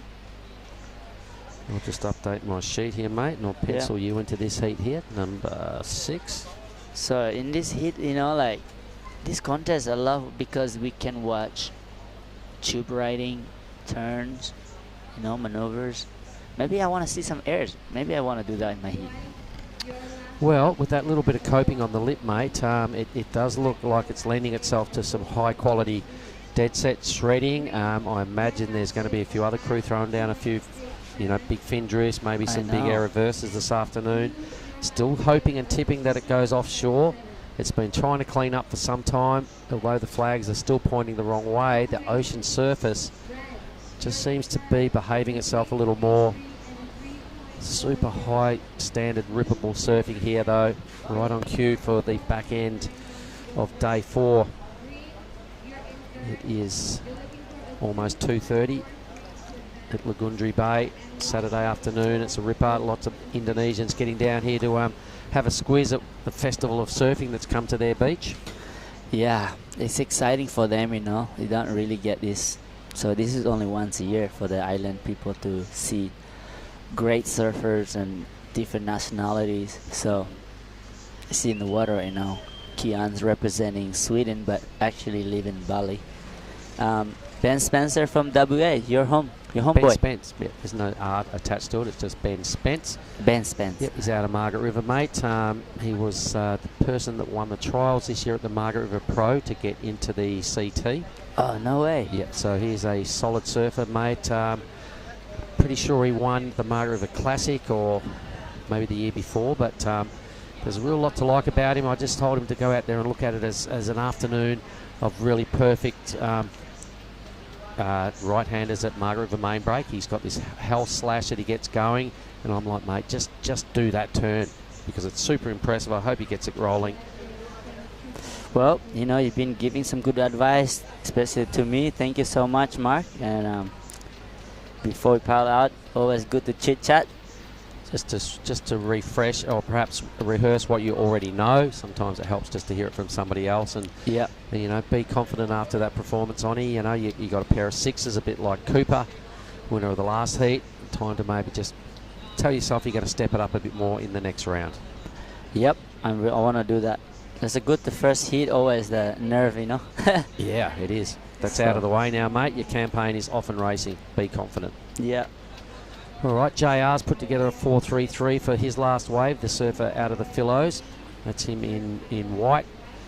Backup score there, or a decent number of 5.67 for the X-Man, 5.33 for Benny, and his backup is really quite low where he fell, the 2.77.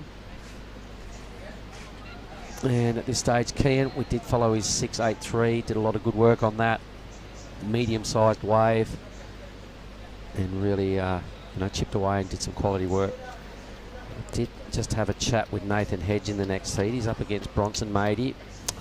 Joe Azuchi, Japanese surfer. Nathan Hedge out of Australia will surf in white, and Daiki Tanaka green. So 2 Japanese surfers, an Indonesian, and Nathan Hedge, the Australian.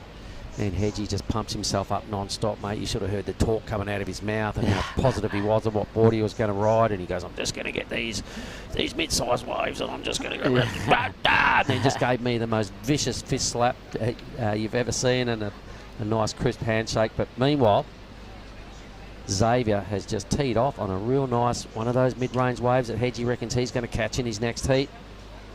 5, 6, 7. He'll go to first place once his score drops. Yeah, how good is that? Look at his caddy, someone in the water there getting in his ear.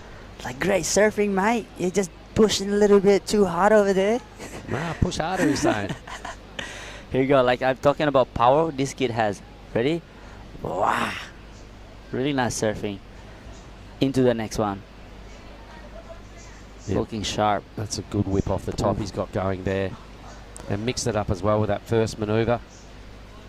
So the 2 middle turns looked really good. The second and third turns, he was chasing only a 3.78 for second. I reckon he gets enough to go to the lead. I think I get the score for sure. This is good, watching what the judges drop. Xavier Huxtable, he's got that stocky frame. He's a real power-based unit. This is exciting. I like how it goes like this. Yeah, I like to see that as well. Xavier Huxtable waiting for score 6 point. The X-Man. 6.8. He's going to rival. 3 more judge. He's going to rival the best wave of the heat. There's a lot of quality surfing, mixed it up. All right. 6.33, half a point short of the best wave of the heat, but enough for first. Where is it? There you go. Yep. 6.33 straight into first place.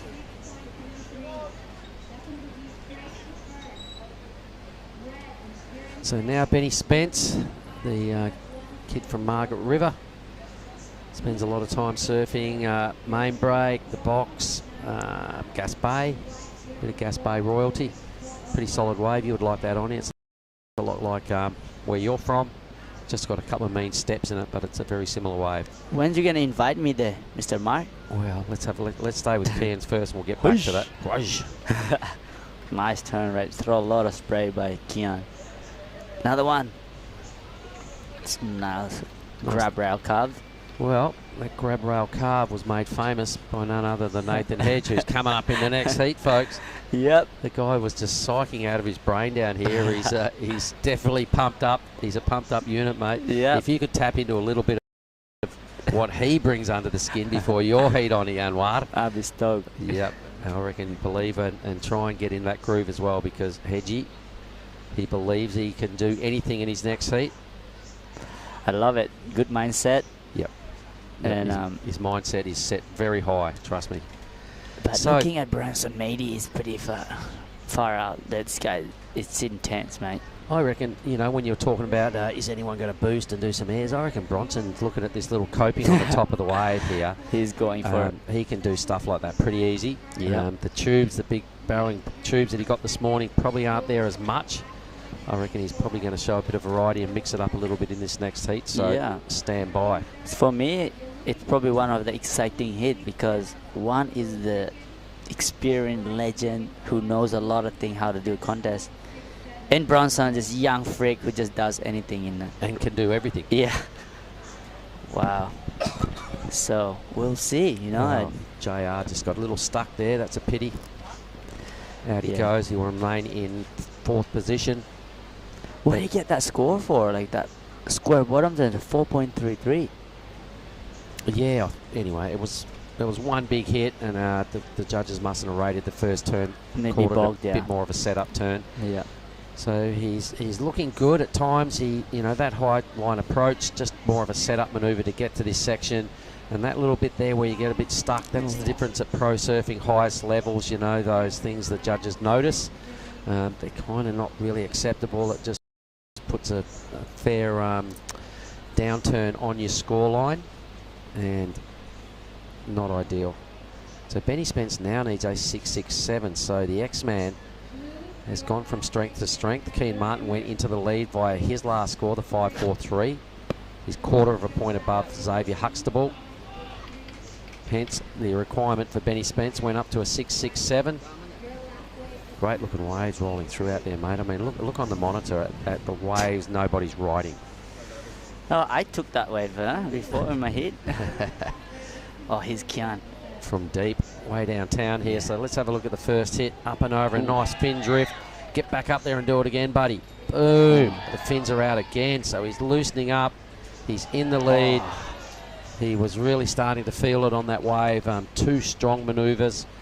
Trying to burn off a 5-4-3. May still do it. It was a pretty good attack. Yes, so a lot of great heats in 32, huh? Oh my goodness, it is a round to behold, everybody. So for the crew around the world, we're just about finishing up here with the back end of the round of 64. This is the last heat. Things will ramp up again now in the round of 32. All the people that got through in the gnarly conditions this morning are featuring next. Bronson Mady put together an 8 and I think an 8.3 or something like that this morning. First one to do it, and busting into the threes and really get his head around what was going on out there. From then on, things got really good, and all these crew that won first and second placings are rolling through to the next round. Yoja and Kevin Wow coming up in the same heat, heat 3. That's a bit of a pity that happened. Gilbert Wow. But the locals will be out in force. They'll be thinking, no worries, that's the 1-2 right there. Here goes JR. Here we go, air reverse. Boom! Huge effort. A huge effort. And the X-Man now. So Xavier ducks in. Where's the offshore? He says, give me some offshore and I'll make that. A few too many chandeliers. So Benny Spence has got priority. 2.5 minutes for the crew down there in Margie's. He's got a wave. He's in the pit. Does need to come out. He's got to come out. Not.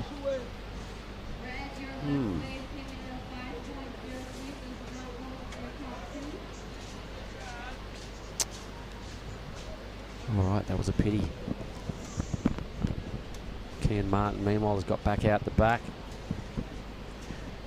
Yeah. His last score came in at just a 5.03, mate, so didn't lock into his top 2. Had he made that last grind that he fell on, there was another number.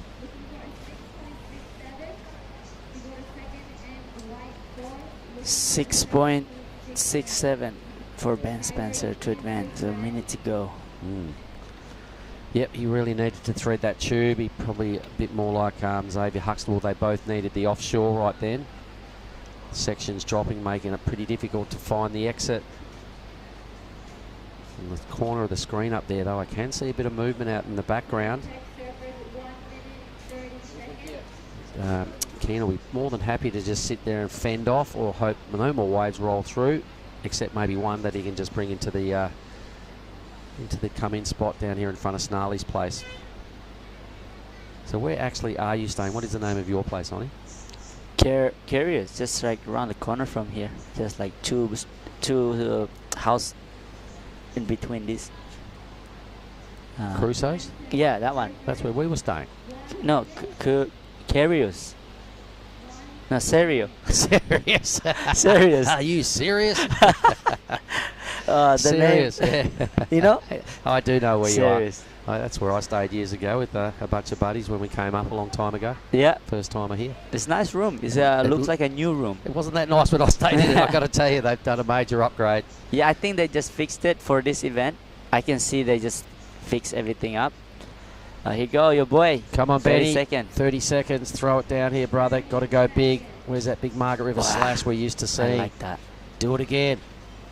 Ooh. Boom. Something else. He looks like a powerful guy. Well, there's something definitely going on out the back. Kian. Kian's going through the roof, and a little bit of a step off. A little bit of a bizarre wipe out there. He's had a great heat. Benny Spence. So fun out there, Bruno. Oh my goodness, you are so lucky, my man. Benny Spence needed a 6-7. I'm not sure, because Xavier, this wave will count for the X-Man. He's getting pretty confident with a little check manoeuvre on the way down out of his first hit. to try and get a bit more in the pocket for his second turn. Xavier Huxtable is a well-measured heat here. Got an incredible wave that could have been an 8-point tube ride, but the chandeliers just denied him. Either way, his power surfing has been holding him in very good stead right there. We are going to throw out to an ad break and we'll be back with the round of 32. Yep.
Oh, we're back. All right, we have started the round of 32, everybody.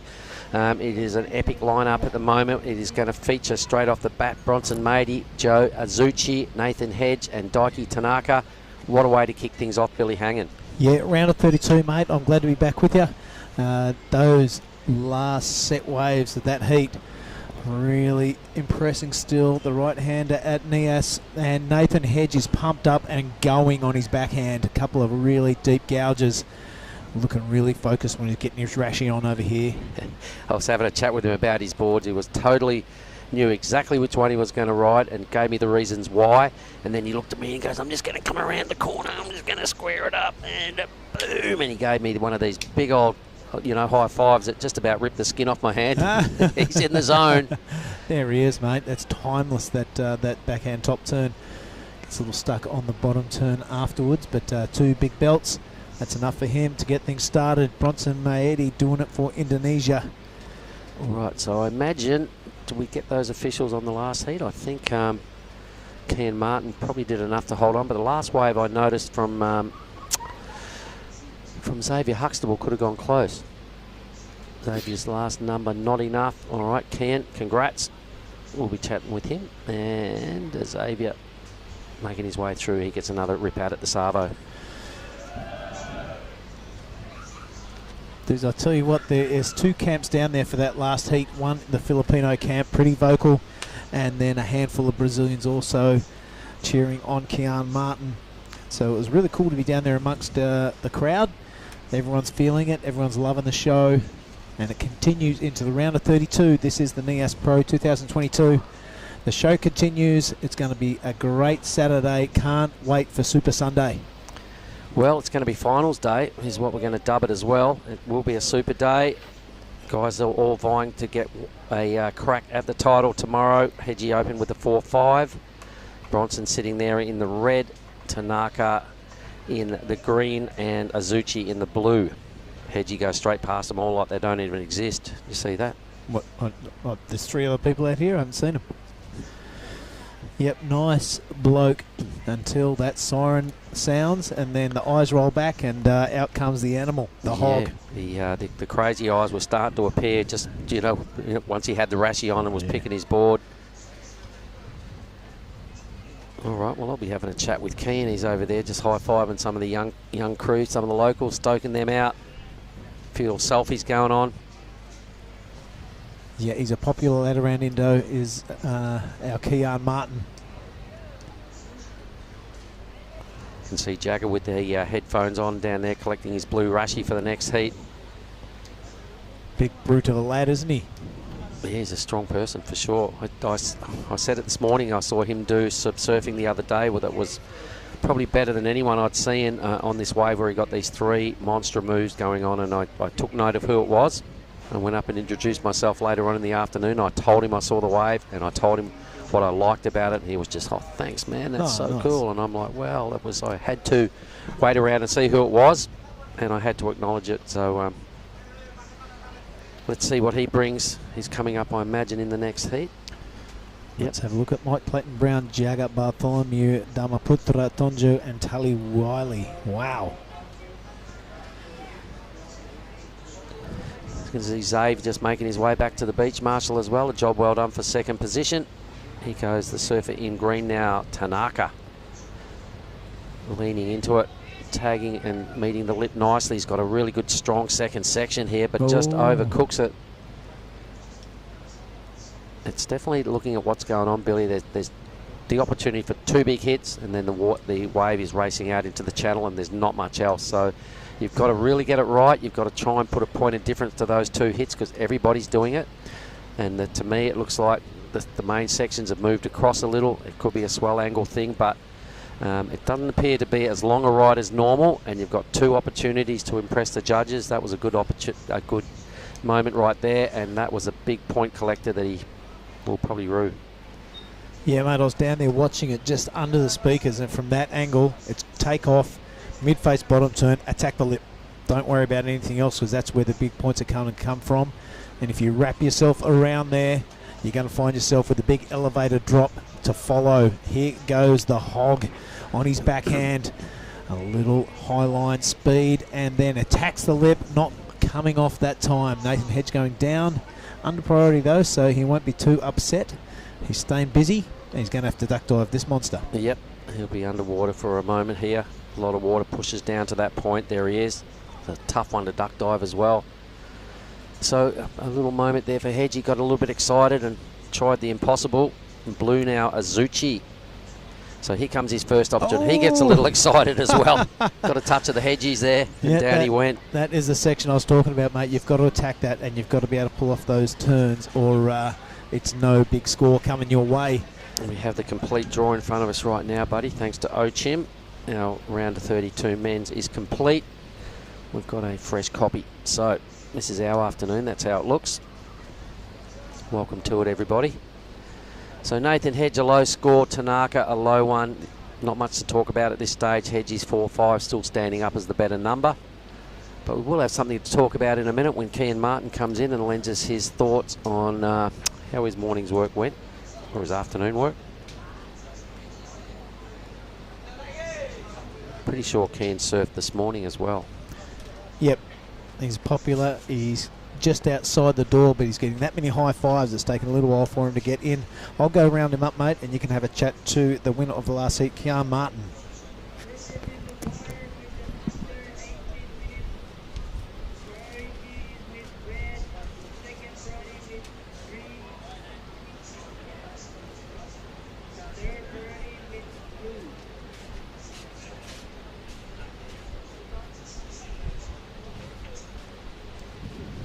Yeah, bro.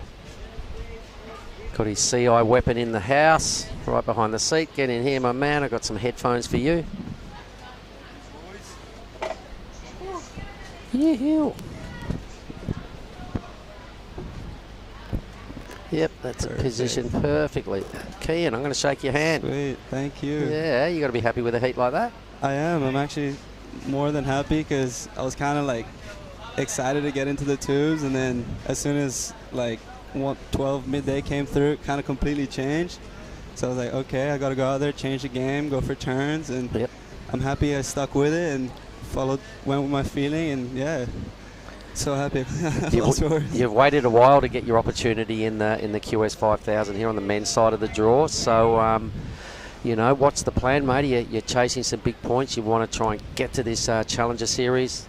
100%, because unfortunately the last event, like in the past 3 years, we only had one opportunity in Kuta Bali, which was the Advanced Bali Pro, and I ended up making the finals in that comp, but they decided to split it between Indonesia and Japan. All right. So they gave 2 spots out to Japan, and no, 3 to Japan and 2 2 in Indonesia, and I missed out by 1 spot. No. For this year's Otherwise, you would have challenges. been doing the challenges. So that was the plan, but it didn't come through, and I just stuck to doing what I'm supposed to do, keep training, and also I got another opportunity to do my last year in the juniors, so I kind of kept them both together, and it's keeping me going as well, but I'm more than happy to make that QS And you've got thrown a lifeline as another year as a junior, and you're making it count. You're still in the semis on that side of the draw? I am. I'm actually in the semis in the juniors, so I'm really looking forward to that one. I'm excited. Feel good. Boards feel good. Let's My talk. body feels Let's good. talk about your board. You got a CI under your feet. What is it? It's actually a CI Rook 15. It's kind of been my favorite model ever since I've been riding for them. It just kind of, I feel like it fits with my surfing, like how I push and stuff. And I've been riding other boards out there, but as soon as I got on the Rook, I felt the difference. I'm like, that's the one. How good is it when you got This a is the magic one. carpet? 100%. You kind of got to put it on ice and bust it out with the rashi. That's right there it is. there. Give it a little rub, a little polish. Whoops. Save that Watch one. out for your carpet, bro. Azuchi ripping into a pretty good wave out here. It is highly shreddable. That was a good save, though. Well, it was a good catch, mate. You could do a bit of wicket keeping with catches like that. Here goes Bronson. Let's just have a look at this. Wow. He had a great heat this morning, didn't he? I watched. It was so fun to watch the boys just put on a show and kind of like hyping me out for my heat. And oh, what? Wow, that was beautiful. He went all at it. And Well, I'll be hoping we get a slow-mo on that last manoeuvre Yeah, of that's a Bronson's full because Clay Marzo maneuver. he does crazy things. He's got just about every move in the book. And that little moment just then was like, oh my God, talk about innovation and variety. Bronson bringing it big time.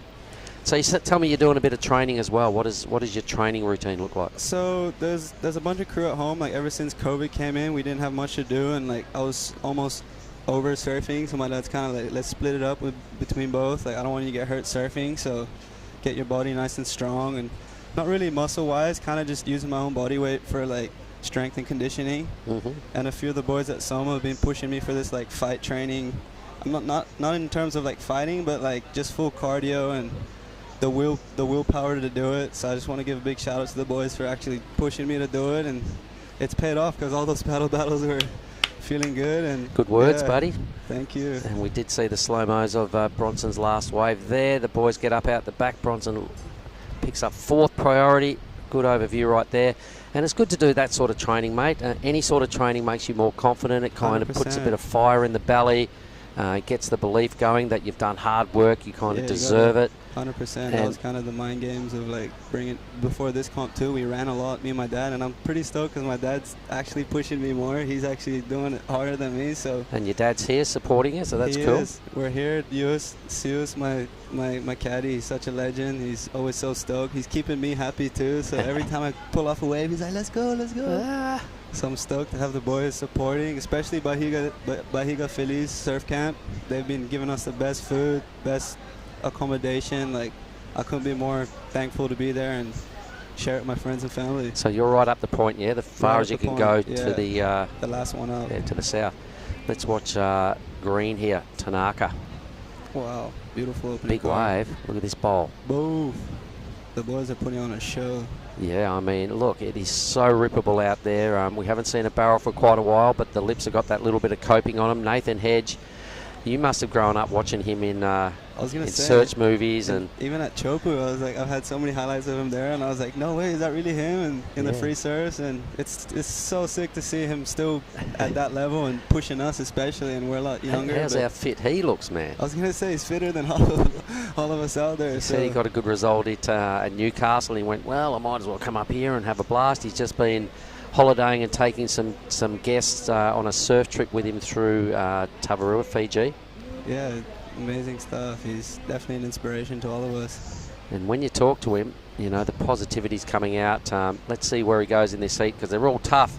But Hedgie, this is him right now. So if you can take a leaf out of his book, mate, and just, you know, have a chat with him at some point, and I'm sure he could give you some words of advice as well if you're looking for a little bit of an extra edge somewhere.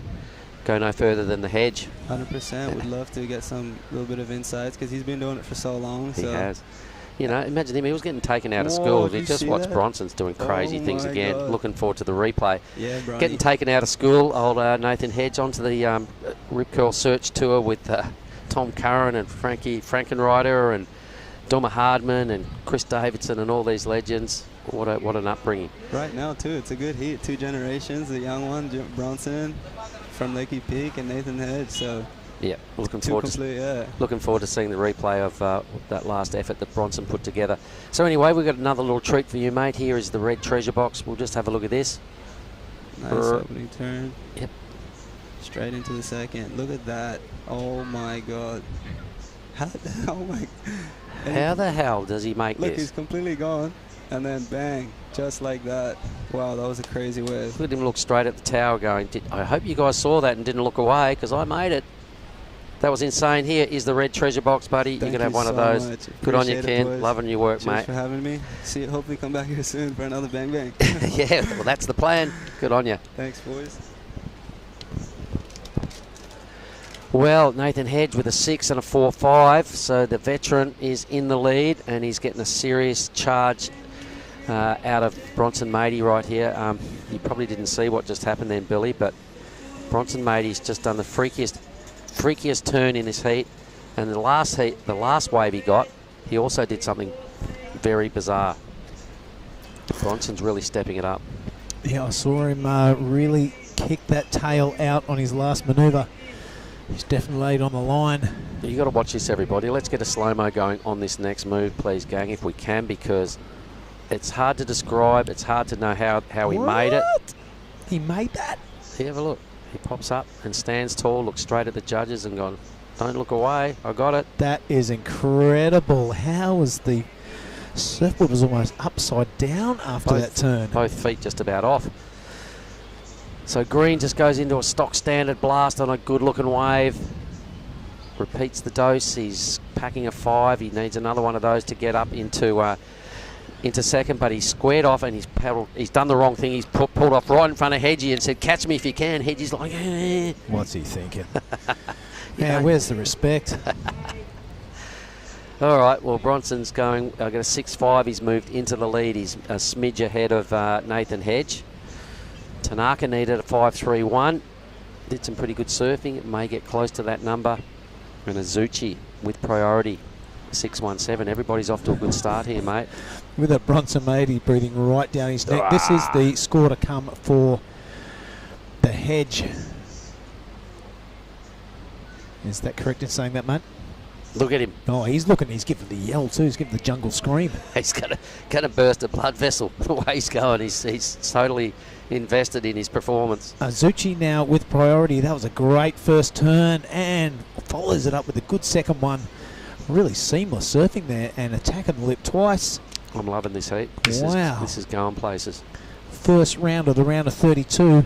The cream is rising to the top and Bronson Matey amongst them. 8 minutes to go. He's got priority. He's pulling off freakish things. He's in a great mindset here, so things could go anywhere for this next wave of reds when he gets one. That big hoot and holler, and you can hear, is for Kean Martin. Just gone down to his fan club. Yep. Nice young bloke. Speaks well. He's very respectful. And he'll get another surf late this afternoon. Probably the last heat of the day or second last. Let's have a little look, actually. Geez, there's not much between first and second there. He's actually in the last heat of the day. Tanaka. Have we still got a score to drop for Tanaka? We do on our monitor. Highly rippable surf, Billy. There's not much grumpiness going on with the ocean at the moment. It is giving everybody a great opportunity. Zucchi. Really vertical surfing. That's the one we saw from the drone angle before, and just as impressive from the front angle, I've got to say. More impressive, really. That was great. All right, so Azuchi was sitting in fourth. Some really tidy surfing. It's one of those heats where the judges must be going, oh, where do we go with these scores? Because there's a lot of similarities. A 7.5 for Hedgie. Boom, he squared it up. He's been getting better each ride, mate. The Hedgehog is on a tear here. He told me he was going to do that big squared up bottom turn, and he's done it a bunch of times. His board's working perfectly. Blue wants some input. You've got a number to come, Azuchi, so hang on. What a way to kick off the round of 32, Mark. Look at these numbers. Great afternoon. Oh, my goodness. Look how close it is for second spot, 0.4. Oh, wow. between three surfers. Hedgie's got a substantial lead, the 7.5, the absolute highlight, busting out of his skin. What about his the moment when he flicked off that wave? Hedgie is like giving it to it. Oh my goodness, you've got to love his enthusiasm. Gets the chicken skin going for the people who have been a fan of this man for a long time. Well, if all goes to plan and this remains the same, you'll be having a chat with him. Well, better hold my act together. We can't get all fanboy about him. No, be awestruck. Ask him some serious questions. Have a giggle and a laugh because he's an entertainer. A great heat either way. We digress. It could go anywhere. Bronson Matey's got this mindset going where something absolutely bizarre might happen in these last 5 minutes. I can't believe a couple of the turns he's throwing down. You missed his first one as well. I was watching that on the replay, and I heard this from the lounge jockeys in there. It was impressive that he kept his body over his board after that turn, but it wasn't anywhere near the pocket, and there was no power. I tell you what, those guys will be saying nothing now after that follow-up wave, because that was right in the pocket. Couldn't have been any more critical.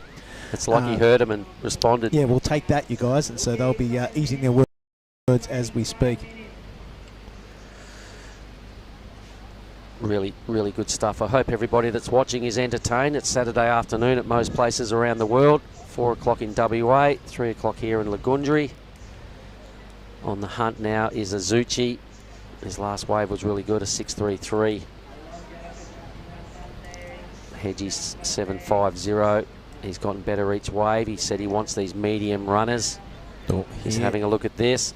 But Bronson has top priority. So, right, let's just have a look at what Bronson can do now, just building up some speed, winding down the line, a second nice hit as well. This is about where he really gets funky on this section. Just a stock standard hit, Bronson style, a nice rebound off the foam. He's trying to improve on a 4.47, so I reckon he's done that. Yep. So he'll put a little bit of breathing space now between himself and the two Japanese. There's still room for him to unleash even more. Still 4 minutes, mate. So he just took the conventional approach on that wave, which is un-Bronson-like, but I liked it. Yeah, able to measured approach, just like you said, give himself a bit of breathing room between the two Japanese surfers, and now he can go out the back and totally unleash if he gets another wave within that 4 minutes.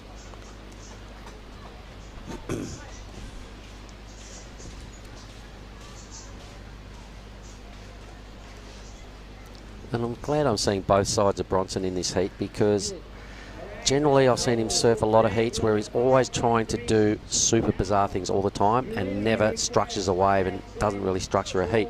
The moment he's getting it together, there's a 5.3 in his column. Yep. And we spoke about that the other day. I said, it feels like to me that you're starting to get your head around this rash fest thing. And he said, yeah. He goes, I find it very difficult to go from film shoots to heats. Right. But he's starting to get it. And I said, you just got to put two numbers together better than two other guys, and you keep getting through. You don't have to always be this amazing Bronson guy and going for 11 out of 10 stuff when the rash is on. And he's gone, that's what I'm getting my head around. So right. Here we go.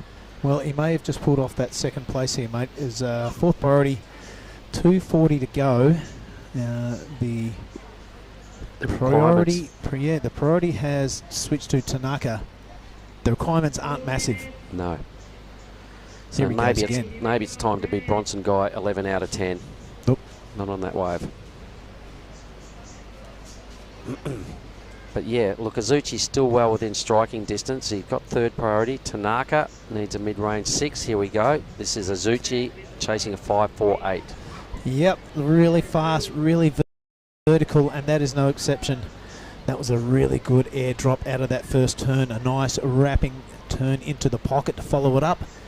And Azuchi making the best out of those 3 hits. He's happy with it. He claps. He gives the tower a bit of a how you going. It's been a fair bit of that this afternoon. Yeah, it seems to be the order of the afternoon. Which isn't a bad thing. I like seeing people express themselves at the end of waves and in clutch moments, the back end of heats here. Maybe there's waving at us. It was a good attack from Azuchi. The first turn, we'll know in a moment when the score drops, but did he make the first turn look too easy? And it was a tough turn. A little airdrop out of a big hit. A second move, it could go right there, I reckon. Mate, they are an experienced panel up there. There's no bluffing them, and there's also no hiding the criticalness of that turn. check out these two groovers here. Yep, the old and the new, mate. New school, old school. Bronson. Bronson has dropped down, so Azuchi did get what he needed. Wow. So the judges totally soaked up the approach there. Bronson now. Hedgie may not give him any room to move here. Well, you can't. Azuchi, look at that. It was a 6-1-3. I'm pretty sure that's the number. Needed a mid-5. Bronson now needs a 6. 45 seconds. There's some, look at this. Tanaka is going full pelt. There must be a set on the way. Meanwhile, let's check out this replay. This was the score. Yep, just over 6 points for this. Azuchi up to second place. And that first turn had a lot to like about it on review, didn't it? It really did, yep. All right, so the judges soaked it up and threw him a 6-1-3. That's what's put Bronson on the ropes. Green now, Tanaka. He needs a 7 and a bit. Yep, he's going to have to go all out, and that first turn is a real attack on the lip. He really belts the second one, but comes unstuck. That could be the ball game. Hang on, where's Bronson? Where is Bronson? He's right there. Hedgie. Hedgie with 1 second to go. That score will not count, but hey, I think that is the score line for that heat number 1 around 32. What a way to get things going. That was mental. That was fantastic. Well, let's take a break, mate. Let you step out. We'll get someone else in here to commentate with me, and we'll be back for round 2 pretty soon.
Well, the conditions here at Lagundri Bay in Nias are super impressive. Starting to glass off in the Arvo. I'm joined by Giada Lagardi in the commentary booth. You ready for a good old afternoon of surfing? Yes, I am very excited. Hello, everyone. Cool, there we are. Now, why don't you run us through this heat in the water? So in this heat right now, we have Mike Clayton Brown in red. We have Dharma Putra Tonjo in white. We have in blue Jagger Bartholomew and in green Tully Wiley. Yep, all strong performance. We saw Dharmaputra Tonjo really take it to the rest of the field in his heat this morning. Of course, Mike Clayton Brown, the owner of that big draining tube. Jagger Bartholomew and Tully White also victorious this morning. So this is going to be a beauty. All these heats in the round of 32 are going to set the water on fire. Yeah. Some really exciting stuff. I was at the beach commentary just now. Yep. So I got to see all of the action from up there, the insights from what was going on, and really, really exciting stuff. All right, I'm not sure what's going on here with MCB. He might be doing a board change or maybe a bit of a leggy change. I'm not too sure. Might have snapped your leg. He has he's biting something. I think his leg is in his mouth, so I'm not sure. I guess we'll see. So conditions have changed from this morning. It's glassed off again. It's a little bit smaller. A little bit smaller. Those sets are still coming in. That Yeah. last heat previous, so the heat previous to the last one with Kean Martin in it, there were some bombs coming through. Yeah. Yeah, Kian winning that heat. I was very happy for him. Little my friend from the GU. Yeah, the Swedish Brazilian kid from Chengdu. Yes. So tell me a little bit about what happened in that last heat. I was on a break, so I didn't really watch it. Well, it was the veteran Nathan Hedge coming away with the win. John Zucchi coming at that 6.13 in the last minute to relegate Bronson down to third. Bronson did some insane surfing that I've never seen before. This one turn, I don't even know how to describe it. That you'll have to watch it on replay. And super impressive from that young man. Sometimes it's your day, sometimes it ain't. And that is part of pro surfing. You've got to learn to handle the defeats as well as the victories, the disappointments as well as the elation, and that is all part of it. I can spy over there Nathan Hedge. He's going to join me for a bit of a chat. He is the winner of the last heat. We'll get Giada to reshuffle the chairs, get him in here, get the headphones on. As we look at Jagger Bartholomew dropping into a right-hander. He's behind that curtain. I don't think he's going to make it out. It's running really fast towards the channel. Right there, brother.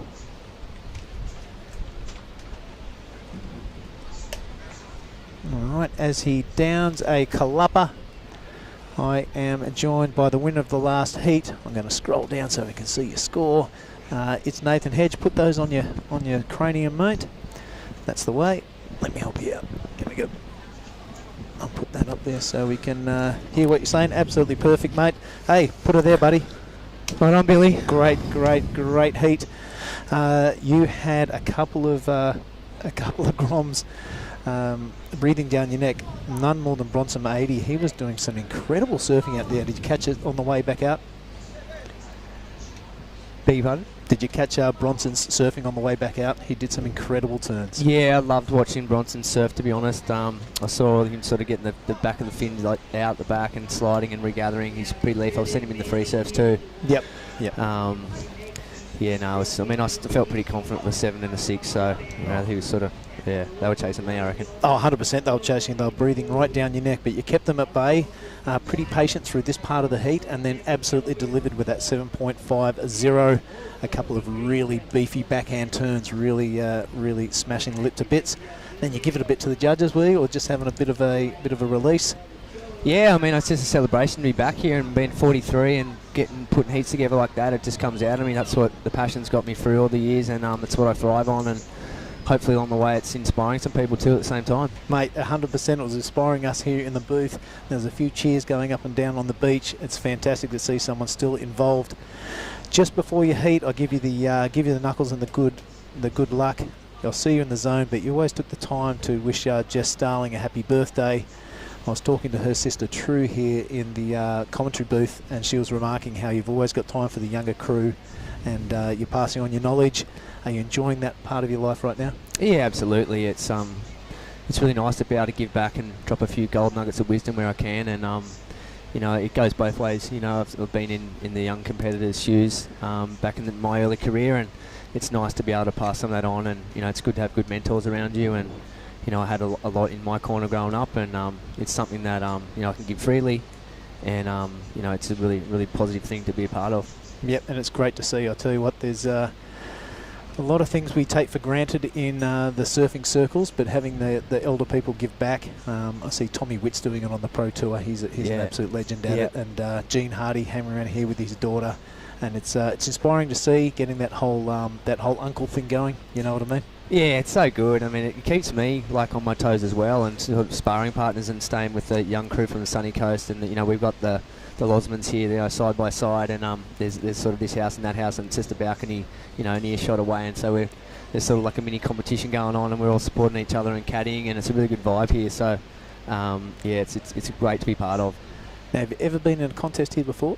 I have. Yeah, I've been here in the late 90s. Yeah, right, I came here sort of just before I made the world tour, and they had like a little Asia series of Maldives, and we came here to Nias, and it was an amazing trip then too. That's why I was excited to come back. Oh yeah, fantastic! Great when I saw your name on the heat draw.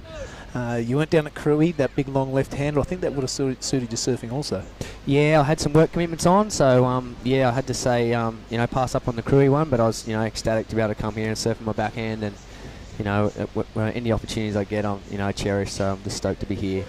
Mate, I got a quick text message off Ant-Man. Of course, he won here in '94. Paul Patterson, he's watching. He's super stoked for you. Passes on your congratulations. Oh, that's epic. Yeah, the Ant-Man just pulling in up the top bit up here, the double up thick bit. He was just backdooring these things and just making it look way too easy. Yeah, he's the smiling assassin, the original one. Yeah, he out sunset too. Him and the snake paddo, the two brothers were just lethal. Oh, far out pipe, wherever, off the wall. They were small in stature but massive in heart. Oh, 100. Yeah, you couldn't be more on the money there. Yeah. Mate, I'm looking into the future for you, and I am seeing a book sometime when you're about 55, 60. I reckon this is going to be a bit of material for it as well. Oh, I appreciate that, mate. I'll just take it one day at a time, but yeah, I've had an incredible life, blessed by surfing, and what it's given me my whole life and continues to. So, just super grateful and blessed. How's this set coming through?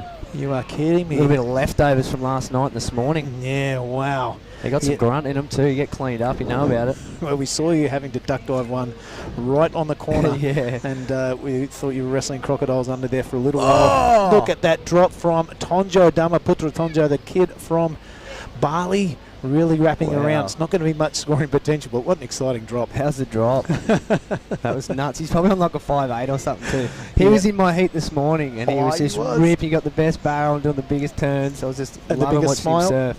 Yeah, he was cool. We were pretty cool before the heat. Yeah, he's a great kid. Him and his twin brother. Really hard to tell the difference. They look exactly the same. Really? They just have different sponsors, and that's how you know. Right. Yeah, I wouldn't be much good. If you surf Padma, there's one of them on your inside all the time because they're twins. That's I sort of figured. That's why I thought it'd be like say good day and be friendly today, because I know I'm going to head to Bali one day and he's going to be there, and hopefully he remembers that 8-6 this morning. Oh, we had good hit together. Yeah. Remember Nias? Yeah.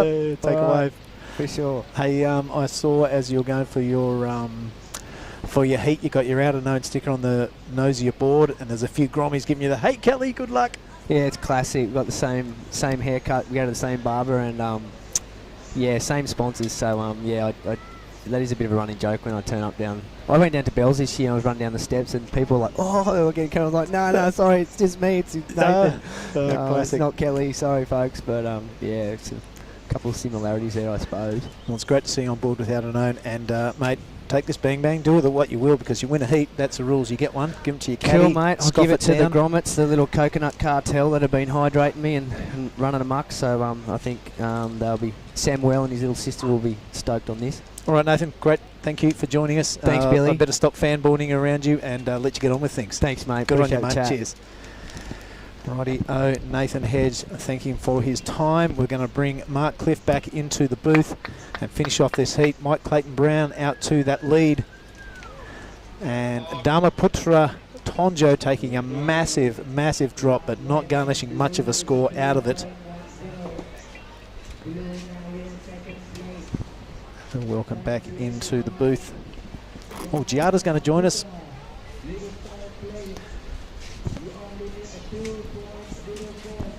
Rightio, welcome back. How was that big airdrop from Dharmaputra? This is Tonjo. Yeah, not much scoring potential after that, but it's going to make a great photo. Full airdrop. Yeah, it is. I heard lots of cheering, lots of screaming. So I'm excited to see some of the scores come through. You know, what does get a big cheer is just a massive wave here. No one actually has to be on it. True. Yeah, and the crowd are digging what Huey is throwing up. Now let's have a look at this. 12.5 minutes as Mike Clayton Brown out to that lead. Very minor scores in the conditions of today. Put it into perspective, a 4.83 and a 1.10. That has got him the lead. Wow, that was like a real small backup score for the last couple of heats. Jagger Bartholomew, he only needed a 2.84 to go to first.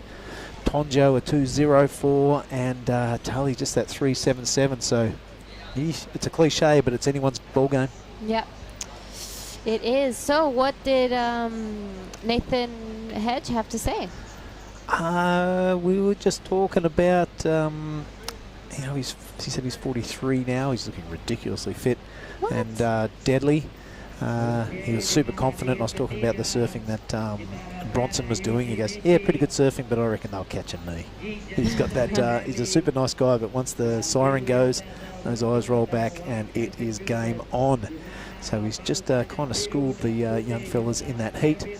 The Bronson can count himself pretty unlucky not to advance through, but sometimes it's a day, sometimes it ain't. And he's going to have to deal with that sort of thing. He's a nice young kid, and I'm sure he will. Yeah, I agree. So, Billy, as we wait for the next wave to come through, what were some of your favorite highlights of the day? Oh, just meeting Nathan Hedge and having a good old chin wag to him. Our highlights for the day is it's got to be young guy, Yodja, coming through with that massive barrel and celebrating before he got out. And this is MCB. He's in a tube of his own, comes out, beautiful style, casual as you like. He's got to wrap this thing around, get a little bonus half a point. That was a pretty handy tube. Looked really good from the drone. I can't wait to see it from the front of the house. Meanwhile, Tully Wiley. This is Tully Wiley, and he hits it on the backside, totally upside down on that last one, and he goes again. A beautiful wrap. That is wow, just trying to get rid of competition quickly. Jagger Bartholomew now. Looks like he's on a longer board, which is not a bad idea. Wow. And it allows for massive gouges like that. He is following it up with a beautiful wrap. Top third of the wave. The judges love it when you can complete a turn there. And wow, he is looking really steady on his feet. A bit of glue foot action going on for Jagger. Yeah, I agree. Really strong surfer. He's very solid, and I saw him walking by me the other day. He's big. Yeah. He's a unit. He's a big unit. You are getting a few Australianisms around you. You've been hanging out with me and Mark Cliff too long. Yeah, too long. I've been picking up too much. I caught myself saying mate the other day. I was like, oh no.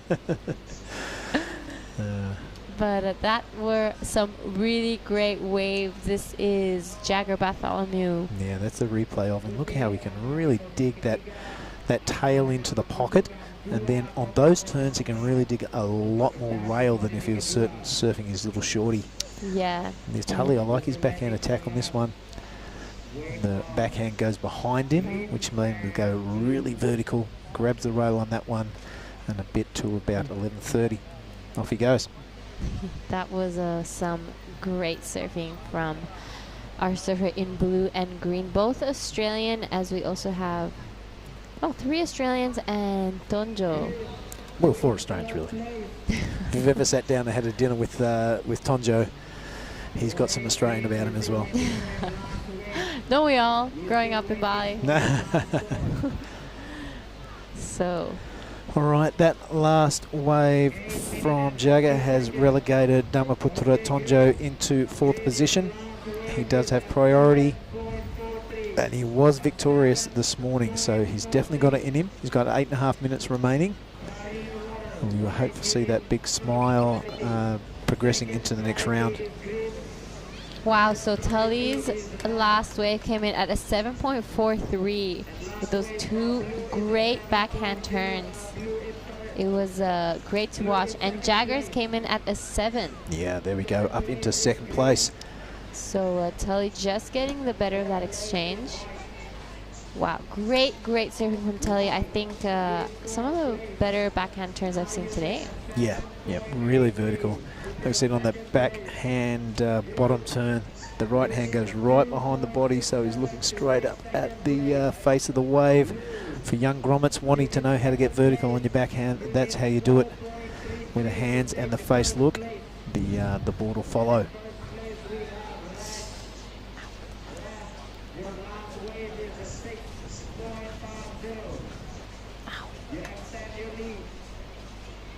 Got some in my eye. No. Sorry, everyone. Okay. All right, so the excitement building, the crowd building down here. It's a Saturday, tomorrow being a Sunday. Hari Minggu means Hari Pantai. I reckon there's going to be a whole lot of locals down here checking out the action. There we have Nathan already with the photo mister. Oh, that's cool. Yeah. He looks like Kelly Slater. Well, we're just talking about that. On the way down, there's a couple of Groms giving him a high five and wishing Kelly a good time. Oh, no way. He's got the same sponsor, and we were just talking about that. He got mistaken at Bell's as well. Of course, that is Kelly's company that he's got written on the front of his board, so that's not a bad comparison. All right, here is Tonjo now. He's looking for a tube. It's not going to happen, so he's got to attack that lip, and it's a bit of a checky and really not finding the rhythm in it. One of our favourite Balinese surfers. Tonjo. So much fun to be around. Yep. Always cracking a few jokes. Last time, though, I was surfing with him in Krui. He got me really wiped out. He was like, Jada, you know what? Stay here because the set breaks out there. And it totally smashed it. And it broke right in front of us. Yep, he's a cheeky lad, that's for sure. But he got stuck down there too with me, okay. It was... I think he just misread the situation. I was like, all right, I'm going to listen to Tonjo. He probably knows best. A few seconds later, there's the biggest set of the day just breaking right in front of us.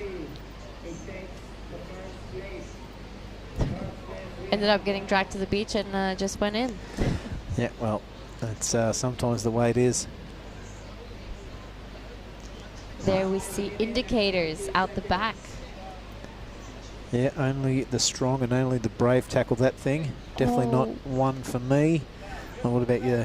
You tackling that wave indicator? No, me neither. I'll pass. I think there's only a handful of surfers that visit this place that have ever tried, and there's a couple of locals that know exactly the right tide and the direction to do it. So yeah, I've had something to see, but not something I aspire to. This is Tully Wiley now on his backhand. He has priority. He's looking to tuck in. Not quite getting the line right then, and that wave looking like a bit of a pincher in the end anyhow. Mike Clayton Brown now picks up priority. He's liking the look of this. I'm not sure he'll get over the edge. He will. Let's have a look at it. This is MCB. He pulls in again. Yeah. Will he make it out? Oh, not quite. The wave spits itself into the channel. There was every chance he could have made that, but something must have gone wrong on the inside. Super deep. Look where he fell off. Well, he actually had a really long travel time. He made it really far. That was pretty surprising. For a second there, I thought he was going to make it out. Yeah, that would have been incredible. Oh, it would have been great. Even for him, he would have been stoked. Well, have a look at it from the front view. He disappears. There's a lot of travel time down there. Probably, now what? There was every chance to come out if everything went exactly right. It's really hard to do in there. It's noisy. It's a bit of a mind freak. Yeah. You know, things inside the barrel kind of slow down, they speed up, and you've got to be on your game. Is this... We've seen MCB surfed a few times today. At least a couple, yep. So this is the round of 32. So maybe he was in the cleanup round of yesterday afternoon, and we've seen the round of 64 and now to the 32. But it's not bad. 3 surfs at Nias a day. Wow. This is his 3rd surf of the day, and he's just been getting barrel after barrel. It could actually be his 4th surf of the day. Little free surf. Yeah. That's a great effort from MCB.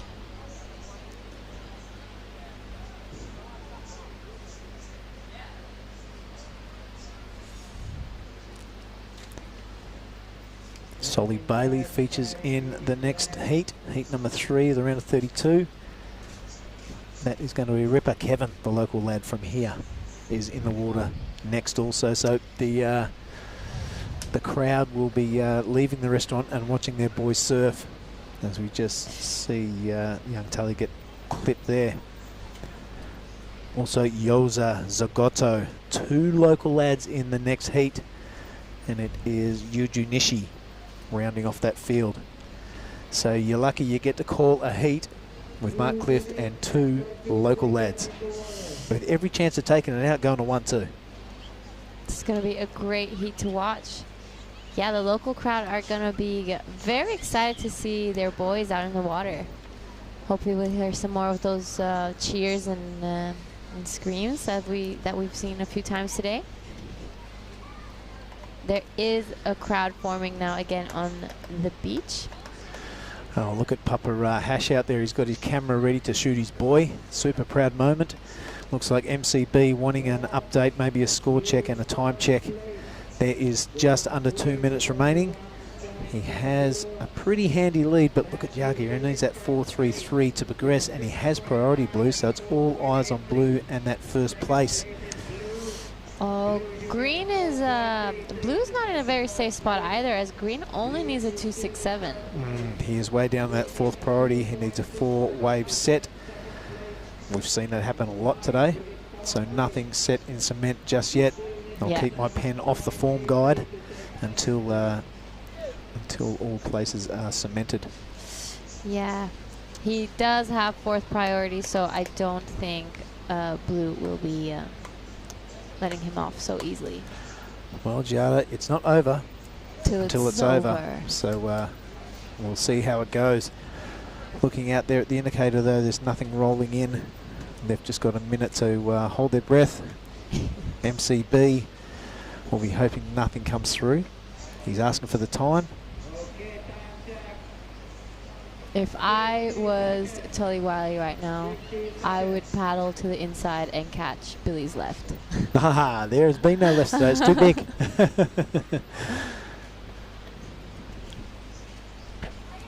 Or even that little one. A little runner here, right? He only needs that 2.67. Fourth in line, though. Yeah, looks like blue will be paddling for this. Red's got to keep him off it. Red's got to go. Blue is keeping off it, so he does use that priority. He doesn't get the score, but he does keep green off it. He's down to third priority now. It is white going. Dharmaputra, there's no way you're getting a wave off him under priority, and things not working out for Tully Wiley. Yeah. That looks like the result. It was MCB over Jagger Bartholomew, but he does progress. The next heat will be a beauty. Two local lads take on an Australian and a Japanese. Have a good call. We're going to bring in Mark Clift, and we'll join everyone in about a minute or two time.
So everyone, welcome back to the Nias Pro 2022. We are in the round of 32. This is Heat 3. I'm in the booth with Mark Clift. Yo, you got me with the face full of ice cream. Just finishing up. So Heat 3. Tell us who we got. In this heat, we have in red Yuji Nishi, in blue Yosa Zagoto, in white Kevin Gilbert F. Wow, and in green Soli Bailey. We have two of the local Nias boys in this heat. We do. Yoja, the long hair out there in the blue. I can see him. He's got the ponytail going. In the white, I believe, is his good buddy straight out of here, the Hash Family Surf Camp. Got through a big time heat earlier. He's really pumped. We've got Yuji Nishi in the red out of Japan, and Soli Bailey. Well, there's an Australian famous name. Was on the World Championship Tour for quite a while, and he's been out here every morning cracking off early surfs, hanging with his dad, putting a solid campaign together. He's still got plenty more in the tank, and he'll know that. So I'm really looking forward to seeing what the two locals can bring, how Soli Bailey steps it up, and how the Japanese man in red goes. Yes, exciting stuff. I'm really happy I got to see this heat. I want to see how the local crowd cheers on their boys. Yeah, me too. Nobody knows this lineup better than these two. They are big-time performers. They both are natural footers. They both love it when it's big and bossy barrels. Yo just said when Oni asked him this morning, he goes, so do you like it when it's big, medium or small? He's gone, really big. He didn't balk at the answer. So he won't mind this stuff one bit. This will be sort of semi-medium stuff for him. Yeah, we have seen some, what was it yesterday? Some long second barrel. There was the Japanese guy who told me, you know, not much language going on between us because he didn't speak very good English, and he said he's from a beach in Japan that has 1 second barrels, and he goes, but here, a long second. So I said, I'm going to use it, and we will. We've seen a few long second barrels going on today, and none better than Ryuki Wider, a 9.63, I think, still stacking up as the best number. We got a 9.57 out of Alistair Reginato. We got a 9.5 out of Yoja, who's in the water right now, and a 9.03 from somebody else earlier on before those guys. So 4 times today we've busted into the 9s, and it's every chance it's going to go there again because Yoja is hunting and Kevin's a man on a mission. Yes, exciting stuff. So we have some really good good heats coming up. You know, we've got in the next heat the Ryuki Waida. We have just mentioned him. Got the 9.96, was it? 9.63, I think it was by memory. Yep. Marlon Harrison, yesterday's highlight of the day. Yep. Daniel Farr from New Zealand and George Pitter as well. Another great barrel from him today. George had a sick barrel as well. There's the other side of the bay, everybody. That's what the exact opposite tip of this bay looks like. As you can see on the monitor, a big left rolls through out there. It does cop a lot of swell. It gets more swell than this point, I'd say, but I don't think anybody surfs there. It must be a bit too dangerous or too shallow or something. Yeah, it could be. I've seen some really big sets come out there. We were just talking earlier with Billy about indicators. I've had a few people ask me if it's surfable just to get rid of, you know, go somewhere where there's no crowd. And honestly, I was like, I don't think so. There's never a crowd over there, that's for sure. Yeah. So, all right, we're going to bring in MCB. You're going to have a little chat with him and get his thoughts on the last heat and how it's all going and how his trip in Nias has been and what he's been up to. Let's do this. Exciting stuff. We're going to have our last heat winner, MCB, in the booth here with me. Behind us. Oh, beautiful.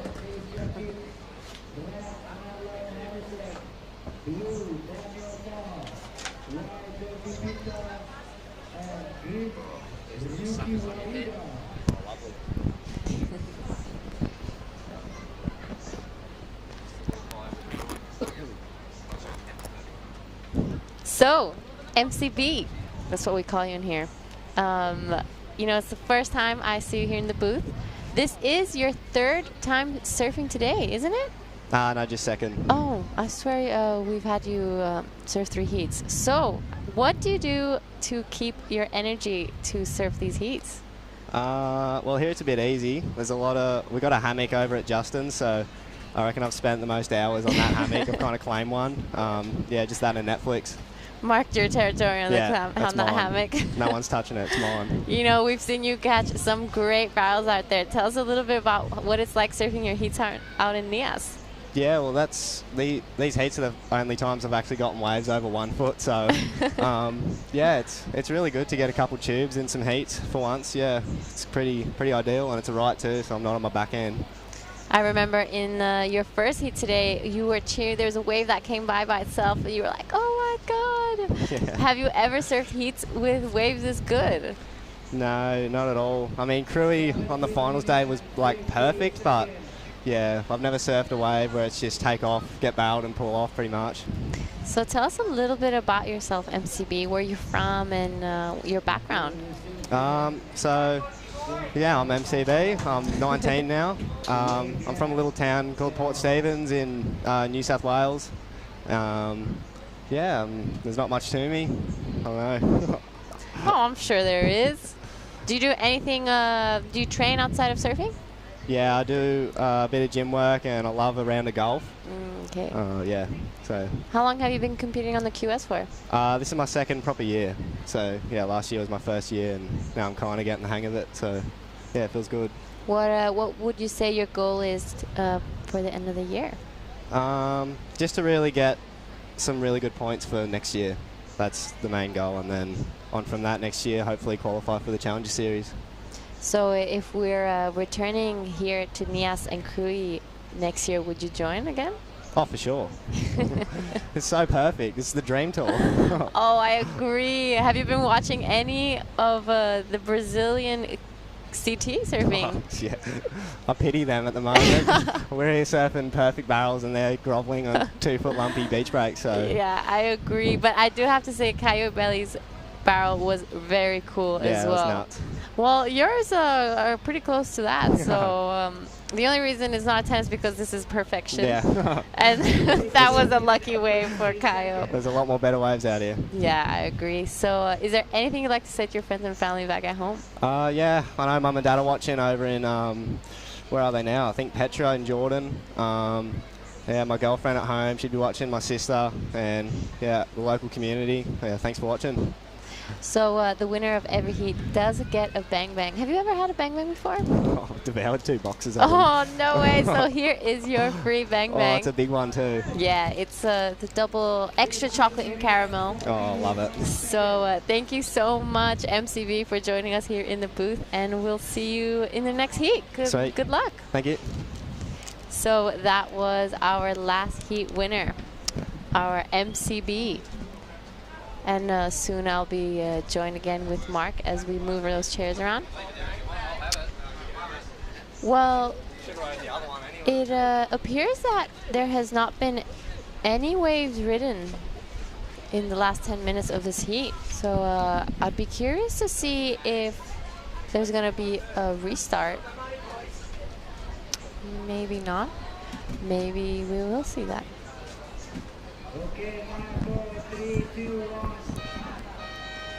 There has been a restart. Oh, that's what was going on. I was wondering why there was no scores on our monitor just here, so that makes sense. I don't know what it is about me, but every time I'm in the booth, there's a restart. Your fault. No, It's all my fault. They're all sitting way too deep.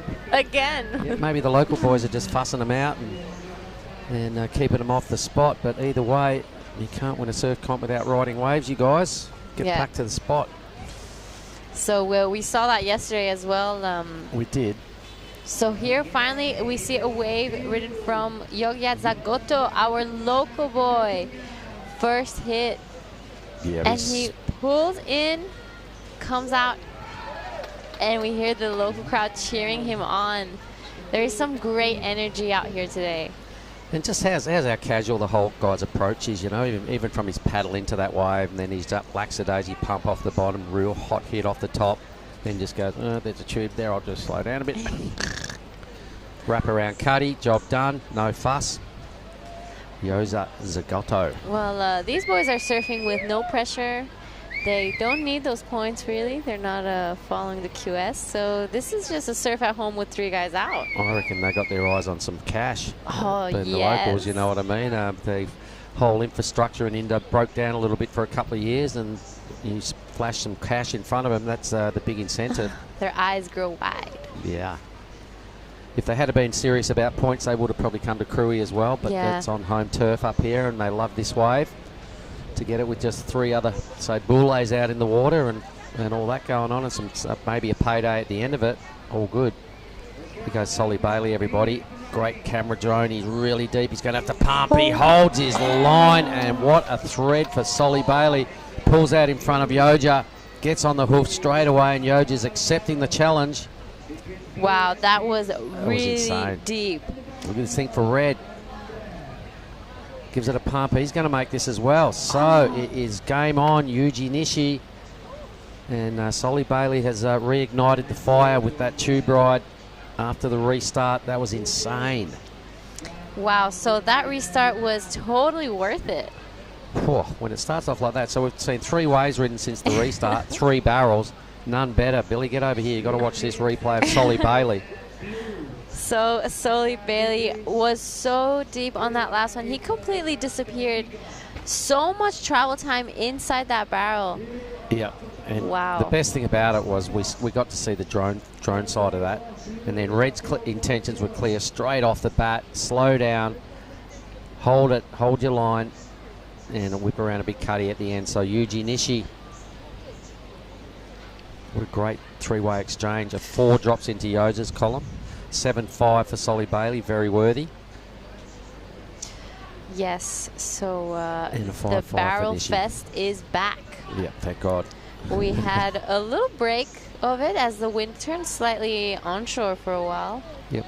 So those guys were trying. It was clipping slightly, so it wasn't really easy to come out of those, and it was more on turns. But we're back.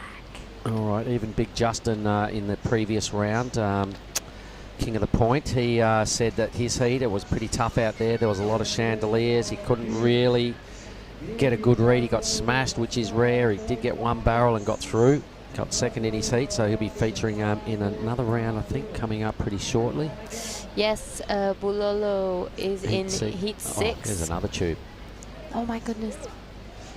All right, well, we've opened up with the Barrel Fest here, ladies and gentlemen, after the restart, heat 3.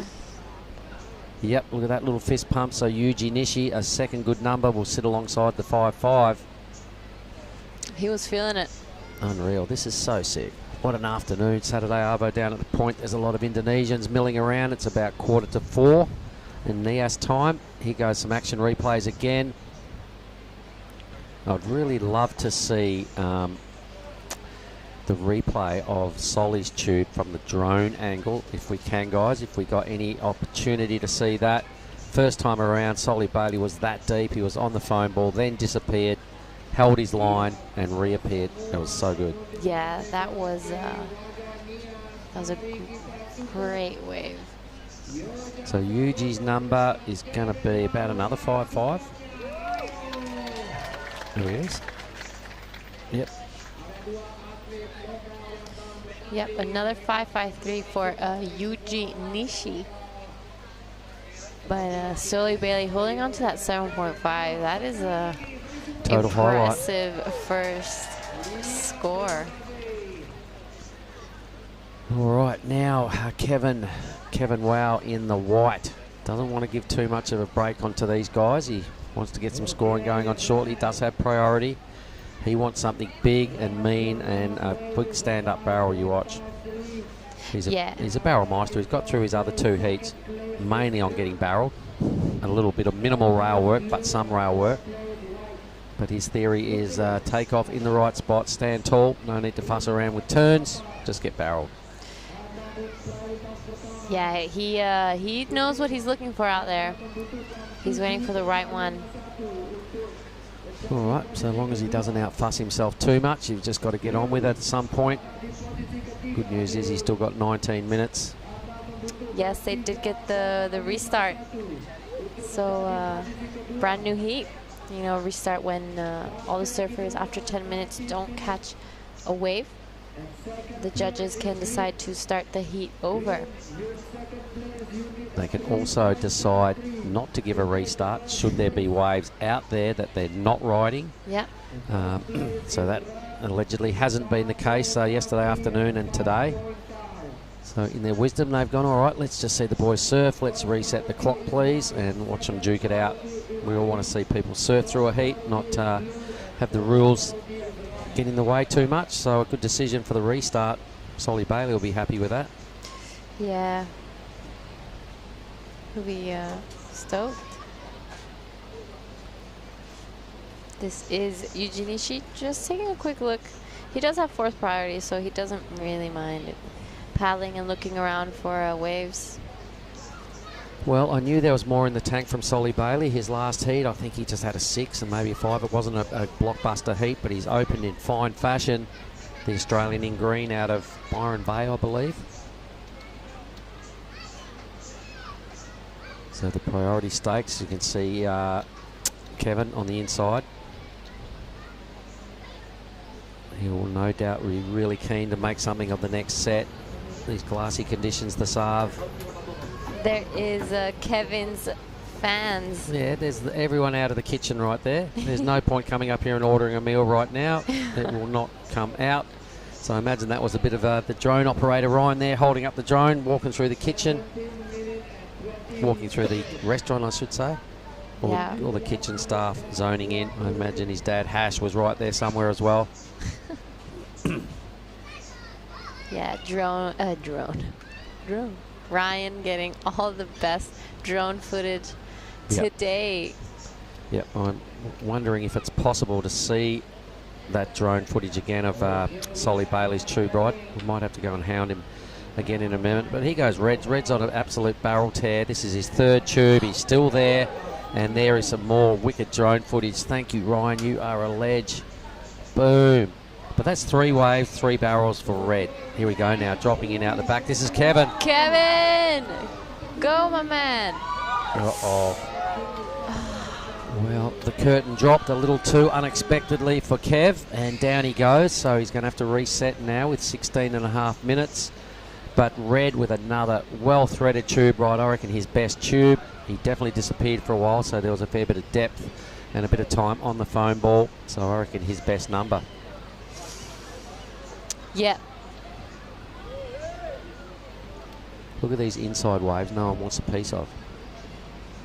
I'd be on it. I'd be happy on one of those. So here goes Kevin. You can see the section that got him just there. This is Yuji Nishi's wave from the beach. He That was completely gnarly. disappears. Yep. A fist bump. Why wouldn't you? That was insane. That was really, really strong. Meanwhile, Kevin has rebounded and got himself a wave into a big heaving layback. He'll cut back out there in the channel and off he goes. So what a response. He was underwater about 40 seconds ago and got the second wave after his wipeout. So amazing stuff there. A 6.43 for Yuji Nishi. His better number. A deserved score at that. That was a pretty sick tube ride. That was sick. You couldn't see him at all. You couldn't even see the red from the shirt. All right, so this was Kevin's first reasonable effort. That was a big hack. And again, his brother Hiba out there in the channel, spurring him on. Good work. All right, so that'll put Kevin back in striking distance now. So he had to do something, and he did it right on cue. You can see Yoja waving his arms out there. He's only got a 4-point ride. He's going to have to do something better than that. Really good read from Reg. He held his line and just held his belief. And he wouldn't have been able to see out of that thing for probably half the tube. Yuji Nishi. Blindfolded. Yeah. Going by Braille. That was a great wave from Yuji. Actually, now watching that replay. Yeah. All right, well, I imagine Sean Gilhooly has got a mission on his hands today to decide what makes the highlight package. There's a lot of it. Hey, how's some of the hits, how's some of the things we've seen, some of the tubes, some of the variety. A couple of those things that Bronson did was undescribable. Yeah. The tubes have been amazing, and some heavy hitting here on Saturday. I think for me, my highlight is still Ryuki Waida's wave. Yep, there's been some good ones today, that's for sure. In the nines a bunch of times. That was, I was up, I was in the beach commentator, and when that happened, I had to hold my scream. I was like, oh my God. And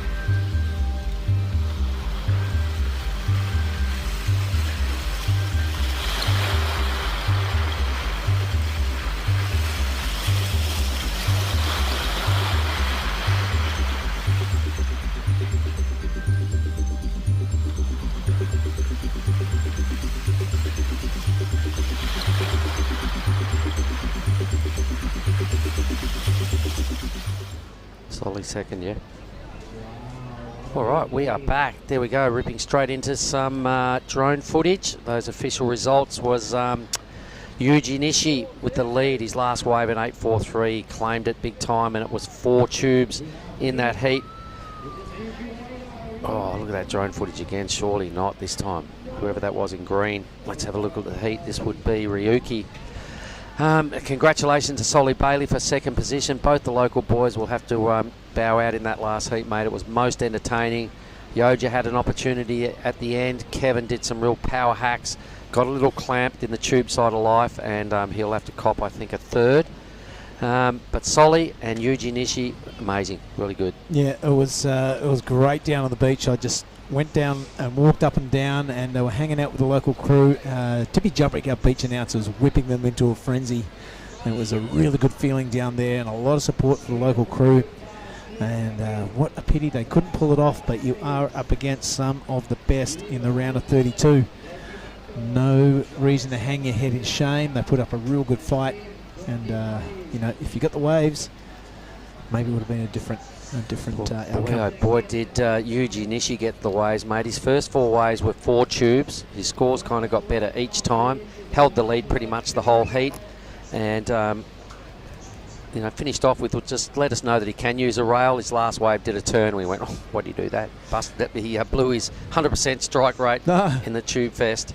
Well, we are at Nias, mate, and that is what you expect. And no matter where around the world, don't go anywhere. Sit down, hang on, because Ruriki Waiata takes on George Pitar, Marlon Harrison and Daniel Farr from New Zealand. All these guys can blow your mind. Sit back for the next 21 and 40 seconds and enjoy yourself.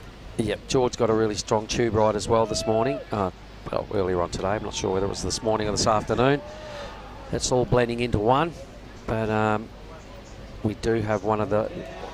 Well, anyway, let's just have a look at this. The big fella, Daniel Farr, is a tall fella. He balked at the barrel. It probably wasn't really there, but we'll never know. Maybe it was. Yeah, wow. Well, and he's kind of hung on to the worst place you can possibly be. George. Yep, he takes the high line. He's tucking in behind the curtain. He's got a long way to travel. You can see the front of his board. He comes out nice and clean. A really handy way to start off your heat. Wraps it around nice and high. I reckon that'll do him. He's out of there. It's becoming a full shootout, isn't it? Oh, my goodness, it's that good. This is what we were indicating today, that at some point it was going to really clean up again this afternoon after a little bit of the onshore fluffy stuff through the middle of the day. We haven't got the rain squall we thought we were going to get. The clouds never got really over here, but it doesn't matter when the wind's just dropped as much as it has and it's so smoothed over like that, mate. It's probably a 1 knot breeze, if that. It's unreal, mate. It's an unreal day of competition, and how lucky are we to check it out. I know there's people watching all around the world. I just got a big raised fist and an FOBK from Alfie Cater down there and yelling up. So good, mate. I hope you're enjoying the Barrel Fest. He's no stranger to a tube himself. And there's Daniel Farr just getting stuck behind the curtain there. He'll get demolished. That's not a good spot to jump off. 5.17 for George. Pretty sure George had a good tube ride in one of his earlier heats. All right, it's all coming down to one remaining local surfer in the draw. He'll be coming up in heat 6. Justin Bulolo. Oh, the big boss. The big boss, the big chief. He's down there having a debrief with his charges. They're looking at him and going, Justin, what happened? Oh. Mate, they did themselves proud. They did. They both got through a number of heats. I mean, a 9.5 for Yoja last time he surfed was something he can be proud of. In extremely strong company to post that number the other day. That was great. Well, this morning. Yeah, if we look back on it, mate, former CT surfer Sol Bailey just getting the job done, that 7.50 and 4.93, and the Barrel Beast Nishi, Yuji Nishi, just doing a demolition job on the rest of the field. So they really had their hands full, the local lads, but they can hold their heads up high. It's been a great campaign, and they've captured the whole community's imagination. Yep, a lot of people around the world watching this one. Yuji's wave choice was absolutely spot on. Clear intentions every time he stood up to do what this guy's doing, get barreled. Oh, the fire starter. He's in there. Rah. He's got the double red combo on. Red boardies, red rashy. He had the triple red combo the other day when we first saw him. Oh, yeah. He had a burst blood vessel in his eye, and he was sat here with me with a red rashy on, red boardies and a red eye. And I said, you know you've got a burst blood? He goes, yep. Yeah, I know. Yeah. You can't look at anything else. There he goes. He drags a bit of a finger painting, really, on the face of the wave. Getting him in there, disappearing, and that bringing the board around. So Marzi out of the Urumba area, I think he said Urumba or sort of Noosa way. Anyway, he's opened with a 6, so he's put himself well and truly in the mix. Often racing. It's a tough draw, this one, so you don't want to leave anything to chance. A wise use of the opening 7 minutes. Yeah, Marzi Harrison really lit things up yesterday, mate. Was it yesterday? I can't, 2 days ago when the Barrel Fest started. It started yesterday. in his heat. Yep. Last minute heroics. He got an 8.33 for a tube that was out of any Indo movie you've ever seen. And the drone was in perfect position to catch it. So Marzi, we're calling him the fire starter. He lit the fire yesterday and he's keeping it going in this heat. Up next, I can see Oscar Berry flexing around downstairs there, mate, in the red Rashi. He'll be taking on Alistair Reginato, who got a 9.57 or something on tube ride himself this morning. Pretty sure that was the number. Soma Hirahara and Jordan Marie, the defending champion from a few years ago. Wow. The hits just keep coming, folks. Don't go anywhere. 17 and a minute, 17 and a handful of seconds in this one. Marlon Harrison a 6.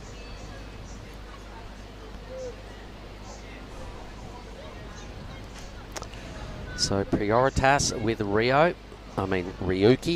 Yep. You'd imagine he will not waste his next opportunity. It's rare that you see him make mistakes. He travelled a long way through that first tube ride. The drone footage was right there. I thought it was a replay of Solly Bailey's. It was perfect until the foam ball just caught up and would not let him out. It was perfect until it isn't. You can travel all that way and just get clipped on the exit, and it ain't going to count. Sometimes fine line between a 2 or a 10. G'day everybody, it's Mark Clift. Billy Hangan, great to have your company. But it's 4:15 in the afternoon here at Lagundri. Apparently we're still going to get 4 more heats out of today, which will be finishing just after 6. Absolutely no problem. Let's get it done. We are aiming for Super Sunday tomorrow. Word on the street that it will be the finals for the men and the women. All right, so does the restart hurt us? We did that just last heat. No, we'll be fine. You reckon? We reckon we still got this in us? 16 heats. Well, 8 heats in this round. It'll be 26 heat day if we pull it off. Great. Bring it on. That's what we're here for. Let's get the job done. Started this morning, everybody, with the round, finishing the round of 96. We've burnt through the round of 64. We're going to polish off the round of 32. 16 guys left for tomorrow. Oh, lovely. Did you get a photo of me and Hedgie? No. Oh, come on, man. Hedgie, he's still here. He's still in the draw. We'll do it next time. Yeah, I'll go fanboy over him after the comp's on. His board's still there, so he's still here. Good looking wave now. Up and riding Daniel Farr. He'll be looking to improve on his first attempt. He's not going to, though. No. He goes down the drain again. Couple of throwaways there for the Kiwi. Yep. He goes green, so this is a Ryuki. Yep, Ryuki getting his campaign going again. There must be a big bar of soap there or something on that section, because both boys have slipped off, unable to get their act together. Very unfar and unwired-like. Far and wider. Hey. Anyway, at this stage, they're both in 3rd and 4th. Got a little bit of time to regroup here. It's rare that you see Ryuki go down twice in a row. Couple little blunders, bit of pressure being heaped on them from the 2 Australians.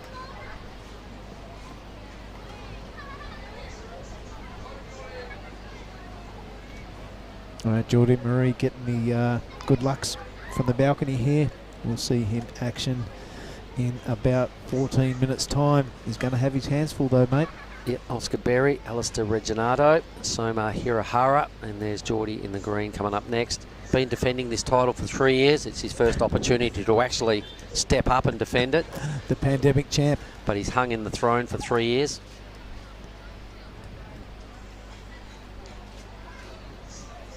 Everybody using caddies today, mate. What's the broken board count? Does it still stand at just 3? No, we've got at least 4. I don't know where it's just gone. Start a new one. Yeah, we'll start a new one. That's 4 that we know of, because Marte Joey broke his. Oh, yeah. Yeah. So that'll be our beach marshal. Yeah, he's spewing. He creased it, though, down at Crewy, so it was kind of in the mail.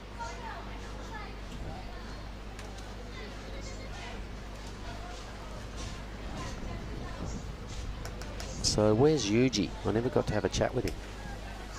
No. He never got his bang bang. More importantly. That means we can go halves. Good point. Let's not find him. Nah.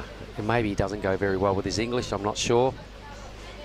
Mate, I am digging the international flavour. It's a bit of a challenge to do those interviews, but I'm really liking it. The Japanese surfing crew, super polite, and I love it when you ask them a question, they kind of decipher it and then answer in Japanese down the tube of the camera. I think it's super cool. We are in the Asia region, and I even liked it when I think it was Faha answered in Indonesian. I'm really digging it. All right, we'll get back to that conversation in a moment. We'll just watch White here. George Pittard. A strong combo right there, but down he goes again. There is something about that spot, Billy. Yep. It's got a touch of the Bermuda Triangles about it in this heat. Red now, so Marzi. Yeah, Marzi, he won't muck around. Looking beautiful in the tube. He's got a great feel for it. Here is the deadly spot. He grabs the rail. He's not going to fall off this time. He completes that bottom turn recovery. A little flick in the pocket. He's going to stick with this one. Chuck another rounding house. And I reckon that might do the young fire starter. Yeah, so back to that little conversation we were having about the language barrier and some of the funny things that happen when you're talking to the Japanese and they're not really understanding you and you're looking at them. And I clearly asked one of them the other day, I said, so what beach do you come from? Where do you surf? And he looked at me and he goes, yeah, 16. I went, okay, we got it, you're 16. Yeah, that's fantastic. Don't know where he surfs, but you know he's 16. All right, Mars there ducking under the curtain. It's a pretty handy cutty. Hangs onto the rail, doesn't want to have anything to do with everybody else falling off in that spot. Yeah, I can guarantee you one thing, Mark, that their English is a million times better than my Japanese. I know one word, Masai. Oh, yeah, okay, gotcha. Surf in white, that is the replay. That was a horrible place to tore off. He gave it a full whip. And his front foot looked like it slipped off the board. And remember Suda Kayashiro the other day? He was the one on his backhand in the blue Rashi that got that amazingly long backhand tube. Yep. So I was having a chat with him here. He was another one of those guys whose English wasn't that good. And I was asking him about the barrel. We talked about it. Then I said, so Unreal, where do you normally surf? He said, beach break. He said, not good. Normally hit 1 second barrel. No. He goes, here, long second. A long second. I'm writing that down. That's awesome. I remembered it. I busted it out about 3 times today, so sorry for the people online, but long second is a ripper. I'm going to keep using it. Yeah. 10 minutes. Marzi, what did he put together? Was it the 6 or the 5? Let's have a little look at 5.1 for that last effort. Yep, 5.1 opened up with a 6. George Pitter not far behind him, that 5.17. His really only...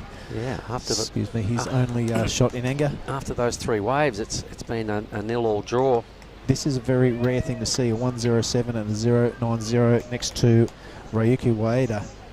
Yep. Daniel Farr also a strong performer, just hasn't been able to get his act together in the first half of this heat. They both messed up right in that spot, and same with that second wave of Pitar. So in a very similar position, first manoeuvre sort of space, boys have gone down pretty hard. So Marzi's the only one that's keeping his nose clean here. He's only got an 11-10 2-wave total, but he's kind of killing it. Yeah.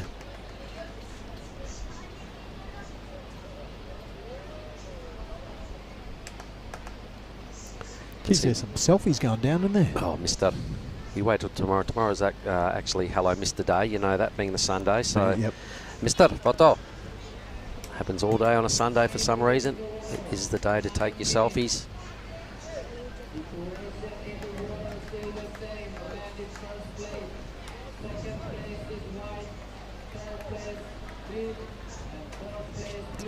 So let's just have a look at these numbers. All the requirements are in the 5-point range, pretty much for everybody. Marzi's got to improve a 5.10. A high 5 needed for Pitar to win, and mid-range 5s for Wider and Far. So it is still really seeable that anybody could win this heat, and second spot is still well up for grabs. You can see the big fella out there just limbering up. Justin playing with his deck grip, getting a bit of wax on his board. the way to the beach. He's been here before, mate. He's carried this beach on his shoulders many times. He's a dead set favourite. He's the big chief. Everybody comes here and knows exactly who Justin is. That's right. He's not shy on giving you a bit of advice, and most of it is spot on. And most of it is, get out of my way. I'm going again. I did ask him if I could go next out there during that crowded surf the other day. I said, Justin, can I go next? And he goes, to Singaraja, you're next. So he's probably got a little side hustle going on there. That's the sponsor of the event, Singaraja. We'd like to acknowledge you guys and thank you for your assistance. Yep, so Marlon Harrison, you know, a couple of mid-range scores, really just one busting into the good range. He probably wouldn't be happy with that 11-point heat total. He wanted to get that 5.10 and just throw it in the bin, replace it with like a 7 or something and feel a bit more comfortable up there. So he's got fourth priority. He's doing a smart thing and just sitting off the pack. You can see him right through the window here, Billy, over the balcony. And are the boys starting to get a little too deep here? Because we can actually see them between those two trees. Yep, right on. Maybe Marlon is in the only catchable place. A lot of water moving within this bay area, especially with this swell coming in and out. It's very easy to get off your mark. So these lads kind of falling into that trap with 6:45 to go. If they get caught inside there, that could be the whole ball game.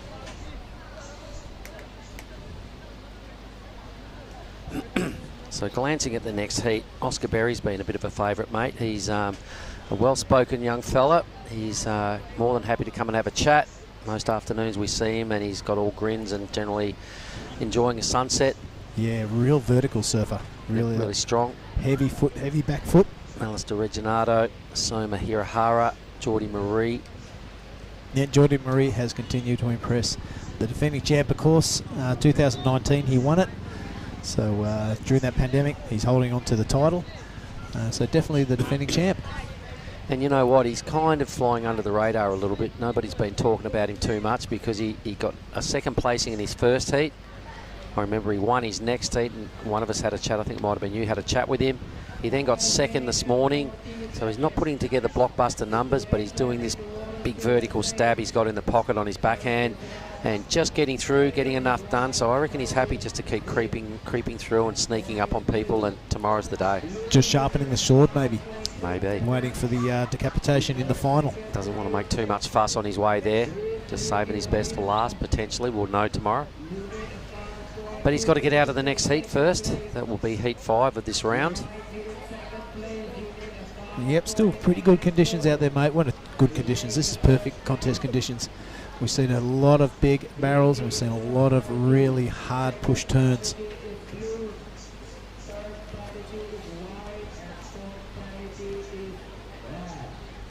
So exactly 5 minutes remaining. If we had a yellow flag, it'd be going up right now. You can see Jarvis Earl just making his way back down. He'd be doing business in heat 7. Let's have a quick little squiz at heat 8. We've got Crumpy, Varun Tanjung, Cooper Davies and Kian Martin. Wow. Last heat of the day. Way to round off a day. 4:30. Still got a bit to get through. He goes green, giving it a pump, ducks his head. He'll be having to do a little bit more weaving and a bit more ducking. Oh, I thought he was coming out. Ryuki. Again, third time. Down he goes. Well, that's very uncharacteristic. This is Blue. This is Farsi from New Zealand. He comes out, but does the full headbutt into the face of the wave. I don't know what that was about. The Bermuda Triangle. Yeah. That's what that's about. Again. So we've had 7 fall-offs in that one spot in one heat. Wow, unheard of. 3 of them from Ryuki. 3 of them from Daniel. Boy.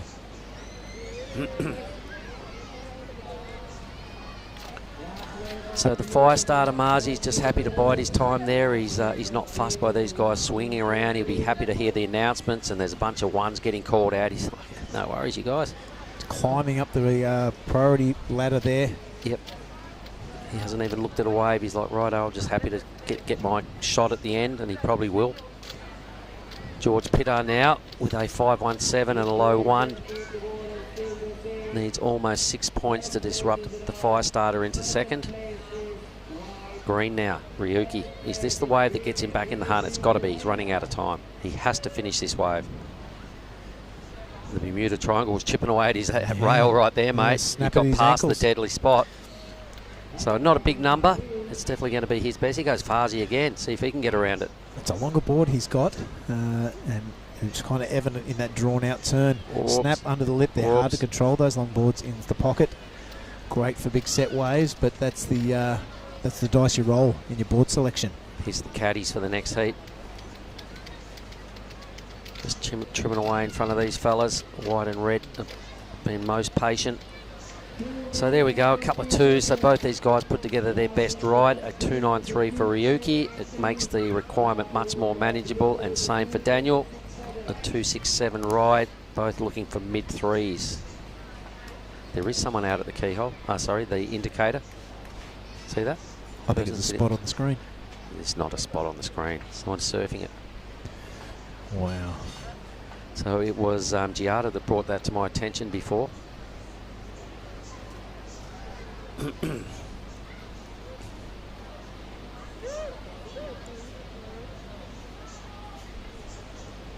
Two minutes.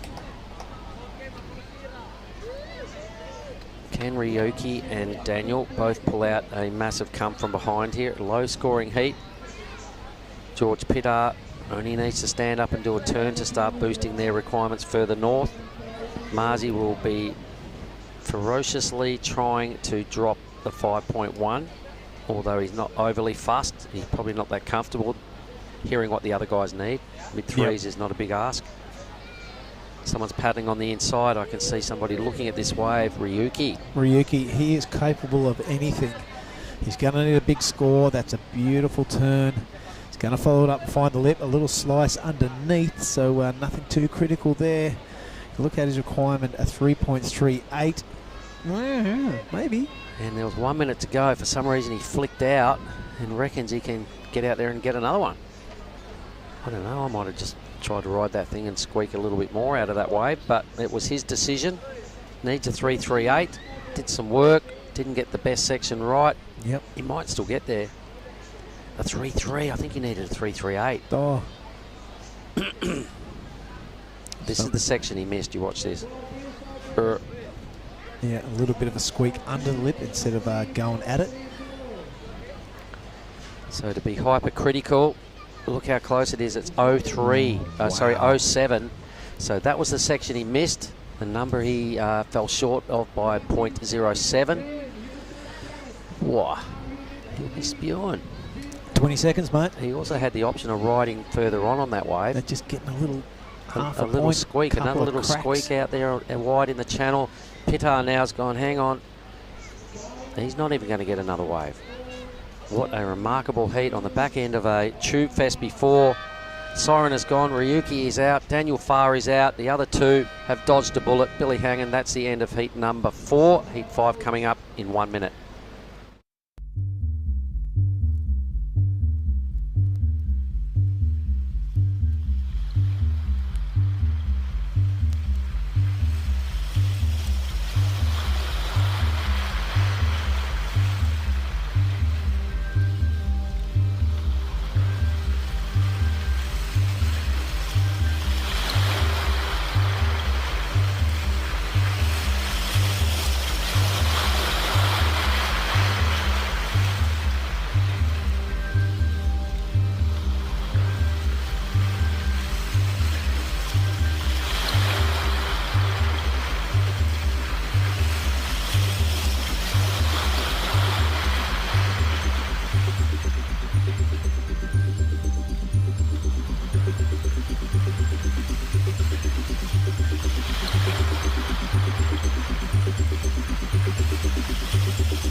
All right, we're back.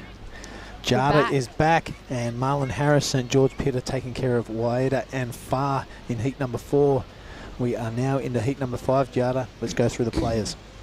We have in red Oscar Berry, in blue Alistair Reginato, in white Soma Hirahara, and in green Jodie Marie. Jodie Marie, yep. So a couple of Aussies taking on a Japanese surfer and the defending champ from South Africa. South Africa.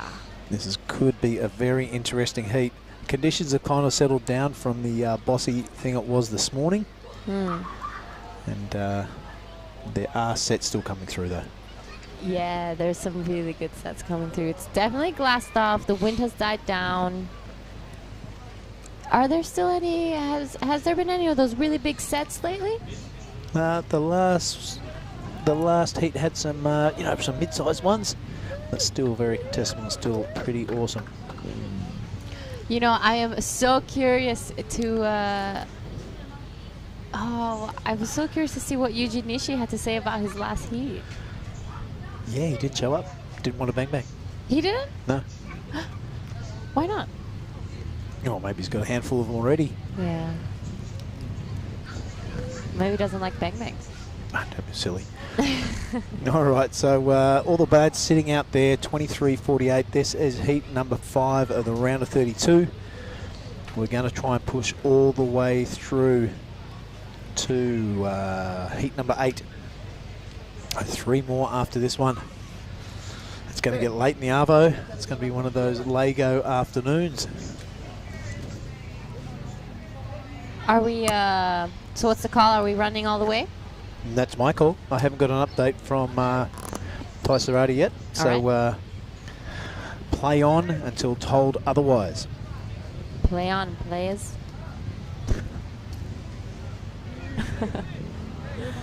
All right, this contest attracting a heap of local interest. Just had the local motocross gang pull up outside. They're probably going to rev their engines. Oh. You can see them on the screen there. Check them out. They've probably ridden all the way from Gonostoli. And loving life. They'll go check out the surf comp. Welcome, lads. Turn your bikes off. Check out the surfing action. There's Oscar Berry taking on Jordan Marie, Soma Hirahara, and Alistair Reginato. Wow, so many motocross bikes just rocked up. That's a little club by the look of it. I think it's a trend here, as on the way from the airport to here to Nias, there was a big, also another gang of bikes. Yeah, gang of bikes. Moto Basar. Yeah, That's but what they had written on their back. they looked more like Harley Davidsons than motocrosses. Yeah, you know, Harley Davidson or 250s. It's a different playing game here in Indo. But it's good to see the local interest in the surf comp. It's a QS 5000. A really big effort by all the organisers and all the admin staff to get this thing off the ground, especially as there's not much happening in the QS scene in America. There's a bit happening in Australia, but to get 2 in a row here in Krui and then at Nias is something special, and a big round of applause to the people that have pulled it together. Tim Hain, Tippy, all the government people that have come on board, and the hours and hours of endless work. It's all coming together, and we're going to shoot for Super Sunday finals tomorrow of the men and women. Included in that draw will be Marlon Harrison. He is the winner of the last heat, and he joins me right now. Stick those things on, mate. You know how this works. You've been here a few times.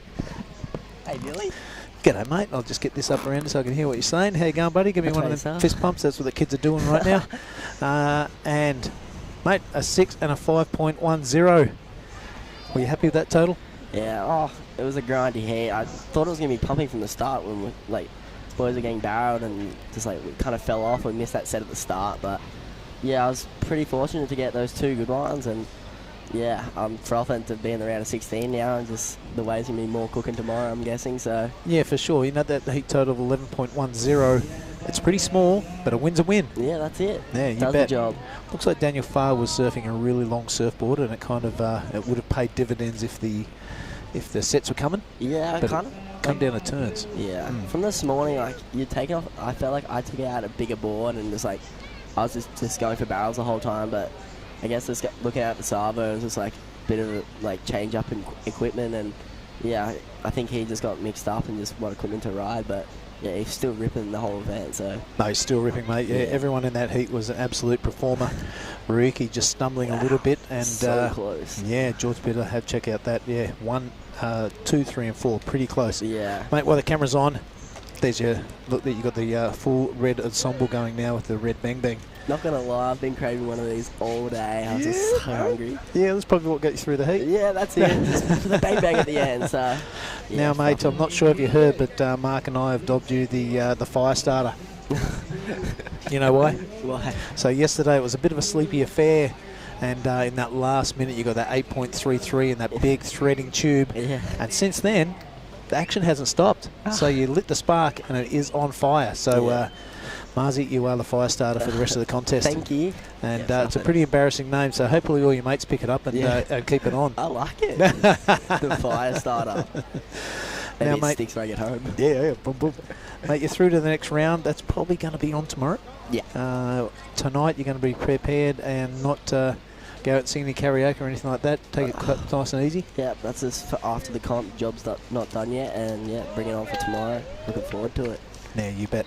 Now, the probability of this contest coming back here is it's not 100%, but it's looking really good now because it has delivered. Would you be in favour of the contest coming back to Nias and Krui? Hell yes. This is so sick, this place. I love it. And yeah, I'll definitely be back no matter if the contest is on, because this is a 5-star wave and I love it. I love getting barreled and I love doing turns, so yeah, I'm not complaining. And it feels like I'm on a holiday right now. Ah, right on. But you're earning your trade. Now you've been impressed with the organisation. So it's a Kiwi 5000, so it's a big deal. We've got the WSL judges here, and we are in a remote part of the world, so you know the accommodation and all the facilities are what you would expect on the southern tip of Nias. Everything's pretty cool though, isn't it? I didn't know what to expect coming in, and then like after Krui was like 5-star, and this is just up to Krui. So yeah, I'm not complaining. This has been awesome, this event. Yeah, you and Mark have just done a really good job, and I'm really enjoying listening to the commentator before the heat, and yeah, everyone's awesome. Jar's doing a great job, and yeah, everyone's awesome. Like doing an awesome job. So mate, with compliments like that, we're going to give you a whole box of bang bangs next heat you win. Mate, shake your hand, get on with it, and Thanks, keep that winning form running. Thank you. You're a little ripper, mate. All right, that was the winner of that last heat, Marlon Harrison. Heat in the water now is Oscar Berry. He's gone out to a bit of a strong lead via only one wave, however, that 5.50. Joy Murray, the only one with runs on the board, a 4.90.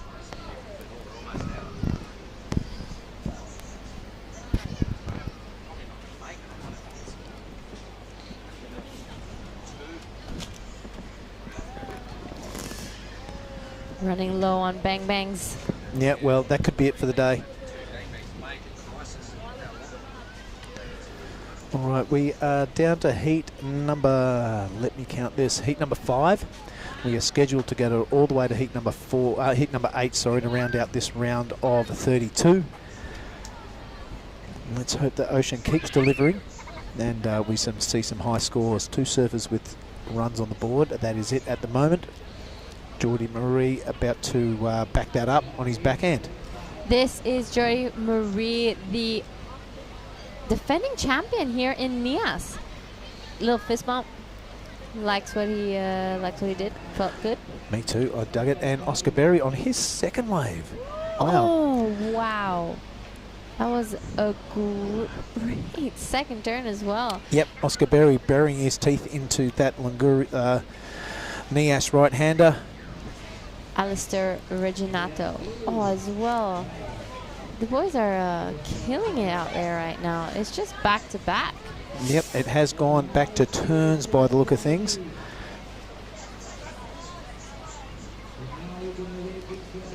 So you keep your eye on that, and I will deal with this. And there we go. Our score is back up. The replay of Oscar Berry. A great first and second turn You know, I see the variety. I like what he's doing. He's a really great surfer. Yeah, Jordy Marie, I'm really digging this backhand attack. Really vertical, a really fast board speed through that turn. This one finds a pocket again for me. Oh, that was pretty good. Gives himself a little Leighton Hewitt claim. Not sure what that means, but I like the look of it. Wow, that was a great turn from Alistair as well. Unfortunately, just falls over the handlebars in that last one. I think his board got a little stuck in the whitewash, but... All right, so everyone with runs on the board set for Soma Hiriara, our surfer from Japan.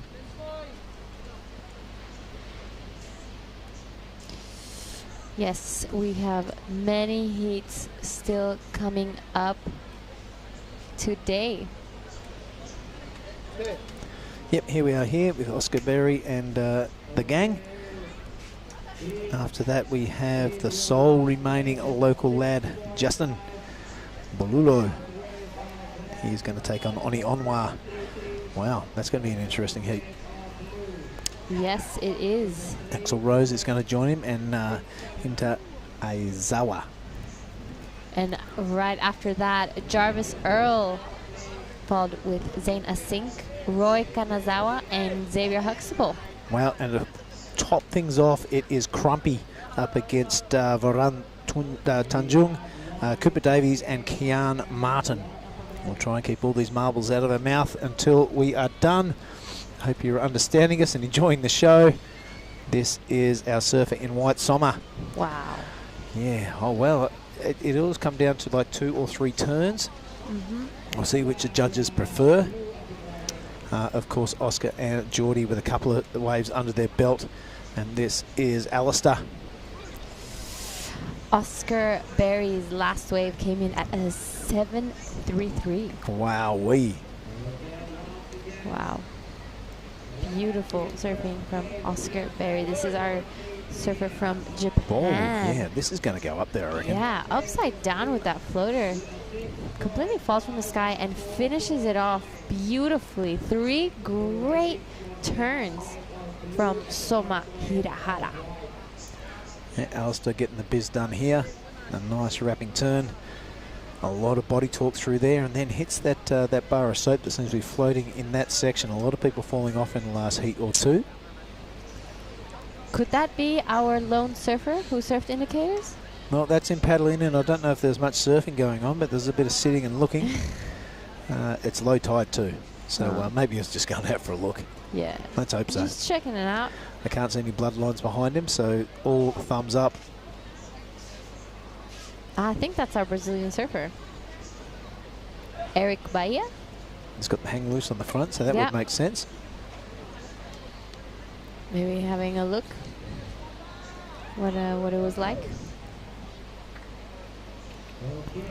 All right, Jordy Marie with a 6.50, following up that 5.90. Still waiting on a score from Alistair and Soma.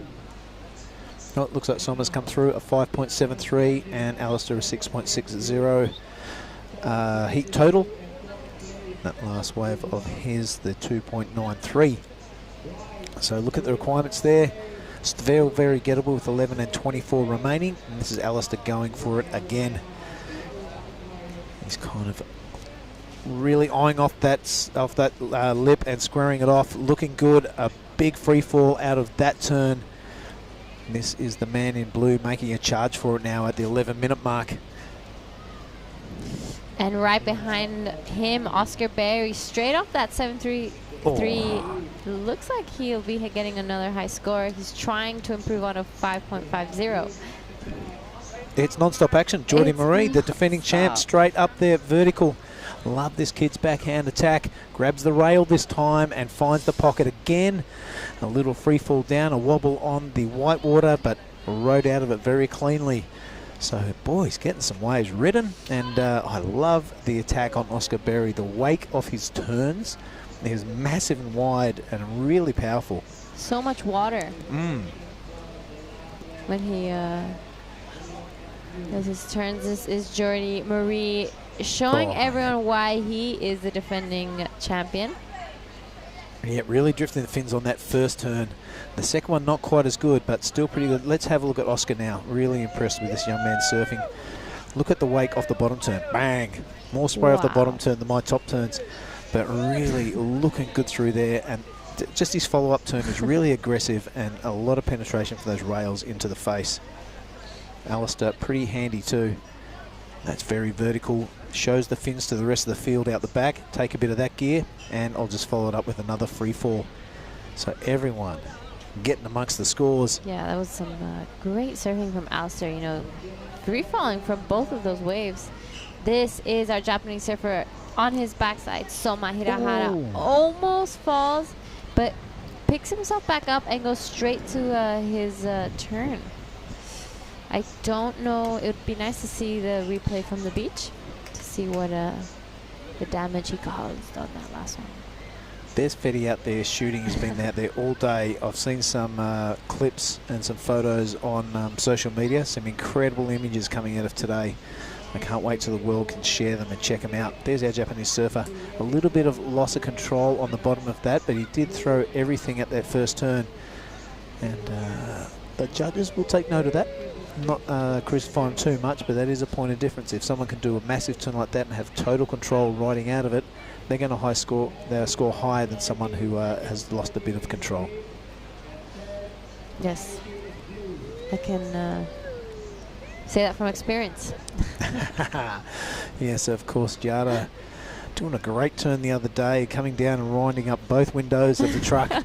But getting a completion, which was the most important thing, and I could tell that your confidence gone through the roof with that very next turn. Yeah, I was got a little scared. Well, I was like, whew, really happy I made it. Now, just squeaked by that first heat. So we'll maybe tomorrow I'll be back out. Maybe tomorrow. Look at Jordy Murray. He has improved his total with that 650 and a flat 6. Not far behind Oscar Berry. Look at those heat totals. Yes, still waiting for that last wave of Oscar Berry to come in.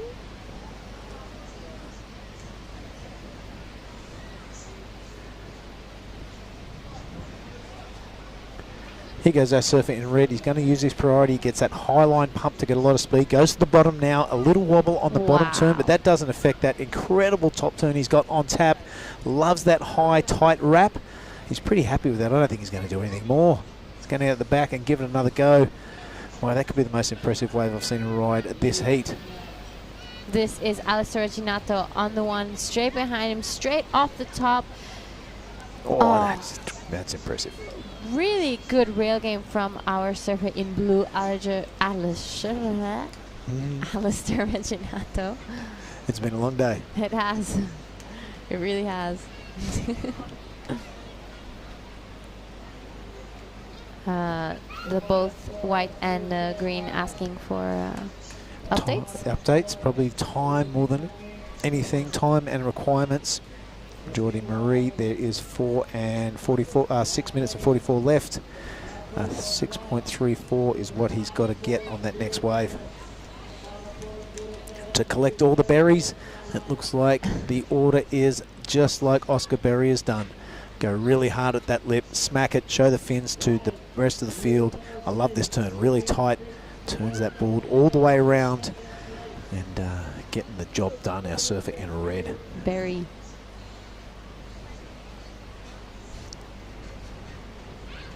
That was really cool. A really Tom Curran-esque turn. I like that one. That was really aggressive too. So it's probably combined Tom Curran and Oki on one wave. Really stylish and cool in that first one. Who is this drained off his head late in the afternoon? It looks like our surfer in green. That is the defending champ, Jordy Marie, a super stylish backhand tube. Totally pig dogging it. And wow, good on you, mate. Get on out there. Let's see it again. You've got 5 minutes and 40 to do it. That was a great angle from our drone.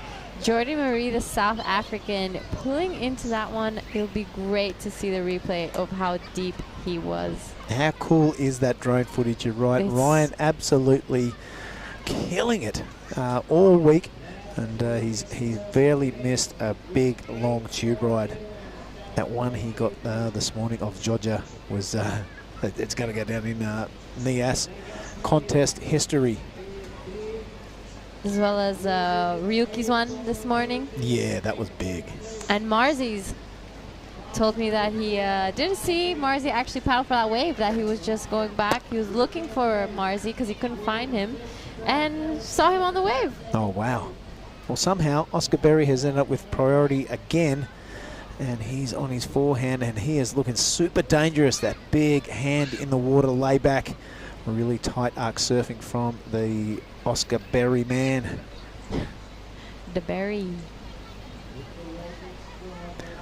I want you to look at that score, the last one of Oscar's, and tell it out to the people. So the last score of Oscar came in at an 8-point ride. That's and right. And this is Jordi Marie's barrel. He completely disappears behind that curtain and straight into those backhand hacks he's been doing all week. Yeah, that was some beautiful, beautiful surfing from the South African. Can't wait to see what the judges throw at that. There's still a bit of a blank on our tablet. Yep. But the best wave of the heat so far, Oscar Berry with that flat 8 into the excellent range. Our surfer Alistair Reginato as well, getting a 7.37 for that Tom Curran Oki combo. All right, Jordi Marie waits with bated breath, and so do we. Will he knock the Australian out of second spot? And also Soma Hiriara with the work to do. It was a really cool barrel ride, and the turn after it was super impressive as well. Total control and really stylish backhand surfing from the South African Jordi Marie. And he did get the score he needed. Jordi Marie, 7.8. Wow, this thing has been shaken up with 3 minutes remaining. Oscar Berry out in the lead. Quite a number needed to take that first position for Jordi Marie. Not really a big score required for Alistair, only that 6.94. He's already got a 7.37, so he's definitely on his way to that. He has priority too, our surfer in blue, so all eyes on Alistair to take that second spot off the defending champ. There's something coming. Something's happening, all right. They're paddling their little hearts out. Someone's going to miss that. And as we look out, that thing rifles through the reef. Unridden, but it was a bit crumbly, so really no harm, no foul. Let's play on, fellas. Something that's really impressed me is from the drone, I feel like the wave looks much smaller than when it's from the beach. Yep, there's a lot of standing on cliffs and looking down at waves happening in Western Australia. And when you're standing up there, oh yeah, no problem. Get your shortboard out, get down there, and it's probably twice as big as you think it was from upstairs. And one thing, when you're absolutely getting slaughtered at the bottom of the wave, it looks twice as big again. Yeah.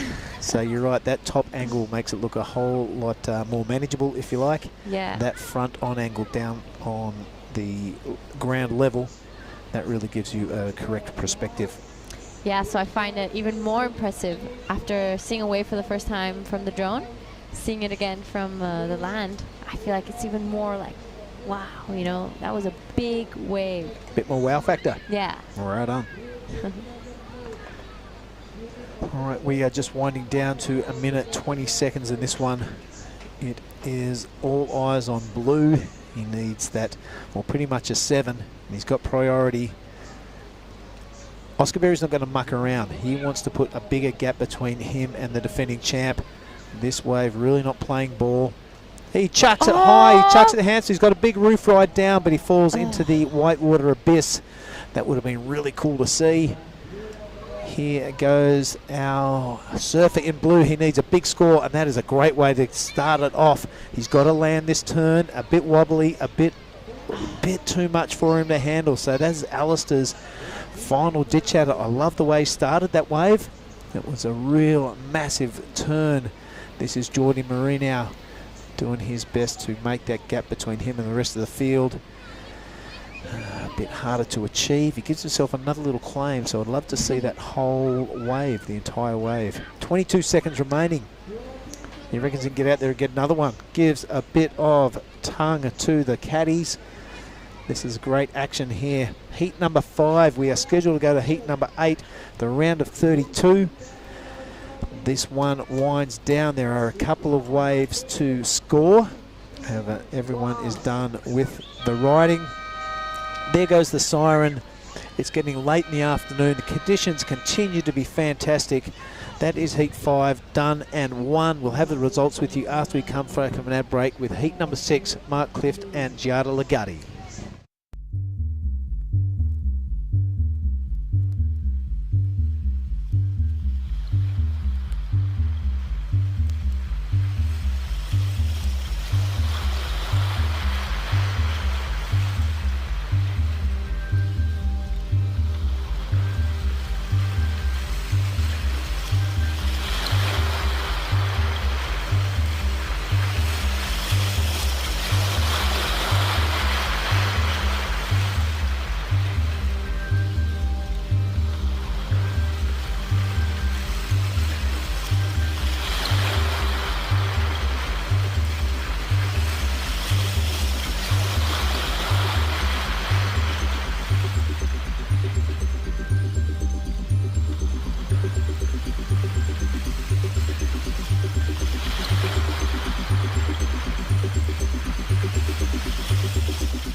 Oni.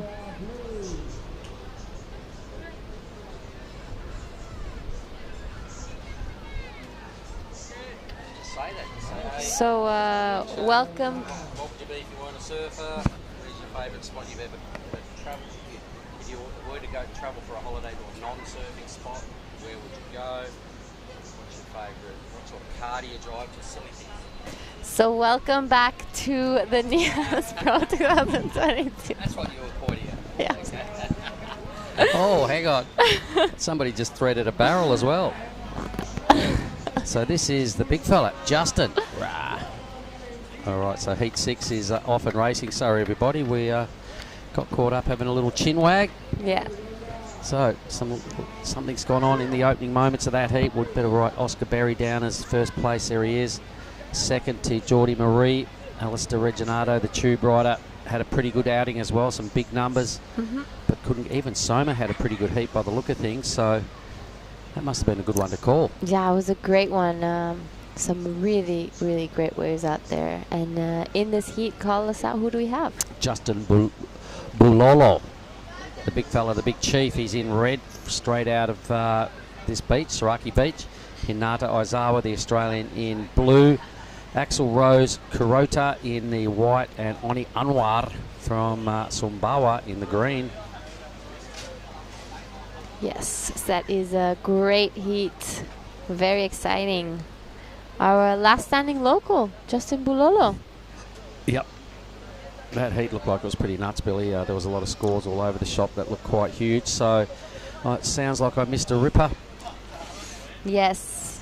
Nowhere nearly as many barrels as our last one together, though. Wow. That was crazy. That was. All right, looks like you're going to get to have another chat with Oscar and just ask him some bizarre questions. A bit left of centre, why not? We know a lot about him already. Come and sit down here, Ozzy. Yeah. That was a good heat. Oh, fluffy. Big scores going down. I didn't watch any of it. So that was really the best heat I've ever been involved in. Well, what? Tell us, say that. That's good stuff.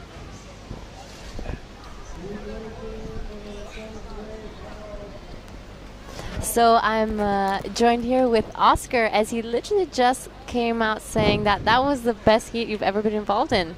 Yeah, for sure. Tell us. Well, we want to know. Far out. It was just so many waves and so many big scores. Everyone had a really good score, and I was just stoked that I could kind of get a bit of a rhythm going in that heat. I was felt like when I got out the back, there was a nice one, and I just felt like really solid on my feet, which was really, really good. I'm stoked. Oscar, you have been, for me, a highlight of both Krui and now Nias as well. So tell us, what's your secret? What have you been doing? Honestly, I think I said it at Curly too. I've got no idea. I think I'm just really enjoying myself over here, and I mean, the waves are pumping, and I'm just really, really, really enjoying it. And yeah, my time in Indo's been amazing. Yes, well, you know, you've been here. Have you been here before at Nias? I haven't. This is my first time. Really? Yep. So do you think you'll be coming back? 100%. Yeah, I want to get it on a swell where it's like pumping for 5 days straight. Like, it's pretty pumping right now, but there's definitely not those big throaty barrels that you're used to seeing on clips and stuff. But I mean, I'm so stoked to be able to surf heats in waves this pumping and get some good scores. You know, before you left from Australia, were you expecting to get any such great results and move so many heats forward? I've been striving to. I came over just really wanting to obviously enjoy my time, but I want to do well, and I want to qualify for the Challenger Series, and I'm driving myself to get there. And every heat win, or every time I get through a heat, I'm really psyched, but I just want to keep moving on to the next heat and find my way to hopefully the final. Yes, well, I'm hoping to see you there too. What are your plans now after this? I'm off to the Mentawais after this. What a dream. Which is pretty unreal. I think it's just going to put the icing on the cake of an unreal trip so far. And yeah, it's going to be my first time there too, and yeah, I'm psyched. I can't wait. My God, first time to the Mentawais. What wave do you want to surf the most? All of them. No, I really want to surf HTs. Okay. Because I love going right, Yeah. but they all just look unbelievable, and I think the long range forecast says that we're looking like we're going to get some fun waves for the first probably 5 days, so yeah, can't wait. Well, there is a swell coming on the first or the second, so I'm sure you guys are going to get some really good ones. Yeah. Are you guys going on boat or land? On a boat, yeah. We're on the Mangalui, so got some photographers and filmers and a good group of lads, so yeah, I think it's going to be unreal. Who's joining you on the trip? Hanada in this heat. We got Hanat having a pretty major mind blank here. Nart's Reef's coming on, and a few lads from the Goldie, Nato Cook, and yeah, it's going to be a mental time. I can't wait. That is so good. So besides HTs, which other wave do you really want to get good? It looks scary as hell, but I want to surf Greenbush. Get some scary left slabs, and it's going to be sick to kind of click out of comp mode and get there and just free surf, just surf my brains out, and yeah, hopefully get some cool clips and shots, and yeah, just really just cap off the mental trip so far. Well, that is some really great stuff, Oscar. You know, I'm sure you've been here quite a few times, but here is your bang bang. Yes, I think I said, I was like, yeah, want another chocky. Nah, I'm stoked. It's good to be in here a lot. It means I'm doing well, so yeah, no, I'm so psyched. Have you gotten the chance to try Astor yet? I haven't. All right, so next time you go into that mini mart, look for Astor. Astor. What is it? It's a Astor chocolate? Is like the most perfect snack in the world. It's a waffle stick with chocolate inside. Oh, unreal. So personally, it's my favorite. Better than Bang Bang? Yeah. Huge call. Oh yeah, you have to find it. I'll write the name down for you afterwards. It's the best one ever. Yeah. Where's the mini mart? I haven't been snacking here. What? Yeah, it's wild. I've just been eating lunch and drinking lots of water. Oh, look at these waves. Are you kidding me? Oh my God. Axel's. Oh, he's ripping. Oh, tell us a little bit about Axel. Do you know him well? I know him pretty well. I know that he's riding a board that's been broken twice. It's been snapped clean in half twice, and he's had it fixed. Oni. Another big snap. Boom. Wow. Oh, that was unreal. That was a really great wave from Oni Anwar, our guy from. So I know. I've surfed a bit with Axel on these comps and hung out quite a bit at the Australian QSs. Him and Joel Vaughan and Marzi were a pretty tight little group, and yeah, we spent a bit of time together and love each other's company and love pushing each other, and yeah, it's a pretty pretty good field coming out of Australia at the moment. Some really, really good surfers, and yeah, I'm stoked to be a part of a pretty cool group of kids. Yeah, you've definitely caught the attention of quite a few people in the past few events. You know, Marzi as well, he's been doing some great stuff. Yeah. Yesterday, getting the first 9, I think that was insane. Were you watching that heat? Yeah, we were watching it from the balcony, and he was like threading section. He was in 4th priority and so wide, and caught that thing, and we were all screaming from the balcony. It was so good. So yeah, it's sick to see Marzi doing well here, and yeah, all the boys were just loving it. That is some really great stuff. Is there anything you would like to say to anyone back at home? For the second time today, which is lucky, Mum, Dad, and my sister and my girlfriend, I know they're all watching, and yeah, stoked to be doing his proud over here. Perfect. Thank you so much, Oscar, for joining us in this booth. And yes, everyone, that was our last heat winner, Oscar. Thank you. The Aussie coming straight out of Australia has been killing it in both Cruy and now in Nias as well. Came out with an 8, said that was one of the best heats he's ever served, or the best. All right, mate. Good luck. Good luck tomorrow. All right, well, the headphones are soaked. That means he sat in here for a while and had a good old chat with you, Oscar Berry. He reckons what a heat. He was saying what the best heat he reckons he's ever been in. Yeah, How that's good's that? saying a lot from someone who competes as much as him. Meanwhile, this heat, waiting on a score for Oni. There it is. It's a 7.93. It was a real good one. Oh, yeah, that was a great one. We were watching that as Oscar was in here. Oscar saying that he's good friends with Axel Rose Kurata. Travels together with him as well as Marzi. Said a few other names, but...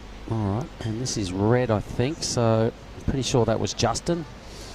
Justin Bulolo. Yep, only his second wave. All right, so the big fella's still got 13 minutes and 40 seconds to get his way out of 4th place. He needed a 5 to get there. He just shuffled up into 3rd. Oni's wave is the best wave of the heat. Some really strong belts off the top by Oni, and the chook feathers were flying everywhere. I'm not sure whether you saw that wave while it happened, Giada, but it was really strong. It was a really, really great wave. It's so good to see Oni back in action. And being confident. I think he's surfing his way into a bit of form. In his last heat, he had a pair of 6+ rides to be here, and he just felt like he was starting to get it together. And I said, right, it's time to now get into the 7s. Yeah. Go a little harder, keep the belief. He's just put together a 7.93, so he just about went excellent. A real confidence booster for the boy from Sumbawa. Man from Sumbawa. Yeah. Great, great stuff from Mr. Oni Anwar. Oni's always such a great person to have around, especially in the water, having coconut at the goo. I see him sometimes after a good surf. This is the replay of Justin Bulolo. Geez, he moves some water when he does a turn. There was no barrel involved there. He tried to just add a little bit too much to the second turn. It didn't pay off that time. Was rewarded with a low number of 3.07, but enough to get into 3rd position. Here goes Hinata, and he was having a chat about Hedgie. Hedgie caddied for him. He's caddying for him right now, and I said, just do Hedgie things, because Nathan was just dead set ripping in the performance of his, and he's through to the round of 16. I love how Hinata grabs his rail every time he does a bottom turn. Touch of the hedgies, the rail grab. I find that very impressive. It helps him keep that really low center of gravity. And it helps you get low through your bottom turns. All right, so it's game on here. Axel Rose is now being challenged by Oni Anwar. Justin Bulolo is not getting things all his own way in this heat.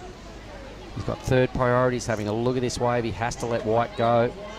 So Axel Rose, look at this. He's got to thread this thing. He's got a good line going on. Great drone work yet again. Whoops, and a little fumble on the cutback. Doesn't matter. It was a nice thread. That was a really nice barrel. I love the drone angle. Here we go again. Might see it all again. Oh, Oni Anwar. Oh, he's deep. Come on, pump, brother, pump. Oh! He went a long way in that pit. Down he goes, so still packing and holding on to a 277. That is not ideal. That would have been a great one. Probably just needed to pump just a smidge earlier or paddle a little harder. If you had got into that wave half a second earlier, there was another ride like we just saw from Axel. Yeah. Looks like he just got caught in a foam ball or something. Yep, it just probably either needed to be another 1.5 meters to the right or just get that pump going a little earlier. He got dusted. He made it a long way. This is Axel's replay. Axel's replay from the beach. Oh, that was a... It was a good tube. Yeah, it was. Justin. Long minute. Long second. Long second. Stuff's not really working for Justin on this wave, and he'll go, I'm out of there. All right, so the big fella is struggling a little bit here. He's in 4th spot. He needs just over 5. Hinata has moved into 3rd. His last wave was a 5.9. Needs a 4.81 and to get into 2nd. Oni Anwar's got to burn off that 277. That's not ideal to be hanging on to. Only needs a mid-4. Come on, Oni, you can do it, brother. He's in the green. He's on the inside, but he has 3rd priority. He can do it. And there's still time, so that's good news. Yeah. Next up, Jarvis Earl, Zane Asink, Roy Kanazawa, and Xavier Huxtable. That'll be heat 7 of this round, second last heat. All Australian, 1 Japanese. See who passes to the top.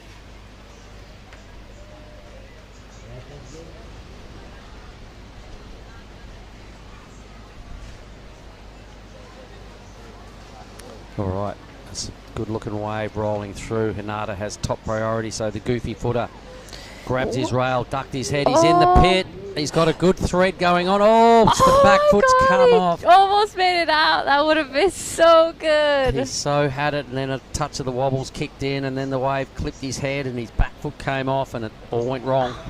Here's the big fella, Justin. Where's the big Justin hack? Here it comes. Oh, little mini tube there, but he's stalling to hang in there. Out onto the face. Hinata almost making it out That was a great tube ride. Yeah. Solid effort. So a 5.04 needed by Justin. I don't think the tube was one of those ones that the judges really want to throw a good score at. It wasn't off the takeoff. There was a bit of stalling to hold himself in the pit. Look at these waves just going through unridden. You're kidding me. What a perfect afternoon. Yep. Couldn't ask for more. I'd just like it if the drone could just sit there for the rest of the Arvo and look straight into that tube, because the sunlight behind now, look at this. This is just golden hour. What is it? 5:15.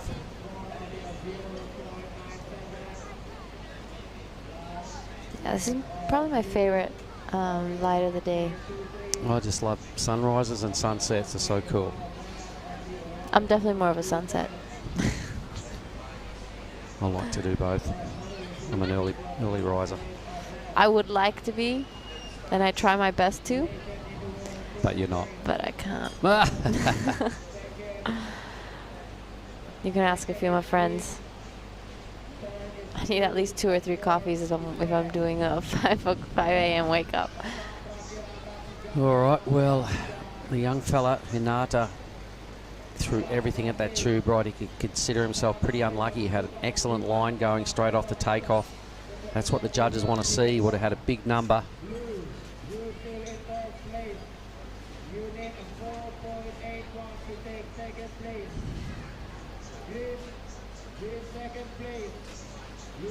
Here it goes. Have a look at this. So this was the tube ride again. He got all the way to probably about there. Yeah. Yeah, it was great stuff. From Hinata Aizawa.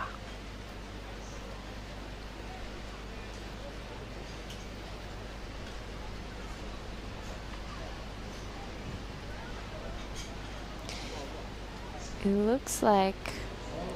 Good looking wave here. Yeah. This has got to be Oni, doesn't it? Yes, I think it is Oni. All right, well, he's trying to burn off a 2.77, so that has happened. Now just adding a little bit of fruit to the number. 6 minutes, he kicks out. He knows he's got enough time to go and try and get rid of that number now, so it will turn into his second best. Well, it will be his second best score, and it's a lot better than the 2.77. Meanwhile, Axel Rose.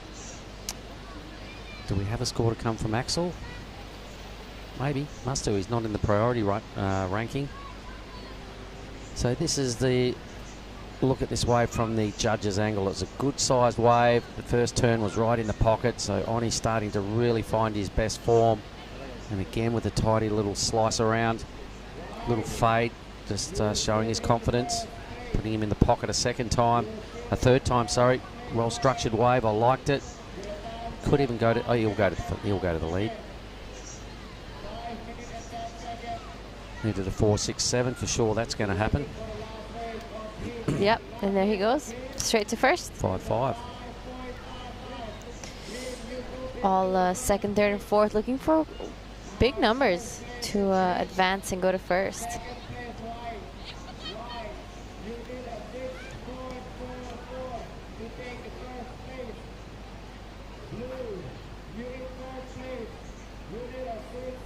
Wow, Oni almost getting an 8 in that first one. Yeah, 3 really good hits. He's really really starting to feel it now and really getting his groove on, right in the pocket and high, and I can see the confidence really creeping into his game. So this is good news for the Oni Anwar fans.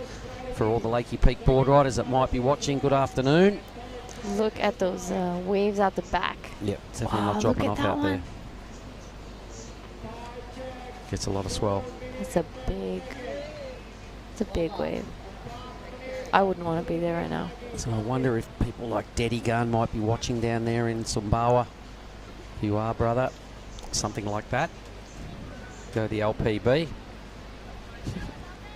The Lakey Peakboard Raider on the Anwar in the lead. So let's have a little look. So a couple of high sixes needed for Hinata and Justin to get out of trouble here. I'd like to see what Justin's response is going to be. I hope he gets another wave because I love the way he goes about it here.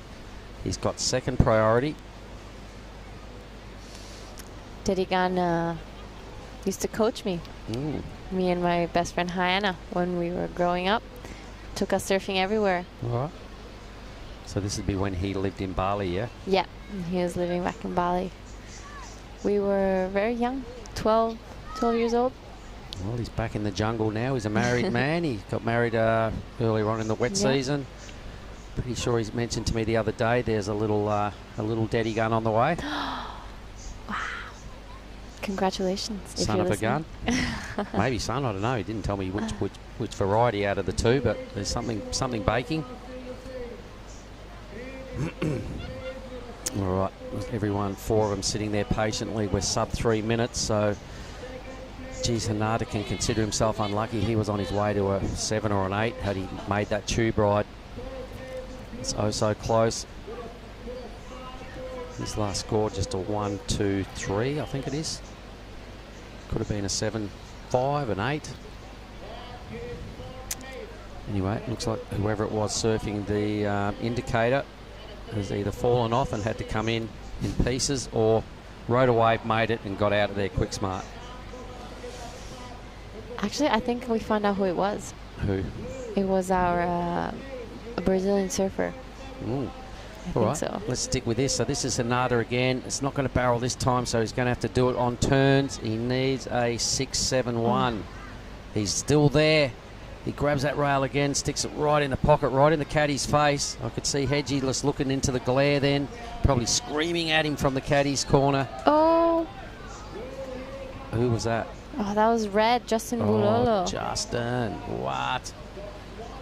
Nothing has gone right in this heat for Justin. You can't afford to make 2 or 3 mistakes in a heat. You barely get away with making 1, and a couple of waves he has not finished. Wow, so the big fella, he was pleading for a taste of the bang bang during this event, and I said, well, just win a heat. He said, I'm gonna. It's going to take a miracle from here. Let's just see how Hinata's wave looked. First turn was really good. Yeah.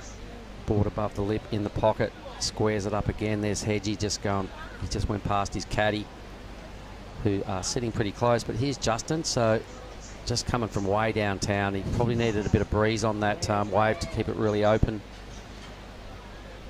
So Oni Anwar is in the lead. Maybe I'm going to have a chat with Oni. Yeah, I will. Woohoo.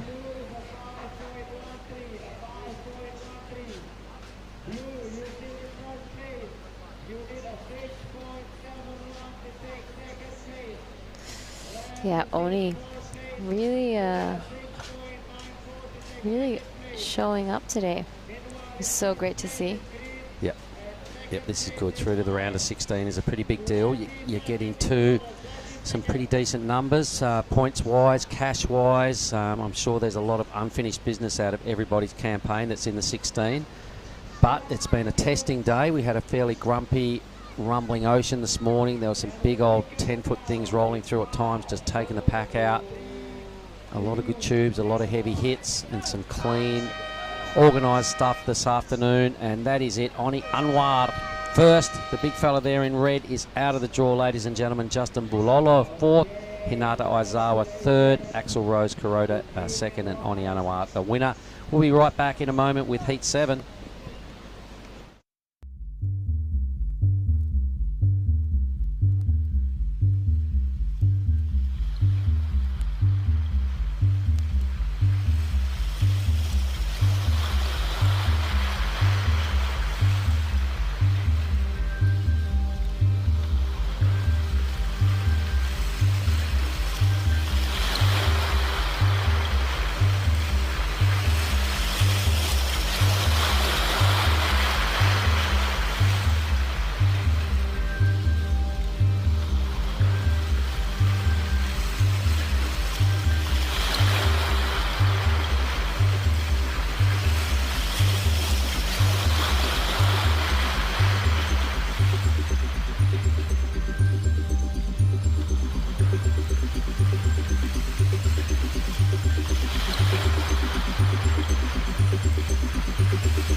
We're live, we're back, and it's pumping and straight into it. Guess who?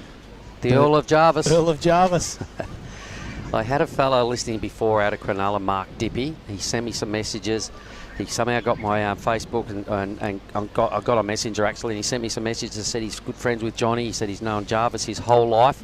Oh, and yep. he said he'd been calling him the Earl of Jarvis for years. And he said, I'm glad you picked up on it. I said, wow, out of the blue, how's that? I said, well, the Earl of Jarvis it is. I'm not the only one, so good on you. Thanks, Mark Dippy.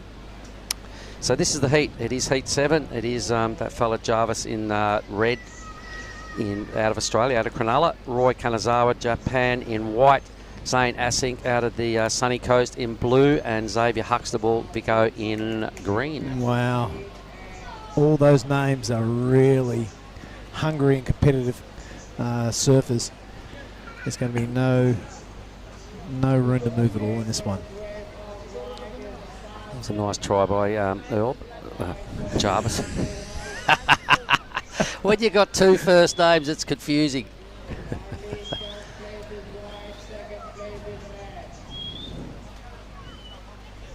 (5-5) for Roy Kanazawa that we didn't see while we had the little break. So 3 Aussies in this one, but the Japanese surfer to strike first. Roy Kanazawa resurrected himself down there in Krui. Had an amazing come from behind heat. We've harped on about that a few times. Here it is. This is what the 5-5 looks like. Oni Anwar. Get in here, brother. Let's get some headphones on him. Get your board behind us. This will be fun. I'm hoping the boys down there in Sumbawa, Lakey Peak, they're probably having a coconut and a debrief after a great day's surfing. Your boys in the house with me. We're about to have a little chat because Oni's just won another heat with some big numbers this time. Let's get these headphones on here, champion. Wow, sorry guys. It's been a long day, isn't it, Mr. Mark? Come here. Don't worry about that. Give me some skin, brother. We said last heat, we said let's get out of the 6s into the 7s. Your first opportunity, you put together a 7.93. All smiles. You've had a great day. Yeah, I just listened to you say, like, you just got to go a little bit harder now. You did. That's 7.93. I've got to say congratulations. That was 3 big hits in the pocket, and you couldn't see it. But the chook feathers were flying everywhere out the back, so your timing was right. You put it right in the pocket. You got a little bit angrier. So we're getting the nice out of the system. We're getting the angry in, and it's working. Yeah. I just said to myself, man, look how great the wave is. Yeah. This is the one chance in a lifetime, so you might as well just enjoy it. Yeah. 7 point, like, yeah, I was like, 7.93, and then I think there was a fall on one, and then you put together, what was it, 5.5 or something just to seal it there at the end. So excellent. Getting better with each heat. The confidence is building. Yeah. I'm really happy. Took a turn by turn, and I was just focusing to just have fun and breathe out there. Look at it. How amazing that is. Isn't it? Yeah. So the boys in Sumbara will be watching, mate. Why don't you look down the chute and give the boys something the Lakey Peak board riders can hang on. Give them some love. Ya, seraan do mentanda kalian buat ade, terima kasih. Kalian buat ade mena doa. Tak doa sama menau, semoga madang ulu wali agak Lakey Peak boys. Something like that. LPB. LPB. Well, how do you LPB? Oh, it should be that reverse. There you go, knows it. Well, W is for Waura. Waura. Yeah, it's good to finish the day with the heat, and yeah, I mean, look at it. It's getting better out there, guys. So after the contest, I'm out there again. Good luck, dude. It's going to be black after the contest. We've still got 2 more heats. Oh, shit. Look at the time. I have to get back here. There will be absolutely no time. Okay. All right. So, somebody's just threaded a great tube. That looks like Xavier Huxtable. Yeah, he's good. I like this guy surfing. What a day it's been, mate. We started at 6:45, pretty much in the dark. The sun hadn't fully come over the ridge out there. Yeah. We're going to finish in the dark sometime after 6. How's your working life going? Is it starting to spook you with these hours we're putting together? I really appreciate you guys, you and Billy, and Giada and Made, for putting up with this team together. Because you know, as everyone out there who doesn't know what I'm doing, I'm actually working here as well. And Bunga, Mark and Billy have organized everything. The last 3 days didn't feel good, but look at this. Oh my goodness. It's all worth it. Hello. Yo, look at this, guys. You might have a belly or feel ache in the body, but the barrel doesn't stop you. That, for me, was as good as any other 9-point tube ride I've seen today. A 9.67. Thank you, judges. There it is. So, Xavier Huxtable, a blockbuster number. It's in the bank. That was outrageously good. I think the iPad is in 1%, so you guys probably going to run out of that score. All right. Well, either way, a 9.67. That's the 5th wave that's gone into the 9s today. They've all come from the Big Epic Tube Ride. The X-Man is going to be a serious contender going into the round of 16 tomorrow. Yeah. I reckon he's booked himself a space with that tube. That was excellent. Look at this. Look how deep he is. Boom, pump, disappeared, full board length behind. You can't even see the nose at any point. Yeah, he's steep. Out he comes, and then look at this big hack he laid down. We were saying earlier he's got a stocky build. He's a real strong young fella. Oh, missed the hack.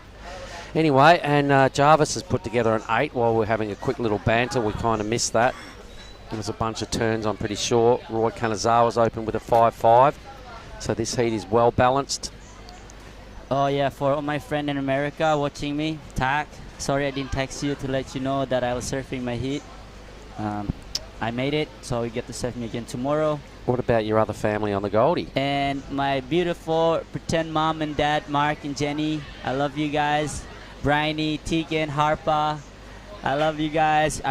You guys will be having dinner right now. We still have lights here, so wish me luck for next heat. Yeah, thank you for sending me the love and the luck. Well, a big part of why you're here as well is Tippy sort of threw you the lifeline and said, well, I'll put you in the draw, but you've got to do some work. Yep. So you could thank Tippy Jabrick for that. Well, I'll thank him when I make next heat.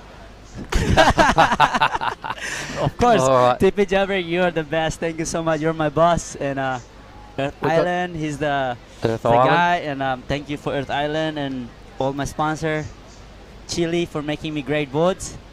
So All I'll right. see you guys soon.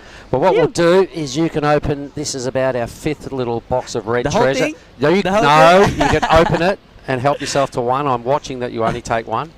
Come on. Guys. Open, take one, go get Monday. changed, and come and help us with the last heat. I think Monday wants one too. Monday Joy, you want one? Yes, give him one. Does he deserve one? Of course he does. He's Okay, done here about you a go, bro. squillion heats Come as on. beach commentator. Come on, Come on, come on. All right, guys. All right, I you take deserve one. Thank you. Go get dry, come back, and you're calling the last heat with Billy. Let's do This this. is what Waura's planning. Give me one, and then he's telling me to buy a new box one. Go on, go and get dry. Alright, See you thank soon. Thank you, Mark. All right, Yeah, cheers, see you bro. soon. Good stuff on the Anwar.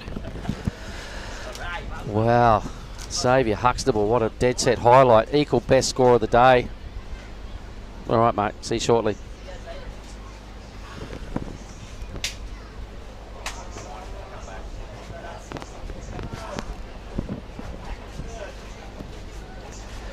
Xavier trying to back up that monstrous 9.67. That wasn't it, but he's on the hunt again. So this is live action. I can see he's just dropped into wave number 4. Gives it a big whip off the top. Healthy crunch. The Victorian Billy is on the hoof here. The X-Man, he's just fallen down in a gnarly little spot, but did get one decent turn away. A 9.67, trust me, he's through to the round of 96.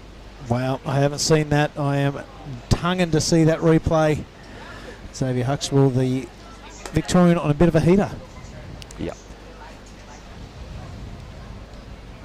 There's the parking lot down there. You can see a whole lot of Indonesians making the most of what's going on down here.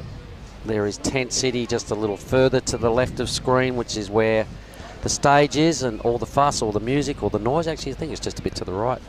But that whole beachfront area right down there is being well attended. And it's going to be a noisy little scene again this evening, Billy, so I hope you've got some fresh earplugs. Nah. It's been all good. They've been super friendly, turning it off by 8 or 9 o'clock. And the world's largest alarm clock gets you up at 5:30 every morning. Everything's working out beautifully. All right, so there's our workplace just coming into position now, just to the top of your screen, everybody to the right. That is the Hash Family Surf Camp. We're in the very right corner of that little spot. We've got a great view. It's pretty cool hanging in there all day. They do all our food for all the work crew. So thank you very much. There we go, zooming into the restaurant. Unreal. So how good is Rhino's drone? You can see it right out there. He's a good pilot, that's for sure. He flies it from that top balcony there. Yep. So good on you, Ryan. Thanks for the footage today, looking into barrel after barrel. It's just been epic to have that angle. We can see Xavier Huxtable's well and truly in the lead. The backup number's still a little lightweight, but trust me, he'll have that Gonski by the end of this heat. Jarvis Earl with an 8 and a 1. He only needs a mid sort of score to try and wrestle the lead off Xavier. Kanazawa a 5.5, even a 6 for Asink. So everybody has got a pretty respectable number here. Yep. There we are in the background. Woohoo. So this will be interesting, mate. There's a lot of good surfing that's already happened in the first 12 minutes. A ripping heat 7. Who do we have in heat 8 coming up to finish the day? This is a ripper, mate. I've just get the heat drawer out and have a look. It is Crumpy. He takes on Varun Tanjung and Cooper Davies and Kian Martin. All right, great way to finish off a very successful day, a 26 heat day, mate. Just to roll them out and get well ahead of the format curve. We'll be down to 16 men at the end of today. We've got 16 women in their QS 5000. So we are well positioned to crown champions by tomorrow afternoon. Bring it on. Potentially finishing the junior men and women's. There's 2 semis on each side of the draw there. So 6 heats to finish our pro junior men and women's. And that might happen on Monday. But here's the X-Man. Yeah, the Victorian, he has been on fire this heat. Really getting confident, laying a whole lot of back foot into that turn. Showing the fins on the second. Xavier Huxtable has really found his groove in this round of 32. Out the back now. All right, blue. So Asink. Oops. Oh. but he's done some amazing surfing this week on his backhand. We saw him down there as well at Cruy, so he's representing through these events pretty well. We've interviewed him a few times, which suggests he's won a few rounds. Yep. Yeah, I hope everyone at home is getting to know these names through the elimination rounds. Come Super Sunday, you're going to see him in action. And just those names you keep hearing us repeat or you're seeing us interview regularly, they are the people to watch out for.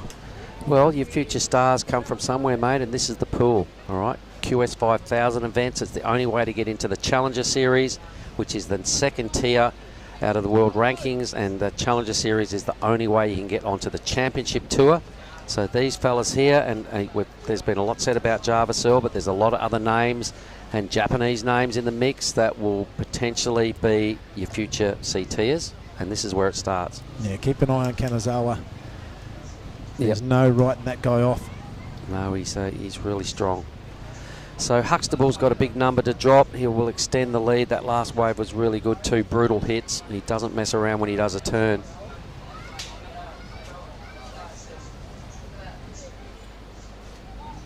All right, so he'll pick up 4th priority, looking for a number that'll be probably in the mid-range, somewhere just above 5, I kind of feel. Maybe to the 6s. So Jarvis will need a bit more work to do to track down the win here, or he's just going to improve that one for sure, you watch. He's got 2nd priority. Roy Kanazawa at this stage. There it is, a 6.43 for the X-Man, so he does a pretty good job at upgrading his total. He now needs Jarvis to bust into the excellent range again to bother him for the lead.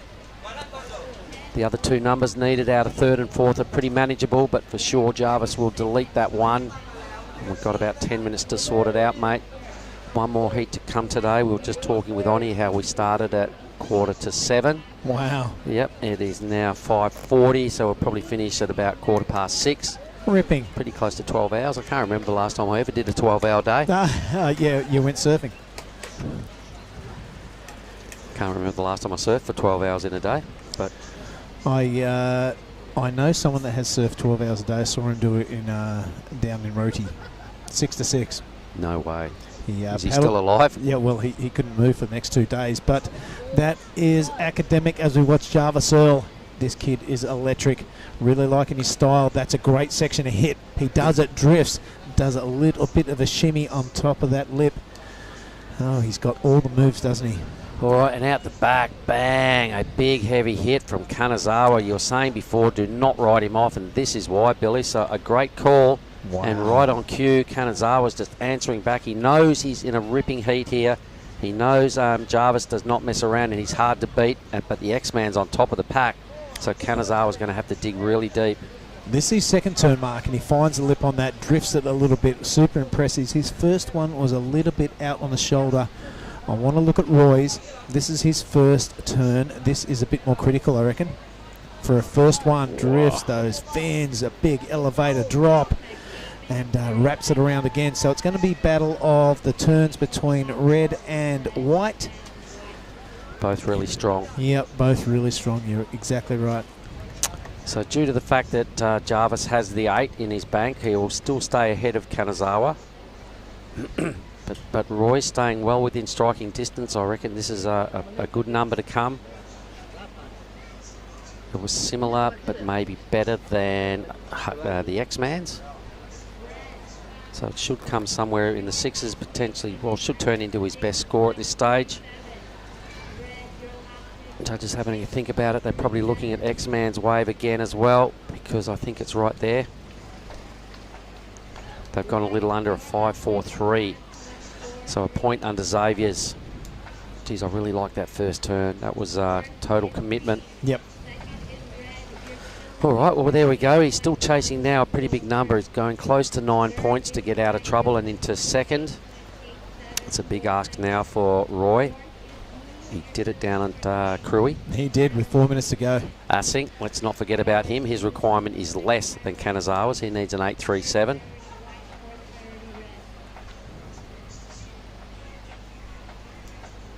All right. Good news for Zane is he's got top priority, 7 minutes. There's still enough time for 2 waves there.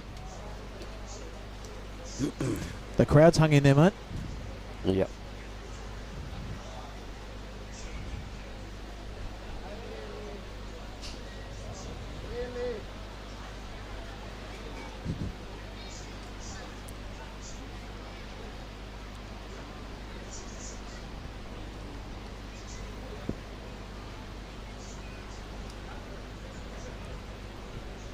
This is Roy again. I'm pretty sure this is live action. Kanazawa follows up that last scoring wave with another big lip bash and a really aggressive turn there right in the pocket. Super critical. Yep. Roy making a run at the top 2 positions in heat number 7, round of 32. Roy Kanazawa, the comeback kid. You can never turn your back on him. Probably not happy that he's sitting there with a pair of mid-range 5s, so he's gone, all right, I've got to step it up. So that was a nice little fin drift. What's this This one? was really good. Lays it back. Really good control. That was a good point of difference from what he's done on his other waves. So here we go. Come on, judges, give me a bit of love. He needs to track down a 14.37 2-wave total to get out of trouble here, because the 8.87 is a big number.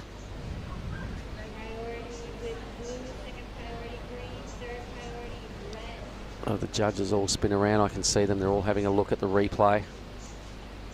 Yeah, we've got a good vantage point here, don't we? Can see what's going on around the contest site.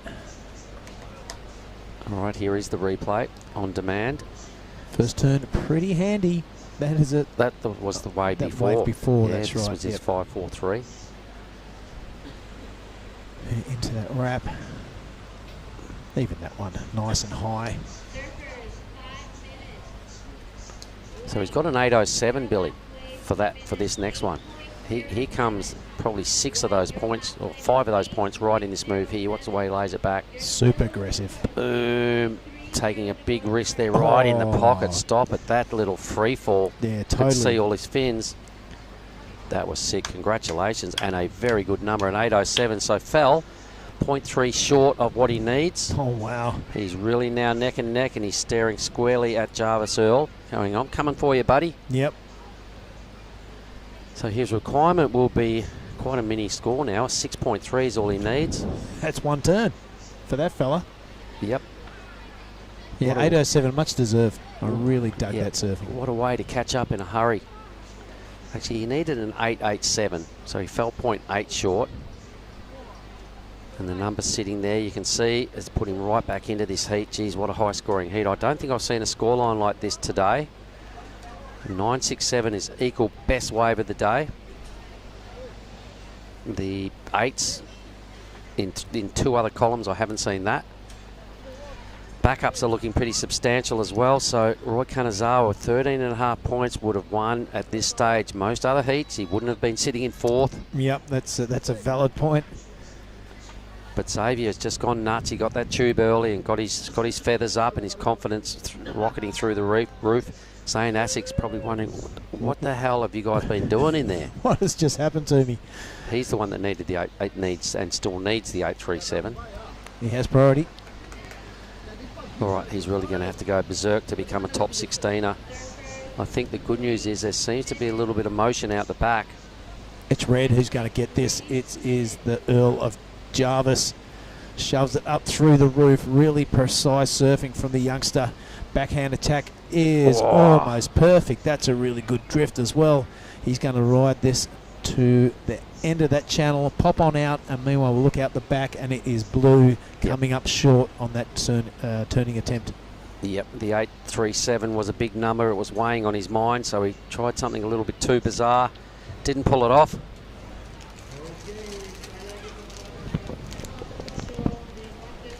Justin.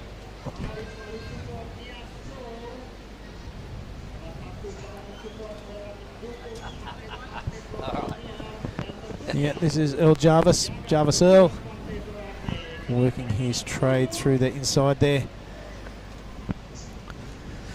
All right, excellent heat going on here. I'm sure the judges took notice of that fin drift on Jarvis's last wave. He goes white now, gives it a pump. Roy, he needs a 6.3. He'll have his confidence up as well. He probably didn't need to extend that hard. 2 minutes. Wow. This has got to be Zave. He's in the tube again, weaving. He's going to make this. This is a good thread. What a heat he's having. My goodness, this could turn into the heat of the day.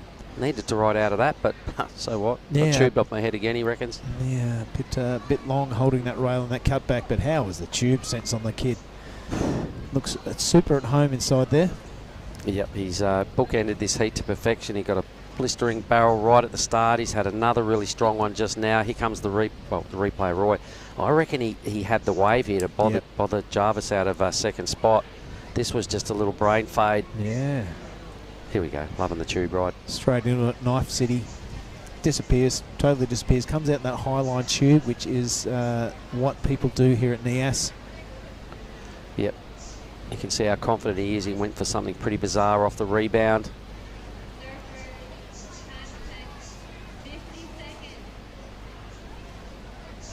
What have we got? Here goes the drone footage now. This is live footage of Jarvis yet again.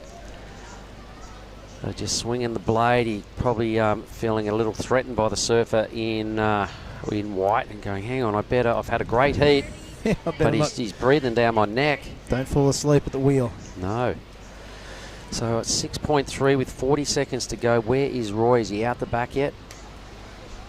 He's got to be. He's got top priority. 35 seconds, ladies and gentlemen. Another wow, blockbuster. What a moment. He's on the Meerkat looking for a set coming. There's only 28 seconds remaining as I talk now. 25. He's on the prowl. He's going to come inside. No, he's not going to get away. Well, 15 seconds maybe. Our timer on the clock's a little out. The beach commentator has said that's the end of proceedings. That was the end of Heat 7. Congrats to Xavier Huxtable. Look at that. A 7.47 as your backup number. Get out of here. The best two-wave total all day. And Jarvis Earl through to the round of 16. We'll be back with the last heat of the day. What was going on with the song?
All right, ladies and gentlemen, here we are, Billy hanging. The news is it's the last heat of the day. Who we got?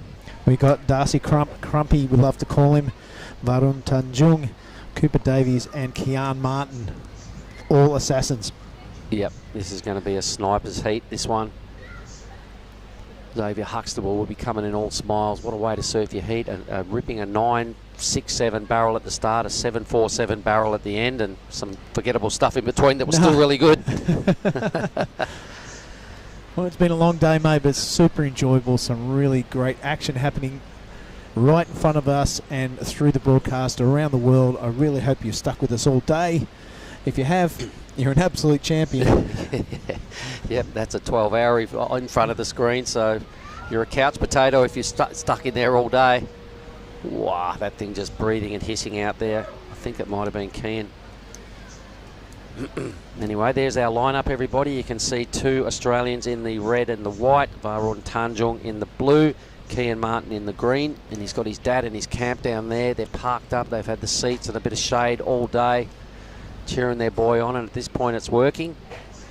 Kian's really starting to get the belief, you know, that how he's surfing with his training, with where he's at in life, his age, and what's presented in front of him. He's really starting to come to grips with it all and doing some of his best surfing.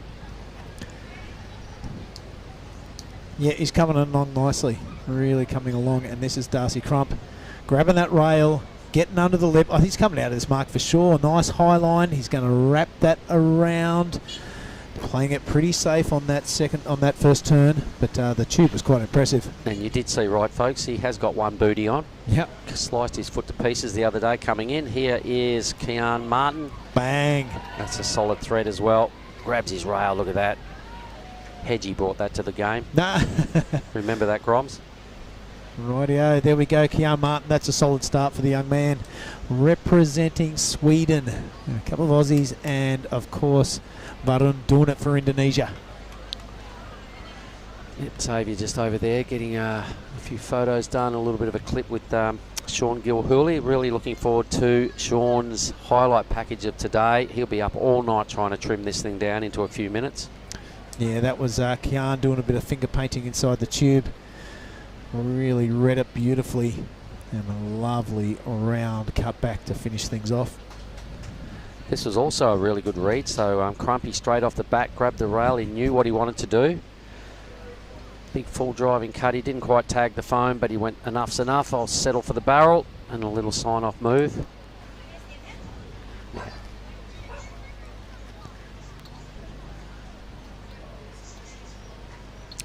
Cooper Davies, Varun Tanjung, Kean Martin awaiting a good number. Crumpy awaiting a good number. Heat 26 of the day, Billy. Yes, folks, 26, 25-minute heats. Do the maths. Big one. That is a good day at the office, mate. Puts us in a really good spot to finish probably mid-arvo or late arvo tomorrow. Men's and women's QS is set to be crowned presentations. 777 for Kean. Worthy. 683 Crumpy. Good way to start, boys. Tube rides have impressed all day. We started with a 10-foot clean-up set this morning, Billy, as you were trying to call the crowd in. Remember how long ago that happened? Oh, wow. Remember how grumpy the ocean was this morning? Yep, and now it's ridden the Earth Island zigzag. The highs and the lows? Yep, and now it's just measuring out in the middle beautifully. It'll all balance out in the end. Yep, a nice, good barbecue. All right, Kean Martin, 7.77. That could be, yep, a combination of scores. I'm not too sure. Nah, that'd be the one number, mate. That one number. Yep. Crumpy, a decent 6.83. And the other lads, minor scores. I look over my right-hand shoulder. I spy Xavier Huxtable. He's got a big smile on his face, so I'm going to make way and let you talk to him, Mark. All right, let's do this. I'll just get some headphones on him. I'll watch Kean Martin pump down the line here. A really difficult manoeuvre. Did a great job to land that and hold on and maintain his composure. That was pretty sick. We'll get some headphones on you, Zave.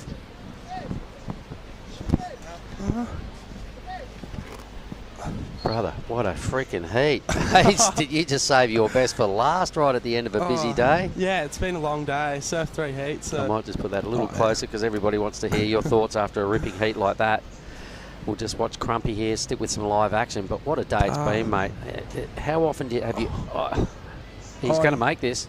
What? Came out body surfing. Do you get points for that? Oh, you'd have to get something. That was pretty crazy. That would have been a huge score if he had came up upright, but nonetheless still came out. Back to your effort, mate. There was none of that bodyboarding out of the tube. You stood firmly and really threaded some great barrels. Look at Crumpy's style. I'm loving it. Drops the back knee. Oh, that was pretty bizarre. We've seen some bizarre things today. That's up there in the top 5. Your first tube. Insane. 9.67. Equal best wave of the day. Oh, thanks for that. Yeah, No, tell us about it. It was sick. Yeah, well, going out there, kind of like throughout this round of 32, it kind of was offshore and clean for a bit and then went onshore again, and then it kind of went offshore just before my heat, and I saw some people getting tubed, and I was like, if I'm ever going to get one in a heat, that's probably the chance. And luckily, I was with Tully, who was my caddy, and before we went out, we're like, oh yeah, the second wave has kind of been the cleanest and most hollow, second and third. And yeah, luckily paddled over the first one, and there was a good double up behind us. Oh my goodness! How's that feeling when you're at Nias and that happens to you? You know, it's happened to me a few times. I see a lot of guys in that position, and just, oh my God, your eyes light up. You go, I'm about to get so barreled. Yeah, my eyes, literally lit up, and I tried to stay calm paddling into it, but no, I was stoked to make it. And it's impossible to remain calm when you're looking at that thing and you know what's coming up. All you got to do is take some paddles and catch the damn thing, and the 967, mate. Insane. It also had a really strong carve attached to it, so thanks. It was excellent. And then you had a pretty good heat. You were still leading by a mile, and then you got that end wave, and you've got another really sick tube, and you got a 747 for that wave. Did you hear that? I can't. That was like right at the end, but no, I kind of paddled into that one and saw that had another double up to it. So I was like, might as well try and get barreled again. And luckily stayed open. That's what we call book-ending a heat. You started with a hell tube, you finished with a hell tube. We forgot what happened in the middle because you did such a good job at the ends. It was definitely a fun heat, and stoked to share these conditions with only 3 others out. And that's it. You've got to take advantage of that, and that's what Oni said. He said he got out there and he went, this never happens. I'm surfing a heat out here. How good is it? He goes, I'm just going to go for it. And he did, and he won his heat. So you've got to take those moments. They're pretty special. Oh, yeah, you remember this forever, I guess. Surfing Nias 4 to 6 foot barrels with 3 others out. And then priority system, none of them can hassle you. Oh, Even better. Yeah, you just get to sit where you want and wait. It's been the other end of the spectrum compared to the free surf sessions, let's put it that way. Oh, yeah, definitely. I don't think I've had a wave over 3 foot in the free surf, but nonetheless, it's warm, it's sunny, and loving my time here. Unreal, mate. So what do you do this evening? Do you celebrate with a frosty? Do you go to bed early? What do you eat for dinner? I'm staying down at Rafts with a heap of Aussie boys, and just go have some dinner, play some pool like we've been doing every other night. And who's the best pool player down there? Alistair. He's a proper sniper. Easily the best on the pool table. All right, well, it's not very often we do this, mate, but you equal top wave of the day. So I'm giving you a tube, a bang bang for that and for winning the heat. For that. But the way you bookended that heat, here comes a second one.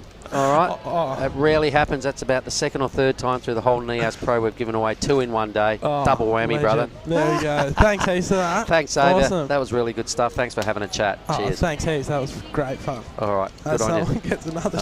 It's just going mental out there. It's just tube fest. So sick. Thanks, Xavier. You are through the round of 16, and I'm looking forward to seeing that tomorrow. But Cooper Davies is putting his best foot forward now as well. And he goes blue as well. There's another tube, Xavier. Varun just got one as well. It's going crazy out here.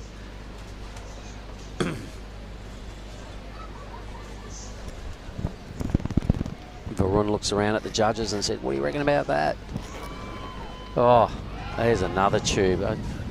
Hey, it's just gone crazy out here, buddy. Tube Fest, this light is absolutely perfect. It's something that a photographer waits a long time for. There's a beautiful afternoon gleam on those waves. Have a look at it. It's an Indo Dream right in front of us, Mark Clift.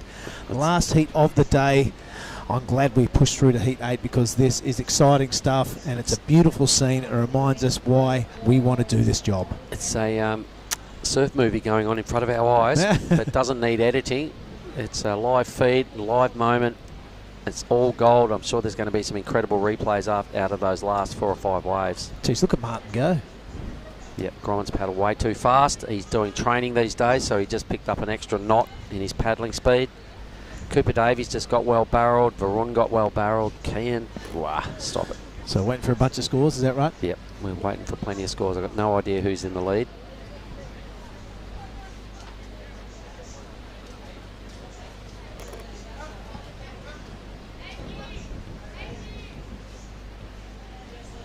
Well, Here we go. I'm keen to have a look at this. This is Varun. Yep, a handy little tube. And that's a really good layback snap, I've got to tell you. Both hands in the water, finds the pocket on that one. A bit of an elevator drop. Looks at the judges, gives them the yo, what's up? I think that's the gangster term. Surfer in white. Cooper. Really high cut back there and a big high return. He made it. Holy moly. Yep. A really strong response here from Cooper. He's throwing his hat well and truly into the ring. And Kian now. Wow, he's deep. Yep, he is. And he still had a bit of strong work after this, mate, as well. So it's all going on in this heat. Yep. And we've still got probably 12 minutes remaining. There we Just go. keep it rolling.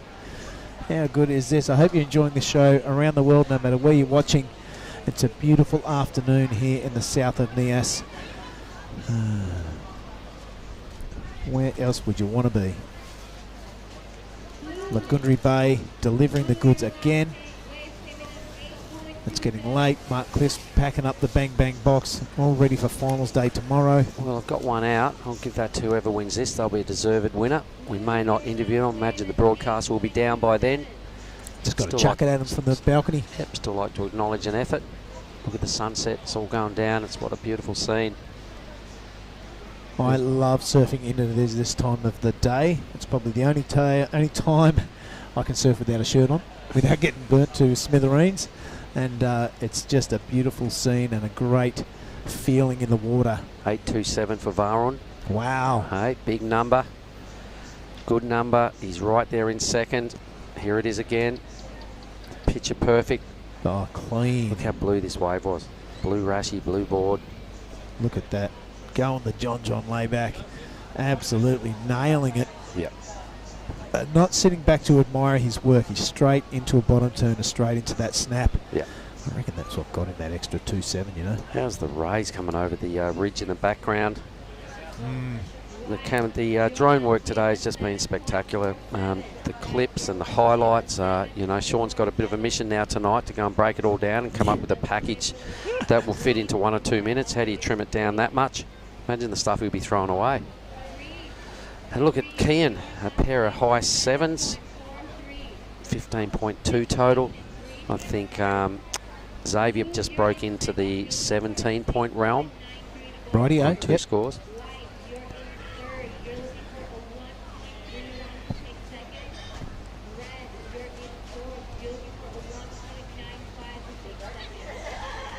Even the 6.83 from Crumpy's backhand tube is a high score and finding himself in fourth. Yeah, not a big requirement though to go into the next round.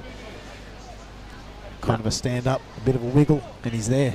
Apart from Kian, no one else is really safe. I'm loving the 8.27 from Varun, his best number here at the Nias Pro, so he's going to have to dig deep here and maintain composure and put another solid score there just to consolidate the good work he's already done. He could potentially win this heat, and 7-point ride would do it. Yeah, it's Kian Martin now. He's got to be really smart about things. He's got to wait for a really good wave because he's got to better that 7.43. That's not an easy task.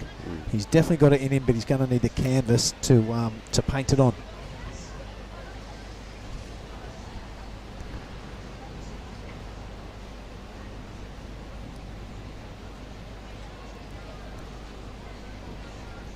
Here he goes. All right. Check this out, Mark. All right, I will, mate. Let's have a look at it. He's got a good wave. His intentions are tube.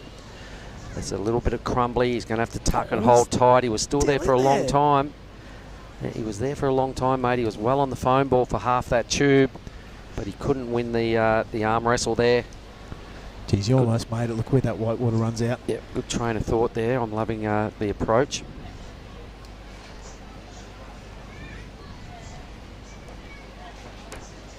It's hard to believe we are watching a surf comp with this light and these conditions. We've travelled a long way to get here. It was a big old setup. This is exactly how it looked this morning. Yeah. Remember how dark it was this morning? Just the sun the other side. The sun the other way. Might have even been darker than when we back then. Yeah, it's been an absolutely cracking day of pro surfing. Hope everybody's enjoyed it. There's been some big highlights, some big tubes and some massive turns. Just what the doctor was asking for. And look at the light on this thing, will you? It looks like a Jack McCoy movie. He got a long way in that. Yep, this is just really an epic way to finish off a long, long day, a great day, a memorable day here at the Nias Pro. I'm sure so many people around the world watched. We had about 100,000 people watch on day one. Yep. I reckon we probably got double that on day 4, which is this day. You're going double? Well, it's a big number, but I'm getting excited. It feels like we've probably done double the work, so that's where I'm heading. No, well, it's epic conditions. I mean, there's been a bit of drama. There's been some snap boards. There's been big draining tubes, as we mentioned. There's been a little bit of controversy, but all in all, an absolutely fantastic day So it'll be interesting because, you know, we've been putting the calls out about this swell and everybody watch and stay tuned for Saturday, Sunday. It's going to be nuts. And a lot of people would have been listening and dialing up their mates and letting them know. So it'll be interesting to have a chat with Sam Norwood later on, our broadcast man, to see where those numbers went. Yeah, this is Varun, just a bit of a shampoo and a stock standard turn. He knows that won't be a massive score. It's better than his 0.5. 100%. So, yeah, I'm going to ask Sam later on where we're at with this, because it will be interesting to know. The day we had 100,000 people watch, the surf was nowhere near as good. It was our very early rounds, so the surfing wasn't like this. Yep. And the waves were nowhere near like this. So with all the hype on this swell over the last 3 days, I imagine those numbers would be quite huge that have clocked on and watched today. So all the people that did, cheers, thank you very much. It's been Mark Clift, Billy Hangen, Giada Lagarde, Oni Anwar that have done the majority of the duties in here today. Marte Joy has been also part of our commentary team, but up there in the beach comms. Yeah, doing a bang-up job, the young fella. And we've had about 26 interviews today. That's how many heats we've rolled through. So all the crew that came and sat in here and had a chat, unreal. I also want to thank True Starling for her cameo. True did some work too, that's right. I forgot it was that long ago. Yeah, she helped us out when things got tight. And so it's a good team effort. And happy birthday to Jess Starling. She is 20 years old today, and what a place to spend it right here at Nias with a big banging day of contest. So Varun's 257. Just a throwaway number. He'll be hoping to get another crack at throwing that out the door. There's still 6 minutes. The sun is shining right on them at the moment. It's like in a spotlight.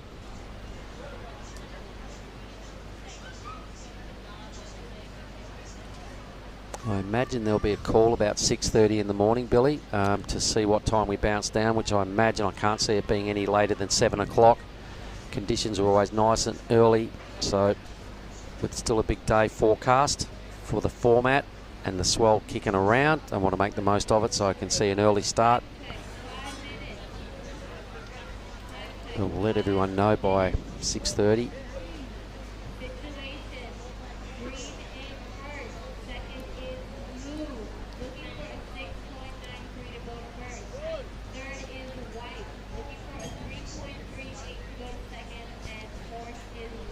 All right, mate. It is clicking down towards that 5-minute mark, and there is a little bit of motion in the ocean. It sure is Cooper with priority, a surfer in white. It doesn't need much to advance, I've got to tell you. Second priority, really importantly, is Darcy Crump. These guys could shake things up in the last 5 minutes. Here goes our surfer in white, Mark. All right, so giving it an early pump, Cooper Davies. He's got a lot of speed. He hasn't yet put together a manoeuvre. That's better. Driving hard again, gets up there and really tags the lip, and a nice freefall drop. How's the drone footage yet again? Ryan is in the perfect position.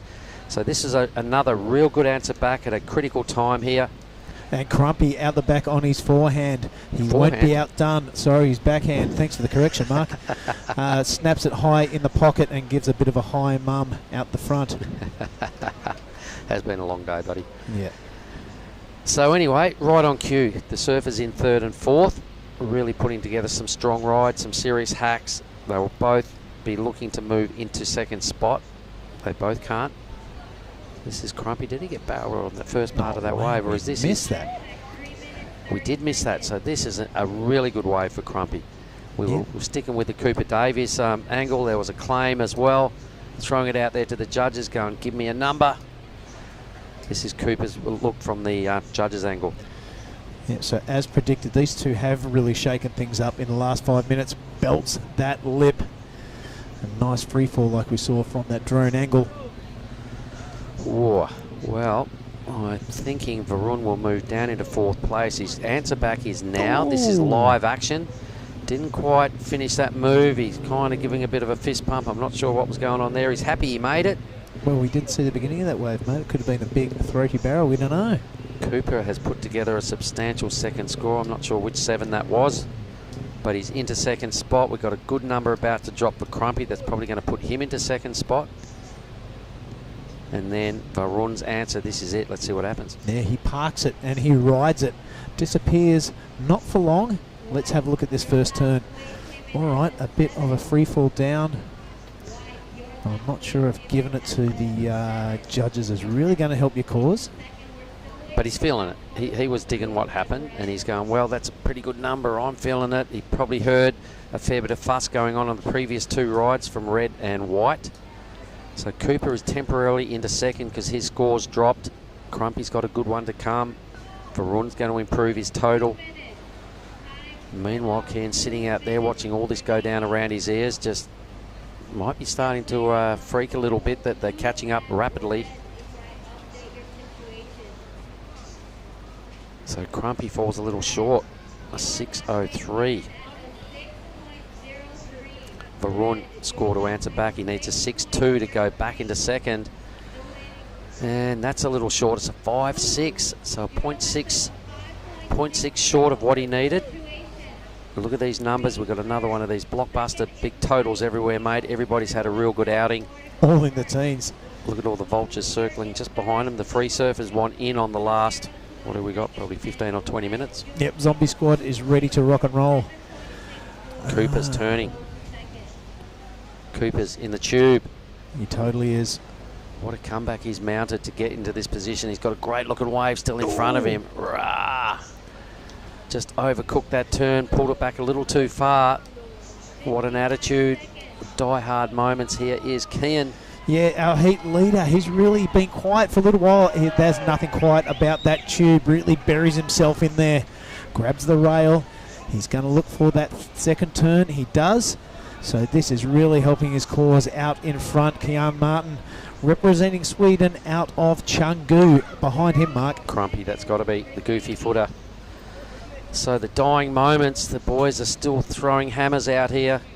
Crumpy's been a bit of a tube meister. I think that was his 3rd barrel in this heat. Somehow he's finding himself in 4th position. Don't tell me someone's Hang on, in there. Varun's got another barrel. The young fella, he's used his priority. I wonder how long he was in that funnel for. He's gonna hit that lip again for the 2nd time. Holds his head in his hands. Wow. Well, the last 30 seconds of an epic day, mate. Of course, it's going to have a super, super critical finish. I think we have to hang in here, don't we? And just wait for these scores. I am not going to go anywhere. I don't know who won this heat. I don't know by how much. There are the 2 youngsters. They're good mates.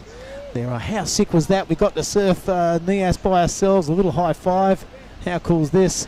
Probably everybody, if there were no scores going down and calls from the beach announcer, everybody would probably think they've won that heat. Yeah. It was one of them ripping affairs. So we're probably going to stand by for about 2 or 3 scores, so we might as well just hang in there. There's the judging tower. The boys aren't done yet. None of them have budged. They've got a bit of work and something to decide here. There's Snarly's place, the big 3-story white joint just there. The Policey parked up right in front. Yep, scores are filtering in. And the site crew packing up. Thanks to the Nias board riders. Really helping us out by doing all the heavy lifting. They're waiting for scores. You can see that on the graphic. It's going to be tension filled. It might take a while too, because there are a lot of great rides right at the end in a really high scoring heat. So there's a bit of discussion about previous waves, probably relooks on the monitor. All the judges are looking at the TV here, so they are having another look at the replays. Some tense moments. All surfers come in going, where did I get? Did I win? Well, maybe. It's like old school when you had to tally it up on the paper. If you didn't win, you might have got 4th. It's one of those heats where all your mates go, yeah, you could have, but you might have got 3rd. You could end up 4th. Oh, wow. I reckon there'll be a bit of shuffling going on in the computer. I think Kian will still win. That was a strong way to round out an excellent heat. He already had 2 high 7s. Yep, Varun can hold his head high. He's done the best surfing I've seen him do with a Rashi on. There he disappears straight under the curtain. He was in there for a while too. A bit of a claim on the way out. That's a strong wrapping cutback, and I like this 2nd attempt at a turn here. It wasn't an attempt, it was absolute completion. So he's given it his all. He's given it his best shot. Good on you, young fella. His dad will be stoked. So Rizal, your boys really answered the challenge here. He's competed smartly. I still don't know where he's ended up. Huge set just to, somebody's just got tubed off their head. That's Gleno. Gleno's gone. He's not here. Here we go. Scores coming through for Varun. They're going to fall in the high 6 range. 6-6-3. He needed, before other scores went in, I'm not even going to speculate what he needed. So let's just see what's happening here. I don't think anyone's confident they're in second spot. I can see Kian's high-fiving. So Varun score 6-6-3. Look at David. He's got the WSL app out. They're seeing the scoreboard dance around. I'm in front, I'm fourth, I'm third, I'm second. How are you, boys? Here we go. So this is the officials, I imagine. Varun into second. Cooper Davies with just by less than half a point out into third. Crumpy's got tubed off his head. He's got 3 good barrels. Look at the disappointment in Cooper just there. He hates it. He just went, what? I've scored, 2 7+s. I've had an insane heat. What do you mean? You're third. Sorry, bad news. But that's the reality, because it was the difference was Varun's 8-2-7 early on in the heat was the difference. Everything else was around 7s. An outrageously good heat, Billy Hangen. I'm going to shake your hand, brother. Good on you, mate. What a great day, everybody. Over and out to everyone around the world. We're back with finals day tomorrow, and we'll probably know what we're doing by about 6:30 a.m. Thank you. What a great day.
Yang punya kendaraan besok supaya diparkir di luar area ini agar bisa suasana keindahan pantai ini bisa dinikmati oleh para pengunjung besok.